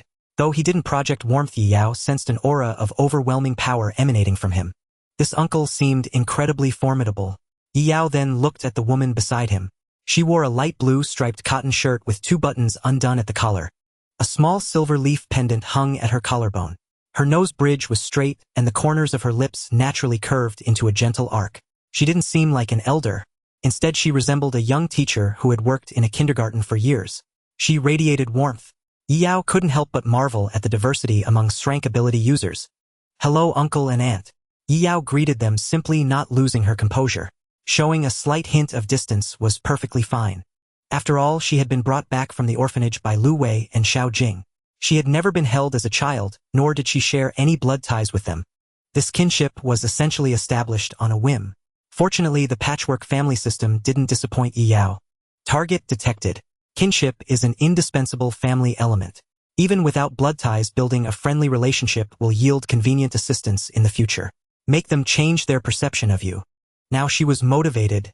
Yi Yao looked up at their heads. First, the uncle. Feng Zhe is observing your every move and does not intend to engage in deep conversation with you. Ability law space. Mental power 7684. Strength 860. stamina 782, agility 626. Although the numbers weren't as high as Lu Weiss, this mental power of over 7,000 still left Yi Yao breathless. He was definitely a powerhouse, just with a lighter tonnage than Lu Wei. If his ability had any advanced mechanisms, Yi Yao would be truly intimidated. This uncle's strength was undoubtedly immense. What about the ant? Yi Yao looked at the woman. Chang Muxue is pondering what opening line to use to start a conversation with you. Ability Heart Web. Mental power 5286. Strength 328. Stamina 286. Agility 240. This ant's stats were somewhat low. It seemed she had only recently broken through to rank. Even after assigning all her unallocated attribute points and applying FISSION, Yi Yao would still surpass Chang Muxue. In comparison, Yi Yao felt a greater affinity for Chang Muxue. Low stats were good. Low stats were fantastic. Yi Yao was almost traumatized by the powerhouse encounters. Now encountering someone who wasn't a stat monster felt strangely comforting. It seemed this ant was struggling to find an opening line. Yi Yao found it understandable. After all, she was adopted. They couldn't even use the universal icebreaker. I held you when you were little. So she had to take the initiative. Yi Yao looked at the large box beside them. Is that a gift for us? Yes, quickly see if you like it. If not, I can take you to buy more. Chang Muxue responded promptly. She resembled a young relative eager to bond with her niece. She had no intention of being as aloof as Fang Zhe. Who wouldn't want to dote on a cute and sensible girl? Besides, Xiao Jing had given the green light. It was definitely fine. Chang Muxue harbored no prejudice against Yi Yao. Even if Yi Yao was the prophesied world destroyer. At that moment, Fang Zhe interjected, bringing out a box of milk. This is a welcome gift for you. I was in a rush this time and didn't prepare much. Next time, don't be so polite. Feel free to ask for whatever you want, even if it's expensive. Okay, thank you, uncle. Yi Yao tilted her head, looking at what Fang Zhe was holding. Milk? Hadn't she mentioned yogurt? Or did adults see no difference between the two? Then Yi Yao noticed Fang Zhe's gaze shifting elsewhere. It seemed to be directed at her room. Had he sensed Mo Qiuli's presence? She took a sneak peek. Fang Zhe is considering whether to use his ability to place a forbidden spatial jump decree in your room. Yi Yao? Uncle, new account, don't mess it up. Yi Yao was drenched in sweat. What the hell is a space jump prohibition? Uncle, are you trying to destroy me? Yi Yao dared not guarantee that split body projection didn't count as a form of space jump. Upon careful thought, the principle of split body projection seemed to be cross-distance generation. The fission body materialized at a distant location. It didn't seem to involve the utilization of space. With this realization, Yi Yao let out a sigh. She had nearly been grounded. Then Fang Zhe stood up and walked to the balcony connecting to the living room. He looked around, observing the environment within the residential community, clearly having entered work mode. Yi Yao had no choice but to pay attention to this. After all, Fang Zhe appeared to be not only a powerhouse of stats, but also a monster of mechanisms. With both mechanisms and stats, there was simply no way to play. Fang Zhe had set aside his earlier careless thoughts and prepared to lay down the decrees of space solidification and prohibition of all unorthodox routes over the area. What kind of move was this again? Yi Yao was inwardly shocked. Fang Zhe thought that although space solidification would render all spatial abilities ineffective, affecting friend and foe alike, it was necessary to prevent evil spatial ability users from exploiting loopholes. Fang Zhe believed that the prohibition of all unorthodox routes decree could target all intruders. Only objects entering from the boundaries of the decree space would remain unaffected. Once someone appeared within the decree space through special means, such as materializing out of thin air or infiltrating without a record, they would lose all action privileges and be immobilized on the spot. Fang Zhe had long learned from Lu Wei about Sequence 011 and Sequence 012. There was no doubt that this could counter their abilities. No one could ever infiltrate silently again. Sequence 012 might still slip in by diving into darkness, but the moment he or his ability constructs touched the decrease space, the decrease countermeasures would be triggered. Combined with Lu Wei, a formidable security force, it could maximize the protection of the world-destroying power from theft. Yi Yao was completely stunned. Damn conceptual god. Space solidification was fine. Easy to understand since she had no spatial abilities. But what was that latter part? Anything that didn't conform to normal movement logic would be banned. A fallen leaf blown into the decrease space by the wind was fine. It followed the logic of object movement. But materializing out of thin air within the decrease space was a problem. Targeted. It was blatantly targeted. After all, Yi Yao's split body projection completely defied the movement logic of normal objects. Appearing from one location to another had no fundamental movement path. Yi Yao finally confirmed it.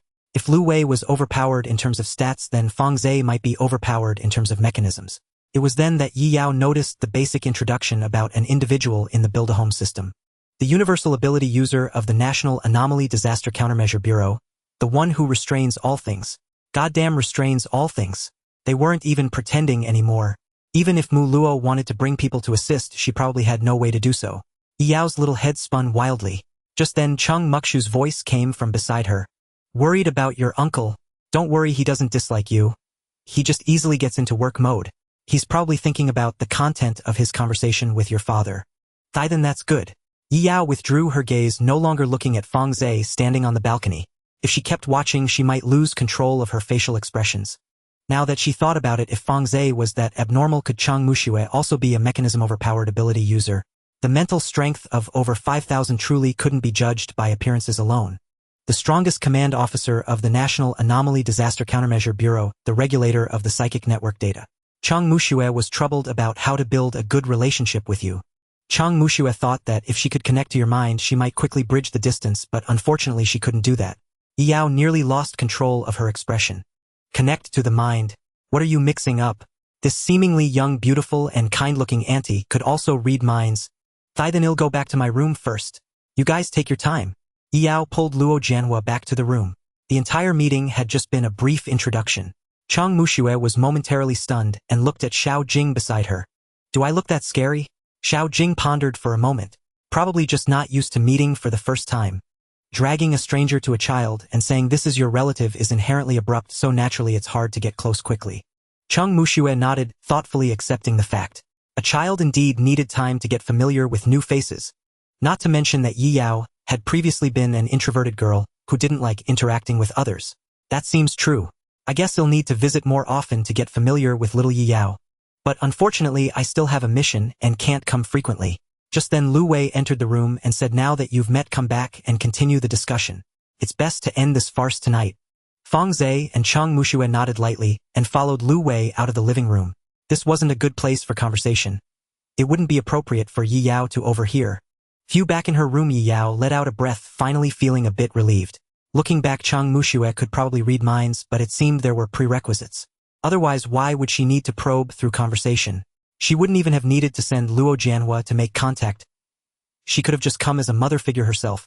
Therefore, that mind-reading ability might not be silent and undetectable. It might be known to the subject. Given the Countermeasure Bureau's policy of not wanting to provoke her aversion, Yi Yao could barely feel a bit more at ease with Cheng Muxue, but she still didn't want frequent contact. Yi Yao began to consider whether she should take those attribute points. As for Feng Zhe, he was the ultimate boss, hindering her from sneaking out, not to mention whether the split bodies could still be projected normally. Mu Luo would likely be arrested on the spot if she showed up in a few days. It all depended on when Feng Zhe and Cheng Muxue would leave. Yi Yao weakly leaned into Luo Jianhua's arms, once again feeling her own weakness. She was only left with her stats. Fainted. JPG from auntie and uncle. Pat sister. Luo Jianhua didn't say much. She probably guessed that Yi Yao had seen some unpleasant information.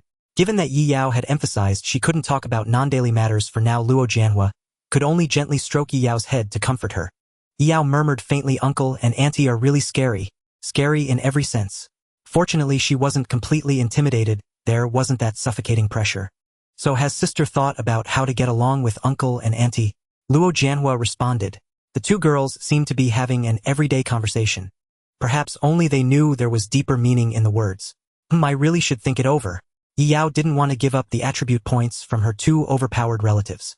Otherwise, wouldn't the system have included them in the Build-A-Home section for nothing? Those weren't just scraps. She had to get them. In another living room, Feng Zhe shared his thoughts with Lu Wei. By solidifying space and prohibiting all non-standard routes for all beings, we can effectively counter those espers who possess special displacement abilities. However, after I leave, the decrees of the decree space will indiscriminately target friend and foe alike, preventing our personnel from using unconventional displacement methods within a specific range. Proceed as you suggest. That kind of restriction is inconsequential. Lu Wei remained indifferent to the so-called indiscriminate targeting. Even if espers within the residential area had unconventional displacement abilities, they would have to obediently walk or use vehicles upon entering the area. Once they left, they could move however they pleased. What range should we cover? Communication and execution amongst class espers were inherently efficient. There was no need for discussion or voting within the decision-making echelon. It was enough to maximize security measures. Now Feng Zhe could act immediately. Lu Wei pondered. The vicinity of the residential area will suffice.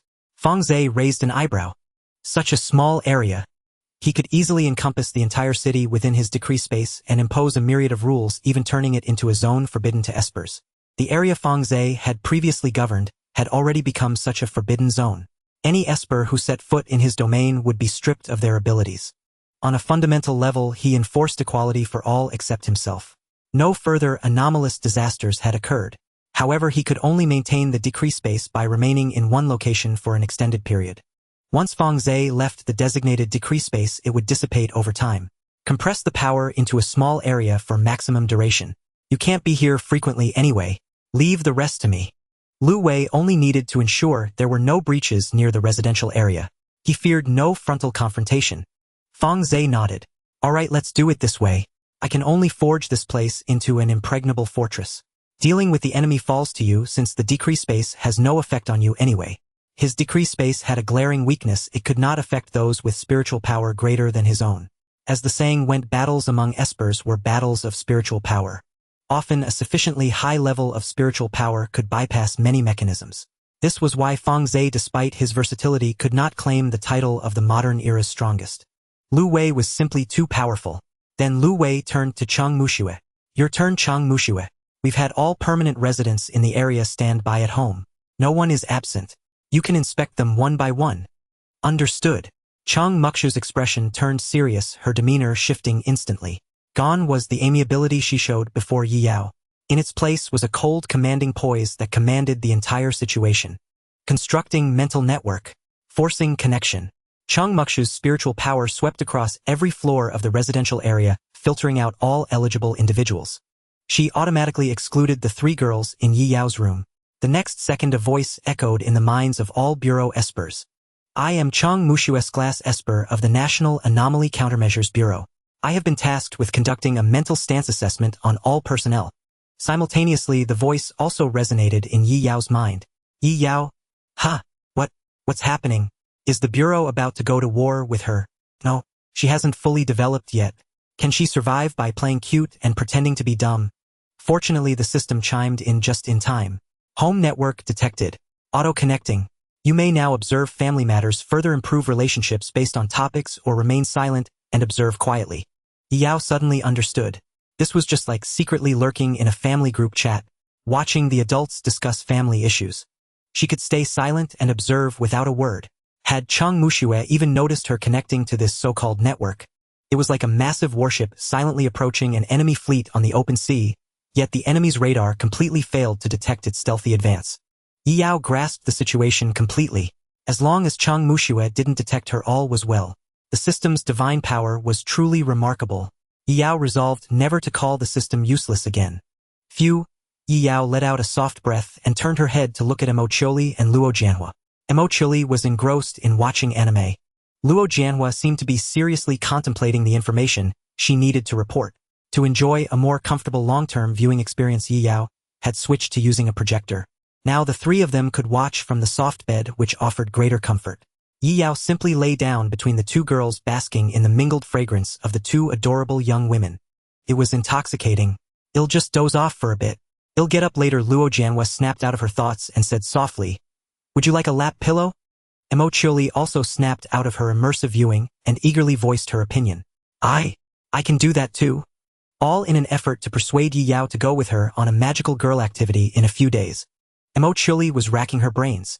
She had long since discerned that Yi Yao was not particularly keen on going out, so she could employ some small strategies. If she could make Yi Yao happy, she surely wouldn't refuse the invitation in a few days. Take turns. Yi Yao didn't open her eyes, responding almost instinctively. She had already shifted her focus to the mental network. Her big aunt was giving a public address. The experience was rather peculiar. In Yi Yao's field of vision, it was like a dark expanse dotted with twinkling stars. Those glowing stars represented the espers of the Bureau. Every star extended a slender thread of light, connecting to a massive brilliant orb at the apex. Thus, the peculiar mental network was constructed. Yi Yao sensed her own state.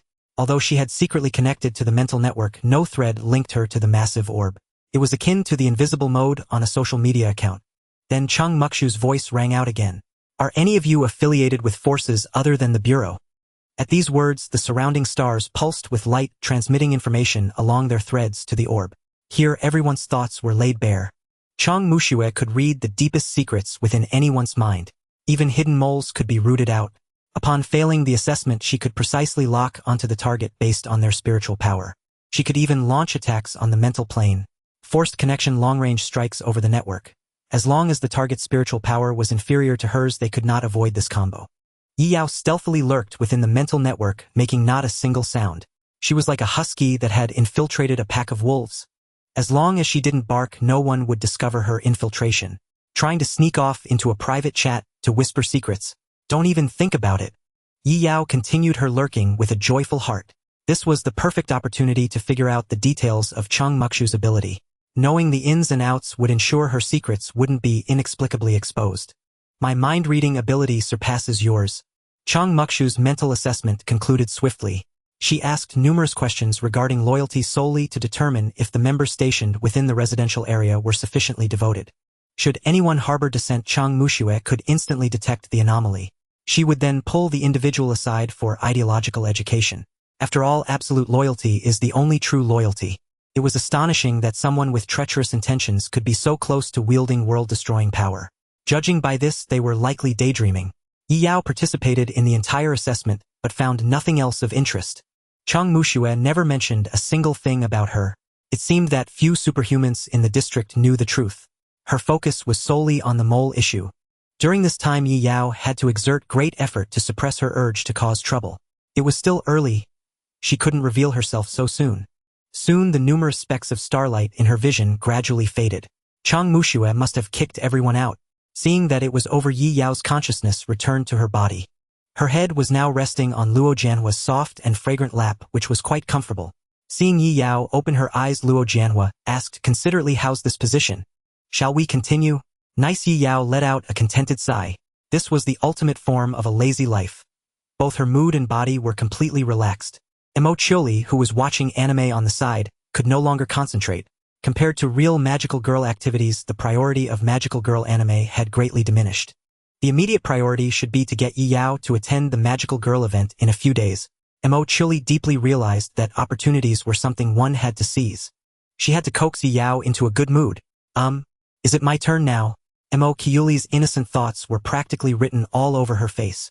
Luo Jianhua could easily see through her. What was there to be wary of? Then big sister is in your hands. Yi Yao had no objections at all. Treat everyone equally. Handle both Lolis with care. Enjoy the younger sister's lap pillow and the magical girl's lap pillow alike. That's what it means to be balanced. But when Yi Yao shifted her head to rest on Mo Kyuli's white stocking thigh, she suddenly realized that Chung Mukshu's mental network was still open. Although most of the starlight specks had vanished, two remained. Don't move. I'll rest my eyes a bit more, Yi Yao said to the black-haired girl as she closed her eyes. Emo Chioli quickly nodded, finally breathing a sigh of relief. It seemed Yi Yao also enjoyed her lap pillow. Did that mean the magical girl event in a few days was secured? Yi Yao's consciousness reconnected to the mental network. This time she heard a voice other than Chung Mukshu's. Based on your mental assessment, are the people in the district abnormal? It was Lu Wei's voice. Then Chung Mukshu's reply came, everything is normal. The selected individuals have high ideological awareness and are loyal to the nation. There are no enemy spies mixed in. Fong Zhe then questioned, then what about the situation Lu Wei mentioned? Where did the black mist superhuman from last night come from? Yi Yao immediately became alert.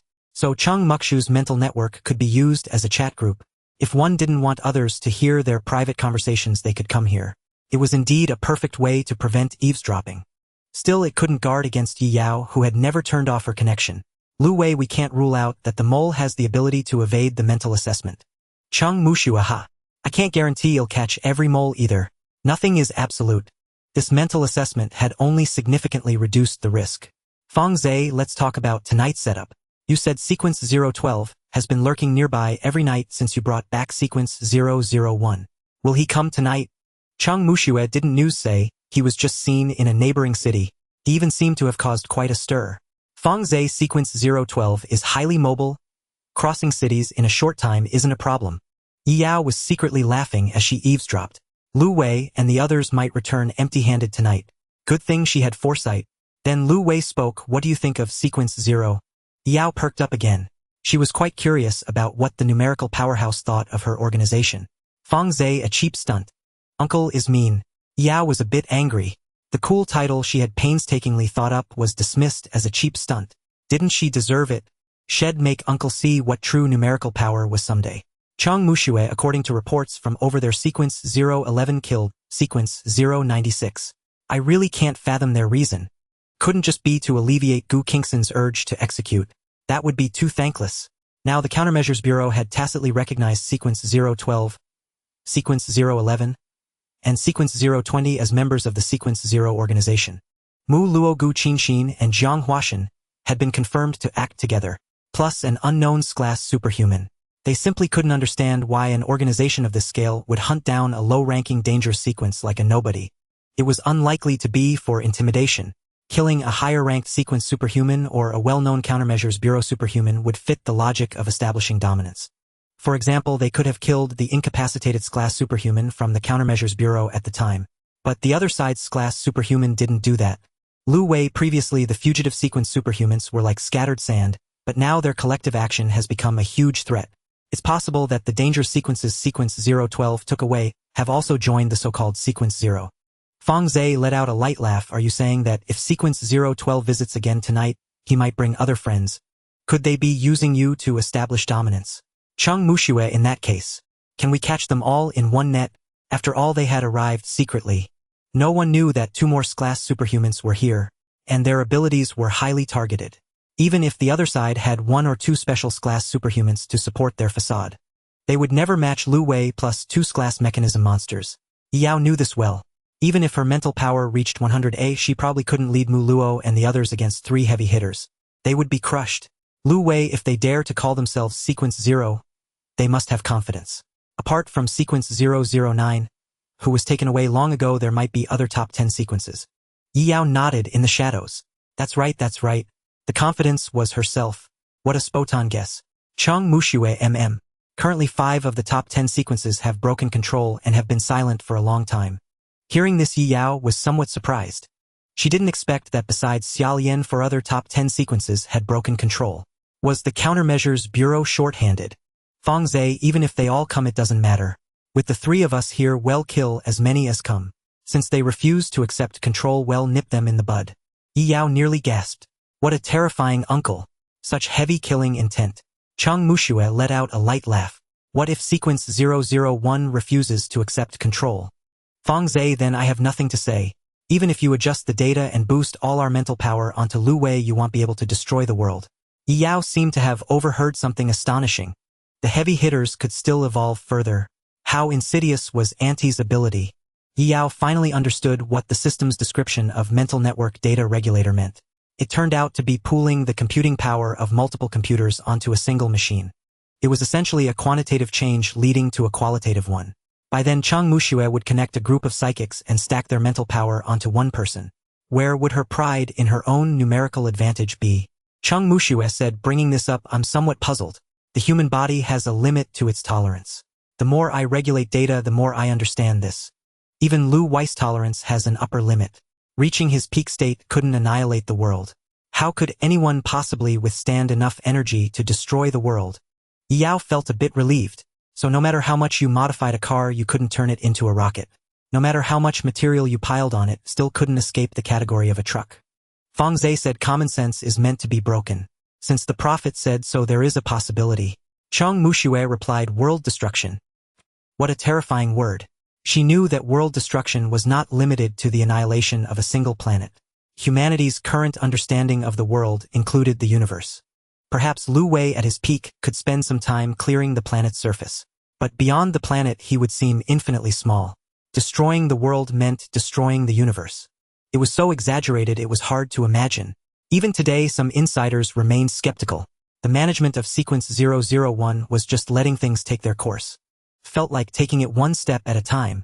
After all, according to the prophet, the future could not be changed. All they could do was delay the arrival of the outcome. In this slow process, they sought a sliver of hope. Lu Wei said, worrying about things that haven't happened yet. Even if she had that power, I would teach her to control it. Yao muttered inwardly. How would he teach? Wasn't it just about controlling it freely? She could precisely control a value of 100,000. Lu Wei said, let's end this conversation. Go do what you need to do. Seeing the group chat about to close, Yao withdrew first. Opening her eyes, she saw Mo Kyuli's cute face looking down at her. What are you looking at?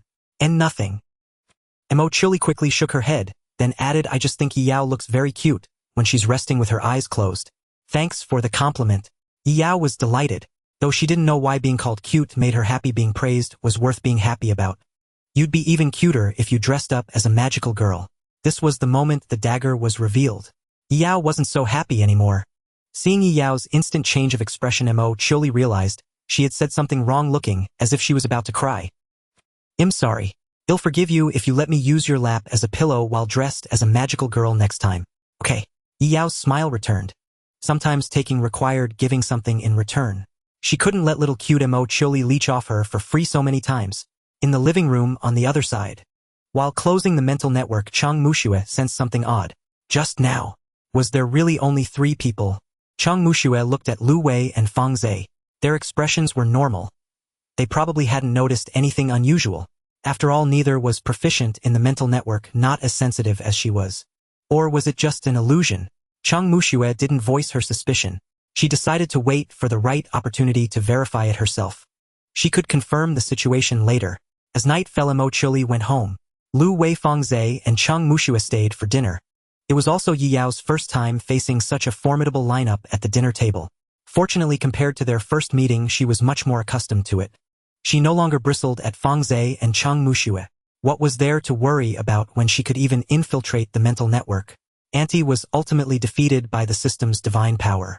No one could be more sinister than the system. Uncle was still a bit troublesome. She was just afraid she wouldn't be able to remotely deploy her split body. Having her skills silenced would be uncomfortable. Yao had originally wanted to try tonight, but 3 rank psychics were still too authoritative. It was better to be a little cautious. She would wait until Fang Zhe and Chang Muxue left to attempt it. As night fell during the latter half of the early night, Lu Wei, Fang Zhe, and Chang Muxue were all out. After enjoying some games, Yao turned off the computer. Before sleeping, the white-haired girl walked to the balcony to look at the view outside. Now the 3 rank psychics were probably waiting for their prey. Unfortunately, it was destined to be in vain. Just as Yi Yao thought. The 3 were indeed lying in wait, setting up an almost inescapable net. But they watched all night without detecting a single anomaly. Until the next morning. The neighborhood remained calm. It was as if Sequence 012, which had been relentlessly targeting the area, had completely given up. Is that possible? Chang Muxue raised the argument that they might have given up. Hard to say, Fang Zhe replied, unsure. Last night, other branches of the Countermeasure Bureau had reported more intelligence. Traces of Sequence 012 had appeared there, and they had killed another low-ranked high-risk sequence. At the scene, they also left the mark of Sequence 0. They seemed to have shifted to another operation. Perhaps after repeatedly failing to gain any advantage against Lu Wei, they chose to give up and change direction. Even the suspicious Black Mist Psychic had stopped appearing. Hunting high-risk sequences. What are they thinking? I thought they would accept all high-risk sequences. Chang Muxue expressed confusion. Dogs fighting dogs. Fang Zhe shook his head. He didn't think this was about punishing evil. Allowing a group of easily unhinged individuals to roam society was just a ticking time bomb. The disasters caused by sequence psychics were far too numerous. Countless records in the archives proved this. High-risk sequences on the run were simply untrustworthy. Lu Wei's gaze was calm as he looked out the window. Stay 2 more days. If there's no movement, you can go back. All right. Lu Wei stood up and left, preparing to refresh himself, and read the newspaper on the sofa. Fang Zhe started preparing to strengthen the law domain, getting ready for their departure in 2 days. Chang Muxue returned to her temporary room, intending to confirm something important. Construct mental network. At the same time, Yao was just waking up to Luo Jianhua's gentle voice, still a bit groggy. But the next second a voice snapped her to full alertness. Auto-connect to home network. What?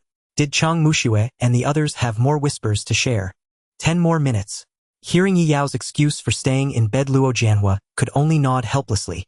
Then I'll call you again in 10 minutes, sister. Yi Yao's consciousness entered the mental space. But as far as her eyes could see, there were no twinkling stars. Only the massive orb of light floated above. A private chat room. Yi Yao froze for a few seconds. The next moment Chang Mukshu's voice echoed in the mental space. Is anyone here? Yao meow meow meow. Oh no, she might have been discovered. Damn useless systems auto-connect. You've really screwed me over. Is anyone there? Chang Mukshu's voice echoed within the mental space. Yao dared not even breathe, fearing she would be caught immediately. If she were discovered eavesdropping, how could she continue her stealthy lurking in the shadows? I found you. I'll give you a chance to step forward and confess, or otherwise if I come to find you myself the consequences won't be so pleasant. Yao remained silent, trying to bluff her. If her true identity were known, her aunt would hardly remain so composed. It was likely the worthless system had failed to activate incognito mode, leaving a trace for her aunt to detect. Yao decided she would continue cursing the useless system from time to time. It always let her down at critical moments. Chang Mushue. After a long while she still received no response. She could not sense any source of spiritual energy other than her own, nor could she establish a connection with it. The other party was like a ghost floating above the mental space. Present if believed, absent if not. That was precisely the feeling Chang Mushue had. Forget it. I'll leave the city tonight and check if it's still the same when I return. Chang Mushue murmured. As if confirming there was no one else in the mental space, she thought that once back in her original city she could test whether it was merely a case of not acclimating to the environment. The mental network was completely shut down. Meanwhile Yi Yao opened her eyes in reality, her gaze filled with confusion. Still trying to deceive her. Yi Yao was speechless. Why was there still a game of wits? If she used the system to read her aunt's mind, wouldn't that blow everything up? Sister, you're so punctual. Exactly 10 minutes of sleep. Luo Jianhua's admiring voice sounded in her ear with a tone reminiscent of coaxing a child. Yi Yao felt this was completely upside down. Yet being coaxed by an adorable girl felt quite pleasant. No wonder they said men remain boys until death. In front of close ones all maturity is shed. Yi Yao's mood was lifted. Of course 10 minutes, it is no dawdling in bed. You're amazing, sister. Now get up and let me comb your hair or breakfast will get cold. After some bustling, Yi Yao arrived in the living room. The first thing she saw was Lu Wei sitting on the sofa reading a newspaper. Good morning. Did uncle and aunt go back? Good morning. They're returning the day after tomorrow. Yi Yao suppressed a smile. The battle of wits with her aunt had officially concluded thanks to her stern father's insider information. It had to be said that Lu Wei answered every question without fail. Perhaps it was due to the special nature of the questioner. After washing up, Yi Yao returned to the dining table eating breakfast while deep in thought. Wait, leaving the day after tomorrow? Wasn't that the time when Mu Luo and the others were supposed to rendezvous with her? If they said they'd leave the day after tomorrow, it meant staying one night and departing during the day. How could such a coincidence occur? Yi Yao had no way to relay this information to them. If Mu Luo came, it would be walking right into a trap. If she repeated the same trick and brought Jiang Huashan along, it would be killing two birds with one stone. Playing it safe by bringing Gu Qinxin and Xiaolian, two combatants, would essentially mean a clean sweep. She couldn't let her adorable Umi die. Thinking this, even breakfast lost its flavor. She had to quickly figure out a way to prevent her other companions from being beaten to a pulp by her strict father, uncle, and aunt. This was a case of family turning against family. Yi Yao returned to her room still feeling uneasy. She had just raised her spiritual power from 43 to 48, with 25 attribute points yet to allocate. She couldn't spend them all at once. Even if she did, a FISSION would barely exceed the class standard by a hair. That still wouldn't match 3 large transport vehicles. She couldn't just wait for Mu Luo and the others to fall into danger before activating family hero mode as a contingency. That mode's surging spiritual power was neither sustainable nor likely to go unnoticed by others. How then could she enjoy her leisurely time with the two Lolas? If she blew her cover, the flavor of that leisure would change. Yi Yao had just begun to ponder when the adorable Mo Chuli came knocking. Seeing this black-haired, bespectacled loli, a brilliant idea suddenly struck Yi Yao.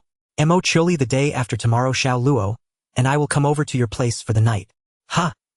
Mo Kiuli's eyes brimmed with surprise, as if thinking, really, godfather? Wasn't Yi Yao's statement essentially indicating her willingness to continue participating in the magical girl activities? Mo Chuli had never expected happiness to come so suddenly.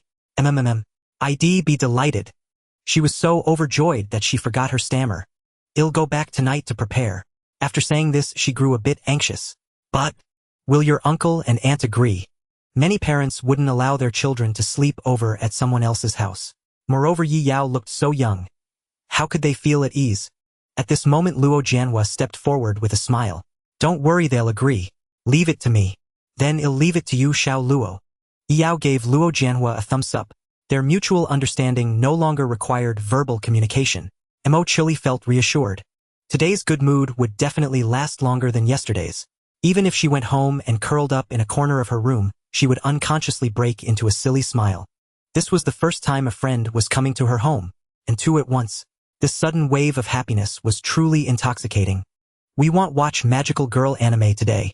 It'll teach you how to play games. Yao handed a controller to Mo Chili. She took the other controller for herself. Mo Chili had no objections, merely nodding. Il listened to Yi Yao. After all, the magical girl activity was settled. What was magical girl anime? Irrelevant. As long as it made Yi Yao happy enough. Just then Luo Jianhua stood up and said to them, "You two play for now. I'll step out for a bit and be back soon." "Okay, Mo Chili, and I will wait for you in the room."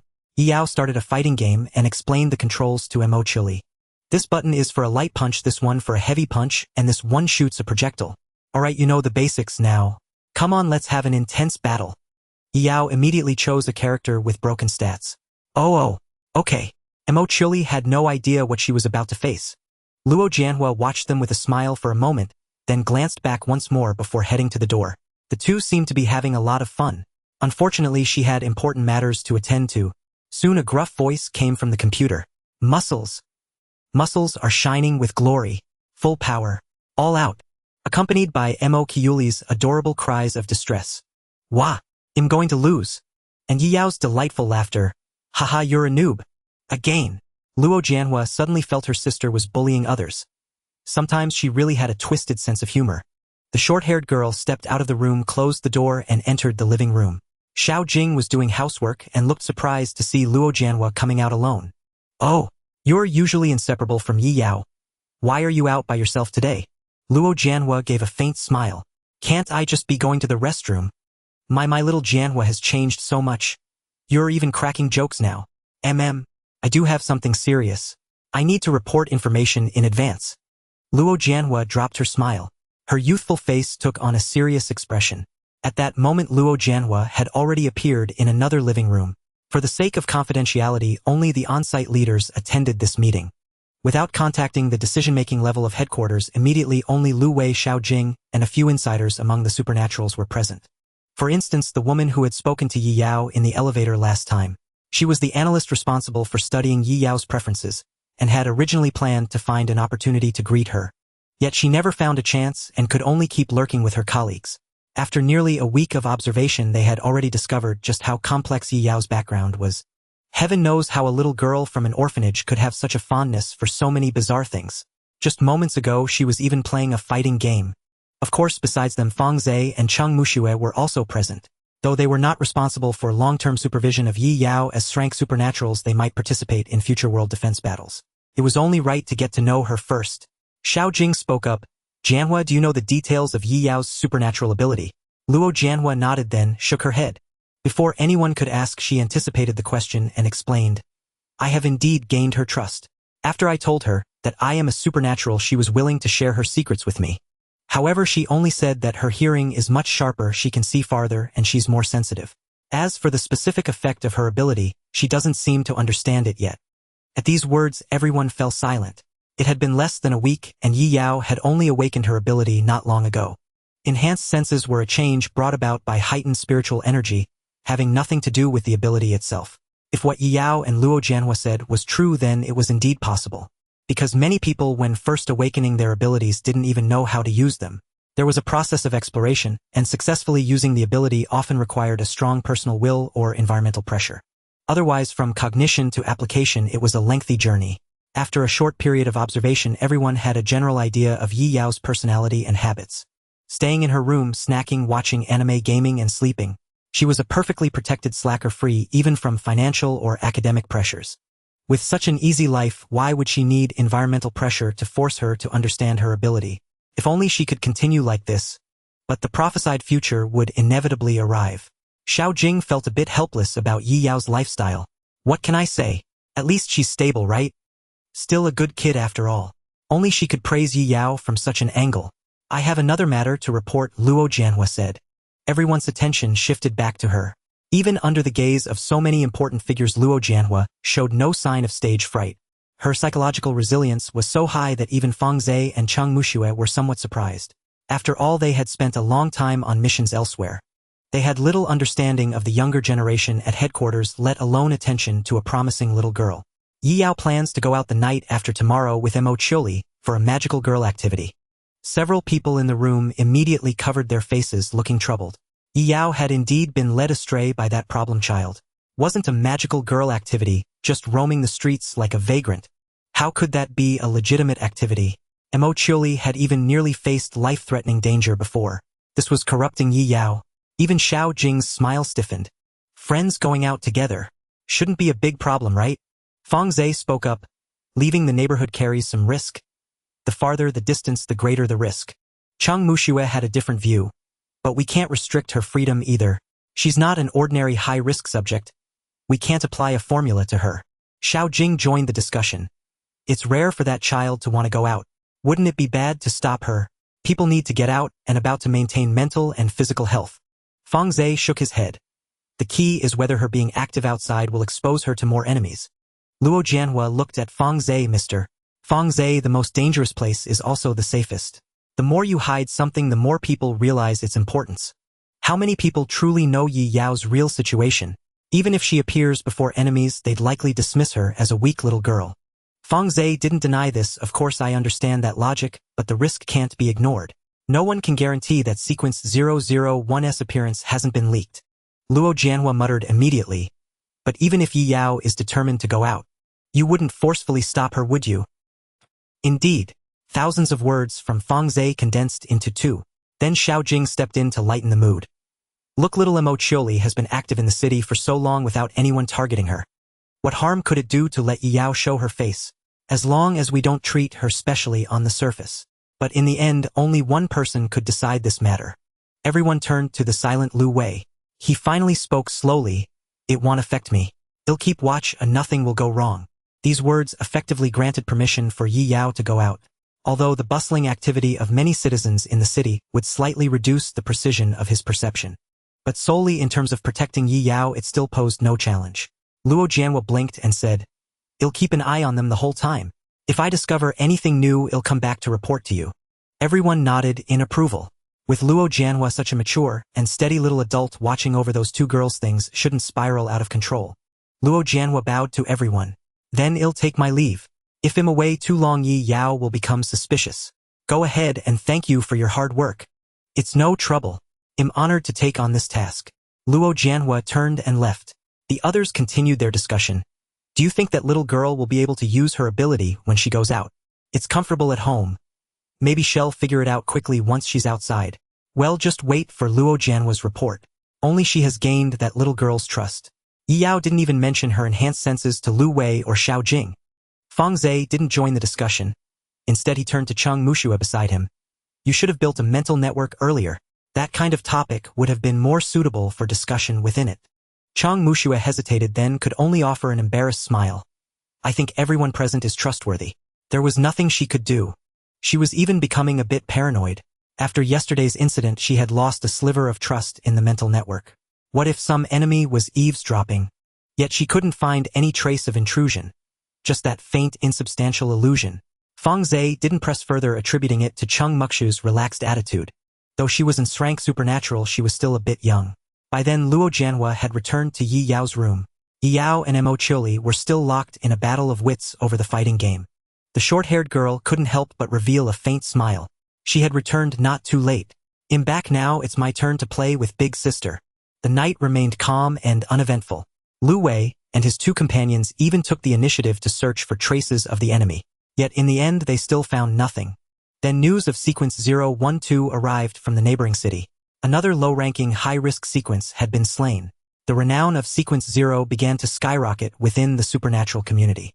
As a high-risk sequence themselves, they hunted other high-risk sequences. This highly contradictory group became the talk of many. Even some supernatural criminals restrained themselves just to avoid being listed on the sequence registry. As dawn arrived, Fang Zhe could only draw one conclusion. Perhaps Sequence 012 has truly abandoned this place. They're lucky they didn't cross paths with us. Cheng Muxue let out a soft sigh. Well, watch one more night tomorrow. If there's still no sign, well, head back.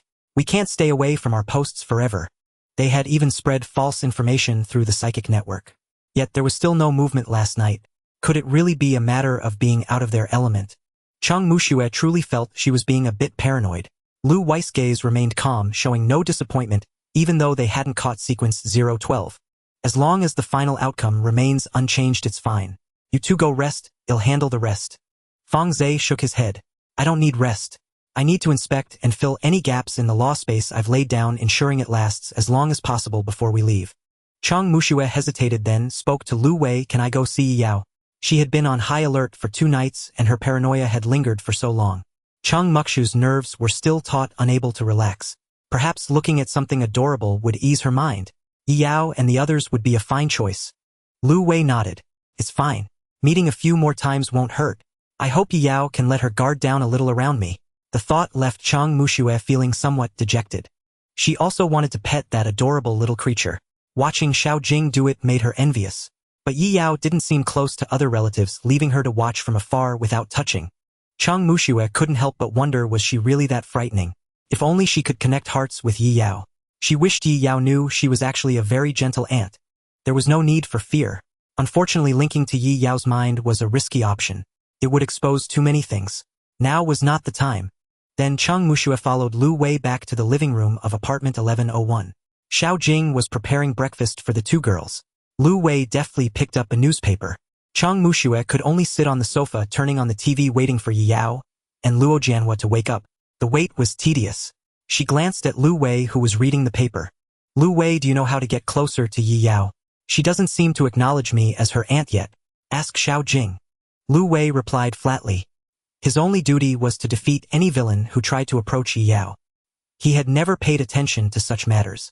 After all, he rarely initiated conversations with Yi Yao, much like an irresponsible father. Even the daily morning greetings came from Yi Yao first. Lu Wei would only respond with a terse reply. Answering Chang Muxue's question was too much for him. Xiao Jing set the finished breakfast on the table, catching Chang Muxue's question. Why not just find some topics she likes to chat about? You've only just met. This is the only way to warm up to each other. Topics she likes. Chang Muxue pondered. She had learned from the preference analyst that Yi Yao's main interests were games and anime. Chang Muxue knew nothing about these. Forcing a conversation would be too awkward. Should she find some old cartoons to talk about with Yi Yao? But Yi Yao's preferences didn't seem to be that type. The thought left Chang Muxue disheartened. Not only had she failed to catch the villain for Yi Yao this time, but she also hadn't managed to build a good relationship. Even with the title of relative, they were merely nodding acquaintances. Now she hadn't found the mole and had developed a habit of paranoia. This mission was a complete failure. At least Feng Zhe could lay down a law space, creating a relatively safe fortress for Yi Yao. But what about her Chang Muxue? She couldn't exactly imprint something like ideological steel on her colleagues here. She was probably the most embarrassing Srank superpower user. No, wait, that Srank superpower user who was thrown into the river probably counted. Just then Chang Muxue faintly heard the sound of a door opening. The 2 little ones must be awake. Yi Yao yawned as she walked into the living room. Habitually, she said good morning to the mysterious newspaper-reading man. Only then did she notice there was someone else in the living room. It was the mind-reading aunt. Yi Yao's still sleepy mind instantly sharpened. Thankfully, it wasn't silent mind-reading. Otherwise, she would have been exposed in no time. Yi Yao quickly added, good morning, aunt. Good morning, Yi Yao and Luo Jianhua. Chang Muxue replied with a smile, her paranoid exhaustion finally easing somewhat. Seeing this scene made all the exhaustion worthwhile. At the same time, Yi Yao was using the system to observe Chang Muxue's state. Chang Muxue is mentally exhausted from paranoia. At the same time, she is troubled about how to get closer to you. She longs to know some of your little secrets without connecting minds. Chang Muxue wishes to bond with you. If you are willing to shorten the distance between your hearts, she will be overjoyed. The host will receive 5 attribute points as a reward. Here it comes. The piece together a family mission. Yi Yao didn't focus on the 5 attribute points first. Instead, she was more concerned that Chang Muxue was still paranoid. It had even affected her state. She was like a poor wage slave working overtime until midnight. This made Yi Yao feel a bit guilty. What could she do? It was all the worthless system's fault. She didn't want this either. Who told the system to auto-connect? Yi Yao felt she needed to find a way to compensate her aunt. Otherwise, she would feel bad. The worthless system's mistake was something she had to clean up. Yi Yao thought she was still too kind. Aunt, if you're not busy after breakfast, would you like to come to my room to watch a movie? Chang Muxue was momentarily stunned, then filled with joy. She had been invited by Yi Yao. Sure, since it's an invitation from my niece, I won't be polite. Chang Muxue retracted her earlier thoughts. This mission had indeed yielded results. At least her relationship with Yi Yao had improved. If Yi Yao ever strayed in the future, she could at least serve as an anchor to guide her back right. We might need to prepare some snacks. No worries, I brought plenty of snacks and yogurt this time. It'll be enough. Chang Muxue temporarily put aside the anomalies in the psychic space, since she couldn't find the problem anyway and constant paranoia only affected her mood and state. It was better to focus on building a good relationship with Yi Yao. Chang Muxue could already envision a future where she could bond with Yi Yao without using psychic connection. Never had there been such a wonderful development. Yi Yao had just finished breakfast not long ago. Mo Chioli arrived at her doorstep with lightning speed. The room, which usually housed 3 occupants, now had 4. Chang Muxue sat behind the 3 girls, suddenly feeling as if she were babysitting. Yet the children were well-behaved and quiet, requiring no effort at all. Chang Muxue hadn't felt this relaxed in a long time. It was as if she had stepped into paradise. The 3 girls were so adorable that she wanted to hug and kiss them all. Unfortunately, none of them were the type to cling to an adult for affection. Luo Jianhua seemed very composed. Being a naturally gifted esper, she wouldn't seek comfort from anyone. Mo Chioli was like a timid little animal, deliberately trying to make herself inconspicuous, hoping no one would notice her. As for Yi Yao, any expectation of that sort was futile. Chang Muxue felt that being invited into the room was already a blessing. She dared not even dream of being relied upon. Yi Yao, sandwiched between Mo Chioli and Luo Jianhua, was searching for a suitable movie to play. It couldn't be too serious nor too boring. An animated film would be best. Magical girl shows were out of the question. Ever since Yi Yao agreed to spend the night at Missouri Kyuli's place tomorrow, the latter had shown an indifferent attitude toward magical girl anime. She was a lowly who had forgotten her roots. However, Yi Yao could understand. After all, it was easy to go from frugality to luxury, but hard to go from luxury back to frugality. Magical girl anime was merely a substitute when one couldn't engage in magical girl activities. Tomorrow Mo Chioli would be able to let loose. Why would she still want to watch magical girl anime? But for now, Mo Chioli probably didn't dare say much. After all, there was an unfamiliar adult nearby. She had completely reverted to the socially anxious lowly she was on the first day. They met, clinging silently to Yi Yao, afraid to look back at Chang Muxue. It was better when Mo Chioli didn't meet her. The moment she saw Chang Muxue, she felt an overwhelming pressure from Yi Yao's aunt. Mercury's intuition told her that making an enemy of her would result in a defeat, CG. Even more terrifying than the flame fiend from that night. Although she had heard from Yi Yao that Chang Muxue was an esper, she hadn't known just how powerful she was. As the movie began to play, Yi Yao started pondering a question. Chang Muxue's mood had improved. She was no longer so suspicious. How was she supposed to complete the so-called piecing together a family task? 5 attribute points were no small matter now. It was described as shortening the distance between hearts. Merely accepting Chang Muxue on the surface didn't seem to suffice. She seemed to crave knowing some little secrets without using telepathic connection. Yi Yao felt that it shouldn't be a matter of letting her discover them by accident. Rather, she had to tell her personally. But what exactly counted as a little secret? Yi Yao fell into thought. A day passed in the blink of an eye. Mo Chioli went home to await Yi Yao and Luo Jianhua's arrival. Chang Muxue left the room, contentedly bidding farewell to Yi Yao and Luo Jianhua. It was a significant step forward in their relationship. Unfortunately, she still couldn't touch Yi Yao as she pleased. Perhaps she would have to wait until her next visit to advance their bond to that level. It seemed she would have to send small gifts from time to time. Children were simple-minded.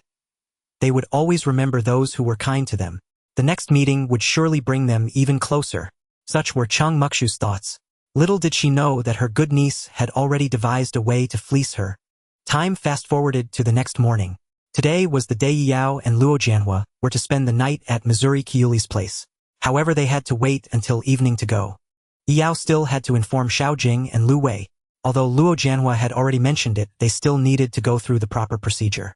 During breakfast, Yi Yao took the opportunity when both Lu Wei and Xiao Jing were present to mention it.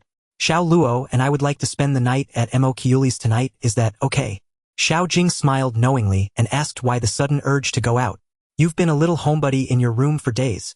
The orphanage director told me I should step out of my room and see the world. I just had a sudden change of heart. Yi Yao directly quoted the orphanage director's words as her excuse. After all, the director had indeed said something like that. But wouldn't it be better to go out during the day? I'd be worried if you went out at night. Xiao Jing put on the concerned expression of a mother naturally not agreeing so easily. She had to put on a show on the surface. Yi Yao glanced at her. Xiao Jing hopes you will act a little spoiled toward her. After you do, she will nod in agreement. Mom is so sly. Acting spoiled was utterly embarrassing, wasn't it? The crux was that Yi Yao had no choice but to do it. Gore. Yi Yao could only suppress her shame and throw herself into Xiao Jing's arms, nuzzling against her. Her ears were visibly red, as if they would bleed. Please, Mom wants him at Mo Kiuli's. He'll only stay in the room and won't go out at night. He'll definitely be back for dinner the next day. As she said this, Yi Yao felt her dignity crumbling. She dared not imagine how Luo Jianhua would mock her from the side. Gone was any semblance of elder sister authority. Since little Yi Yao has put it that way, I suppose there's no helping it. Xiao Jing's smile was utterly unrestrained, brimming with satisfaction. How could being a mother bring such joy? Xiao Jing hugged Yi Yao back, placing a hand on her head and gently stroking it. Then go ahead. He'll give you permission on behalf of your father. Lu Wei showed no reaction, as if tacitly approving. He was pondering the operational logic of Sequence 0. News had come in the previous night of another high-risk sequence at the bottom being slain in another city. The mark of Sequence 0 was still left behind. This was highly uncanny, even displeasing to both sides. Although Yi Yao had already known the outcome, she still breathed a sigh of relief. This way Mu Luo and the others wouldn't have to storm the dragon's den. Waiting outside as backup was far better than waiting near the neighborhood. All of this was to prevent a conflict between the two families. Yi Yao truly felt she had worn herself out worrying about these two families. No, it should be 3 families. The Magical Girl Alliance counted as one. To satisfy Mo Kiuli's little hobby, she even had to let the Countermeasures Bureau know she was preparing to participate in magical girl activities. How was that any different from a public execution? Fortunately, no one stepped forward to mock her about it. Otherwise, Yi Yao would have blown up at them. Then Yi Yao looked at Lu Wei, who was reading the newspaper. Lu Wei did not receive visits from Sequence 012 and the Dark Mist Esper last night. He plans to shift his focus tonight, entrusting the neighborhood security to Fang Zhe and Chang Mushua, then follow you for covert protection. Good news, 0 Sequence wasn't caught en masse. Bad news, Mu Luo might come to deliver himself tonight. Lu Wei would still be watching in the shadows. Sneaking out with the other group without a sound remained a considerable challenge. Fortunately, the difficulty had lessened. It wouldn't be as stressful as last time. Yi Yao checked her mental strength. She added points every morning on time. She now had 58 points of mental strength, with 15 attribute points yet to be allocated. Although she still couldn't defeat Diyun, the advantage was on her side. Remember to call and let us know you've arrived safely. I know it's not far anyway, don't worry. After dinner, Yi Yao and Luo Jianhua set off. The moment they stepped downstairs, they saw Mo Kiuli waiting at the entrance of the residential complex. Mo Kiuli's eyes lit up as she spotted her 2 friends approaching, and she quickly went to greet them. I'll lead the way. Her heart had never felt so elated. She had finally waited for this day. Not only had her punishment period at the bureau ended, but she could also engage in magical girl activities with Yi Yao and Luo Jianhua. What a truly wonderful day. Mo Kiuli had never dared to imagine she would have 2 companions to protect the city with her, and even dressing up as magical girls. Although Yi Yao and Luo Jianhua wouldn't be going out in magical girl attire this time, Mo Kiuli could still rely on her imagination to suffice. As long as her imagination was vivid enough. Tonight would be a night of 3 magical girls fighting together. Yi Yao was left speechless upon sensing Mo Kiuli's thoughts. This magical girl obsession is really... But then again, who could resist Mo Kiuli's charm? Mo Kiuli's home wasn't too far away. Yi Yao could see the building where Mo Kiuli lived from her own balcony. Though walking there would take a bit of time, it could be considered a post-dinner stroll. After all, it was still early. Yi Yao looked up at the sky. It was 6 o'clock in the evening after dinner. It would be a while before the sky completely darkened. Following their usual habits, Mu Luo would also come to rendezvous after 9 o'clock at night. Once he arrived, he probably wouldn't show himself easily. Anyone sensible knew that Lu Wei wouldn't make the same mistake twice. Yi Yao had to consider how to secretly pass information to Mu Luo and the others. She had to admit pulling off a covert operation under Lu Wei's watchful eyes was quite challenging. Sister, how does it feel to go out for a change? Luo Jianhua's voice sounded in her ear. Yi Yao realized this was only the 2nd time she had gone out in her true form. The last time was when she met Mo Kiuli in the park. After that, she had stayed cooped up at home, only sneaking out at night using her split bodies. This feeling of being out in the open was indeed somewhat novel. It's quite nice. I suppose I should get out more. Yi Yao walked along the roadside watching the passing cars and pedestrians. She felt she had now fully integrated into city life. The time spent at home had been a complete disconnect from society. Not that there was anything wrong with that. After all, she had 2 little girls to chat with. And at night, she could roam other cities with her other companions. In a way, it didn't seem all that reclusive. Now leaving the residential complex in her true form again, Yao suddenly felt a refreshing sense of liberation, like taking off underwear on a summer morning. She suspected it was because so many superpowered individuals lived in the complex. It felt like living in an extremely oppressive circle. Now surrounded by ordinary people on the streets, Yao finally felt a sense of ease, as if she were just another member of the crowd. For a moment she almost forgot that her ability could destroy the world. Of course, it would have been even better if Yao wasn't aware of the great fortune hanging overhead. Otherwise her mood would be even more relaxed. Mo, surely unaware of this, had already started discussing tonight's plans. Yao Xiao Luo, when do we start tonight? Yao didn't mind chatting with Mo Choli about this. After all, Luo Jianhua had already mentioned it to Lu Wei and the others. It was just a simple magical girl activity. In the eyes of those adults, it was nothing more than a low-risk game of make-believe. With Lu Wei keeping watch, there was even less to worry about. How did you usually operate before? Yao asked in return. Mo Choli pondered for a moment. My family doesn't know I'm a magical girl. I usually sneak out through the window during bedtime. That way my family won't find out and I won't be caught on surveillance. That sounded like the words of a seasoned offender. No wonder she was labeled a problem child. Then let's do it that way. Yao didn't want to say much, putting on an obedient look as if she would follow Mo Qiuli's lead. Even if Lu Wei saw her sneaking out of a 10th floor window, Mo Qiuli would surely take the blame. If asked, she'd just say Mo Qiuli taught her. The Mercury lowly would end up shouldering all the responsibility. I'm very experienced. I can transform into a magical girl and fly you both out. Mo Qiuli, who had been restrained for nearly a week, was practically bursting with readiness. She had no idea she was about to take the fall. Luo Jianhua remarked on the side. Xiao Mo, you're acting like you're leading us astray. If the adults find out, we'll be labeled as bad kids. Mo Qiuli didn't care at all. Or rather, she was already used to it.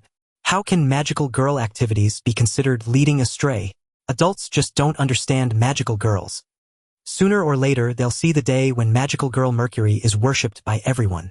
Once Mo Qiuli started talking about magical girls, she was completely lost in her own world of art. Yao couldn't even imagine how energetic she would be tonight.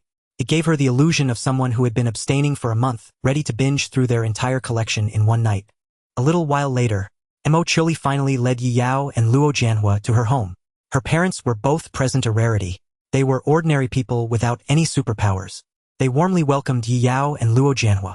If the two hadn't already eaten before coming, Mo Qiuli's mother would likely have hurriedly cooked a few dishes to entertain them.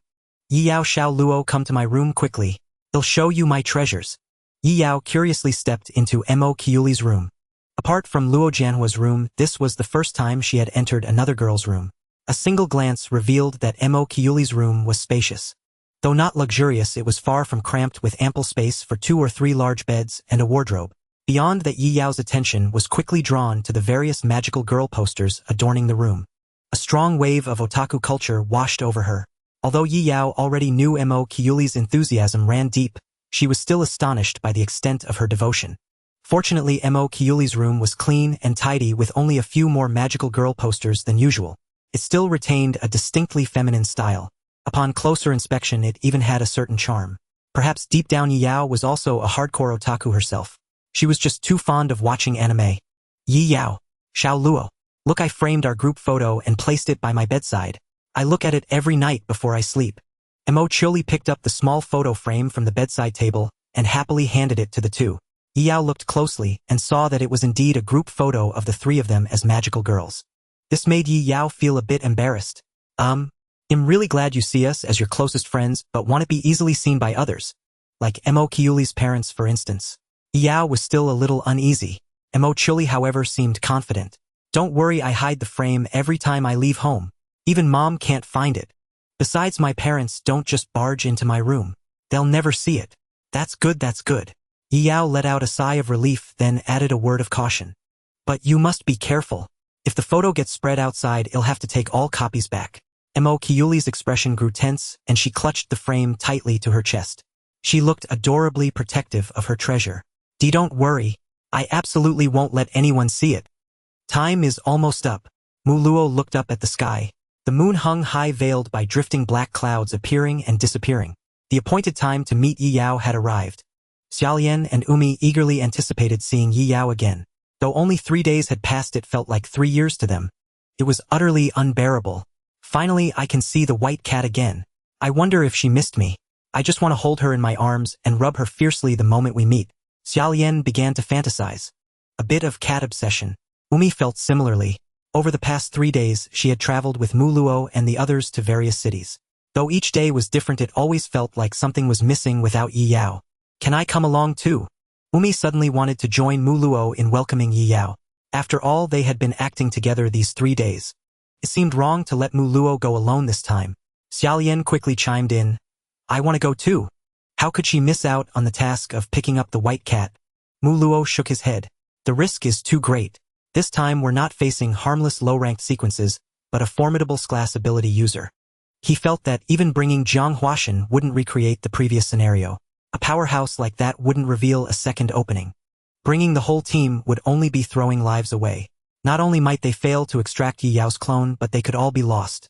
Last time Yi Yao left without revealing a new strategy. Luo could only hope she had devised a suitable escape plan over these 3 days. He decided to trust her. Even if the risk is high, I'm going. A mere Lu Wei is nothing to fear as long as we're not discovered. Xiaolian spoke the boldest words with the most arrogant tone. It was like not worrying about being hit by a truck if you weren't on the highway. Just a little risk. To touch the white cat as soon as possible, Xiaolian could completely ignore the danger. Luo suddenly felt a headache coming on. If Xiaolian insisted on going, he couldn't say much. After all, she was incredibly strong, ranked sequence 009. Her personality was far from stable. Fine, but you must follow my orders completely. No problem, I won't recklessly throw my life away. Xiaolian beamed with joy. Beside her, Umi was about to speak, but Luo cut her off with a gesture. Umi, stay in the courtyard. We'll be back soon. Ha! Umi's eyes widened. She hadn't expected to be left behind. This was discrimination. We're going to a very dangerous place. We might not be able to look after you. If you get hurt, Yi Yao will be very sad. Luo precisely targeted Umi's concerns. The girl with wheat-colored hair could only nod reluctantly. Meanwhile, her heart was filled with disappointment. She was too weak. She didn't even qualify to welcome Yi Yao. She was also too easily injured. She could only be protected. Being protected forever. Wasn't that also a kind of cycle? Jiang Huashan arrived at the courtyard yawning. His dark circles were growing heavier as if he hadn't rested for days. I'll sit this one out. If there's an unsolvable problem, come back and get me. Heaven knew how much energy he had spent materializing the inspiration from the past few days. If he showed up at the school cafeteria looking like this, the serving aunt wouldn't dare shake her ladle, afraid he might collapse on the spot. Luo nodded. The fewer people the better. Xiaolian and I are enough. To avoid being wiped out in one fell swoop. Wait for us to return. If we don't come looking for us. Luo waved his hand and the two vanished from the spot. They weren't the only ones moving.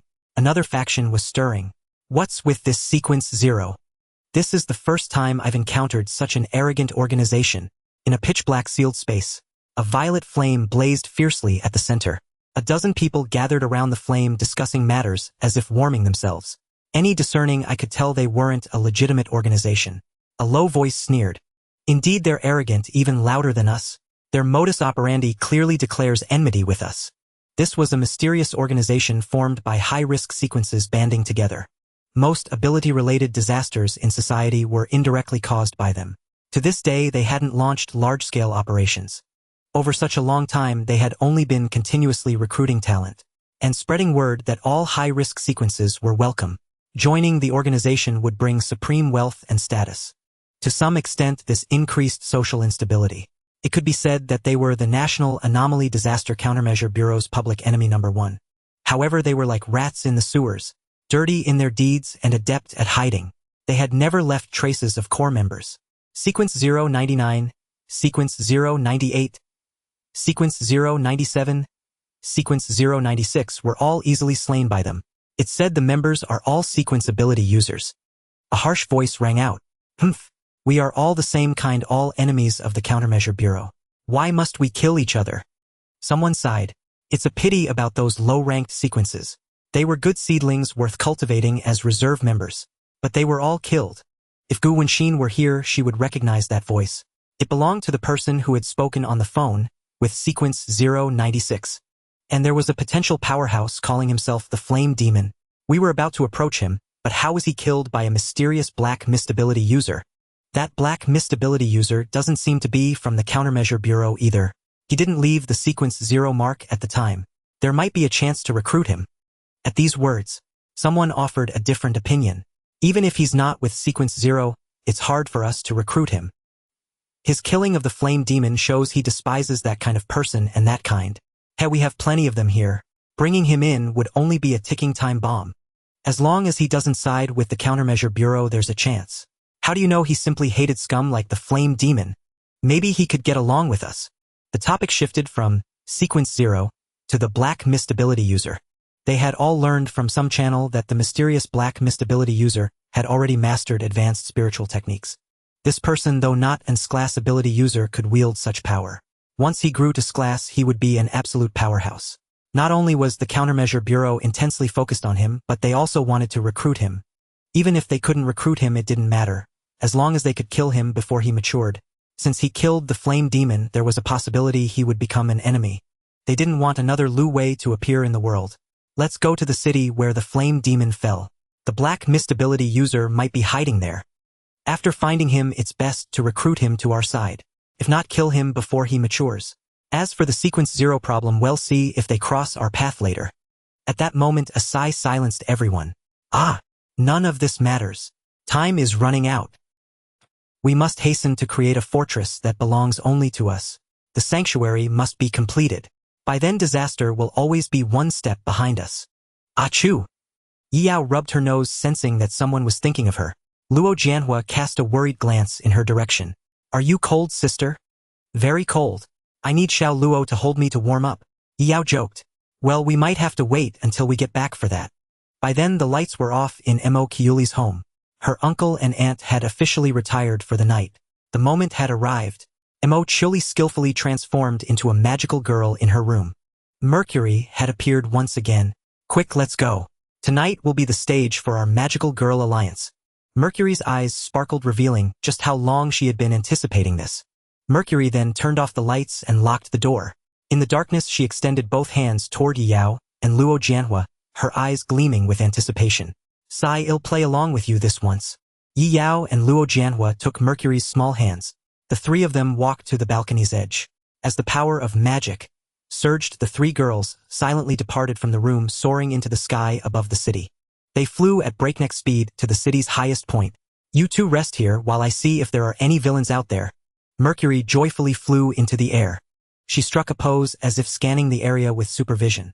Yao pretended to look up at the sky casually. Seemingly searching for the moon, she was actually looking for Lu Wei's figure. But she found nothing. The sky was pitch black. Not a single silhouette was visible. Xiao Luo, hold my phone for me. Luo Jianhua took the phone Yao handed her and placed it in her pocket. She was quite worried that Yao might slip up. After all, someone could be secretly observing Yao's movements. Yao looked supremely confident. No worries tonight, I'll just play along with Mercury as usual. She had already checked Lu Wei's situation using the system. This area was a bustling downtown district with a massive flow of people which would interfere with Lu Wei's precise perception abilities. Even if he was overlooking the earth from above, he could only focus his attention on her. He wouldn't pay any attention to others at all, let alone notice a figure appearing silently. Moreover, Feng Ze's law space wouldn't extend to the city center. This was undoubtedly the perfect time to escape. Yao glanced around, as if casually admiring the night view. In truth, she was searching for a suitable spot. In just one moment of observation, she was ready. Yao silently murmured, body fission. Under a bridge several kilometers away, Yao's split body suddenly materialized. Her entire form was instantly shrouded in black mist. I am a free bird. No one can keep me. But Yao didn't move recklessly at first. Instead, she checked if anyone had noticed her, to avoid being locked onto by that strict father figure the next second. After waiting a while, there was nothing. Perfect escape. It was very dark and perfect here. First, try to contact Mu Luo. Meanwhile, near the residential area, Mu Luo and Xiao Lian were hidden in the darkness, not revealing any aura blending into the environment. Mu Luo could carve out a space separated from reality within the darkness. It could not only hide them but also move, avoiding many forms of perception to a certain extent. As long as they stayed hidden in the darkness, no one would even detect their aura. Xiaolian let out a complaint within the dark space. It's been an hour already. Why isn't White Cat coming out? Should we go out and take a look? There might be an ambush outside. Let's wait a bit longer. Mu Luo had long honed an intuition for avoiding misfortune through numerous escapes. Going out now might be very bad. If he couldn't sense Yi Yao's aura, he would hold his position. Just wait for her signal. But just then, Mu Luo faintly heard a call. Mu Luo, are you there? Mu Luo, are you there? This is White Cat. Please respond if you receive. A glimmer of light flashed in Mu Luo's eyes. Someone was calling his true name in the darkness. And it was an extremely familiar voice. Mu Luo's senses could connect to the nearby shadows. As long as no special power prevented it, he could eavesdrop on and spy on anything at will.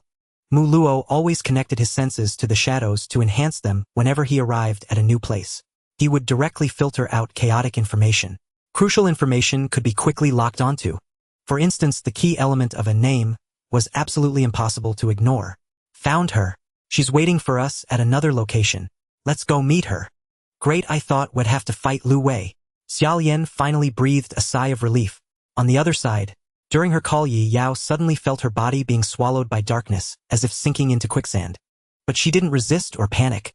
Instead, she let out a breath. Plan successful. Yi Yao entered the dark space and immediately saw Mu Luo and Xiaolian. Before she could speak, Xiaolian walked up and gave her a hug. White Cat, I missed you so much in these 3 days. Whoa. Let go. I have important things to do or I'll bite you. Yi Yao pushed Xiaolian away in a huff. She was currently controlling 2 bodies simultaneously, a state of 1 soul in 2 forms. To keep that strict father from noticing anything unusual, Yi Yao had gone to great lengths. Anyway, I'm going to sleep for a bit. You take me back first and I'll wake up normally later. As soon as Yi Yao finished saying this, she closed her eyes and collapsed into Xiaolian's arms. She fell asleep instantly. Xiaolian stood dumbfounded, holding the Yi Yao, who had willingly fallen into her embrace. She had never imagined happiness could come so suddenly. In that case, could she perhaps touch her freely while Yi Yao was asleep? On the other side, atop the high tower, the drowsy main body of Yi Yao quickly perked up. Hee, that's my girl. After all, no one said the split body couldn't sleep while the main body stayed awake. As long as she didn't control both bodies simultaneously, she could still maintain endurance for a long time. Now there were 5 hours of duration. The main body would play with Mo Chili for 2.5 hours. The split body would move with Xiaolian and the others for 2.5 hours. The 2 family activities were perfectly unfolding. Invincible. Just then Mercury, who was flying in the sky, let out an exclamation. Situation detected. It's time for the magical girl to appear. Nursery rhyme Xiao Luo, come with me. Mercury swooped down, grabbed Yi Yao and Luo Jianhua and took off at high speed. Wait, do I have to go too? It's okay, it looks like just a robber. Magical girls should make a full appearance. Yi Yao suddenly wondered if Mercury had a cognitive bias. Why was she so fixated on making her a magical girl? She had originally planned to slack off the whole time. Now she had no choice. Luo Jianhua chuckled softly. Isn't this quite fun? Soon, Mercury landed gently with the 2. This was a small roadside path. Not far away, a masked person was holding onto a woman's shoulder bag, refusing to let go. They weren't even making any aggressive moves. They just held on, letting the woman shout for help. Mercury rushed up quickly and yelled, Magical girl Mercury makes a dazzling appearance. Stop right there. It'll give you a chance to reform or it'll forcibly incapacitate you. Heh. The masked person let out a scornful laugh, casually letting go of the shoulder bag, as if it had never been the real target. The woman quickly fled.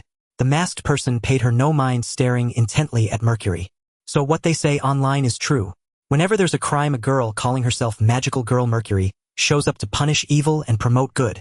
The next second, the masked person's aura instantly turned dangerous. Mo Chili realized that this person was not an ordinary robber, but an esper concealing their aura. I was initially at a loss when the higher-ups suddenly ordered me to find traces of the Black Mist Esper. Then I remembered something. I figured that when the Black Mist Esper killed the Flame Fiend, you were there at the scene. They even saved your life. Though it seems a bit unlikely. But could it be that you know that Black Mist Esper? If I attack you here, will they come out to save you again? The mental energy of the Arank Esper erupted, his violent gaze locking onto Mercury. I'm curious. Let me see if that Esper will suddenly appear again. Yi Yao was stunned by the linen. What kind of development was this? An unknown faction was actually targeting Mercury to find the Black Mist ability user. They even tried to recreate the magical girl's defeat scene to replicate the appearance of the Black Mist ability user. Was this the thought process of a sane person? Yi Yao thought she had distanced herself from Mercury. Even the response bureau hadn't suspected anything. Truly, the minds of villains were peculiar. But the key was that their guess was correct. Mercury indeed knew the Black Mist ability user. Fishing for a confession, Mercury's expression quickly calmed. Under normal circumstances, she might have lost control of her panic. But now she was a magical girl. Behind her stood the people she had to protect. The Black Mist ability user the masked man spoke of was Yi Yao. If he knew his target was right behind him, it would certainly threaten Yi Yao's life. She absolutely could not admit it. I don't know the Black Mist ability user you mentioned. I'm sorry to disappoint you. I'm just an ordinary magical girl. Mercury replied solemnly. Even if you defeat me here, you won't attract the person you're looking for. The masked man glanced at the two girls not far away. Although they were all ability users, their spiritual energy fluctuations were very weak. Except for the short black-haired girl, whose spiritual energy was approaching blank. The others were of no concern. He didn't intend to let any of the three go anyway. Before fishing for a confession, he had already observed the surroundings. There were no powerful ability users nearby. Even if he made a commotion, he could wrap things up quickly before the response bureau's ability users arrived. Whether it works or not, we'll find out. Eliminating the bureau's talents here wouldn't be a loss. It saves them from opposing us later. Yi Yao and Luo Jianhua ran behind Mercury. Seeing this, the masked man laughed. Ha ha ha. Instead of running away, you come closer to me. Not that I'd let you escape anyway. But the next second, the masked man's smile froze. The three before him vanished instantly. Everything just now was an illusion. When had it happened? The masked man spotted his target again, only to see Mercury already flying hundreds of meters away with the two. My leaf obscuring the eye can only cause a few seconds of illusion. It won't last long. Luo Jianhua's face was somewhat pale. The opponent's spiritual energy was too strong. Exerting all her strength, she could only hard control him for 3 seconds. Yet being able to hard control an rank ability user with under blank spiritual energy showed the strength of Luo Jianhua's ability. Although it had the element of surprise, it still held great value. It was no wonder she was rated as a sequence ability user early on. Meanwhile, Mercury's magic wand automatically fired a beam of light into the sky, exploding into a simple pattern of Mercury. Unquestionably, this was a signal to the response bureau's ability users. Seeing this, the masked man was furious. He had been hard controlled by a little girl. If anyone found out he let a drank and 2 crank ability users escape, where would his pride go? Moreover, that strong crank short-haired girl could actually hard control an rank ability user. She was undoubtedly a top talent of the response bureau. She might be the most valuable target among the three. He absolutely couldn't let her go. Since you won't cooperate, leave your lives here. The masked man drew a short blade and instantly slashed out 3 arcs of cold light. A terrifying sound of air being split came from behind. Mercury was momentarily unsettled. Titong Yao, quick, show him our bond power. Don't panic. He's about to hit the jackpot. Yi Yao never lost her calm. Even though she had been acting tense and scared, she had been holding back laughter since the masked man appeared. She had seen people asking for trouble, but never someone so eager to court death.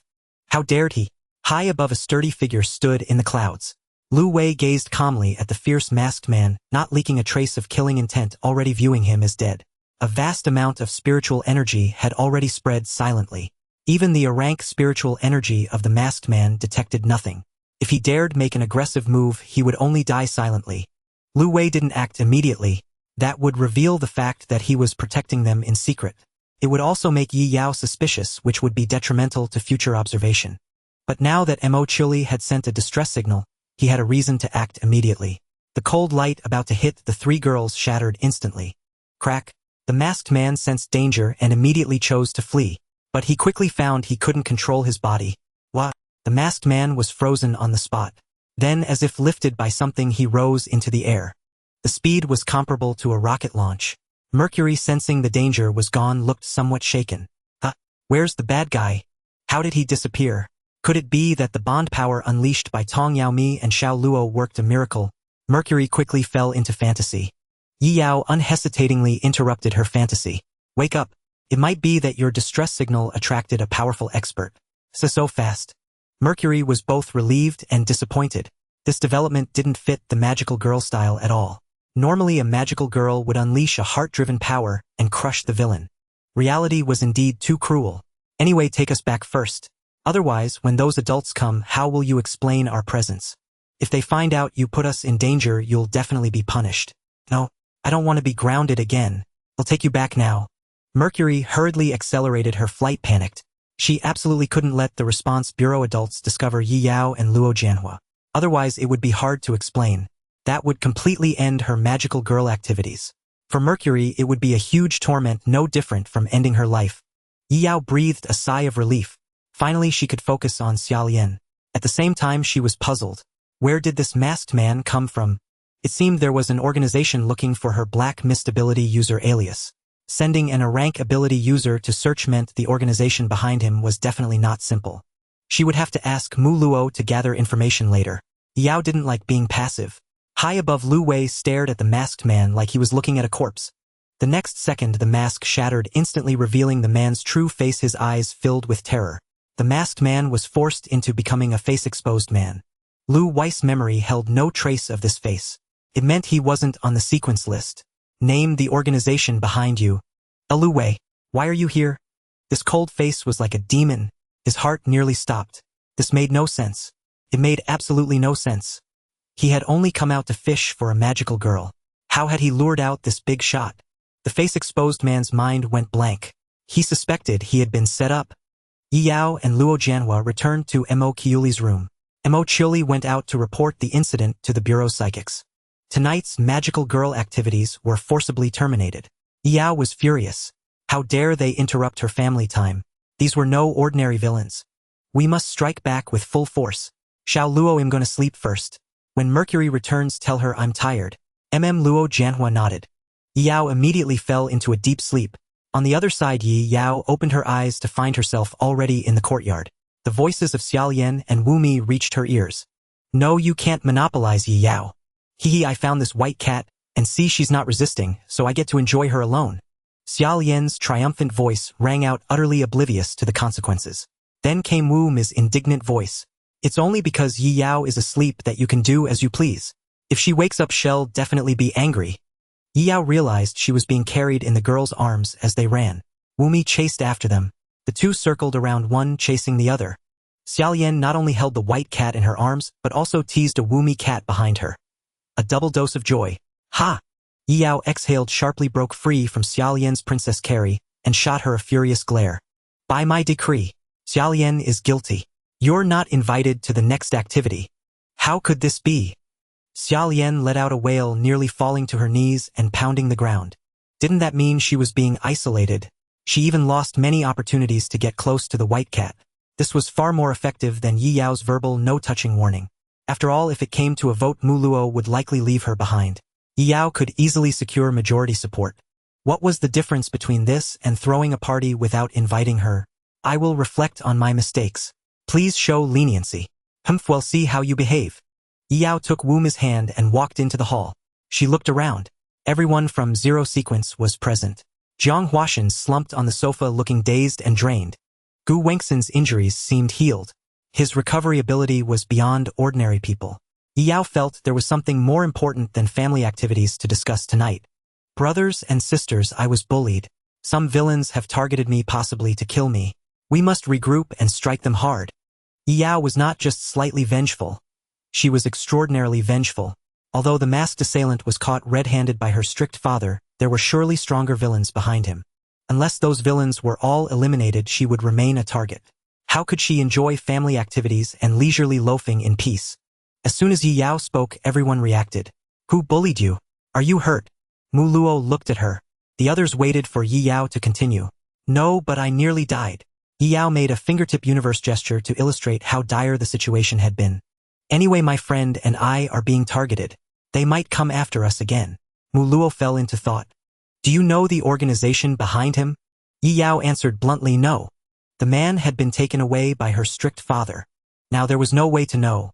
She would have to check for new intel through the system when she got home. Given the Bureau's interrogation techniques, extracting information from a psychic shouldn't be too hard. If her strict father knew, then Yi Yao would know too. Then Yi Yao remembered something. But I know he's connected to an organization composed of high-risk sequences. The other party mentioned Inferno, so it's certain. Gu Wenxin spoke up slowly. When I hunted sequence 096 last time, I heard an unfamiliar voice from his phone. That person was likely a member of a large organization recruiting sequence psychics. Jiang Huashan yawned wearily. Maybe those who became sequence psychics through crime have their intel. Well, just catch one and interrogate them thoroughly. Yao's eyes lit up. Exactly. Tonight's mission is to capture a low-rank sequence and interrogate them. This cannot be left unresolved. However, Xiaolian quickly dampened her spirits. But we've almost killed all the low-rank sequences these past few days. Xiaolian's tone was casual, as if she had casually crushed a few ants. Yao was stunned. Huh? Oh no. It was like throwing a party without her. She had missed all these family activities. Who would make up for the missing attribute points? A huge loss. But Yi Yao couldn't blame Mu Luo and the others. After all, before she left, she had said she would take Wumi out, and it couldn't just be for sightseeing. Hunting a high-risk sequence was a decent excuse. But in 3 days they had taken them all out. Did you handle them cleanly? Yi Yao recalled the hunt for sequence 096 a few days ago. Many ordinary people had been caught in the psychic disaster triggered by the target's death. If that happened every time, it would be disastrous. Gu Wenxin spoke. We struck on sight, no conversation. That was decisive. With the strength of Mu Luo's group, they didn't even need to understand the psychic mechanisms of those low-rank sequences. Find and one shot. Overwhelming power, no interaction needed. Although it meant losing some attribute points, a few dead villains were no loss. Wait, you said almost all are dead. Are there any left? Yao suddenly noticed this question. Mu Luo nodded. Sequence 100 wasn't found. According to intel, he was last seen in that city, but I searched every corner and found no trace. Well, he's got a strong survival instinct. Mu Luo searched from high to low ranks. From sequence 096 down to sequence 099. If sequence 100 didn't run but chose to face death bravely, Yi Yao would have to respect his courage. So there's nothing to do tonight. Xiaolian walked behind Yi Yao and smiled. Can't you chat with us if there's nothing to do? You've brought back interesting intel. To help you save face, let Mu Luo go out tonight to track down that mysterious organization. Well, stay in the courtyard and do what we do, getting to know each other. That's a good activity. Yi Yao nodded thoughtfully. Fine. This suited Mu Luo perfectly. Bringing others would only hinder him. Solo action maximized efficiency in finding people. Jiang Huashan yawned and waved to everyone. You chat. I'm going to sleep. Gu Wenxin also turned and left. Call me if there's a villain to kill. Only Yi Yao, Xiaolian, and Wu Mi remained. Yi Yao looked at the two beside her and decisively took Wu Mi's hand. Wu Mi, let's go. Stay away from this cat-proficient expert. We want play with her. Xiaolian, don't isolate me. Wu Mi, how did you end up under the Control Bureau's supervision? I'm a bit curious. Yi Yao mused, finding herself with nothing to do tonight. With such a lengthy duration of the split entity ahead, she could thoroughly delve into Wu Mi's experiences. The companions of Zero Sequence all seemed to bear tales of great significance. Yi Yao couldn't help but be intrigued. Of course, if you'd rather not speak of it, you don't have to. My curiosity can be withdrawn. It's not something I can't talk about. Wu Mi began to sink into recollection, a faint sadness shimmering in her eyes. It all started on the day my ability awakened. Back then I lived at home with my parents, and a strange power stirred within me. The sorrow in Wu Mi's eyes deepened. Yi Yao could sense it without even needing the system to read her thoughts. It seemed that on the day her ability awakened, Wu Mi had harmed her own family. For a girl who still needed care and protection, this was nothing short of a psychological shadow. Yi Yao gently placed a hand on Wu Mi's back to comfort her. You don't have to force yourself to recall if it's too painful. I need to face it, and I want you to know me better. I can't run away. Wu Mi showed a fierce determination in this regard. She couldn't run away, because constant avoidance would trap her in a cycle. If she fled from every unpleasant thing, she would forever live in the shadow of her ability. Wu Mi took a deep breath and continued. My mother was very strict with me, making me follow a schedule she had planned out every day. The moment a task's time was up, I had to stop whatever I was doing. Whether I finished it or not, I had to move on to the next thing, strictly adhering to the timeline. Yi Yao felt a sense of suffocation. Though it might be inappropriate to think so now, she was grateful that her guardian was Mother Xiao Jing. If she had been adopted by Wu Mi's mother, she would undoubtedly have harbored resentment. At that time I loathed that monotonous routine. Living like a robot, repeating the same things every day, a mechanical existence devoid of any change.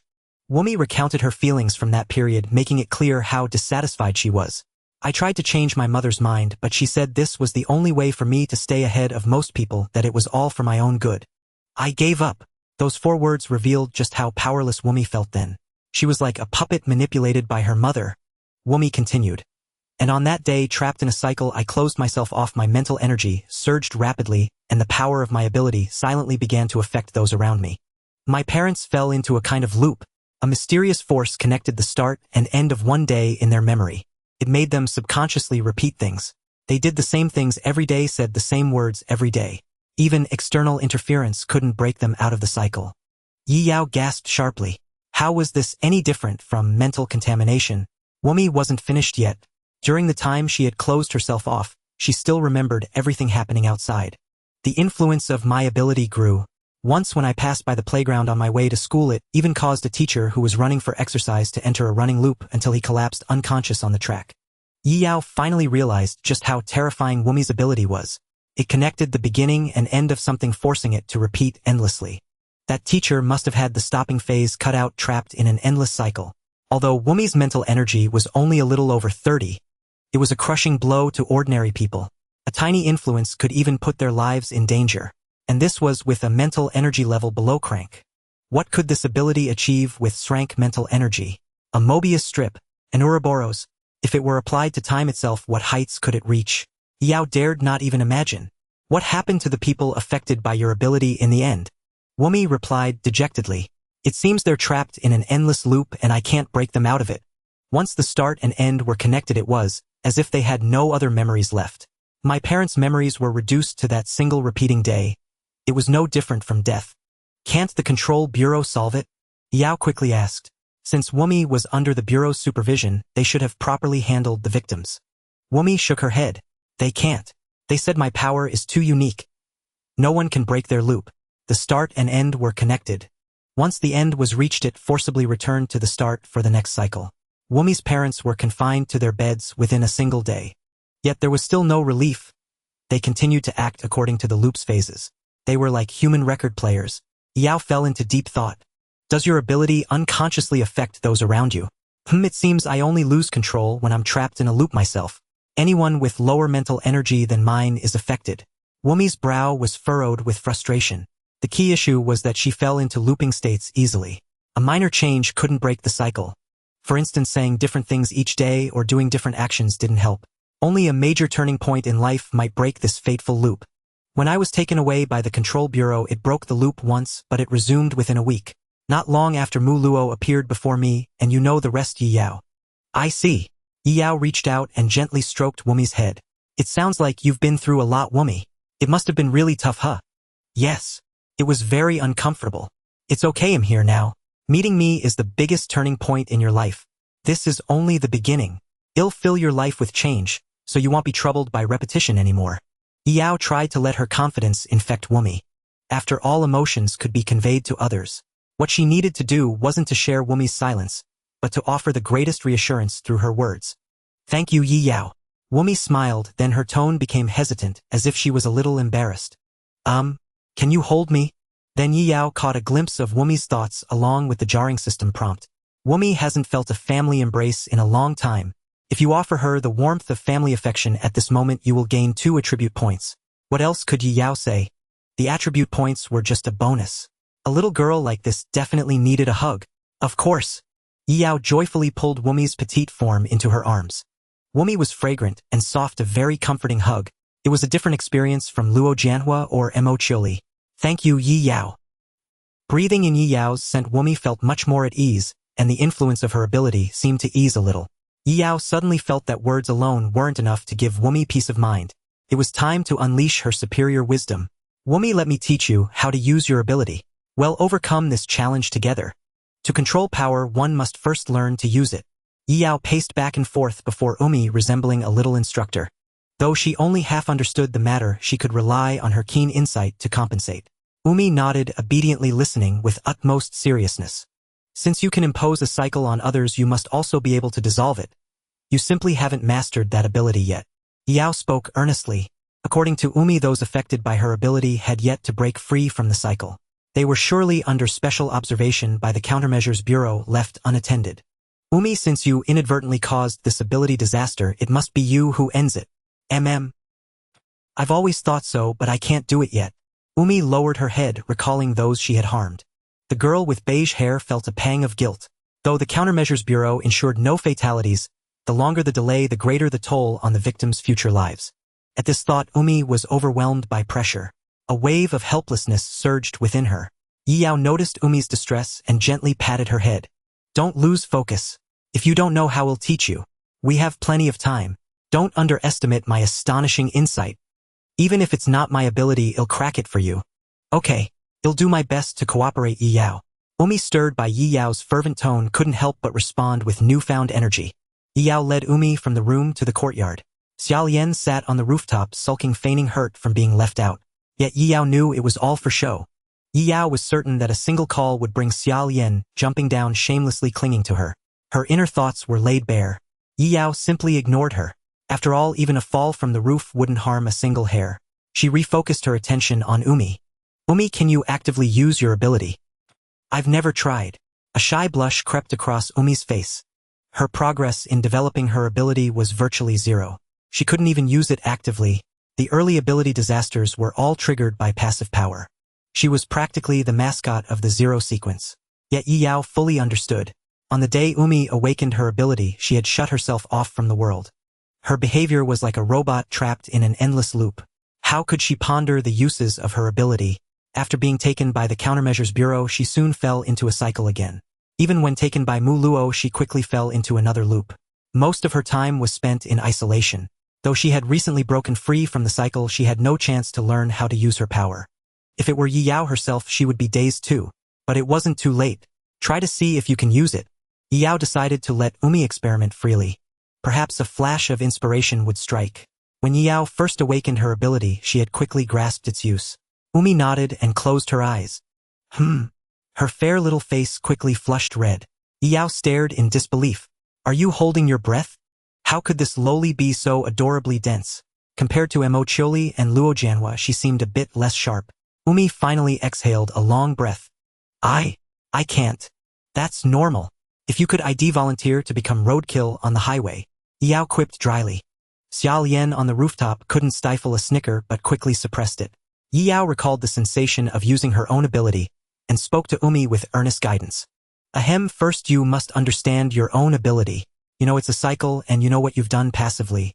Since there have been cases, steer your thoughts toward the successful ones.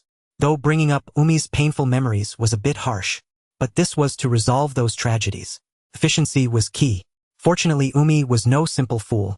Having endured her mother's strict demands, she possessed at least some cleverness. Normal parents would have given up on a child so slow-witted. Yi Yao nodded in satisfaction. A love for thinking was good. This was a child with boundless potential. Yi Yao herself had been marinated in pure stats, unwilling to think, only wanting to slack off until she was invincible. It perfectly illustrated how those who rely on numbers grow dull and drool. Yi Yao added another hint. Since you know creating a cycle requires abstract starting and ending points, look around. What can you find to identify these two elements? Umi glanced around. She approached a tree in the courtyard, staring up at its dense leaves. A glimmer of understanding appeared in her eyes. At that moment, a gentle evening breeze blew. A leaf detached from the branch like a midlife crisis, unstoppable hair loss. Umi captured that instant of separation in her mind. This is the starting point. The leaf slowly fell to the ground, becoming part of the fallen leaves, as if heading to its final resting place. This is the ending point. Yi Yao quietly watched, sensing that Umi had entered a state of epiphany. Glancing at the panel ability cycle mental power, 34 AD Yi Yao. Damn system, look at her. Was this increase reasonable?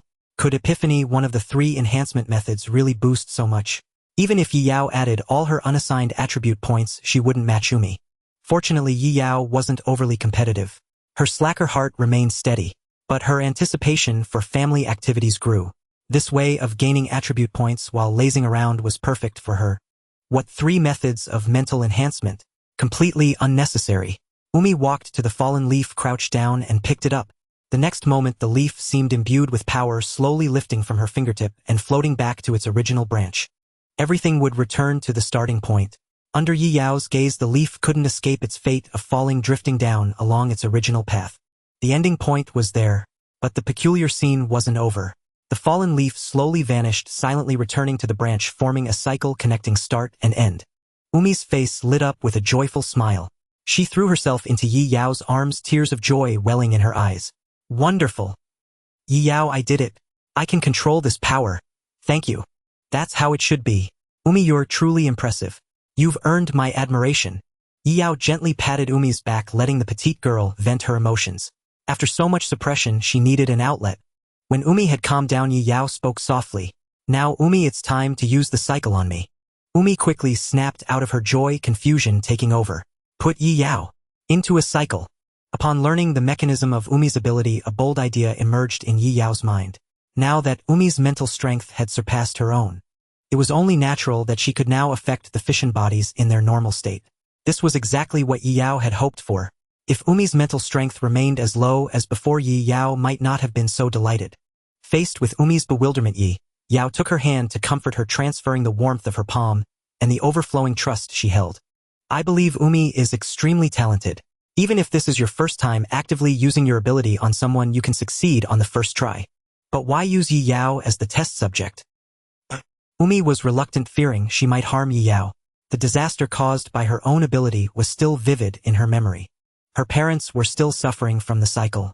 Not just her parents, other victims who fell into the cycle had no good outcomes either.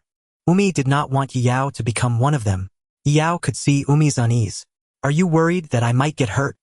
Don't worry. Back then you couldn't use your ability. Now that you can completely avoid that. But ultimately it was a lack of confidence. Even more so, she didn't want to experiment on someone close to her. The pressure was overwhelming. A small leaf was fine, it carried no burden. But when it came to Yi Yao, her mind was filled only with the fear of failure. Don't forget, the one standing before you isn't the real me, but a clone that will completely disappear in a few hours. That was the true reason for Yi Yao's fearlessness. Split bodies were meant to be risked. However, their limitations were significant. Before her mental strength grew, the duration was too short. A few hours were never enough. Upon learning Umi's ability mechanism, Yi Yao thought of using her to extend this time. Yi Yao's gaze was firm. Let the time I spend with you fall into a cycle. Don't you want me to stay with you longer? Yes. Do you want to see me disappear in a few hours? No. Then trust your ability, keep me by your side, and let this continue forever. Yi Yao revealed a cute yet seductive smile. Her voice was filled with endless temptation. As long as you want, you can keep me here forever. It wasn't just Umi. Even Xiaolian, perched on the eaves, found her breathing quicken. The white cat had turned into a little succubus. Who could resist such seductive whispers? At that moment, Xiaolian wished for Umi's success with all her heart. Every time she saw Yi Yao vanish like a fleeting dream, her emotions exploded. Yet she lacked the strength to snatch the real white cat from Lu Wei's grasp. Now, with Umi's ability to keep Yi Yao, it was undoubtedly the best outcome. Even if it wasn't the real white cat, it could still quench her longing. Xiaolian forcibly suppressed her excitement and refrained from interrupting them. Umi had only just learned to use her ability. Everyone's experience differed. Even if Xiaolian shared her own, it wouldn't be applicable. It was better to wait quietly and reap the rewards. Humph, isn't that tempting? Doesn't that give you more motivation? Yi Yao flashed a smug smile, fully aware of what she was saying. She wasn't flustered at all. Umi simply lacked a bit of motivation. With motivation came confidence. When the rewards far outweighed the risks, one could muster the courage to take a chance. Umi, once full of resistance, now looked determined. Let's try. That's the spirit. Yi Yao contentedly took Umi's small hand and placed it on her own chest. Come, feel my beginning and end, connect them and let them loop forever. According to Yi Yao's plan, Umi's ability held infinite possibilities. Although its upper limit might not match her own fission, its functionality was maximized. Putting consciousness and action into a cycle was just the surface. Umi could definitely lock onto deeper concepts like the time limit of a fission body. By taking the natural vanishing point of a fission body as the end and any point of existence as the start, connecting them into a cycle could erase the time limit. The fission body could then exist indefinitely within zero sequence. No longer would she need to sneak out and outwit the stern father. Feeling the steady heartbeat from Yi Yao's hand, Umi blushed. She suspected Yi Yao enjoyed seeing her shy. That was why she said such strange things. I'll do my best. Umi calmed down completely and carefully stirred the power within her. This time it was no longer a small inanimate object but a living being. The difficulty had multiplied, yet Umi had a reason to succeed. Before she couldn't accept any cycle, now she wanted to embrace one. But not a vicious cycle, a virtuous one. If she resisted even a virtuous cycle, she might as well discard her ability. Soon the outline of Yi Yao's body appeared in Umi's mind. The ability began to activate. Umi could sense Yi Yao's mental strength and applied her power without any resistance. Perhaps because her mental strength was slightly higher than Yi Yao's. If the roles were reversed, success might have been difficult. Where is the starting point? Umi carefully sensed and imagined, trying to locate that abstract concept. Yi Yao's current state was peculiar. She could only last a few hours. The starting point could perhaps be anchored to any point in time of the current body. Umi quickly grasped the technique, and a starting point for the line segment formed. Huff! Umi slowly opened her eyes, revealing a hint of uncertainty. Yi Yao quickly asked, "How is it? Did it work?" "It seems I've set the starting point." "Then I'll consider it a success." Amazing as expected of Umi. "I Yi Yao proclaim you top tier." Yi Yao was generous with her praise. This was an attempt to achieve freedom for her split bodies. Hehehe. Not that amazing. Umi smiled, shyly embarrassed by Yi Yao's compliments. She had rarely been praised in her original family. Yi Yao's words hit the mark every time. The first step is the hardest. Now that the start is done, it's time to try the end. Yi Yao understood that to grant the cycle power, Umi had to witness the beginning and end of an object, like a leaf falling from a branch to the ground. Perhaps she could arbitrarily designate an end point. But it might be difficult for Umi. It was better to keep it simple and understandable. As time passed, the FISSION bonus duration was nearing its end. Sensing this, Yi Yao asked Umi to try again, casting a trusting look. "Umi, whether a virtuous cycle can be achieved is up to you." If successful, Yi Yao could achieve the feat of dual operation. "I won't let Yi Yao down." Umi was filled with determination, her tone carrying an air of unwavering resolve. If she failed not to mention Yi Yao, she herself would be unable to sleep tonight. Perhaps Xiaolian would also suffer from insomnia. Thus failure was not an option. Only success would do. Umi placed her small hand on Yi Yao's chest, carefully sensing the final piece needed to construct the cycle state. The state of the FISSION body was easy to perceive. The moment it was about to fade marked a clear endpoint. In Umi's consciousness space, 2 points had already emerged. The girl waved her hand, connecting them into a line segment, then controlled the starting and ending points to join together, forming a complete circle. The cycle was thus achieved. Such a strange sensation. In reality, Yi Yao let out a soft murmur. Just as her body was on the verge of vanishing, it rapidly returned to full state. The duration was successfully extended by several hours. A success. Infinite refills. Yi Yao's eyes overflowed with surprise and delight, as if she had solved a long, troubling puzzle. Phew, Umi slowly exhaled, equally thrilled. "So can Yi Yao stay here forever now?" Yes.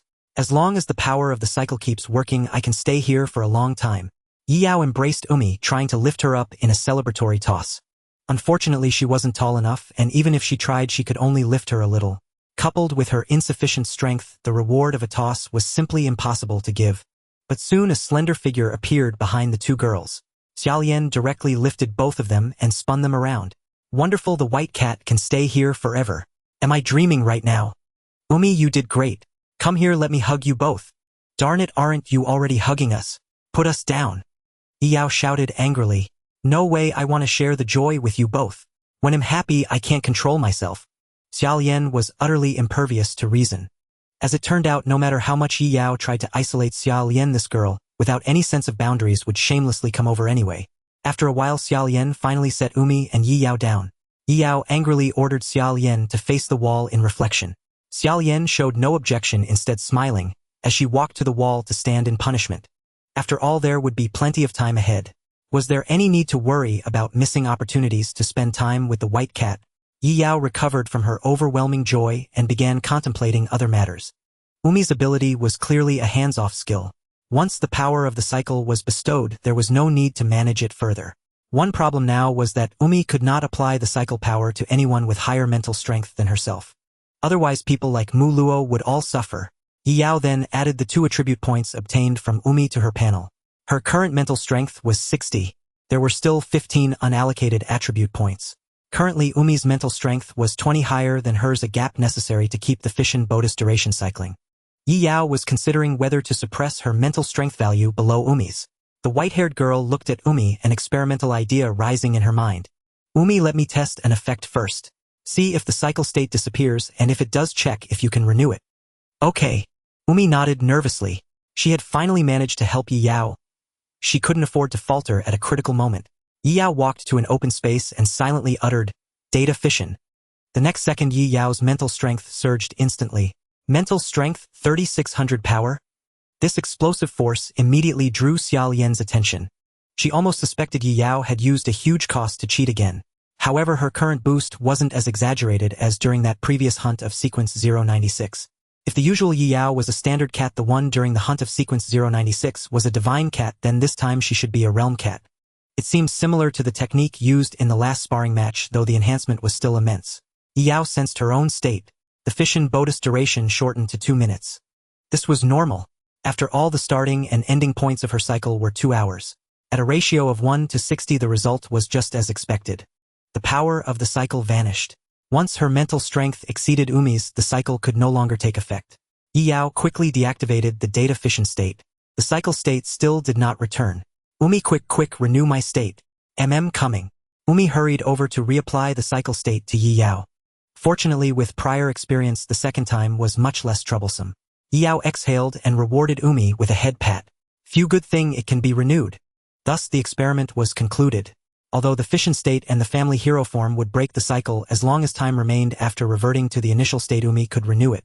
From then on, there was no need to worry about the FISSION body disappearing quickly after powering up. With Umi around, Yi Yao could fight more flexibly and fiercely. Umi, this is our blazing combination move. We'll wreak havoc together. Yi Yao hooked her arm around Umi's shoulder, pressing their faces together. It gave off a vibe of, with us sisters united, who can stand against us? If anyone dared to call Umi a mascot, Yi Yao would be furious. This was clearly a human rights support. Although it seemed a bit specialized, the future was promising. As long as I can help Yi Yao. Umi revealed a satisfied smile. This might have been the happiest moment of her life. After all, living with her parents had been a vicious cycle. Following a schedule had never brought her any joy. Now relying on her own strength to help someone close to her and being praised to the skies by that person. This positive emotional feedback was incomparable to her time at home. But soon a sense of crisis crept into Umi's mind. Yi Yao's mental strength. Will it increase quickly? It depends. Through family activities, she might accumulate attribute points rapidly. If the system's judgment was lenient, she could easily farm them. Then I have to keep my mental strength above Yi Yao's to continue helping. Umi fell into strength anxiety. Once surpassed by Yi Yao, she would become obsolete. How could there be such a cruel reality? Don't think about that now. Since such good things happen tonight, let's just pop the champagne first. Yi Yao vigorously ruffled Umi's hair, pulling her out of her anxious state. Just then Xiao Yan's ethereal voice drifted over. Speaking of which, since the white cat can stay here forever, does that mean she can sleep over tonight and even in the future? Yi Yao subconsciously nodded. Well, yes.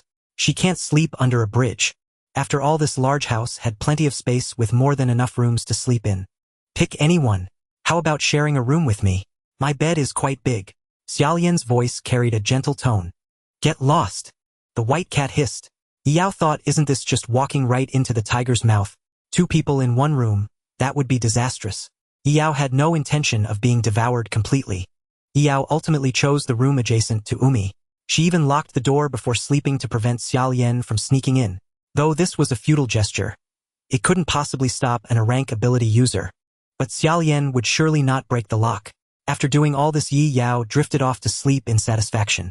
Thus began her first night at the Zero Sequence secret base. The next morning, Yi Yao awoke in Mo Kyuli's room. Turning her head, she found a certain black-haired lowly clinging to her like an octopus. Luo Jianhua's sleeping posture was naturally not so unrestrained. It was undoubtedly Mo Kyuli. A question mark appeared above Yi Yao's head. She checked where she had slept. It was indeed a bed on the floor. Last night Mo Kyuli should have been in the bed. So why was she now beside her? At that moment, Luo Jianhua, who was also sleeping next to Yi Yao, slowly opened her eyes. Upon seeing the white-haired girl awake, she smiled and greeted her. Good morning, sister. You're up early today. How impressive. Good morning to you too. I'm curious, why is this black-haired octopus on me? Yi Yao was utterly perplexed. Luo Jianhua stared at Mo Kyuli, who was tightly embracing Yi Yao with a helpless expression. Last night Xiao Mo was sleeping soundly in bed, but in the middle of the night she inexplicably rolled off and ended up beside sister. Might as well have just stayed in bed. It would have been more comfortable. Yi Yao grumbled, shaking Mo Kyuli awake. Wake up, sleepyhead. Mo Kyuli soon let out a dazed murmur. Almost victorious. This is the magical girl's final battle? I absolutely cannot give up. Still talking in her sleep, Yi Yao pinched Mo Kyuli's cheek without any leniency. Don't sleep yet. I have a question for you. Emo Chioli opened her eyes, her tone full of regret. A beautiful dream shattered. She looked at Yi Yao beside her, realized she was holding her, and quickly let go. Sorry. I sometimes toss and turn in my sleep. Did I disturb you? Not at all. Yi Yao mused that she had slept quite soundly last night. She hadn't been disturbed in the slightest. This must be her innate gift for sleeping. Yi Yao straightened her pajamas and asked, "How did things go afterward? How did you handle the Countermeasures Bureau?" "Well, I just told them what happened, and I absolutely didn't reveal your or Xiao Luo's existence. I just said I encountered the villain alone." Emo Chioli recalled yesterday's events, a hint of dejection on her face. After explaining the situation to the adults at the bureau, she was unsurprisingly scolded. After all, magical girl activities were inherently against regulations. It was only reasonable that Emo Chioli would be reprimanded for encountering an accident. In any case, she was like a cotton ball. Kicked around, she would only yield softly. Being scolded was nothing. Emo Chioli was a classic example of knowing better but not changing. The adults, after hearing the situation, told her to return and await further investigation. It would likely end with her being grounded again. Oh, so nothing was exposed. That's good. Yao read flatly. Great Fortune saw everything clearly from above. How could she not know? She was just playing along. She just wondered if Lu Wei had torn that villain apart immediately. She hoped not. At least extract some information before crushing him. She would find out when she got back. The morning passed quickly. Yi Yao and Luo Jianhua had breakfast at Emo Chioli's house. It was delicious. Auntie was a very virtuous mother. A world apart from Umi's mother. Afterwards, Yi Yao and Luo Jianhua returned to the residential complex. Emo Chioli did not follow. According to her, she needed to provide more details to the Countermeasures Bureau. In any case, she wouldn't be visiting today. Back in the living room, Yi Yao turned to see the stern father still sitting on the sofa reading a newspaper. Probably just flown in from the balcony. Yi Yao found it amusing that Lu Wei would pretend to read the newspaper the moment she stepped through the door. It felt like the distance between them had shrunk. "We're home." Xiao Jing came over to pat both girls' heads. "Have you had breakfast?" "Yes, we ate there." Yi Yao glanced around curiously and asked, "Did Uncle and Auntie go back?" "Not yet. They changed their plans to leave at noon today. They'll come by to say goodbye later." It seemed those two had made a wasted trip. After keeping watch all night, everything remained calm.